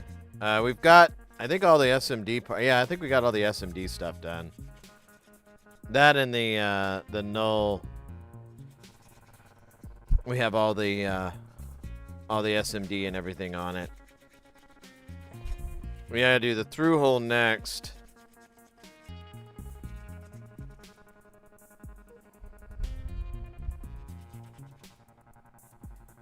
But I reflowed it and I burnt the flux on it, and it's turning into a real pain to clean off. I believe everyone else but myself for this.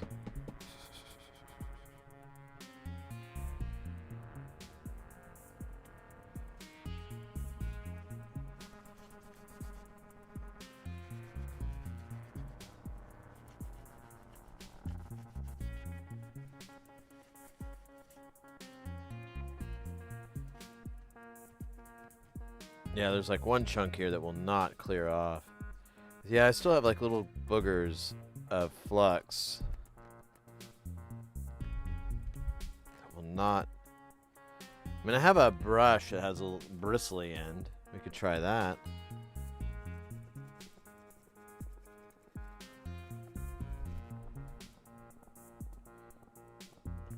Oh, you bastard.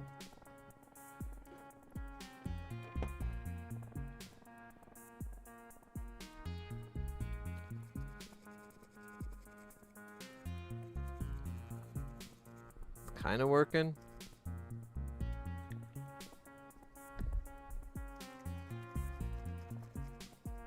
I don't know, it feels like it's causing more harm than good. Yeah, there's this one spot here. It's really gross.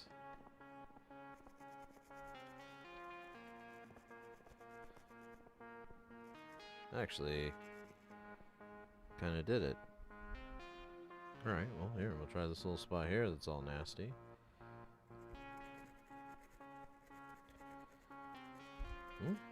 Alright. Guess I need a tougher brush. Wouldn't be the first time.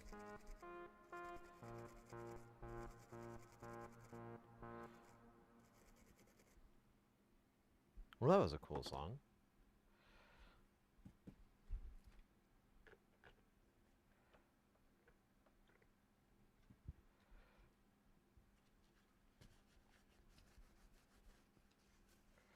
Little booger of flux, a window of time.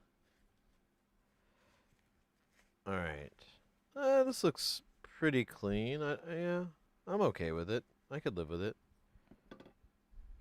Now, this poor bastard. God, this thing is so gross and filthy. I don't know if there's anything that can be done about all this.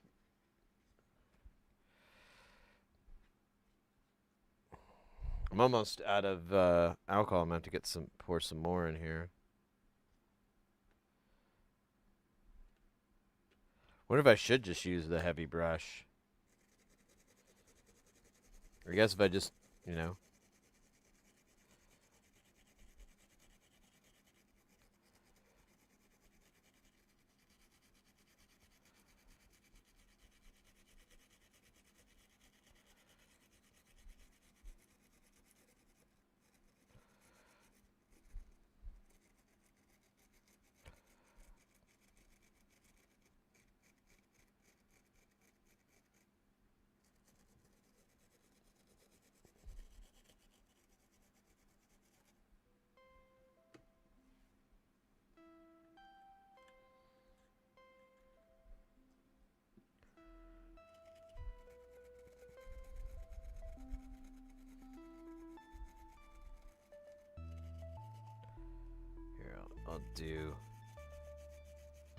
I'll turn it 90 and I'll do the rest of those.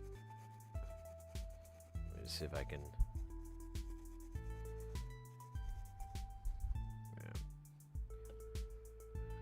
Ba-ba-ba-ba-bum. Biker 665, welcome in. Guten Morgen to you as well.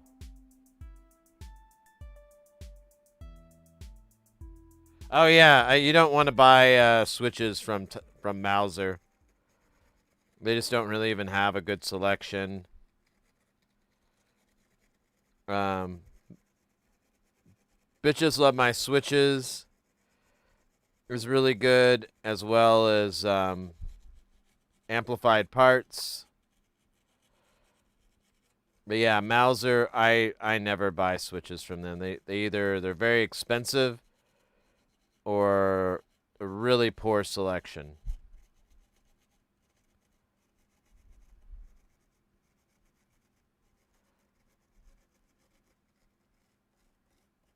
All right, that's maybe better.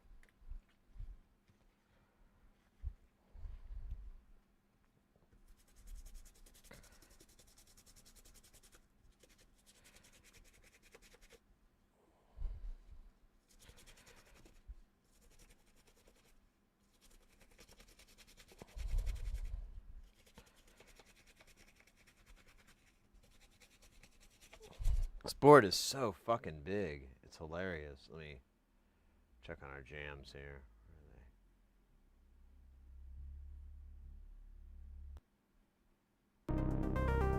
There they are.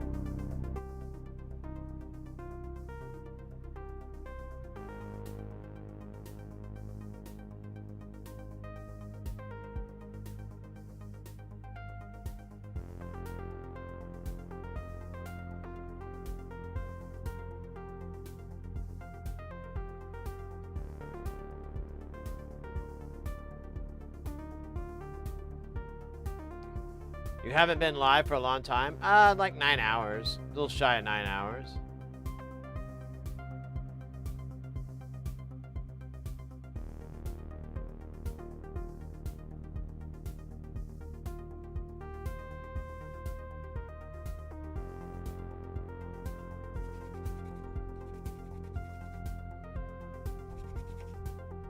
Oh man, this board is still ridiculously gross.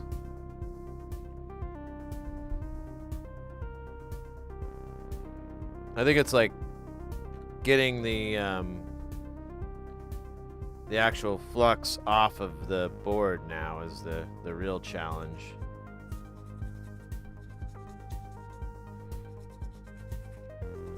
A bath would probably be better than what I'm doing. We should 90 this just to make it different angles.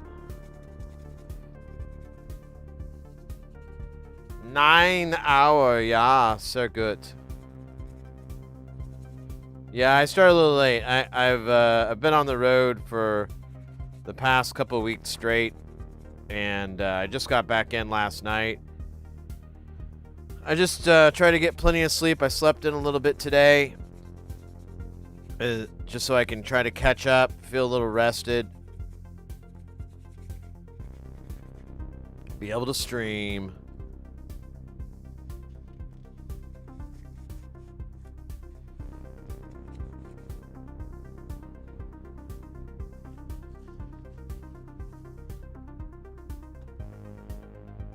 I don't know, I'm kind of okay with this board being the level of clean that it is. There's still, we could actually get, there's a couple of naughty spots here. But I can literally just see them and be able to take them out. Here, maybe we should put it under the camera. My eyesight, for one, is poo-poo, and then also it'd be easier to fix the issue here.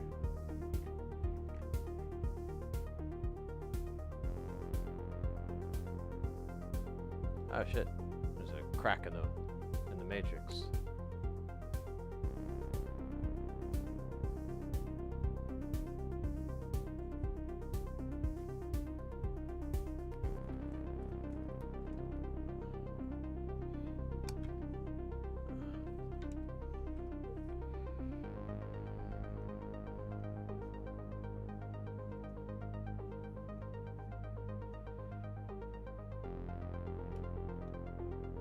Yeah, see how, ugh. Yeah, that's actually pretty gross. I was gonna put that away, but now I'm like, oh no, man, that looks really bad. I wonder if the other one looks as bad.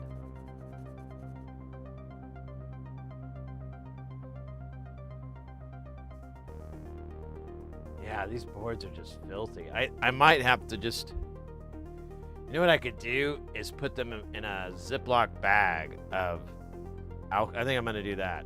I think that's the next logical thing to do. Because it's just, they're not gonna clean up with what I'm doing right now. They need to soak. So let me see if I can get some zippies here. I got one. I think I'm gonna do, well, I could put them both in there and that'll save Ziplocs. Nature's sandwich bag. Oh shit.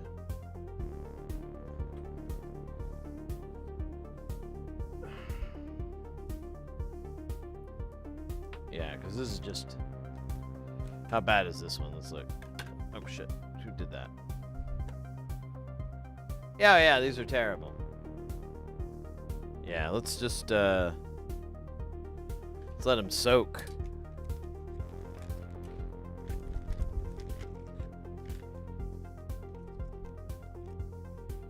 Put them back to back.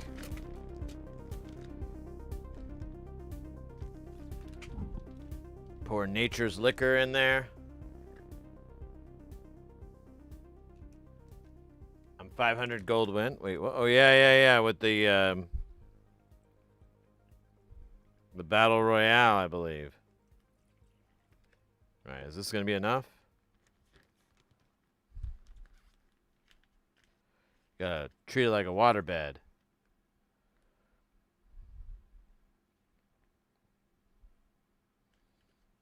Honestly, I think this will be fine.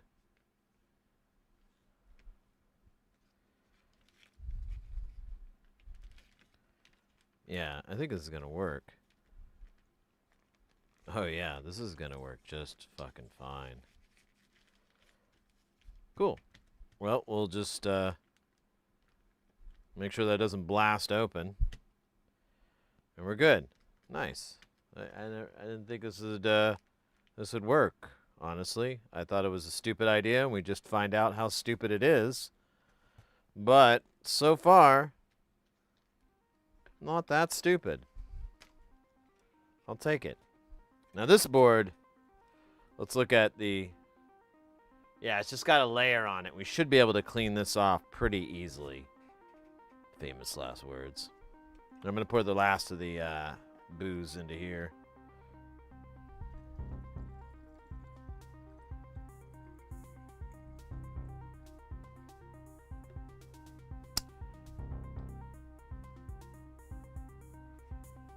Yeah, it's empty.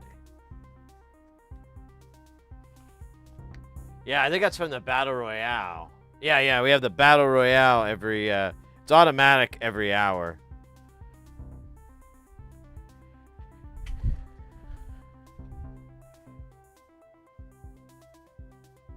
It's similar to what would go on centuries ago in the Parthenon.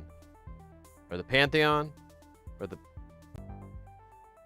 Pants on? I don't know. Either way. Lots of topless dudes. So, don't make it weird. Alright, we got 2 sheets here. Do one big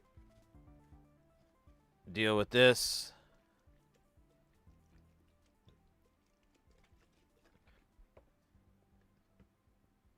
We'll use a toothbrush and fine horsehair brush. Or whatever animal this is from.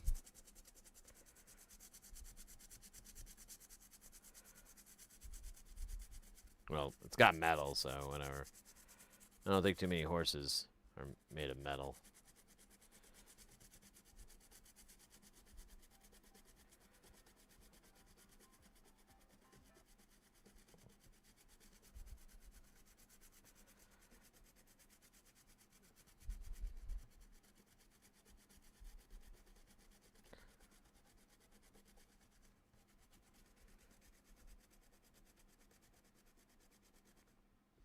Now this little spot right here, out of all the spots, it's a little gunky looking.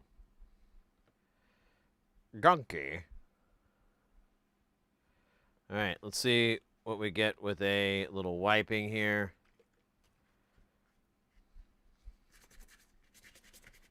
Ah, you bastard.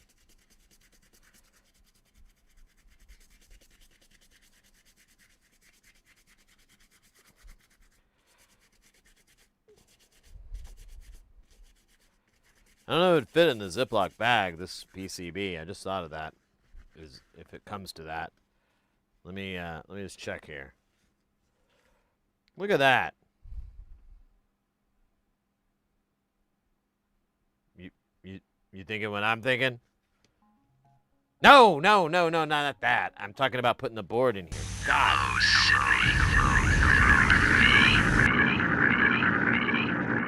Proton Fig! Welcome in, mate. Good to see you. It's been a minute. I hope you're doing well. Oh, man. Okay, I thought this was going to fit, but it's just out of range. I don't know. It's just slightly too big. Haven't we all heard that one before? Usually when trying to enter into a hot dog eating contest. Let me see. Maybe. Oh, look at that. I can get a little bit of slide. Can I get it without breaking the bag? Come on. Don't put me down. Oh, wait. We could live like this, maybe? Oh, hold up. Hold up. If I can just rotate it ever so slightly. We are in. All right. I'm going to do this so I can... It has like this folded bit. And I'm like, yeah, that's not going to happen. I almost want to put more alcohol in there. You know. For the alcoholics. Nah, I'm kidding. For the drunks. Oh, wait. That's worse.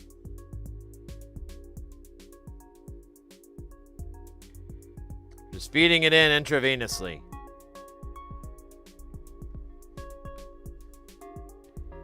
Oh, man.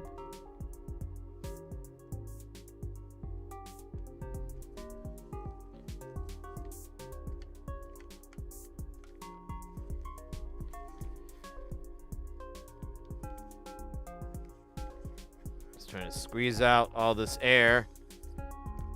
It's not working. So, it is what it is. We'll give this a try, and when it fails, we'll know who to blame. The ghost of Dimebag Daryl. Or as the Nordics called it, Ghost of Dimebag Daryl. Didn't you like 80s synthwave music, Sid? I don't dislike it.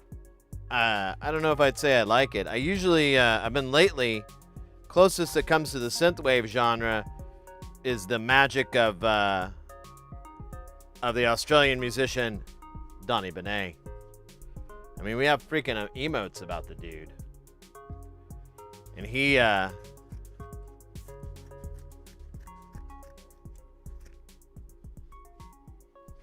I actually got to see him live recently.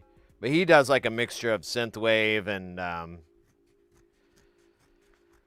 what's like another, and funk. Yeah, he mixes like 80s kind of music, like kind of almost synthy pop and naughty funk. It's some of the greatest music out there right now, in my very humble opinion, but accurate for the most part. All right, let me put these books away. Oh, shit, motherfucker. All right, putting these gloves off. Gloves are coming off. Oh, man. Nice. Oh,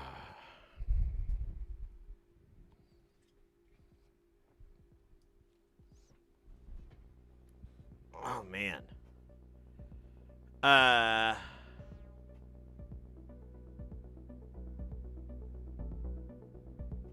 Nick, I'm win. What? Oh, man. Just realized I hit this camera. Made me real short. That might have been the issue earlier, too. So, that leads us with this masterful format of both heaven and hell. Let me look at the components list here so we can ascertain that we have everything here.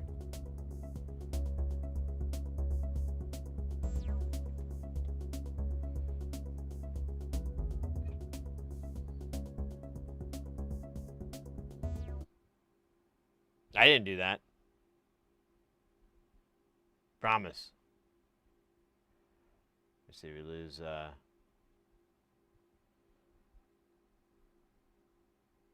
guys. There we go.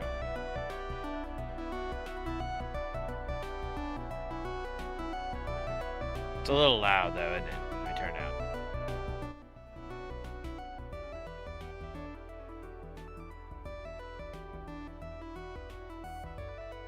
You released an EP? Oh, that's fantastic, mate. Is what did you release on like Bandcamp or something like that, or where is it at?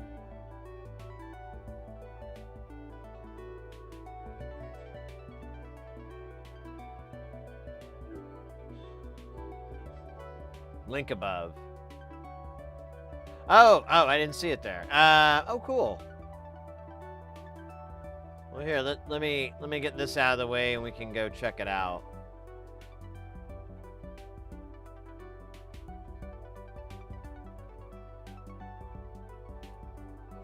All right, so we do need a lot of trimmers. I think we have all these. We'll find out. But pots and pans, so you can clap your hands. Just clap your hands. All right, so 100K pot, 29 of them. 1 meg, and 4 of the 1 meg logarithmics. And then, not fucking around, 50 jacks. 1 stereo jack. That's a lot of jacks, bro. Damn. They ain't jacking around. I have to go and take my daughter to daycare. All right, mate. Well, we might be around. I don't know how much longer we're going to stream. I'm kind of feeling it out. But if we miss you there, we'll be streaming again on Saturday. So might be Sunday your time. I don't know. But either way, Saturday Pacific time, we'll be streaming. So hope to catch you then. If not later on in the day night. 50 fucking jacks. That's a lot. But you know what's even more? 1,000 jacks.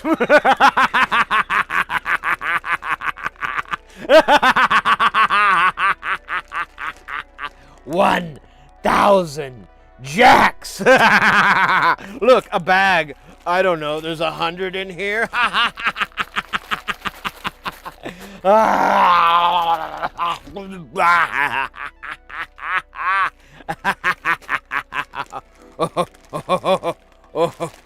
wait a minute.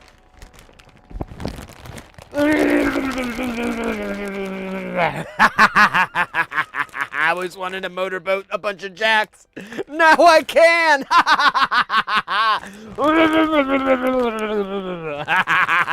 It's not really as cool as I imagined it. I thought it'd be a lot. But you know, I mean, it's expectations versus reality versus the world. Oh my God. Oh, sorry there. I got a little excited. A little bit. This bag of 1,000 jacks should last us 2 to 3 months. I don't know, man. Dude, I can't believe it. I bought 1,000 jacks and it cost me like $180. I mean, not including tariffs because I don't know how to factor that in, but let's not rain on my parade.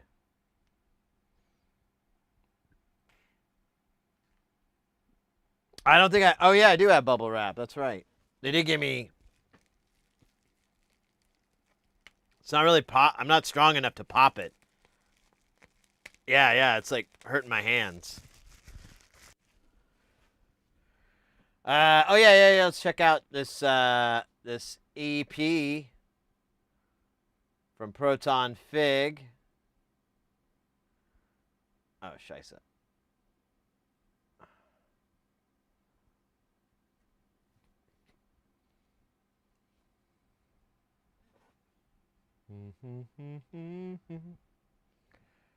Finish gold. Let's go. Neon Noir. Includes unlimited streaming. Neon Noir. So are these all original songs?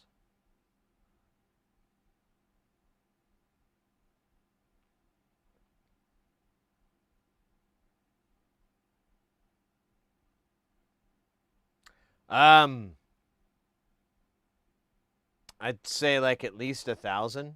At least 1,000. Probably. I mean, actually, I've bought like I usually buy them 500 at a time, and they last like 6 months or whatever. So here, let me pause this.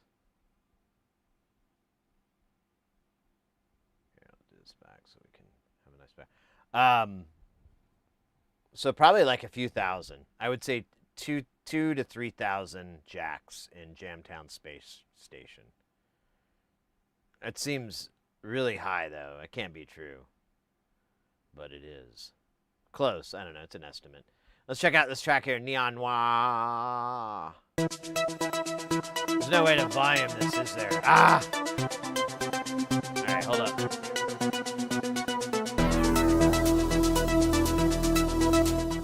There we go.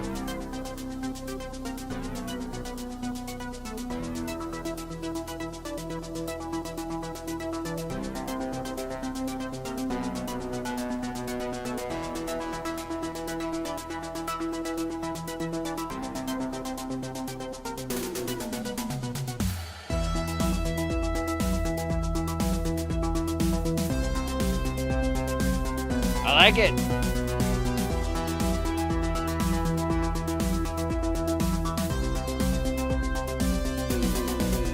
Here, you know what? It goes with, hold on.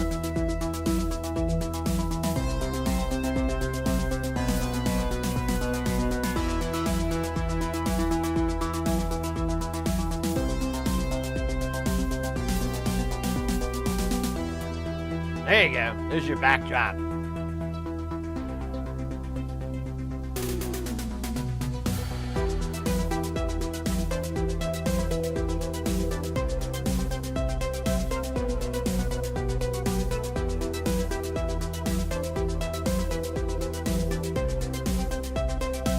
I don't know why this is all jittery, though.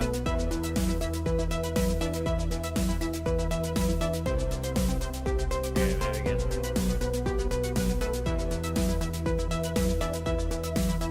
There we go.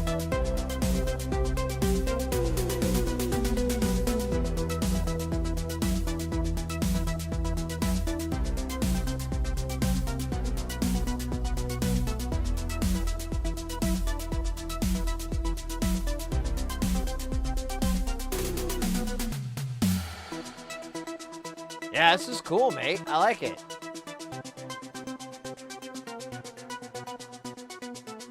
I'm gonna keep it on the tabs, for sure.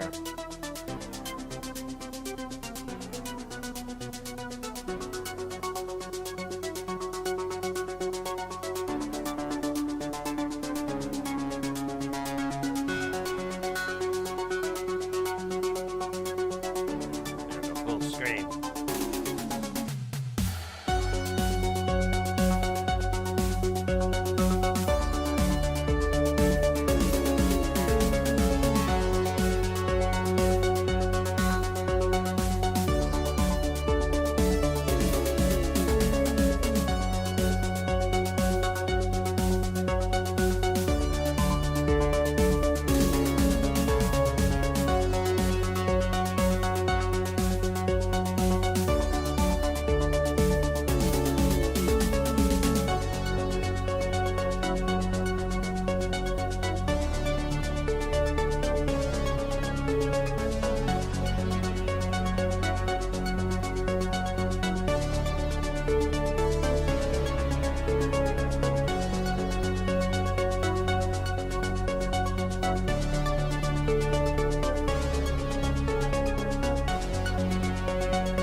That slaps, mate. That slaps.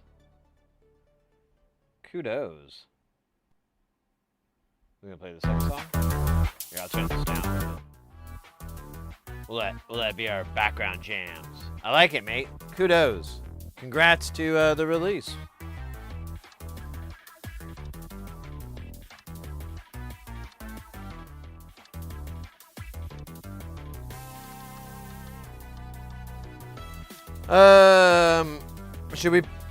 What should we do? Let's see. What time are we at?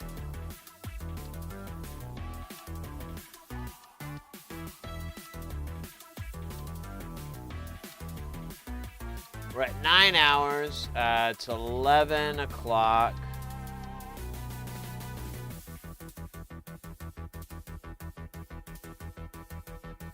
Let me look here.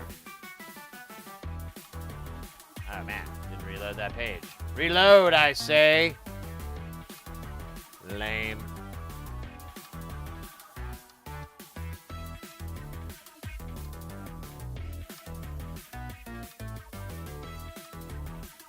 Yeah, this is good, mate. Thanks for sharing.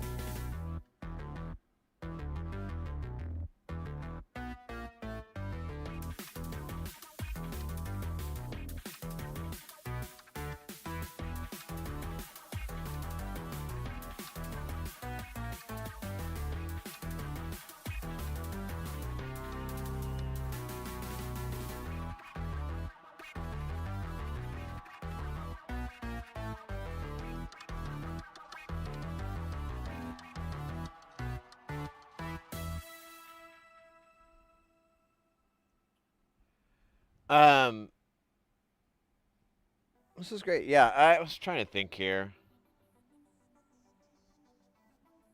Kind of getting a little bit tired. Let's see what the landscape be like right now on them internets.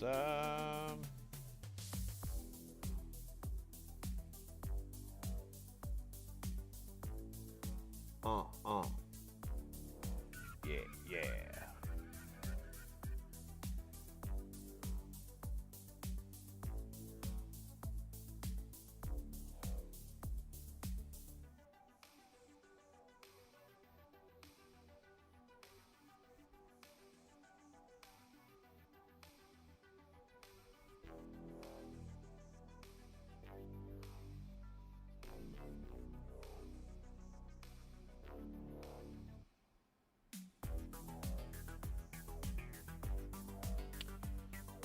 Pull up.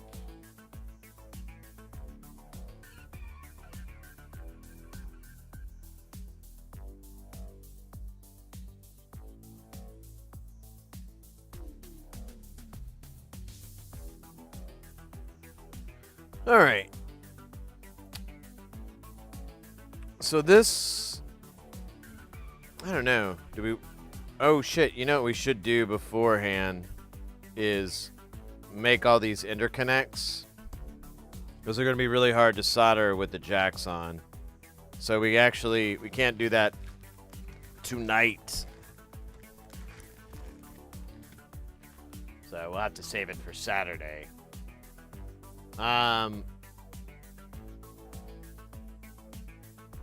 Yeah, I'm actually getting a little bit tired, and I don't want to overdo it. I was kind of like low. I was kind of thinking like, let's have a long stream. But honestly, maybe we'll save that for Saturday's stream. Should probably get a little bit more rest, eat some more pizza or something. You know, something to rejuvenate my soul and the souls that I take out for fun. I take them to funnings. Let's see. Can we get that? I kind of like it a little bit out of focus. Kind of gives you that. Oh, no, you know what? In focus looks cool. Never mind. It looks dope.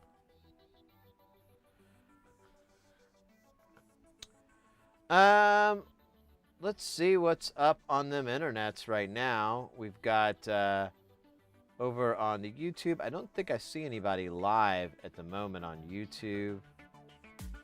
Yeah, so nothing there. Twitch-wise, we've got Midnight Sumo, and we've got our good buddy Laserlos. I think we'll hit up Sumo. I don't think we've rated them in a long time. And they're a fantastic channel if you haven't been there already.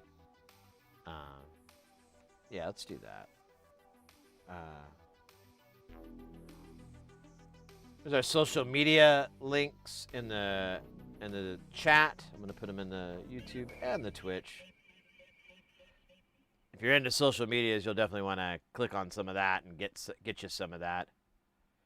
Man, it's so slow to print it though. Did I spell it wrong? Oh, I did. Okay, well that'll do it. All right, there we go. Oh no, it's over. Yeah. No disassemble. What do you mean? What disassemble?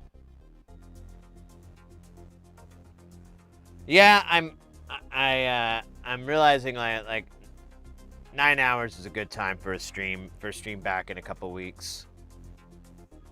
No disassemble.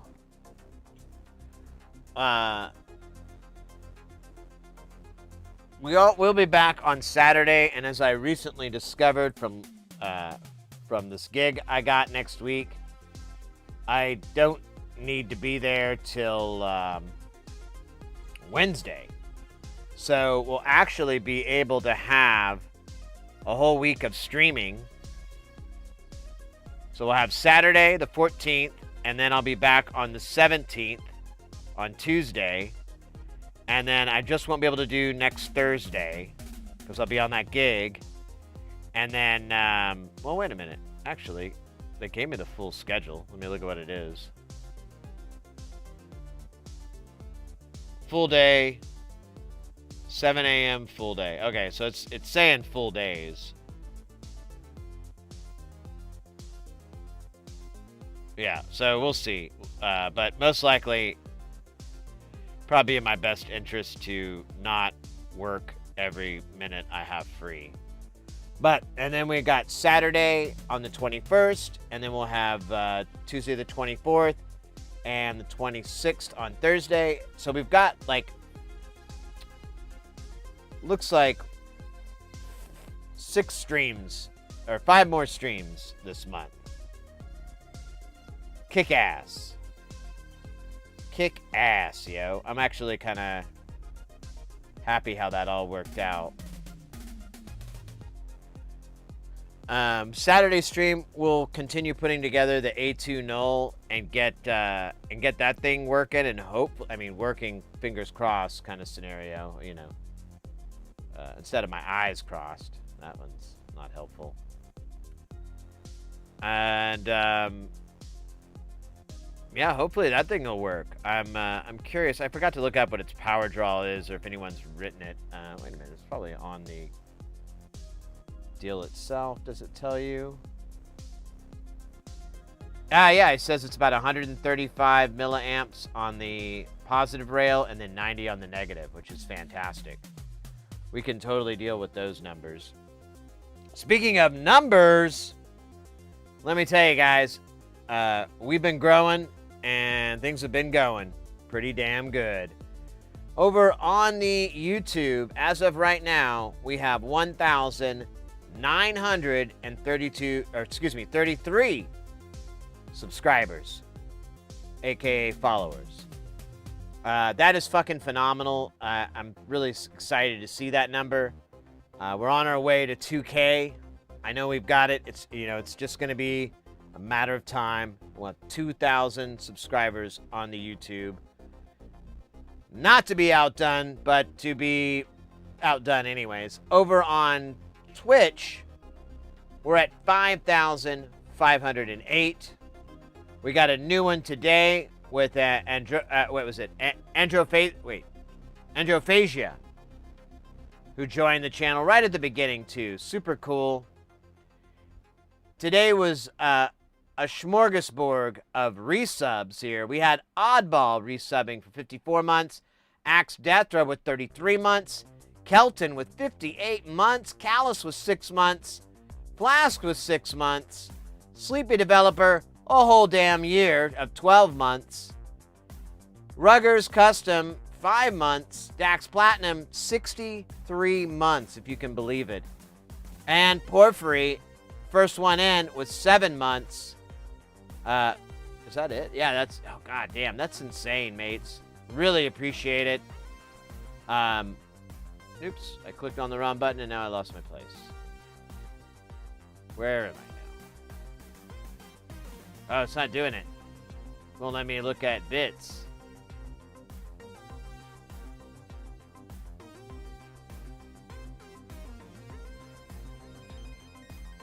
We got rated today by Shenanigans 3D and DJ Doey. Hell yeah. And well, let me do the bit. There we go. Bits. We had 300 bits from Porphyry, 500 bits from Zero Narrative, 10 bits from Oddballs. Well, thank you so much, mates. Super fucking appreciated. Anytime you guys throw some bits or anything like that, it's awesome. It really, it brightens my smile and improves my bad breath. But no, sincerely, I really appreciate it, guys. You guys are the bomb. I'm so glad. Come back after 2 weeks. And it's like nothing ever happened, like nothing changed. No time at all. That's something special. Something important. Like I was saying earlier, we don't have anybody to raid out on the YouTube side. So definitely check out our YouTube videos. We got a bunch of new ones I've been dropping for the last few weeks, so something there for everyone. Over on the Twitch side, we're gonna raid out to our to Midnight Sumo, fantastic channel that's covering the sumo championships right now in Japan. I believe that's where it's at, Osaka. The guy who commentates it, the guy who does it, is phenomenal. Really, really great. Really brings you in, makes things interesting. Hey, Micro Man, I didn't see you there, mate. Good to see you. Really brings things in and keeps you educated. Their chat is super, super helpful. You can ask all kinds of questions if you want to know something, and either Midnight Sumo will answer, or one of the helpful people in his community, or their community, I should say. Thanks so much, guys. I gotta say it again. Thank you so much for everything. I really appreciate it. I can't wait to see you guys on Saturday. And then hopefully Tuesday. And then not Thursday, but then Saturday again. And then Tuesday. And then Thursday. Just round and round and round. Till this stupid job thing I have is but a distant memory that we can't remember because it's too far away. Alright. Let's get the raid rolling. Oh, I wonder if I got that right. Is that the last track? I bet it was. That'd be funny. Oh, no, there's one more. No, that is the last track. All right. Or no, wait. Is there one more? Yeah, that is. All right. Let me get the jams going here from our buddy Jay Nothing on our way out. Guys, take care of yourselves. Have a extra super dope Guile time. Can't wait to see you again. Party till you die. Don't take any guff from the... Oh, wait, I remember now. The volume's all the way down.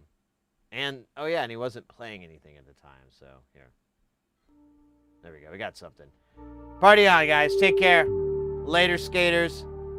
Don't A all over your B's and J all over your F's. It's totally inappropriate, and it's bad hygiene. Party on.